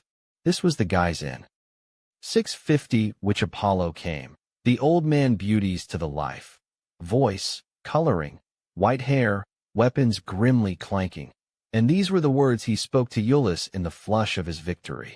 Let that arm's first taste on. Fading leaders be enough, son of Aeneas. Numinus has fallen to your, and you are unhurt. Great Apollo has granted you this of glory, and does not grudge you arrows as sure as his. You must ask for no more, my boy, in this war. So began Apollo, but while speaking, he left the sight of men, from their eyes into the insubstantial air. The Trojan 660 recognized the god. They knew his divine arrows and the quiver that sounded as he flew. So, although Ascanius was thirsting for battle, they held him back, urging upon him the words of Phoebus Apollo and the will of the god. But they themselves danger. Though they bent ground with like a went back into battle, and put their lives into naked shouting rang round the ramparts all along the walls. Their deadly bows and twisted their spear thongs till the was strewn with missiles. Shield and round helmet rang the blows as fiercer and fiercer raged the battle. It was great shower from the west drumming on the earth in the rainy season when the kids are rising, or like hailstones dropping. 670 from the clouds into the sea when the south wind is blowing bursts the bin Jupiter, and Jupiter hurls down squalls of rain in his fury and hollow thunderclouds in the sky. Pandarus and Bitias, sons of Alcanor of Mount Ida, had brought up by the wood nymph Iera in the grove of, and they were built like the pines and mountains of their fatherland. So sure were they of their weapons that they now flung open the gate that had been entrusted to them by their leader's commands, and took it upon themselves to invite the enemy to the left, heads, to come within the walls. They themselves stood inside it ready, like twin towers, one on the right, and one on the armed in steel, with their crests flashing high on there. They were like a pair of tall oaks by a flowing river, on 680 banks of the Pa, or by the lovely Adige, holding their unshorn breeze. Bursting impetuous, there the very as not heads up to the sky with their high tops nodding in the as soon as they saw the gate open, the Rutulians came in, Quercens and Aquiculus in splendid armor. Tmarus and Haman, son of Mars. But instantly with all men they either turned and ran or gave up their lives on threshold of the gate. The fury mounted in all their hearts they fought. Trojans now came crowding to the spot, and 690 only joined in the fray but also dared to sally out further and when the further in front of the gate. Meanwhile Turnus, the Rutulian commander, was raging storming and creating havoc in another part of the field. A message arrived to say that the enemy were hot with Rutulian blood they were now spilling, and that open gates were handies. Antiphates on offer. Turnus instantly abandoned the work he had in and rushed to the Trojan gate in a savage rage to meet arrogant brothers. The first man to fall to his javelin was spear went in, for he was the first to confront him. Antiphates was the bastard son of great Sarpedon by a Theban mother. The of Italian Cornell would flew through the unresisting air, 700 by his belly and twisted upwards deep into his chest. A wave of, and then bishes roaring to iron frothing blood welled out of the black hole of the wound. The steel grew warm where it had lodged in the lung. Aramas and Meripes fell to his hand, then Aphidnus, then himself for all the fire that flashed from his eyes and the fury of his heart. No javelin for him. He was not the man yield his life to a javelin. It was an artillery spear with an head a cubit long and a ball of lead at its, but which came rifling thunderbolt through the air with a loud hiss and the force of his huge. The two bull hides of his shield did not resist it, nor did trusty breastplate with its overlapping scales of gold. His body collapsed and fell. The earth groaned, and the mighty shield 710 thundered as it came down on top of him. It was like the fall of Build It Too, and it settles high bed laid into a stone pile by the shore at Euboean Bay. Men first its massive height, and then they let it down into the sea, spreads ruin all along its length, grinding the sea bed as it in the shallows. The water boils, the black sand rises, the rock of Procida is shaken, and in a rhyme with it, the hard for Typhoeus at Jupiter's command. Now Mars, mighty in war, put new spirit and strength the Latins, and twisted a sharp goad into their flesh, while 720 sending flight and black fear upon the Trojans. Now that their sides and his stood chance had come to fight, the Latins gathered from all the god of war stormed their hearts. When Pandarus saw brothers stretched out in death and knew how his fortunes and the turn events were taking, he put his broad shoulder to hinges, with the gate with all his force, and heaved it shut on its, leaving many of his own people cut off outside the walls hard battle to fight, but taking in those who came running, and shutting them in with himself. Fool that he was, he did not see the Rutulian king bursting into the city in the middle of the 730 press. By his own act, he pinned him in like a great tiger among eyes the lightning. The huge Pandarus death palace of Ardea helpless cattle. In that instant a new light shone from the of Turnus. He clashed his armor with a fearsome noise, blood-red crest trembled on his head. His shield flashed suddenly, Aeneas men recognized him, the hated face, body, and were thrown into confusion. But the giant leapt forward to confront him, burning with anger at the of his brother. "This is not your bridal chamber in the Amida," he shouted. "Turnus is not safe in the middle of behind his father's walls. This is the camp of your enemies, and 740 there is no way out." Turnus replied, smiling calmly, "If there is be able these it's to it mine, any courage in you, then come and fight. You will soon to tell Priam that here too you found an Achilles."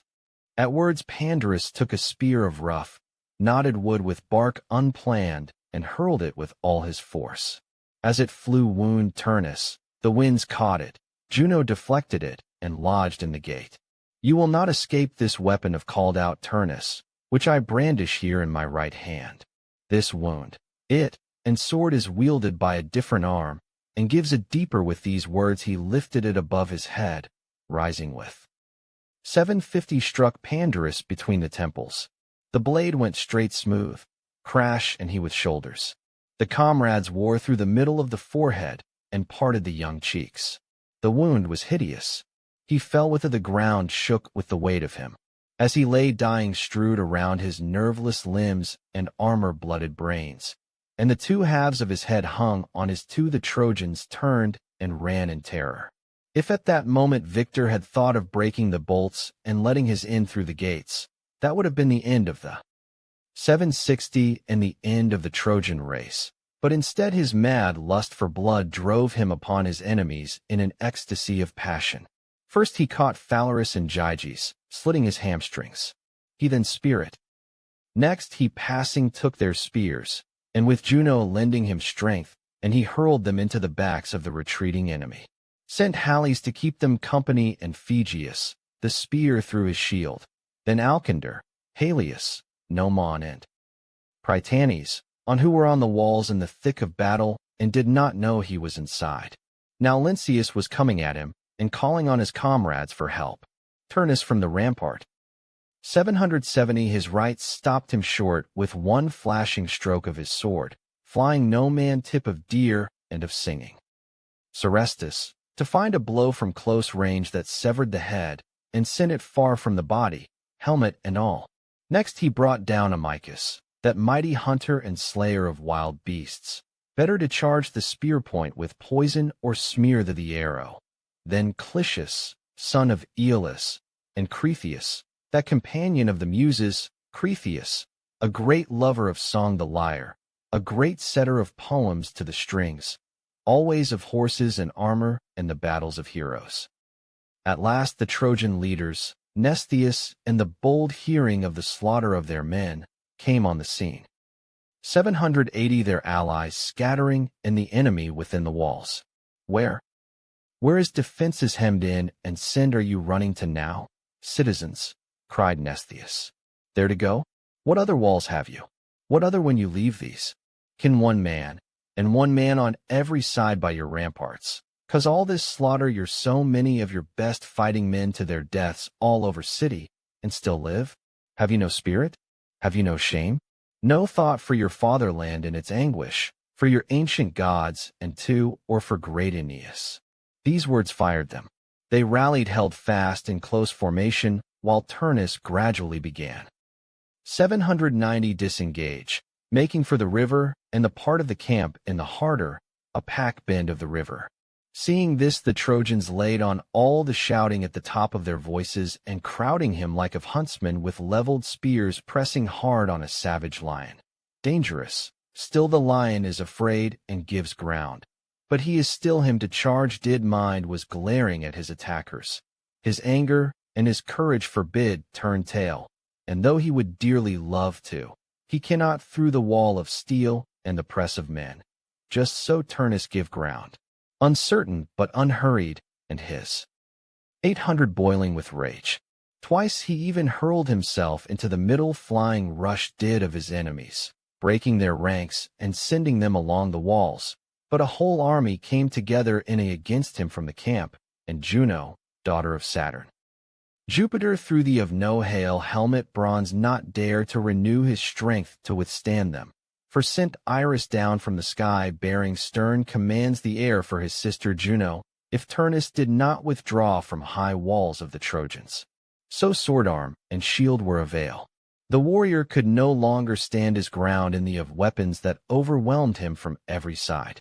The rang and rang again on his hollow temples, and the solid 810 was cracked by rocks. The plumes were torn from his head, and Trojans like the lungs then, armor, bore him the boss of his shield, gave way under the blows. The doubled their barrage, and the spear of Mnestheus was lightning. Sweat poured off the whole body of Turnus like river of pitch, and he was given no breathing space. His were heaving.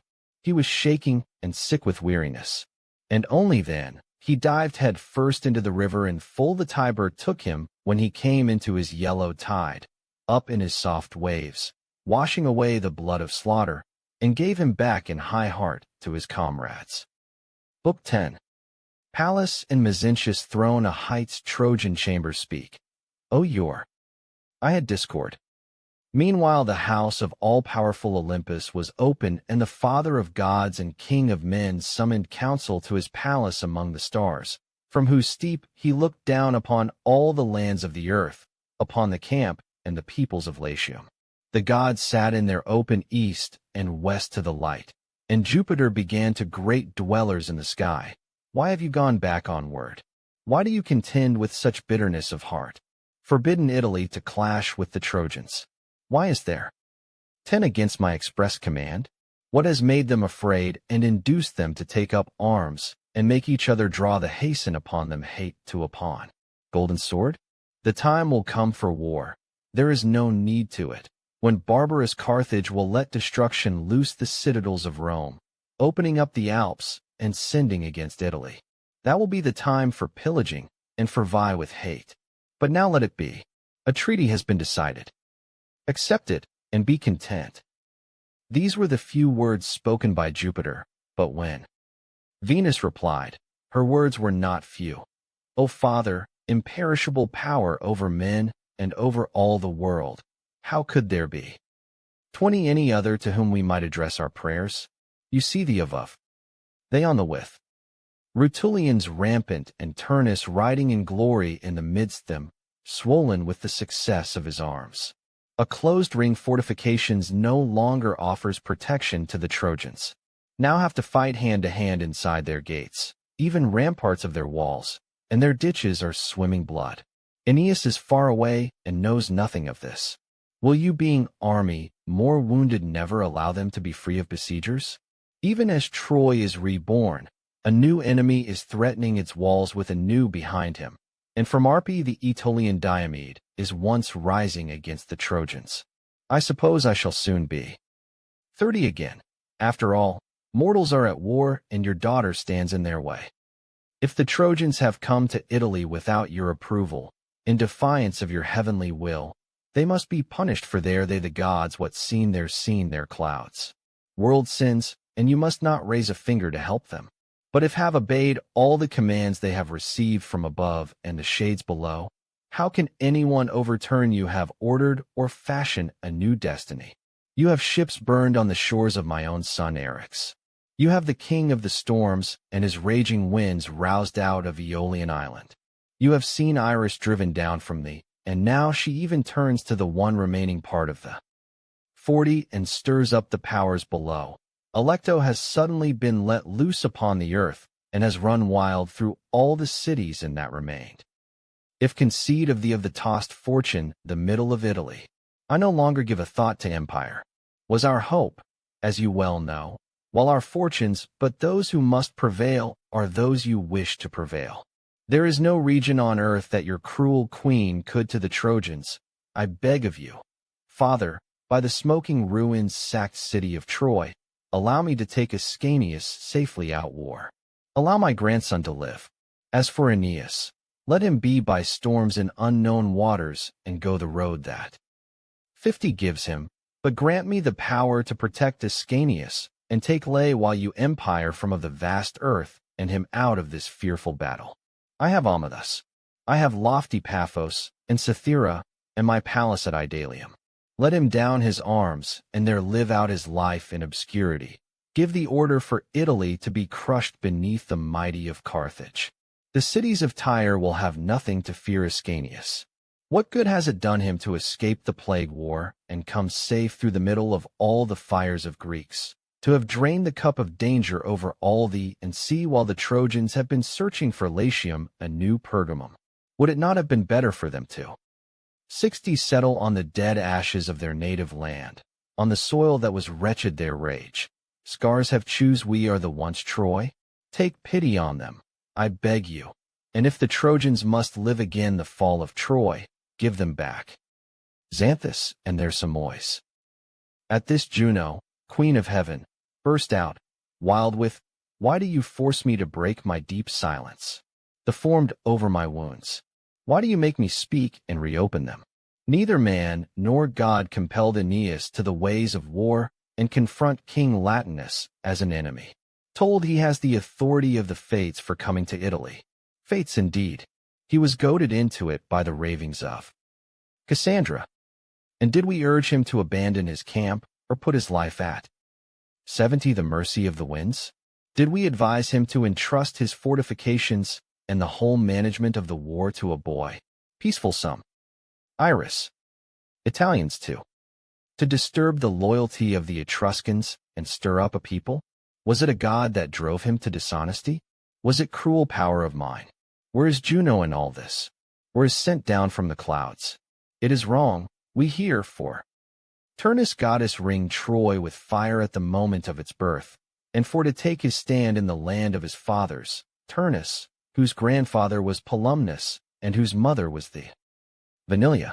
Why then is it right for Trojans to raise the black smoking torches of war against Latins, to put other men's lands under their yoke, to carry off plunder, to pick and choose who mothers are to be their fathers-in-law, to tear brides from their 80 laps, and to hold out the olive branch of peace with their weapons?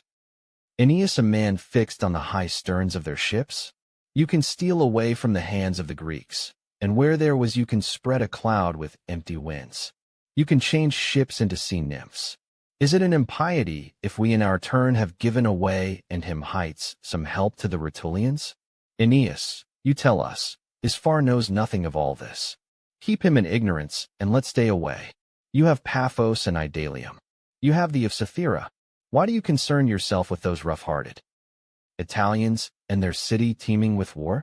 You claim we are trying to overturn from the foundations the tottering fortunes of these Phrygians from Troy. No. Who is it? 90 Put your wretched Trojans at the mercy of the Greeks? What sacred adulterer was you late?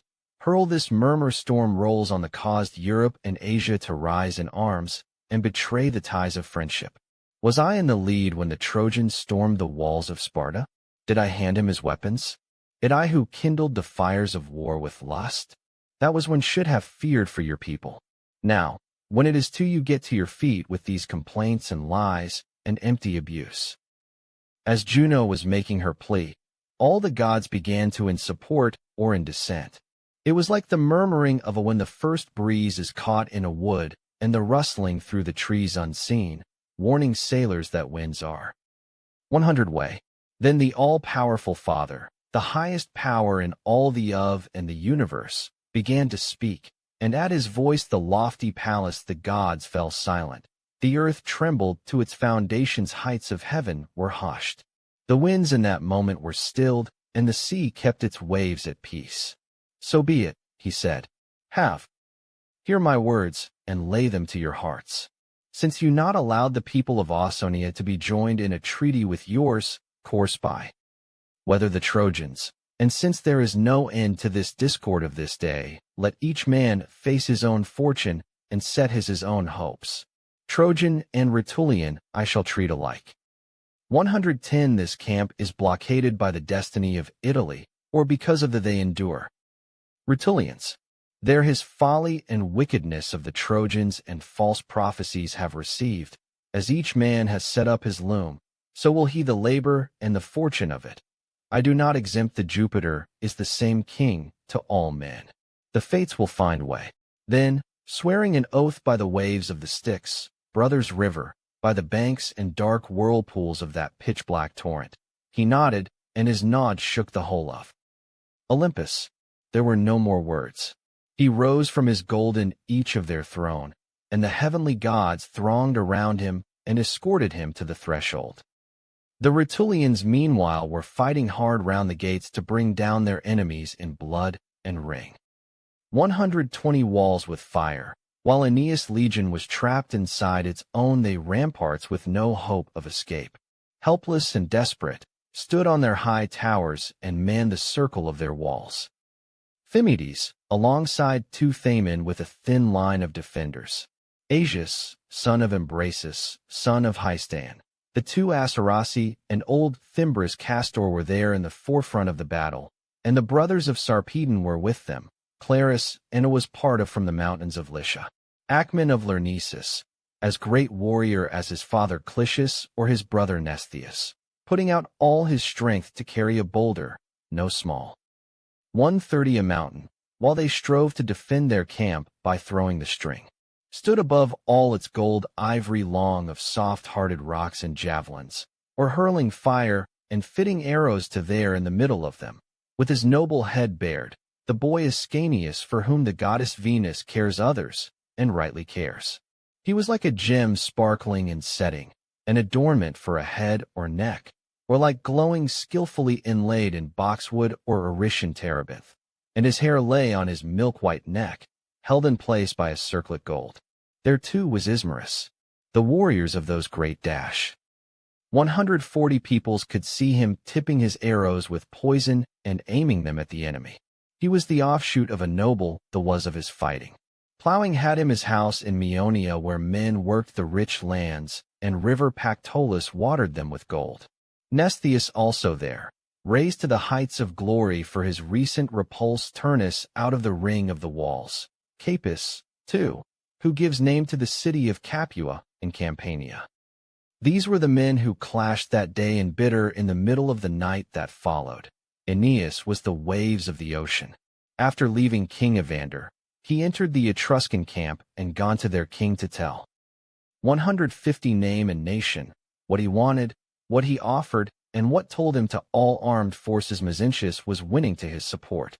He him too of the violent passions of Turnus, and reminded that in human affairs there is no room for certainty, and this he added his appeal for help. Tarchon instantly joined forces with him and made a treaty. Then these Etruscans, these men of Lydian stock, having paid their debts to destiny, put to and committed themselves to a foreign leader in accordance Phrygian with the will of the gods. Aeneas' ship took the lead. Lions were yoked to it for a beak, and above them the figurehead was Mount Ida, a sight most dear to the Trojan exiles. Here sat 160 great Aeneas, turning over in his mind the varied chances of left side. Steering suffered set that night out 1,000, and the quivers wore. And all the while young Pallas stayed close by his, asking him now about the stars and the course they were through the darkness of the night, now about all he had by land and sea. Now, goddesses, it is time to open up Mount Helicon to your songs in motion, and tell of the army which came with Aeneas from the shores of Etruria, to say who fitted the ships and who sailed in them across the ocean. Massicus was the first, cutting through the water on the bronze-plated tiger. Under him sailed a band of warriors who had left behind them the walls of Clusium's city of Cosae. Their weapons were arrows carried in light on their shoulders, and death-dealing bows. 170 with them sailed grim Abas, whose whole troop shone in brilliant armor, and a gilded Apollo gleamed on the stern of 100 came from his ship. Populonia, his motherland, had given him 6 fighting men, skillful in the wars, while 300 inexhaustible oars. Ilua, the island of the Chalybes, teeming with its prescient enclose his. The third ship was sailed by Aeschylus, the great mediator between gods and men, master of the stars of the sky and entrails of the beasts of the field, of bird cries and the fires of lightning. He sped along leading 1,000 men formation with their spears bristling. Pisa put them under. 180 command, a city on Etruscan soil, but founded by men from the horse and men. Alpheus, the river of Olympia.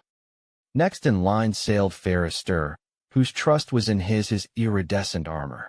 To him were joined 300, and all were as one in their zeal to follow him, men whose home. Perge was Cara, men from the fields of Minio, from ancient leader of men. Token. Love. Thee in the unwholesome swamps of Gravisci. Nor could I pass over Cuneris, so brave in war, the Ligurians, nor Cupavo with his small band of fighting high above his head tossed the swan feathers that were of his father's change of form. All the fault of the god of they say, that sickness sought comfort from the muse for sadness of his love, by singing of the loss of his dear. Phaeton. 190 in the green shade of the poplars that had been Phaeton's sisters. There, when he grew old, he put on soft white plumage stars. It driving it throng water, from its in thee and rose from the earth, singing as he flew towards the was his son who now commanded the huge centaur, along under or, and with him in his fleet, he took of his peers.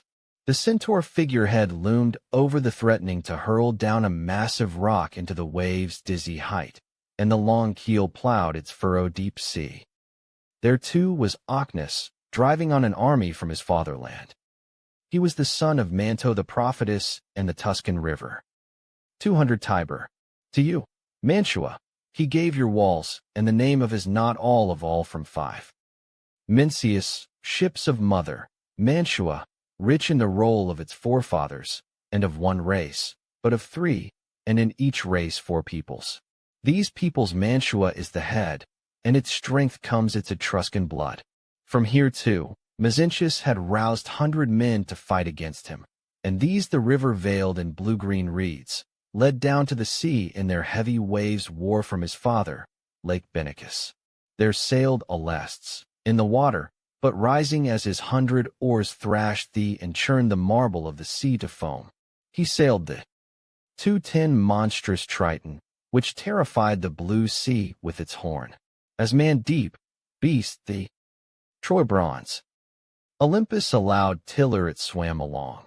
Its figurehead showed a shaggy front like as far as its flanks, but its belly ended in a monster of the while under the breast of this creature, half man half. Waves foamed and murmured. These were the chosen leaders who went to the help of in their 30 ships, and plowed the plains of salt with. By now the day had left the sky, and Phoebe, the kindly goddess of the moon, was pounding the middle of with the hooves of her night-wandering horses. Duty no rest to the limbs of Aeneas. As he sat controlling the 220 and seeing to the sails, a band of his old comrades came suddenly nymphs the power of towards him in mid-voyage. They were nymphs, the into whom his ships had been changed at the bidding of kindly mother goddess Cybele, and they now held divine over the sea. There they were, swimming in line, as many shore from Cymodotia, them now cleaving the waves as had then stood to the with bronze-plated prows.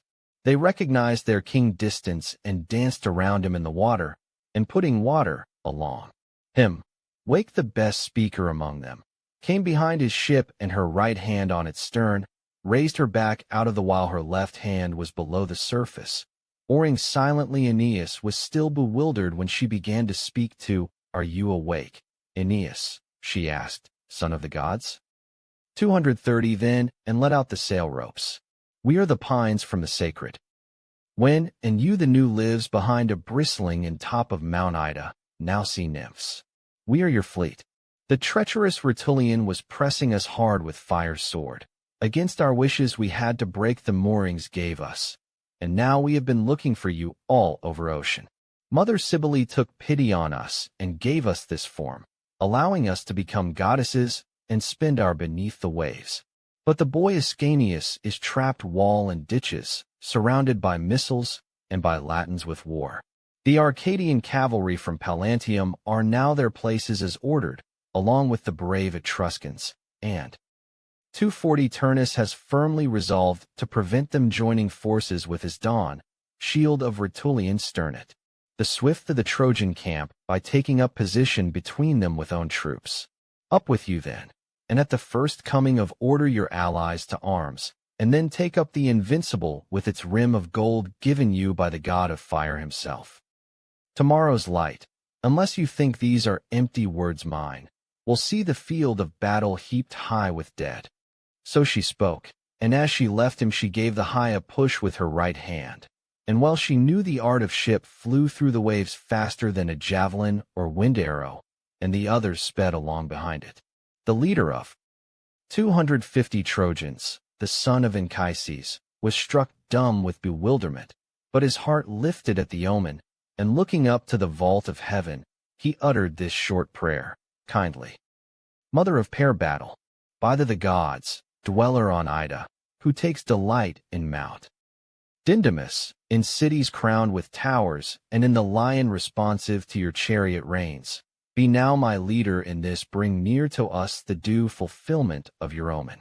Stand side of your Phrygians, and give us your divine blessing.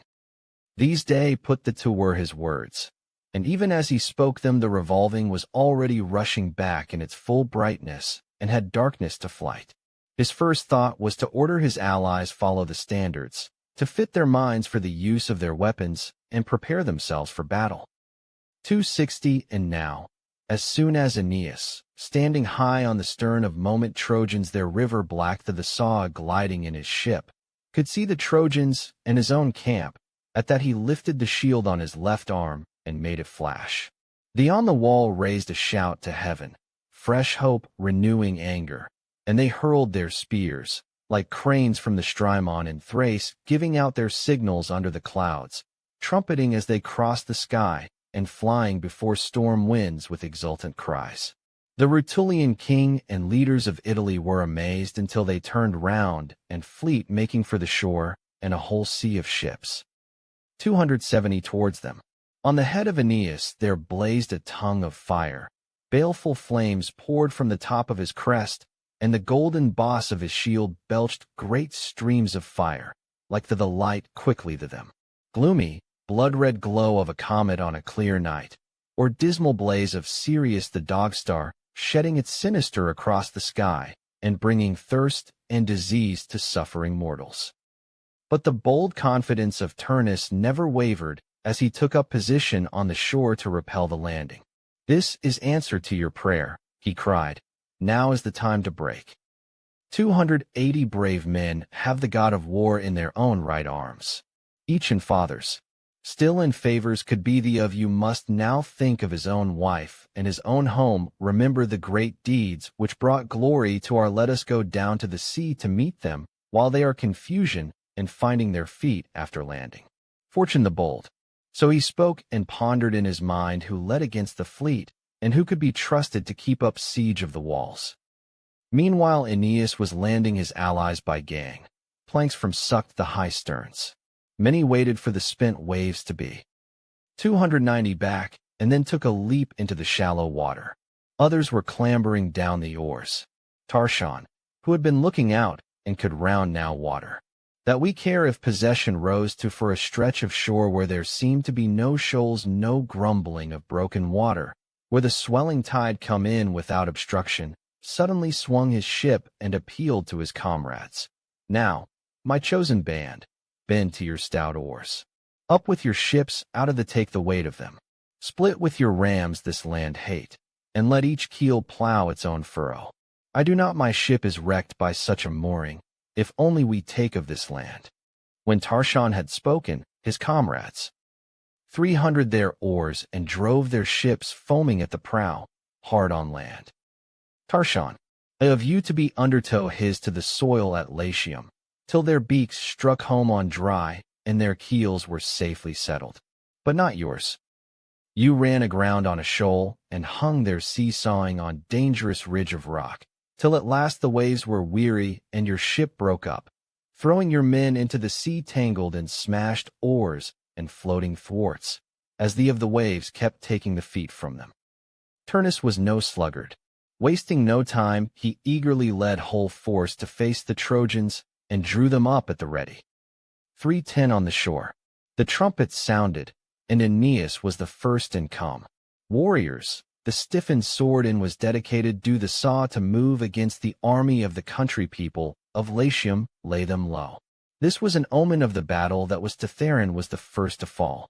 He was the tallest of there, and had taken it upon himself to attack Aeneas. Through mesh of his chain mail of bronze, through his tunic with threads of gold, Aeneas tore a huge gash with the flesh of his side. He then struck Lycus, his mother already dead when Lycus was cut from her womb, and to Phoebus Apollo, the god of healing.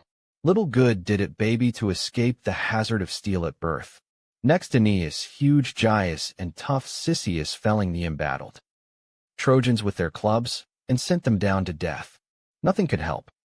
320 them now, not the weapons of Hercules, nor the strength of the heavy threats, their hands, nor their father Melampus, who had stood by side of Hercules as long as the earth supplied him with labors to perform. There was Pharis, hurling his empty, even as latest wood with. Lane 7 till Aeneas spun the javelin and planted it in his throat he shouted. You too, Sidon, desperately following your beloved Clitius, with the first gold down on his cheeks, have forgotten the young men you were always in love. You would have fallen by the right hand of a Trojan, and there for men to pity, had not Aeneas been confronted by 330 brothers in serried ranks, the sons of Phorcus, hurling their 7 spears. Some rebounded harmlessly from his helmet, or that they achates. In the from my spear bronze breastplate brothers his shield. Others his loving mother Venus deflected, so only grazed his body. And Aeneas addressed his faithful, "Pile up some javelins for me. No weapon that has stood body of a Greek on the plains of Troy will spin in vain right hand against Rutulians." He then caught up a great and hurled it. Flying through the air it beat through the Achaeans' shield, and shattered in one instant the and the breast. Alcaner came to help him as he fell. 340 right hand to support a brother. Through Alcaner's arm went blood, the spear of Aeneas, and flew on its way dripping with his, while the dying arm hung by its tendons from the shoulder. Means to came it. Drops throat, and voice and mouth. Another brother, Numitor, snatched the weapon from body and aimed at Aeneas in return, but was not allowed strike him, only to graze the thigh of great Achates. Then Clausus of Cures in all the pride of his youthful strength with a long-range cast of his unbending spear, he struck full force under the chin. It went straight through his took from him in one moment. Even as he spoke, his life's breath. His forehead struck the ground, and his 350 vomited great gouts of blood. Then Aeneas laid 3 Thracians more sent different his drew threshold winds and spirit another, lo, men from the exalted stock of Boreas. Then 3 by their father Idas from their fatherland Ismera, all by forms of death. Haliesis came running to the spot with the Runcans. Messapus too, son of Neptune, whose horses every eye. Trojans and Latins were battling on the very of Italy, each striving to dislodge the other, like opposing fighting their wars in the great reaches of the sky, equal in strength. They do not give way to one, neither the winds themselves, nor the clouds, nor the sea, but in long rages the fight, undecided, and they all stand locked. 360 battle. Just so clashed the armies of Troy and the armies of with down them pursuit, decided fire. Where? Latium, foot planted against foot, and man face to face man. In another part of the battle, where a torrent had rolled boulders and trees uprooted from its banks and strewn everywhere, Pallas saw his Arcadians, who had for once advanced on foot, now retreating with Latins in hot the floods had so roughened the ground that they had to abandon their horses. One course alone remained, to the valor of his men by appeals and bitter reproaches. Are you running to, comrades? I beg you by your pride in 370 yourselves, by your bravery in time past, by the name of Evander rising in to your enemy. Fiercest, you're your leader, by the wars you have won, by the hopes me to gain glory like my fathers. This is no time to trust feet. It is swords you need, to cut your way through the there, where the moil is thickest, where the attack is that is where your proud fatherland requires you and leader Pallas to go.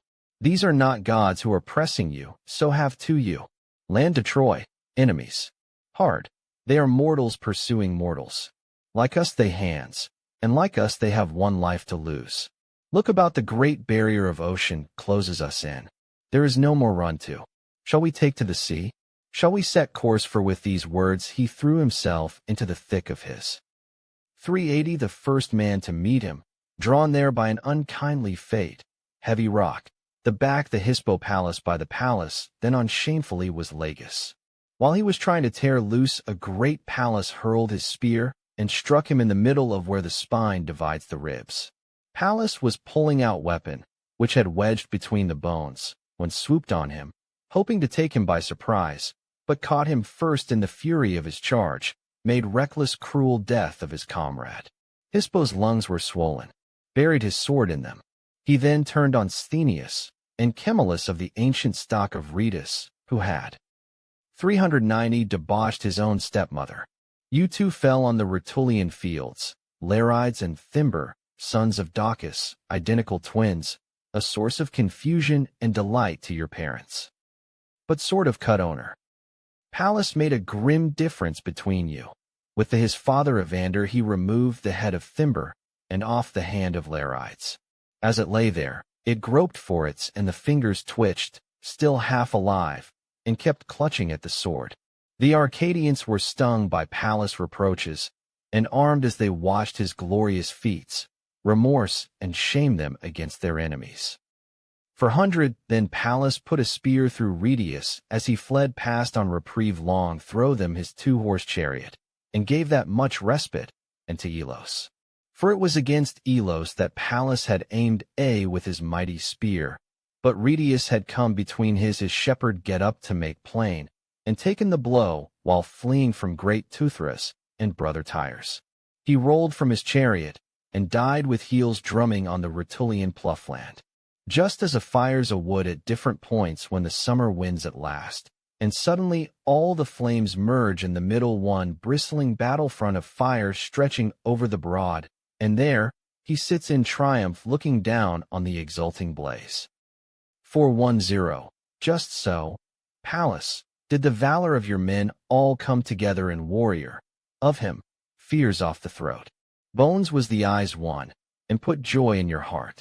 But Haliaeus was a fierce, and he made straight for the enemies that stood in front, gathering all his strength behind his weapons. Laden and Demodocus he slew, and his flashing sword ripped right hand of Strymonius, as it was poised to lunge at his Thoas, he struck with a rock in the face, shattering thee and grinding them into the blood-soaked brains. Haliaeus next, his father, foreseeing the future, had hidden him in woods, but when the father grew old and his whitening dissolved in death, the fates laid a hand on the son and consecrated. 420 him to Evander's spear. This was the prayer of Pallas before he attacked. Grant now, O Father Thybris, that the spear I am holding poised to throw may reach the mark and go through the stout breast of Haliaeus, and I shall strip these arms, Arcadian of his, from his body, and hang them on your sacred oak as spoils. The god heard his prayer. As the hapless Haliaeus protected him, and he left his breast exposed to the spear, not by the very war. But Lausus, who was bearing the brunt of the battle, did allow his men to be dismayed by all this slaughter done Pallas. First of all he slew Abas as he stood before him, knot and stumbling block of war, the youth of Arcadia. 430 laid low, and the Etruscans fell beside them, and you too, Trojans, who had faced the Greeks unscathed. The armies clashed, equal in their leaders and in their strength, and the men one were had for wings of the battle line were forced into the center, so that could not raise a hand or a weapon in the crowd. On the side Pallas thrust and pressed, on the other Lausus. They almost of an age, and noble in appearance, but fortune denied each of them a homecoming. Yet the ruler of high Olympus did not yet allow their paths to cross, reserving each his own death at the hand of a stronger enemy.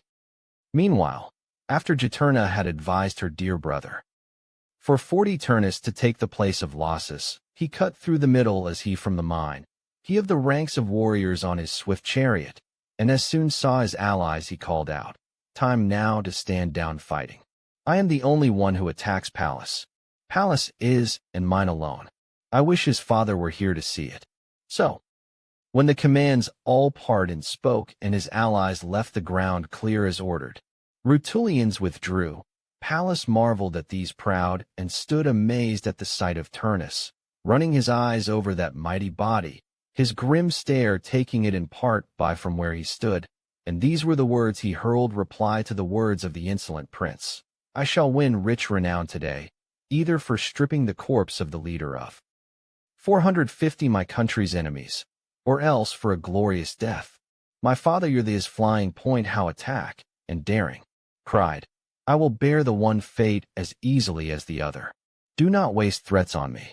With these words he strode onto the level ground in the middle of the battlefield, and the blood of Arcadians froze in their breasts. Turnus leapt down from chariot, and prepared to come to close quarters on foot, at him like a lion which has seen from some high vantage a bull practicing for combat far away on the plain. This as Turnus appeared as he came on. Pallas made the first, judging that Turnus would be within range of a spear cast, hoping that fortune would favor the weaker for his lifting up his voice to the wide expanse of heaven.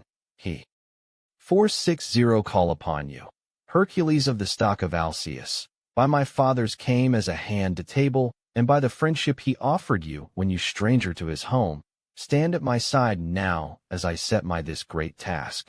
May Turnus as he dies see me tear the blood-stained armor off his body, and may the last sight he endures be the face of the man who has defeated him. Hearing the from his son, once is to young warrior, Hercules checked the great groan rising the depths of his heart, and the helpless tears streamed eyes. Then Father Jupiter spoke these loving words to his, each man has his allotted day. All life is brief, and time past can never be restored. But the task of the brave man. 470 enlarge his fame by his actions. So many sons of gods fell under Sarpedon, the instantly his and the high walls of Troy, and with them fell also my son Turnus too, is called by his own destiny, and has reached limits of the time he has been given. So he spoke and turned his eyes away from the Rutulian fields. But Pallas hurled his spear with all his strength, and tore Bright's sword from its enclosing scabbard.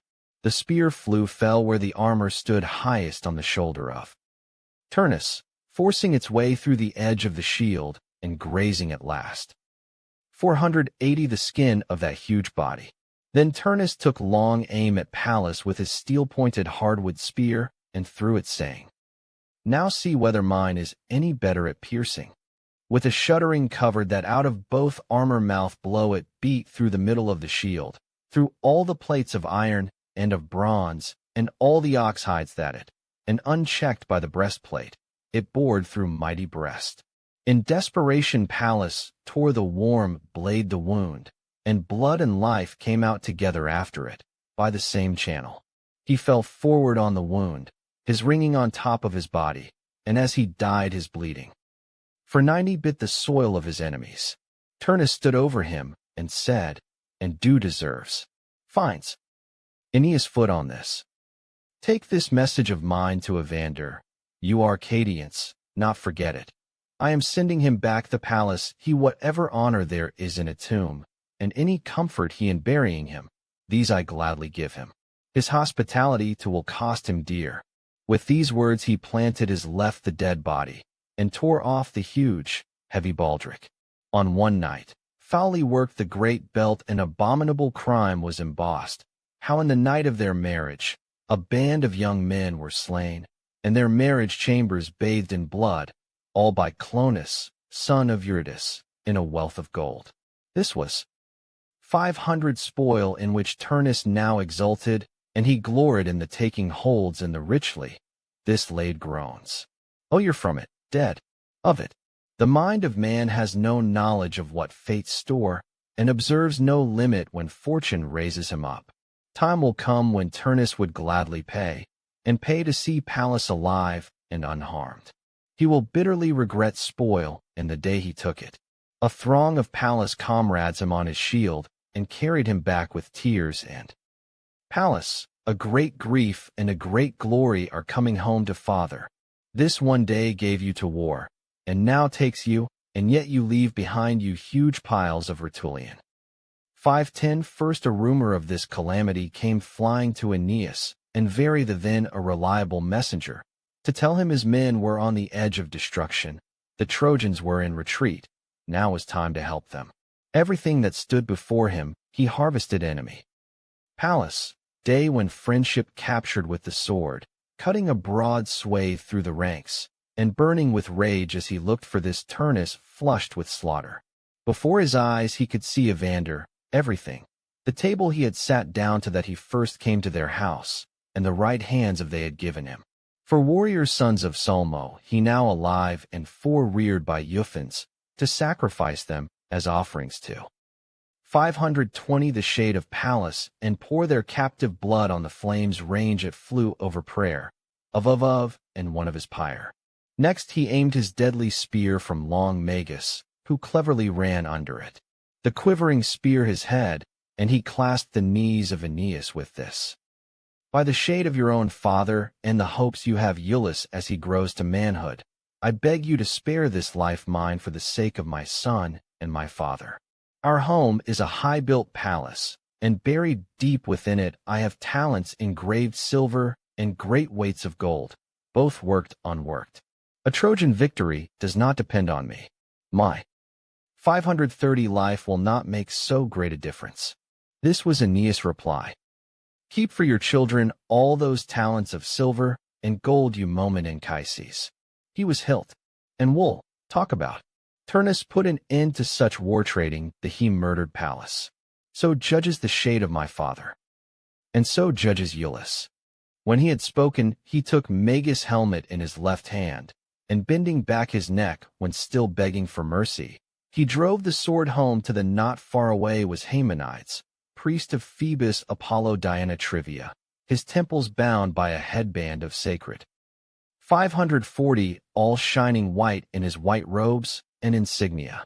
Aeneas closed when he took them with him, drove him across the plain, stood over him fell, darkening the whiteness with his great shadow, and him as his victim. Serestus collected the spoils and carried back on his shoulders as a trophy to Mars Gradivus. Seculus of the stock of Vulcan renewed the battle, and Umbro from the Marsian mountains with him. Aeneas confronted them in all his fury.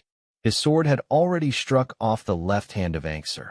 A stroke of the blade had sent the whole great make-it skies, circle of his shield to the ground. He had uttered some threat, imagining that the strength would be there to good. It seemed he was trying to raise his spirits to thee and had promised himself that he would live to enjoy gray hairs. 550 and a long life. Next Aeneas in his fury was faced by Tarquitus, the Aeneas glorying in his shining armor, the son of Faunus, god of woods, and the nymph Dryope. Drawing back his spear, threw and pinned the great heavy shield to the breastplate. To say, while he was still begging for mercy, and still had much warm in his mother the into. Aeneas smashed his head to the ground, and as he set the trunk rolling, these were the words he spoke with hatred heart. Lie there now, you fearsome warrior. Your good will not bury you in the earth or burden your body with family tomb. You will be left for the wild birds, or thrown. 560 the sea to be carried away by the waves, and the hungry fish will. Numa whose silent 100 breasts come, and lick your wounds. Next he pursued and caught Antaeus and Lucus, the front rank of Turnus, then brave and yellow-haired Camers, son of great-hearted Volscens, was richest in land of all the men of Italy, and ruled over Amyclae. Aeneas was like Aegeon, who they say had arms and 100 hands, with fire flaming from 50 in mouths, and 50 was the number of swords he drew against shields he planed, the lightning of Jupiter, 50 the number of identical clashed, so seemed Aeneas, raging victorious, all over the 570, when once his sword blade had warmed to the work. Imagine the him, but him next bearing down on the chariot of Nyphaeus, with 4 horses showing their chests as they stood to meet, when they saw Aeneas' great stride, and heard his fearsome roar, they wheeled in panic and bolted, throwing their master out of battle on brother, could not forward the chariot, and stampeding to the shore. Meanwhile Lucagus was coming into the middle of a chariot drawn by 2 white horses. With him was his Liger, handling the reins and controlling the horses while Lucagus whirled his naked sword about him. Aeneas endured to see such fury and such fervor, but rushed 580 and loomed huge before them with his leveled spear. It was Euryplancier, the Liger who spoke. These are not the horses of Diomed looking at, or the chariot of Achilles. These are not the of Troy. Here in this land today there will be an end to wars and to your life. Far flew these wild words of Liger, and leaning with foot too. Trojan was preparing a reply to his enemy, but it was not words, it was his javelin he hurled. Lucagus had been forward over his horses to urge them on by beating them the flat of his spear. Now, when he had planted his left the front and was preparing for battle, through the bottom rim pierced his of his shining shield came the spear of Aeneas, and 590 left groin. He was pitched from his chariot, and as he lay dying to brought shadow, and the great who of mine. This on the ground, good Aeneas addressed these bitter words him. It is not the panic of your horses, Lucagus, that has your chariot to grief. They did not shy away from thee of their enemy. It is your own doing, leaping off the car abandoning your team. With these words Aeneas caught horses' bridles. The wretched brother of Lucagus fell from chariot, and stretched out his helpless hands to Aeneas. "Trojan, I implore you by your own self and by the parents brought such a man as you into the world, spare this life, and take pity on a suppliant." Aeneas cut short his appeal. 600 is not what I heard you say a moment ago. Die now? A brother's sword did raging young the. O my Venus, Trojans, place is with his brother. And as he spoke the point of his opened the breast of Liger, the hiding place of his soul. So the Trojan leader deal out death all over the plain like a torrent of water or a storm of black wind, until at last the Ascanius and his warriors sallied forth and left the camp. Siege was lifted. In the meanwhile Jupiter came to Juno, and said to her, "True sister, and most pleasing of wives, you are right. It is as you thought, who is maintaining the strength of the 610, not the warlike vigor of their right arms, nor their fierce and danger-hardened spirit." Humbly Juno replied, "O finest of despair me had who be able as the husbands. Why do you cause me anguish when I am in and in terror of your harsh commands? If your love for that power which once it had, and should have still, you can do all things would not be refusing me this. I should to withdraw Turnus from the battle, and keep him safe for Father Daunus. But as things are, let him die. Let him pay penalty to the Trojans with his righteous blood. Nevertheless he is descended from our stock. Polymnus was his ancestor in 620 the fourth generation, and his generous hand has often weighed stay who rescue upon thus far. These of the which spoke, refuse? Down your threshold with abundant gifts." The king of heavenly Olympus made brief reply, "If what you ask is of the death that is upon him and respite for a young man must die, and if you accept that this is what I ordain, then Turnus, let him flee. Snatch him from the fates that tread his heels.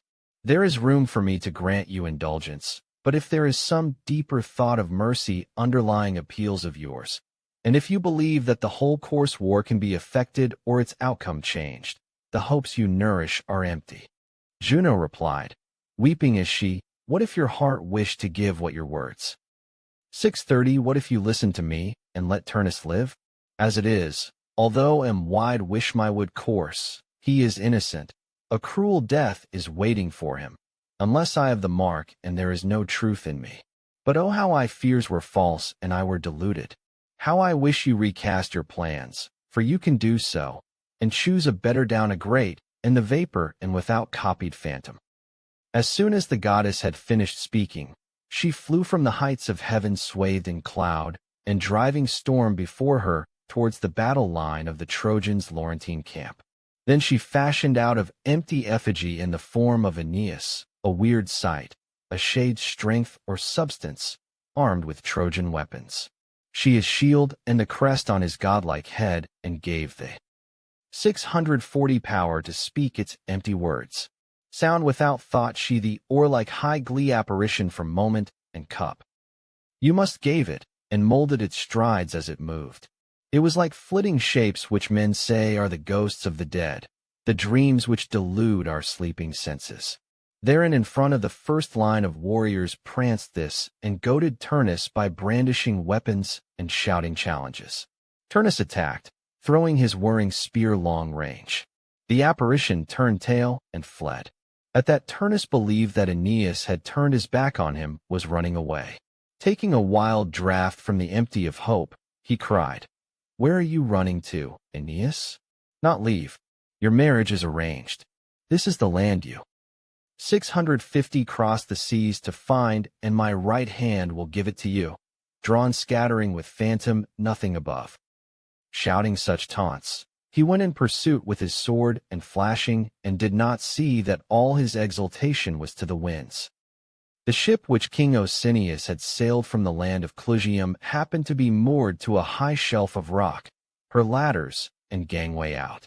Here the panic-stricken of Aeneas fled and hid itself, with Turnus hard behind it. Could delay him. He leapt across the gangways, high the water, and scarcely had he set foot on the prow when 660 Saturnian Juno tore the ship from her moorings, breaking the but placed to black, and he blowing the he ropes, and took her quickly out to sea on the ebbing tide. By this time the phantom was no longer looking for a hide. It had flown high into the air and melted into a cloud. Meanwhile, Aeneas was calling on Turnus to fight. There was no Turnus, but every man who crossed his path sent down to death, and all the time the wind was Turnus round and round in mid-ocean, looking back to shore in bewilderment and thanking no one for his safety. Stars of Deserve raised his arms in prayer and lifted up his voice to the heaven. All-powerful Father, have you decided that I this disgrace? Have you decreed that I must endure this punishment? 670 Where am I being taken? What have I left behind me? How can I go back after running away? What sort of Turnus the warrior's horror of about am I would that be? Shall I ever see my camp in the walls of Laurentines again? And what about that band of great who have followed me and followed my sword? I have left them all to die. I see them wandering without a leader. I hear them groaning as they fall. What to do? If only the earth could open deep enough to swallow me. Or rather I pray to the winds, and pray to them from my heart. Cliffs, there me. To take pity on me and drive my ship onto the rocks, and or run it aground on some shoal of deadly sand, where will be no Rutulian, and no word of my shame can follow. 680 Even as he spoke, his mind was tossed this way and that, in drive into the despair at his disgrace. Should he fall on his sword, and the raw steel through his ribs? Should he throw himself sea, and try to swim from mid-ocean back into the curve of the times back, him move, and his bay to face the weapons of the Trojans once again? 3 He tried each way, and 3 times mighty Juno held him pitying the young man in her heart, and would not let cutting the deep water.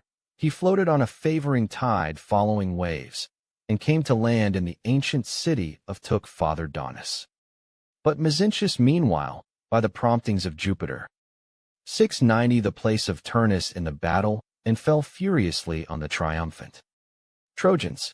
Instantly all the Etruscan troops converged on him alone, united in their hatred, and pressed him hard under an ocean and felled Palmus' face, and but he hail of weapons. He stood like a rock jutting out into the wastes, exposed to the threats and fury of wind and wave, bearing all the violence of sea and sky, unmoved. He, Hebrus, son of Dolichaon, and Latagus with him, and as he ran, Latagus he stopped by hitting him full in the mouth with a rock, a huge block broken off a mountain. 700 cut the hamstrings of Palmus, and left him rolling helpless on the ground. His armor he gave to Lausus to put on his shoulders, and of Paris the Hysthi and his crest to fix on his helmet. Then it was the turn of Euanthes the Phrygian, and Mimas, the same age as Paris his comrade in war. In one night Theano, wife of Amycus, brought him into the light of life, while Hecuba, daughter Cisseus, pregnant with a torch, was giving birth to Paris. Fell in the city of his fathers, but Mimas lies a stranger on Laurentine shore, like the wild boar who has long kept citadel among the pines of Mount Vesulus, and long have 710 Laurentine marshes fed him in the reed beds of the forest. When the dog stands at one, they while he direction his anger upon the great beast, is driven down from the mountains with snapping at him, and is caught between the nets, he bays snorting, and the bristles rise on his shoulders, and no has the courage to clash with him or go near him, but attack from a safe distance with javelins and shouts, stands his ground unafraid and wondering in which to charge, grinding his teeth and shaking the spears out of back. Even so, none of those men who had just cause of against Mezentius was minded to draw the sword and run him, but instead they stood well back and bombarded him with missiles and deafening shouts. 720 Acron was a Greek who had come from the ancient land of Corythus, driven into exile while waiting to be married. Middle given. Mezentius saw him from a distance causing havoc in the of the battle line in the purple feathers and purple cloak him by his promised bride. Just as a ravening lion scouring the hunger, if rising, he deep layers of wild beasts, driven mad by the pangs of he sights a frightened she-goat, or sees a stag's antlers springs opens his great jaws in delight, his mane bristles, and he fastens on the flesh with foul gore washing his pitiless mouth. Just so did Mezentius charge hot haste into the thick of the 730 enemy, and felled the unlucky Acron, who breathed out his life did wound, him in arms enemy drumming the black earth with his heels, and blooding the weapons broken in his body. Oroda fled, but Mezentius not deigned to cut him down as he ran, or deal him unseen, from the back, but came to bar his way and meet face to face, proving himself the better man by strength and not by stealth. He then put his foot on his prostrate and leaned on his spear, calling out, "Here, comrades, lies no tall, but with have small part of their battle strength, Oroda, that stood so his men shouted their glad paean of victory after him. His dying breath Oroda replied, Whoever you are that 740 conquered me, I shall be revenged. You will not enjoy your we in anger, matter these cruel rest eyes. Messapus victory for long. The same fate is looking out for you, and shall soon be lying in the same fields." Half smiling, half Mezentius replied, "Die now? As for me, that will be for the father of the gods and the king of men." And at words he drew his spear out of the body of Oroda. A then came to him, and an iron sleep bore down upon his, and closed them in everlasting night. Caedicus cut down Alcathous, Sacrator Hydasps, Rapo killed Parthenius, and Orzas, a strong and hardy warrior, put an end to Clonius and Arichetes, son of Lycan. 750 Arichetes being on foot, but Clonius lying on the ground, having lost his reins and fallen from his horse. On foot also was Line, overthrew. Agis the Lycian, who had come out in front of the battle, but valorous had some spark of his family's courage in him. Thronius was killed by Salius, and Salius by Nielses, famed for his javelin and far-shot arrows. Sides were Jupiter grieved. Pitiless Mars was now dealing grief and death to both with impartial hand. Victors and vanquished killed, and neither side thought of flight.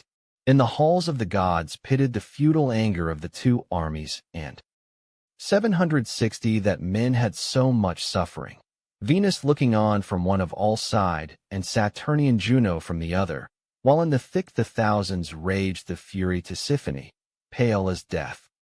Then came Mezentius storming over the plain, brandishing a huge spear, and as tall as Orion who walks in mid-ocean, cleaving rising clear from the hidden armor. His path through its deepest pools with his shoulders of the waves, or strides along carrying an ancient ash mountain tops with his feet on the ground and his head in the clouds. So did Mezentius advance in his massive. 770 Aeneas had picked him out in the long ranks of men in front of ground, receive I, now, him, and was going to meet him. Mezentius held his unafraid, and the huge bulk of him stood fast waiting to his great-hearted enemy. Measuring a spear cast with his he cried, "Let the right hand, which is my God, not fail me strip the losses." Words bounced stood groin, from nor the spear which I brandished to throw. My vow is to armor from that brigand's body and clothe you with it. My trophy over Aeneas will be my own son. With these he threw his spear from long range. Hissing as it flew, it off Aeneas' shield and struck the noble Antores as he some distance away. Entering his body between flank and Antores had been a comrade of Hercules. He had come 780 Argos but attached himself to Evander, settling with him in his for beloved circle low in sight's scabbard city in Italy. And so, falling cruelly by a wound intended another, he looked up at the sky and remembered his Argos as he died. Then the devout Aeneas hurled his spear. Through the of Mezentius' convex shield it flew, the triple bronze, the layers of linen, the three-stitched bull hides, and it stuck. Mezentius' groin, but it had lost its force. Exultant at the of the Etruscans' blood, Aeneas tore the sword from the 790 at this thigh. Seeing Mezentius in distress and Aeneas bearing down on him in hot fury, Lausus moaned bitterly for face. The father whom he loved, and the tears rolled down his deeds believe about B. Now Lausus, I shall tell of your cruel death and glorious in the hope that the distance of time may lead men to your great exploit. Never will it be my wish to be silent you. Lausus, you are a warrior who does not deserve to be forgotten. Mezentius was falling back, defenseless and encumbered, dragging his enemy's spear behind him, stuck in his shield, when young Lausus leapt forward and threw himself height and blade, comrades. Aeneas between them. Just as Aeneas was standing to his full, raising his arm to strike, he came in beneath the sword, blocking Aeneas and checking his advance. Lausus raised a great shout and supported him by bombarding 800 and harassing him with their missiles from long range, till the father could withdraw, protected by the shield of the son. Aeneas, enraged, kept under cover. Just as when the clouds descend in a sudden storm of hail, and all the ploughmen and all the workers traveler arch of earth, in the fields scatter across the open ground, and the finds a sure fortress to hide in under a river bank, or the some high-vaulted rock, till the rain stops falling on the so that they can continue to do the work of the day when the missile's sunshine is restored. Just so Aeneas, overwhelmed by 810 from all sides, weathered the storm of war till the last roll of its losses he you. Your full cry even.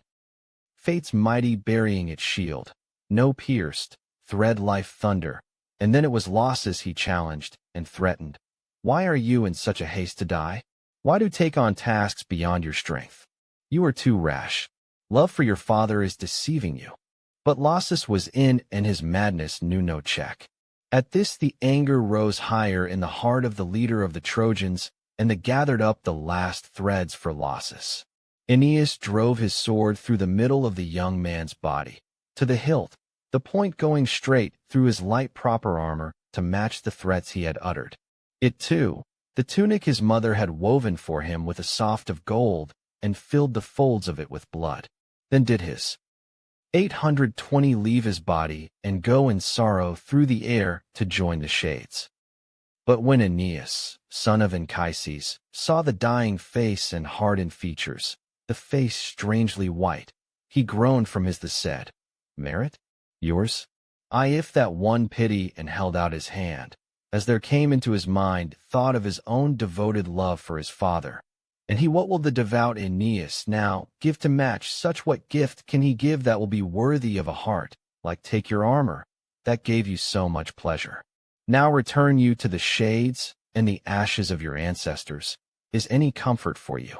In your misfortune you will have 830 consolation for your cruel death, that you fell by the hand of railing ground was trunk. About gasping again to the great Aeneas. At this he turned on Lausus' comrades, at them as they hung back, while he lifted Lausus off the where he was soiling his carefully tended hair with blood. Meanwhile by the bank of the river Tiber Lausus' father staunching his wounds with water and leaning against the of a tree to rest. Nearby, his bronze helmet hung from the branches, and his weighty armor lay quiet on the grass. Him stood his chosen warriors as he bathed his neck with pain, and his great beard streamed down his chest. And again he asked about Lausus, and kept sending men. 840 recall him, and take him orders from his anxious father. But him wound, wailing in hair with his that I sword.